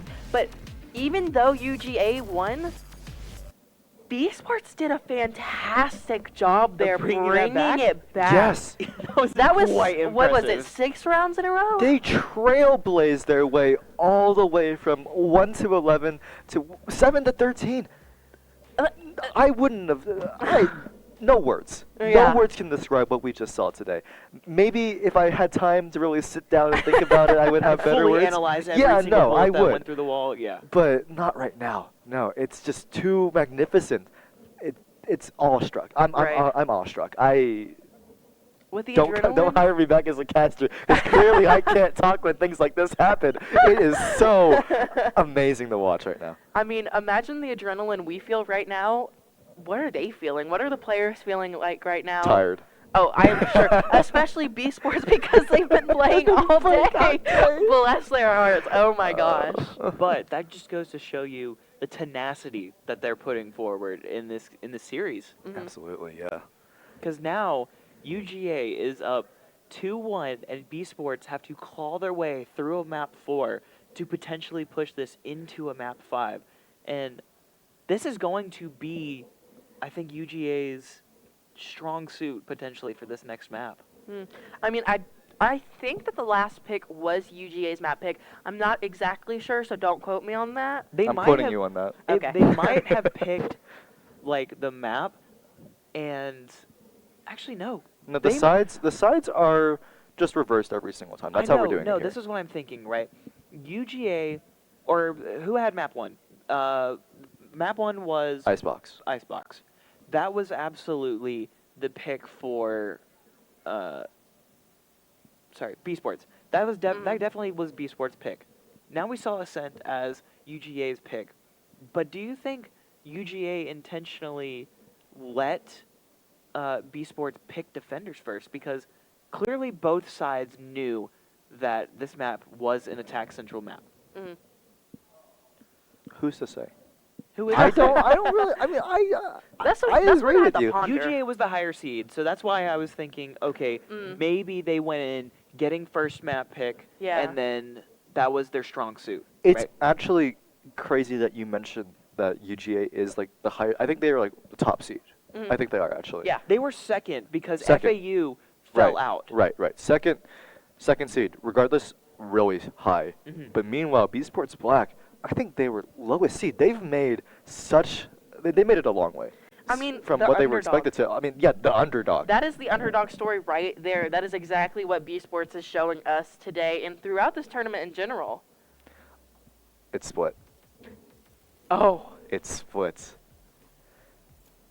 everyone, it's split, and I could not be more excited because I am waiting to see the green Cypher and Geo Cypher. Now, I was not able to cast the last few maps, which I am so bummed out about, because those are 2 Cypher maps. I think it was Haven and Split for the last bracket. Sorry, I am at a, again, don't bring me back. I am at a loss for words. Geo pulled out the Cypher for both of those maps, and they're pulling it out here again as we bring back Split again for this finals map pick. The Brown Blaze is also hovering over the Gecko. I want to see Gecko played. I don't know his really think it's a ability joke. names other than This map is actually really good for Gecko. I'm not going to fret, because especially with how many corners people could be hiding in and how many corners can get a bomb planted in them on these sites, on Split specifically, it's not the worst pick. Oh, it looks like he might switch off of it, actually. Oh, I'm kind of bummed about that. I really want to see it. We do see... I want to see the little buddy running around. But we're finally going to see Brim and... Chamber? I saw Chamber for a second there. I was so scared. We're finally going to see Brim, and we're finally going to see another operator that's been long not used in the series as well, coming from the attacking side as well. Yeah. I mean, I'm excited to see Sage on this map from the side of B Sports. But the thing is, we see 2 Skies. I want to talk about the Sky and Breach combo coming from UGA. That is a lot of dangerous flashes. We are going to be blind this entire map. That's also a potentially really devastating combo with the Flash and the Concuss coming out. It's going to completely destroy any kind of movement that the defenders might have going for them. Oh, look at this trip. I'm sorry, I'm going to nerd out so much. With 2 Cyphers on the map, I'm going to nerd out so much. Look at Greed's trip right here. The coverage, of course, you have to have the standard one-way camera, but Cypher as a pick overall, it's super good for this map. There's a reason why he is picked so often over KJ. Because, I mean, look, setting up the one-way there with the trip, and now I think with the cage as well, it's going to be really big. Have you seen how many new one-ways have been discovered since Cypher got his buff? No. I'll be honest, no. There is one on A, right, that you can throw up, and you have a pixel that lets you peek over the walls that are up at the very start of the the Cypher round. cam that goes up there? Yeah, no, I know that one, yeah. That one's actually been in the game for a very long time, I Really? think. Has Yeah, it? no, it has. I thought it got reintroduced because of the Cypher buff. No. Cypher buff only impacted tripwires for the most part in terms of like giving an actual change to the ability. I mean, well, there was changes to how Cypher's ult worked and all that, but here, in terms of the way the cages work, I think cages were, for the most part, untouched. And camera as well. Camera was untouched. I do know that. Speaking of the camera, we are going to see Greed taking full advantage of having that camera there. He unfortunately is going to be blinded there. I mean, like I said before, right now Geo is able to get down the breach, and Groka's able to get the pick onto Greed, Pringle-tastic, trading it out for Silent. We have a lot of stuff going on right now. Paranoia also comes out. It's going to get a good little flash of smoke ready to go. Filet trying to get some shots onto some people that are sitting on the back of B site, but it's going to be Pringle who finds 2. Roka trades him out. Brown Blaze looking to get into Roka. These 2 are going to go through the smoke on each other. However, Brown Blaze is going to pick up Hakusai and find the round win for the side of defense. I mean, that's a round for UGA. It is a round for UGA. If I've said anything truer. It was a round for that UGA. That puts them 1 round closer to victory. That's true. Every little part counts. You know, I think we're watching a game right now. It is truly a game to be watched. Greed now opting for this trip instead. It's a very similar position, but it does block off a little bit more earlier. Geo putting a trip in a similar spot. We're not seeing too much difference, but that camera is important. Is that camera like up underneath the banner a little bit just in case? Like will the banner cut off the camera itself? What you can see with that camera is you can see into A from there. You can see into A main from there. So like you see where it curves back around, you can go up ramp or you can go into site there. It sees that pathway into site and it can see all the way to screens as well. It's really good. I've been seeing Geo do it ever since we've had a split game here. And I have to agree, it's a really good cam, especially if you're in this lurking position. But Pringle-tastic here has the judge in vents. And there's going to be Greed, though, who tries to get a couple kills. Pringle does pull up the judge, gets that 1 kill. There's going to be 2, actually it's going to be 3 kills from Greed. And it's going to be Filet who runs into Geo, and Geo falls to the hands of UGA Red. It's a flawless round right there for UGA Red, but not ultimately unexpected. It is a very close quarters map, and some would still argue that despite the changes, Split is still a very defense-sided map. I think, and I would agree with those. The exact opposite of what we were watching last map. Yeah, it's very much a heavy-sided defender map, especially since they get height advantage when it comes to A side and looking down towards screen. This goes here. Oh, very I love watching ciphers. Specific here. I love watching ciphers, and this is the reason why. You get to see all of these tripwires, because every cipher has a different setup based off who they watch, based off what they find on their own, based off what they like to play with, how they like to play. It all works out like that, and you get to see a little insight into how the character can be played in many different ways. And it just goes to show you that it sets up the smoke perfectly fine. Greed able to throw down his utility, get some backup to come to sight. And it's going to be Filet, though, who's forced to sit behind screens, and it's not going to prove any advantageous for him. I think there were a lot of ticks there, you know. The trips actually did end up catching people, but with that stinger, it's really hard to really capitalize that on those tags there with the trips. But you know, in the end, UGA Red somehow, despite claws back from the brink of that round and is able to put another one up on the board. Yeah, Brown Boys, last man standing. With the Marshall. With the Phantom now. With the Vandal now, never mind. It was with the Marshall, It's okay, yes. Gun roulette, though. We're having a little bit of a gun roulette, picking up all sorts of different weapons after the round ends. UGA Red now 3-0. It's looking very strong so far for them. Despite, you know, some mishaps here and there, overall, they're coming out on top, and the rounds are going in their favor so far. Esports Black need to look forward to some kind of push, whether it be through mid or whether it be setting up for any kind of UGA utility. They can force the utility out from UGA a little early. It could prove really beneficial. I mean, but look at that. Pringle-tastic gets a nade kill, of all things, onto the other Rays. That's just insult to injury. I have to say, that's insult to injury. If you're the Rays, and you should know your way around explosives. That's all I'm saying. Greed has that an op on a Cypher. Hey, I think that's the most beneficial thing you can have right now. I mean, I do it sometimes. I do it when I throw, not when I actually want to win. But it works for Greed.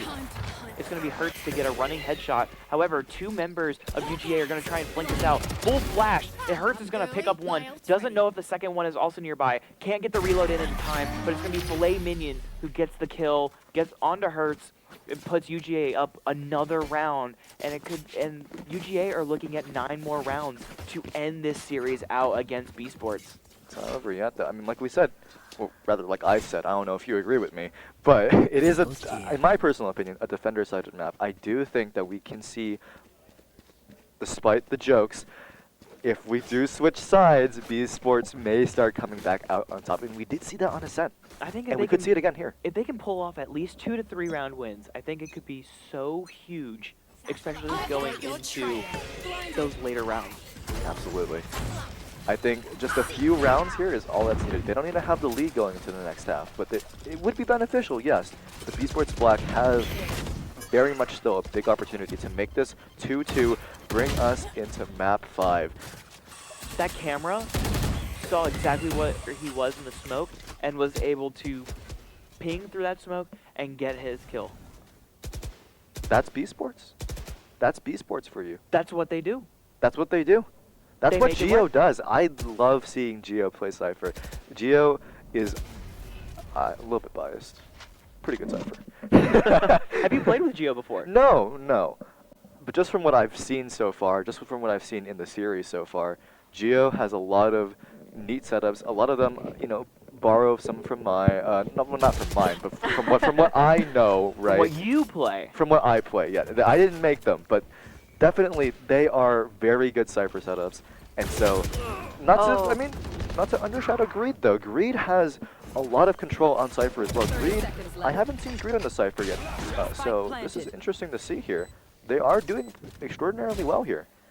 Right now, UGA Red is down to 2 players, but Doyle's able to, you know, bring it closer to evening it out right now. We have 2 ultimates from both sides as well. Right now, it is a 4-0, so hopefully B Sports will be able to bring it back. They do have this number advantage, but it looks like Greed is going to go in for a little bit of a lurk here with that op. I couldn't tell if that was a mess up on one enemy remaining. The flash or not, but I think he tried to get that to go up and over screen, but he accidentally dipped it down. And it's going to be Greed who finds another one with the operator. Looks again, no one else there left to really tell the tale though. Oh, look at Geo. Look at where Geo's at. Geo's coming up on Greed right now, but Greed gets the shot, does lose the op though, unfortunately, but that is a win. That in the books. That guarantees that B Sports go into a second half with at least the A round. swap ready. Yeah, a round. It's exactly, that means that UGA Red, no matter what, let's say they win Pistol, aren't going to have an easy time picking up the 13th round win. Absolutely. That round there could be the sort of something bigger. Even if it's not, it does matter, just like you said. Every single round does matter when you're down a game and down in rounds. Absolutely. Yeah. And especially the fact that UGA Red did lose that op there. Like, Green no longer has that op. Now, I think they bought it. No, they didn't buy it back. So that op's no longer in the game right now. And that's exactly what B Sports want. They want as little range against them. I really feel as though this is a range-based map, especially whenever you look at sites such as B. Oh yeah, I mean A as well. I'll say A as well. Look at where Filet Minion is. That's a good spot to hold with the up as well. Right. Holding here from screens, obviously not right now with Filet Minion, but that's one of Tenz's favorite spots to play from on Sentinels. He always peeks that corner when it comes to this map. They might be taking a page out of his book throughout this series, and right now we see Filet Minion playing a little bit aggressive here, gets smoked off, so they're not going to be able to see exactly who all is there, what's going on. I mean, I don't think that dog catch whip of them. I'm not sure if the site is that long. A great Sky Flash coming out. I mean, that's why I love that character, honestly. Another one. Oh, the second splash was completely unexpected. They saw the first one a mile away, but it is going to be the showstopper that comes out off of the C4 packs as well. It's going to be B Sports trying to claw their way into sight from their window where they were. they're not backing out. They went back through ropes, up through vent again, and they're coming down through B Heaven. 12 seconds, less than that now by the time I've said it. They need to get the spike down now. Both teams are completely expecting each other, especially as a swap. But that's the spike that's going to go down. It's going to force out a little bit of utility usage to try and get the spike to at least go down a little bit faster. But defenders hold off. UGA is able to pick this up easily and puts another one up on the board. That's 8 rounds now. That's a waste of the Cypher ult. We saw that go off, but there was a bet there. They shot through the box. I guess they heard it maybe, but the Spike planner got killed, and unfortunately Spike didn't go down, and that Cypher ult that was meant to, you know, help with the post-plant scenario never got actually, you know, any usage, any mileage. Right. I mean, now Geo's left with 1 ult point. It was really unfortunate there that the Spike planner, I want to say it was the Rays, got shot down right there through the wall, through that little, what would you call that? My mind is blanking. Box? The little box. Yeah, there we go. It's been a long day. It has been a long day. Right now, once again, Filet Minion just playing this position as he does. You know, that's definitely a place you want to watch. Yeah, especially when it comes to those little jiggle peaks that you can do from there, it's absolutely advantageous for him to use that spot. It's pretty much the only entrance you can use to get onto this A site here. Especially with the smoke here, just being able to have that Phantom, they can't see where the bullet tracers are coming from because it is the Phantom, it's a silenced weapon. So just being able to tap, tap, tap, tap, just like Filet Minion's doing right there, already got a pick onto Raze there. and it completely denies the sight line for anyone else as well. Now, Brown Blaze able to capitalize on just the stall that Filet Minion's been able to put there with that smoke, with that tapping through the smoke.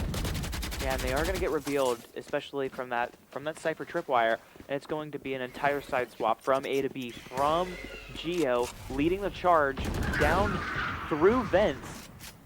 B Sports Black not going down without a fight, though. They're able to get 3 picks right off the bat, so it is a 3v5 or 3v2 situation. Sorry, Pringletastic just backing up a little bit here. Now it looks like Geo is going to try to go in for a plant, but not before he safely crosses through this little area. Pringletastic proven that One enemy remaining. 10 seconds left. You had to say something. I did. and now he's gone. and now the spike is down. Look at that. Look at that. Greed does have an ult to work with here. Could fish out the location of these last 2 players. Doesn't notice the trip, though. Oh, he just does. in the nick of time. That's a true Cypher player right there. No, he did. I think he got location revealed. Oh, and there we go. Hertz going down. Or Hertz, sorry, getting the pick onto Greed.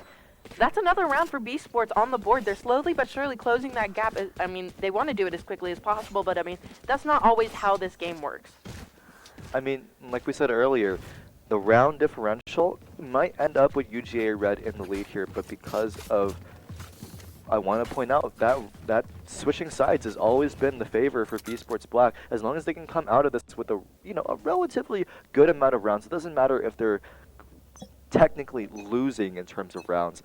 They can bring it back. They have shown time and time again that they are very much capable of bringing it back, almost with the reverse sweep on that last map. So here we see Hertz going in, bringing the pain, bringing the Hertz, going in, gets the 3K. Oh my gosh, what is happening? Such a quick 3K. It really was.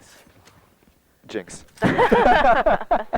Going in, Filet Minion just backing up as much as possible, playing just, safely. And Hokusai going to go ahead, retrieve the spike, and I think they're going to commit to this B site. I'm not exactly sure yet because, once again, these teams just like to rotate off to, whatever works best for them. Also, Filet Minion has the riot buddy. Are they going to expect? The entire push from the back of site? I mean, regardless, look at what Pringletastic's less than half HP, has a 36 HP, has a Phantom. Hey, the Phantom could actually prove to be the difference maker right I here. can't wait to see the 140 dink. Oh, he knows. They got the call out. They know exactly where Pringle is, and Hertz is able to clean it up. Yep.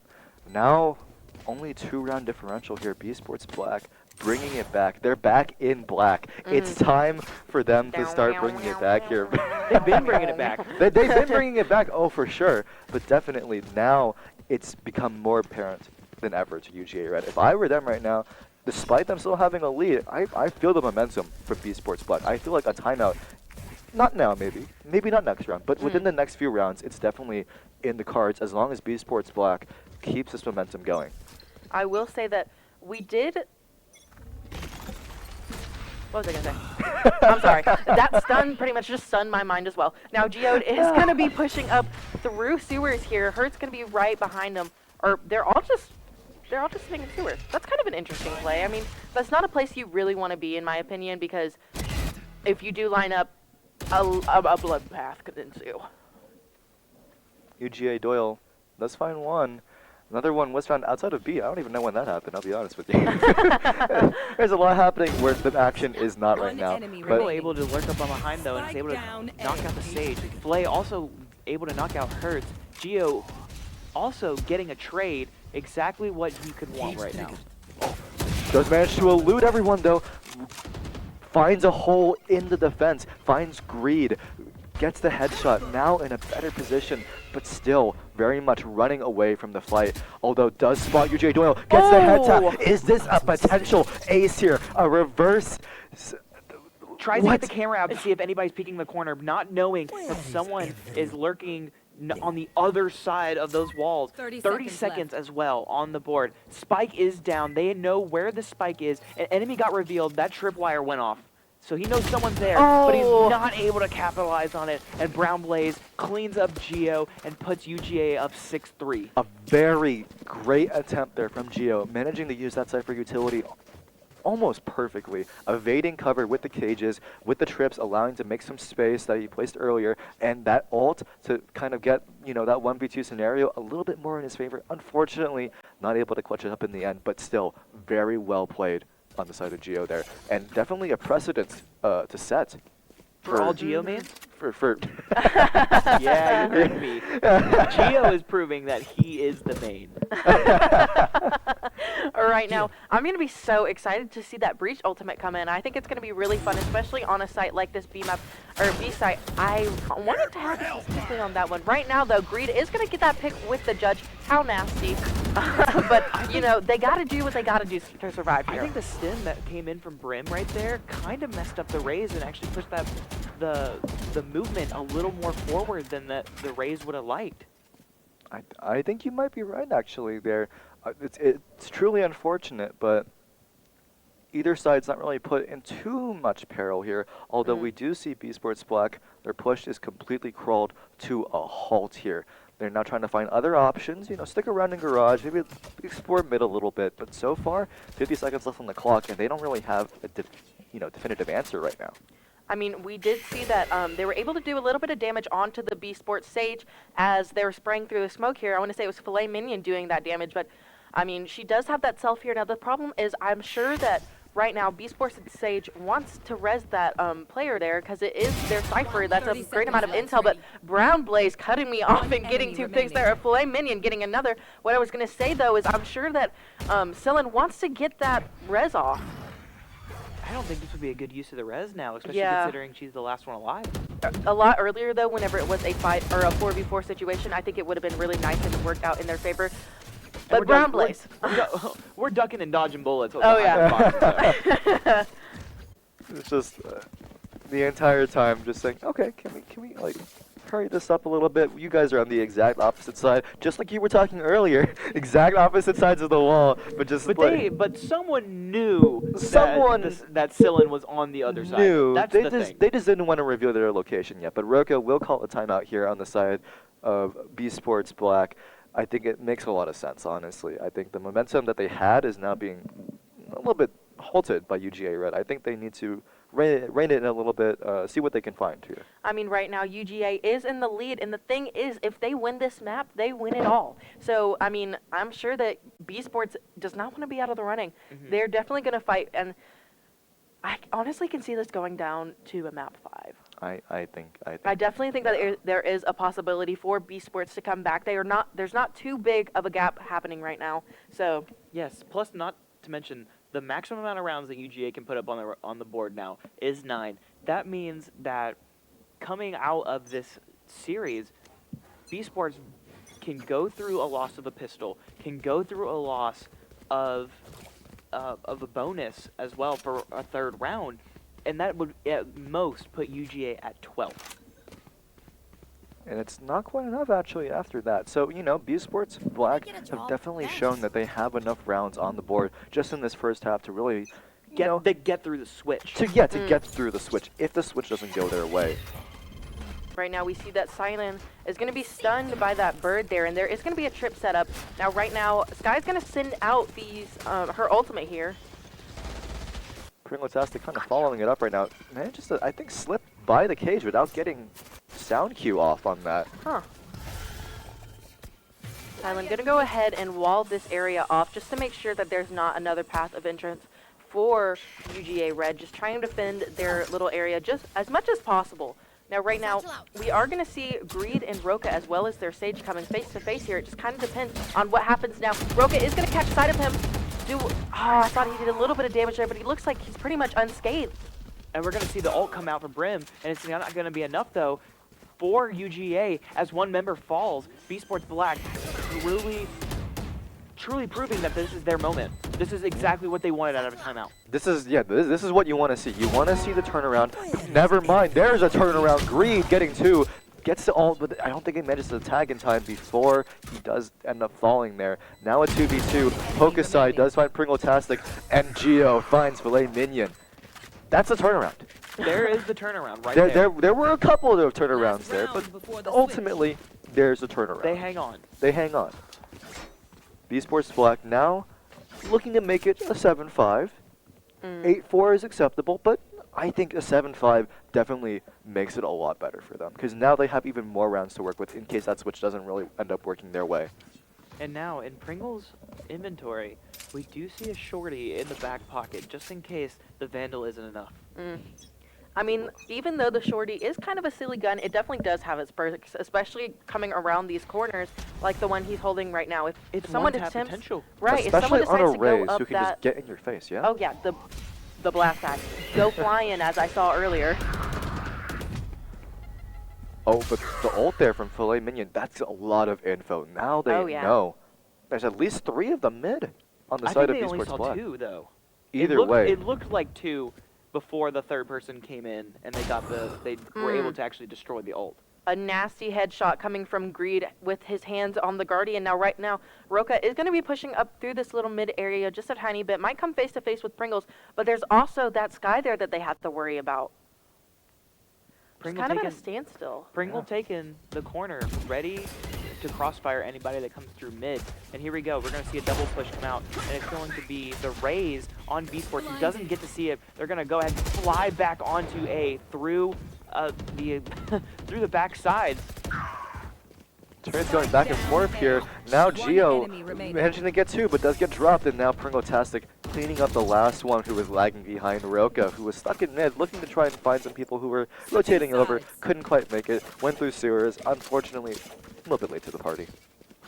Right, I mean, right now UGA Red does have a 4-round advantage over B-Sports Black, but as we said before, they're absolutely not out of the running.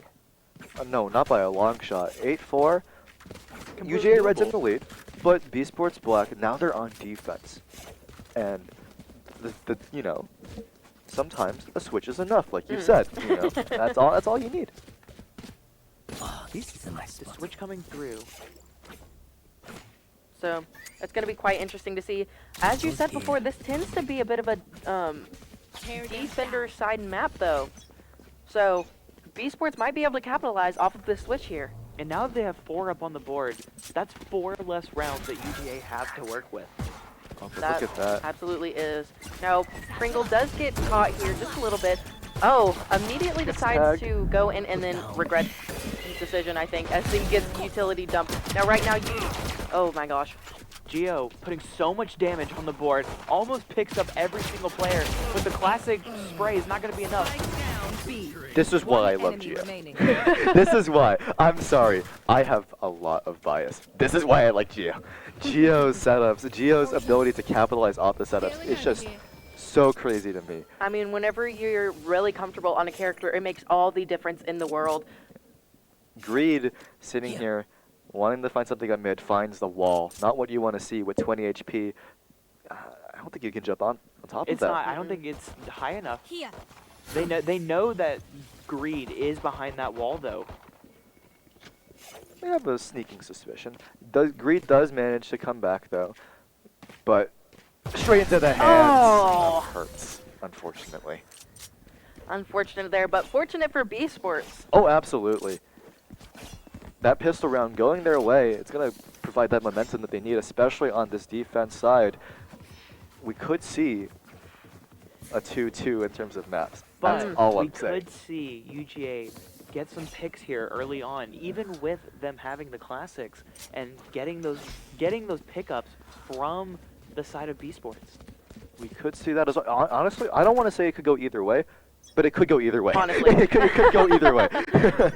We do see a couple Bulldogs come out this time instead of a couple Spectres, though. I think the Bulldog, in my personal opinion, the Bulldog is a lot more versatile to pull out. This is a full-on buy round. There's no reason you're not going to be able to buy next round if you just only get a Spectre. Buy out. I think it makes a lot more sense here, and I think pulling out these Bulldogs, but where Greed is! Oh my gosh! Insane right there! Out of that. I mean, that is amazing for him to grab right there. That is definitely a bit more of a gun advantage than what he was facing, but unfortunately, Pringles is able to get down Geo. But Hokusai cleans up 2 more. That Spectre going crazy, but Greed now with Bulldogs in his hands. The Stimmy coming out just a little too late, unfortunately, leaving Roka to 1v2 UGA. It's doable. It is doable. It is very doable. It's completely possible, but they got the intel that Roka is up there, doesn't know that someone's peeking from behind him, and UGA are going to go ahead and take this round, and B-Sports are not going to convert on this second round. It's a big thrifty there. Yeah, I was going to say that definitely turns the tides, and the way that the economy was looking, and it looks like UGA is going to go in immediately with these rifles, and, you know, B-Sports is really going to struggle to, like, pull scraps together to even purchase something like a Spectre. I mean, that's the way that those buy rounds really end up going. You know, if you lose your buy round, it is a risk, but that's how it ultimately is. If you lose the buy round, that momentum shifts immediately again. There is no, you know, you don't have some built-up wealth on the side. You just started. Now it's the momentum's in the hands of UGA Red, and they can take it or they can leave it. But it is only Spectres still, with a Bulldog as well, and it's not going to be too much. That Cypher Cam is going to be so huge for B-Sports right there, though. Yeah, Roka managing to get one, gets traded out. Now we're here again. Greed still has that Bulldog, comes out, gets Hokusai. Now it's a 4v3. Oh, UGA Doyle playing pretty aggressive here, and it works out in his favor as he's able to get the stage down. That's their heals. Other than the fact that they have Sky, I mean, Sky does have those heals, but you kind of want to Sage in a situation because 2 healers is better than 1. Now Gio's finally able to get down UGA Doyle after he's been running rampant through this round. Spots the toes. He saw the shoes. He saw the feet. Gio forcing a little bit of dispositioning here, finds Greed. But does he know about the Sky?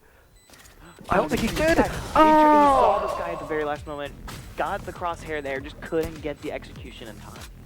Gio puts me on the edge of my seat every single time. It's in these like very last man standing clutch scenarios that Gio constantly finds themselves in. And I just want to see it clutch. I just want to see it actually work out one of these times. Because Gio's coming so close, and it's just the fact that as a Cypher, you kind of only can do so much. I'll be honest with you. Not a perfect character. As much as I, you know, don't want to admit it, not a perfect character. I mean, Gio's really knows his stuff whenever it comes to Cypher. And we see some of those setups, for example, the one on B. I mean, perfect positioning. They won't know where that cam is coming from, but right now we see a flurry of kills happening. Hokusai able to get 2. Filet Minion able to get down Hertz. Able to get a second one on top of that now. Filet Minion has the spike once more. Taking down Hokusai's momentum as well. Unfortunately, it's not going to lead to much as B-Sports are forced to sit back and watch this side swap. They had full site control of A. They took a gamble of just positioning out their players just a little bit more, but UGA Red are Gio's still here. One enemy Never mind, Pringletastic finds him. Pringletastic was actually spotted out by a camera earlier. Gio, that's the reason why Gio came back. But Gio, trying to find Pringletastic, fails to do so. Pringletastic finds him first, unfortunately, and it's going to look like it's all up to Priscilla now. Right, Sage has to make a play. Battle Sage time.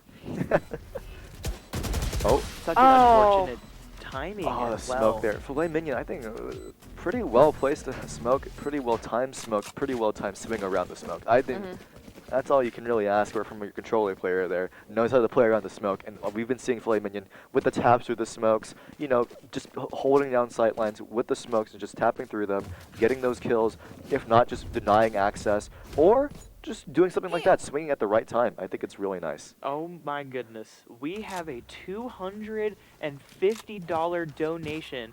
I believe that takes the spot of top dono. Yes. I think it does. From Miss Megan Smith. So thank you so much to Megan and to all of the donators, Antonio and Katie as well, because I don't think we got to call you guys out earlier on. Thank you so much. We have passed the 1,500 donation mark. Oh my gosh, Make-A-Wish that stream. is so amazing. So much momentum coming out from everybody at Make-A-Wish and making this game possible, especially as we see so many interesting kills happen. Gio gets the double with the Bucky, and we do see a no-scope coming in on a Marshall as well. What a round as B-Sports try and make everything happen. They know that someone's behind that. They had the full belt pack ready to go. Doyle's only never mind. Gio's there. Gio, oh my gosh, the Bucky was crazy there. A Thrifty coming in from B Sports Black. I mean, stopping UGA Red before they can get closer to match point. Yeah, no, B Sports Black, it's really It's do or looking. die. It's, It is it's do or in die, this and situation. they're doing right now. We do have the Sky Ultimate as well as the Brimstone Ultimate, which quite fun to see. I mean, we still, once again, have that Breach Ultimate on the side of UGA Red and Cypher ult. So, you know, that is a lot of information right I there. love how you looked at me when you said Cypher ult. I know that's my personality. As soon as a Cypher comes on the screen, I just start. You can't stop me from talking about Cypher. I can abstain a little bit from talking about Cypher. Here, let's talk about Scylla here. Throws all that utility down the push there. Only has a heal left in the. But I mean, it's more than effective now with the mollies and the smokes there as well. It's going to completely shut down everything here that UGA Red wanted to do. Yeah, and the breach ult was just not effective there. It completely immobilized B Sports just for a moment, but UGA didn't capitalize on the movement that they had there. I mean, how could they? That smoke and molly and slow, it's impossible to get through. It's impossible to bring your entire team through. Doyle does get spotted by a camera there. I know that camera position very well. There are able a to pick lot. up he was able to pick up somebody that was sitting on B site, and this is going to actually swing into UGA's favor as they go ahead and try and take the site over. It's going to be the raid that's going to be on UGA trying to get a second pick. He's going to find it on the Brimstone. 2 members of B Sports down and out. Pringletastic making things happen here. Gio holding the line to make sure that Hertz doesn't, you know. Hurts doesn't make somebody hurt more. Yeah. Oh, no. yeah. Because, I mean, Hurt has been doing an amazing job. Speaking of which, he's able to get the pick on a Brown Blaze. UGA Doyle actually getting a instant trade onto Roka. Now 2v3 for B Sports here. They have to make this happen. Gio taps it, tries to get something happen here. They almost line up for him. The Filet Minion still lives. That brings us to match point. How much health does the Filet? I don't see the health bar. At least 1 or 2 kills. Where's the health bar? How is he alive? That just goes to show you, though, that Filet Minion has such good aim and is able to convert off of 1 kill so easily and so flawlessly into the next. And that leads him into a good scenario and puts UGA at series point. I was going to say, if they win 1 more round, then they win this entire tournament. Yeah. And it even looks like our production is ready to I wasn't going to point it out. victory for UGA. Wasn't going to point it out. No, okay, no, they have their money on UGA. They have their money. I'm going This is against biased. I can't believe our production crew would do something like this. It's unfortunate, but they've switched it back now. We're still sitting at this 2-1. It's not over yet for B Sports Black. Yeah. You know, don't They can update make it this yet. happen. They can make this happen. They can. They have to win 6 in a row, but they can force this into overtime. Absolutely. Immediately destroying these cams because they are absolutely dangerous right now. Now they might be coming in a face-off against Hertz, and Hertz just wins. Hertz takes them down. It is a trade for trade as Greed tries and gets the kill.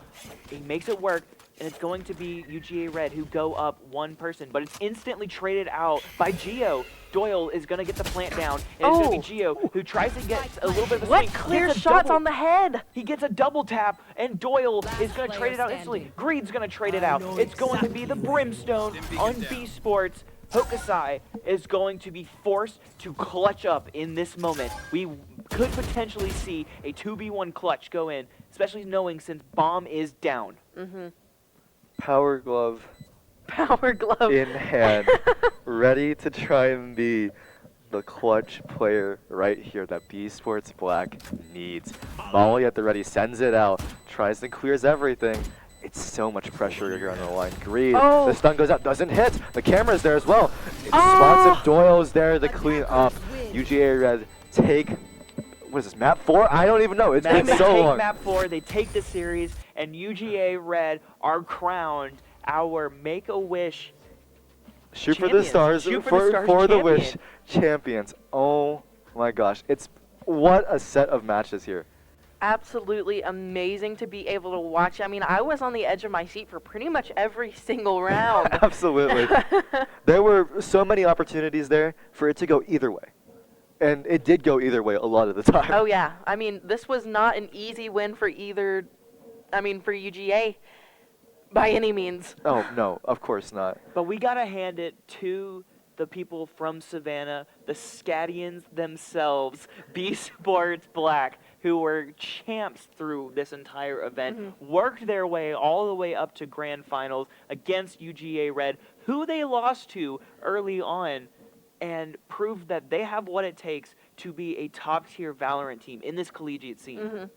I mean, they did absolutely amazing. Those games were so freaking intense. Like, oh my Literally gosh, edge of we the were seat. all like stumbling over our words, getting things wrong because we were just so focused on the game.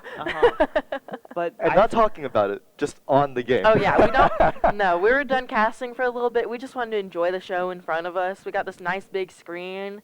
Like, why wouldn't we just want to watch? But I think, do we have any final thoughts from you, Ace, on the matter? I thought the games were absolutely amazing. Great job to every single team that showed up. We thank y'all so much for being here. Absolutely amazing. What do y'all think? I agree with that sentiment. I think not only the teams, but also to everyone at Make-A-Wish, obviously. They're the reason all this happens. They're the reason why we're here in the first place. Thank you to all our donators, whether it was yesterday, whether it was today, whether it was just last map. We had a few come in on that last map. It really means a lot. I think, that donation, I think it will still be up after the stream. I think it should still be up. So, even after the stream, if you want to contribute, there's still always time. Even after our campaign ends, Make-A-Wish is always around. There's plenty of opportunities for us to, or not just us, but for you to go out and support them. They're really an amazing organization, and they do a lot for the kids, which we're here for at the end of the day. I couldn't have put it any better, and I believe that is going to do it for us here at the casting booth. I'm Skyther. That's No Show. That's been Ace. We've been here the entire day.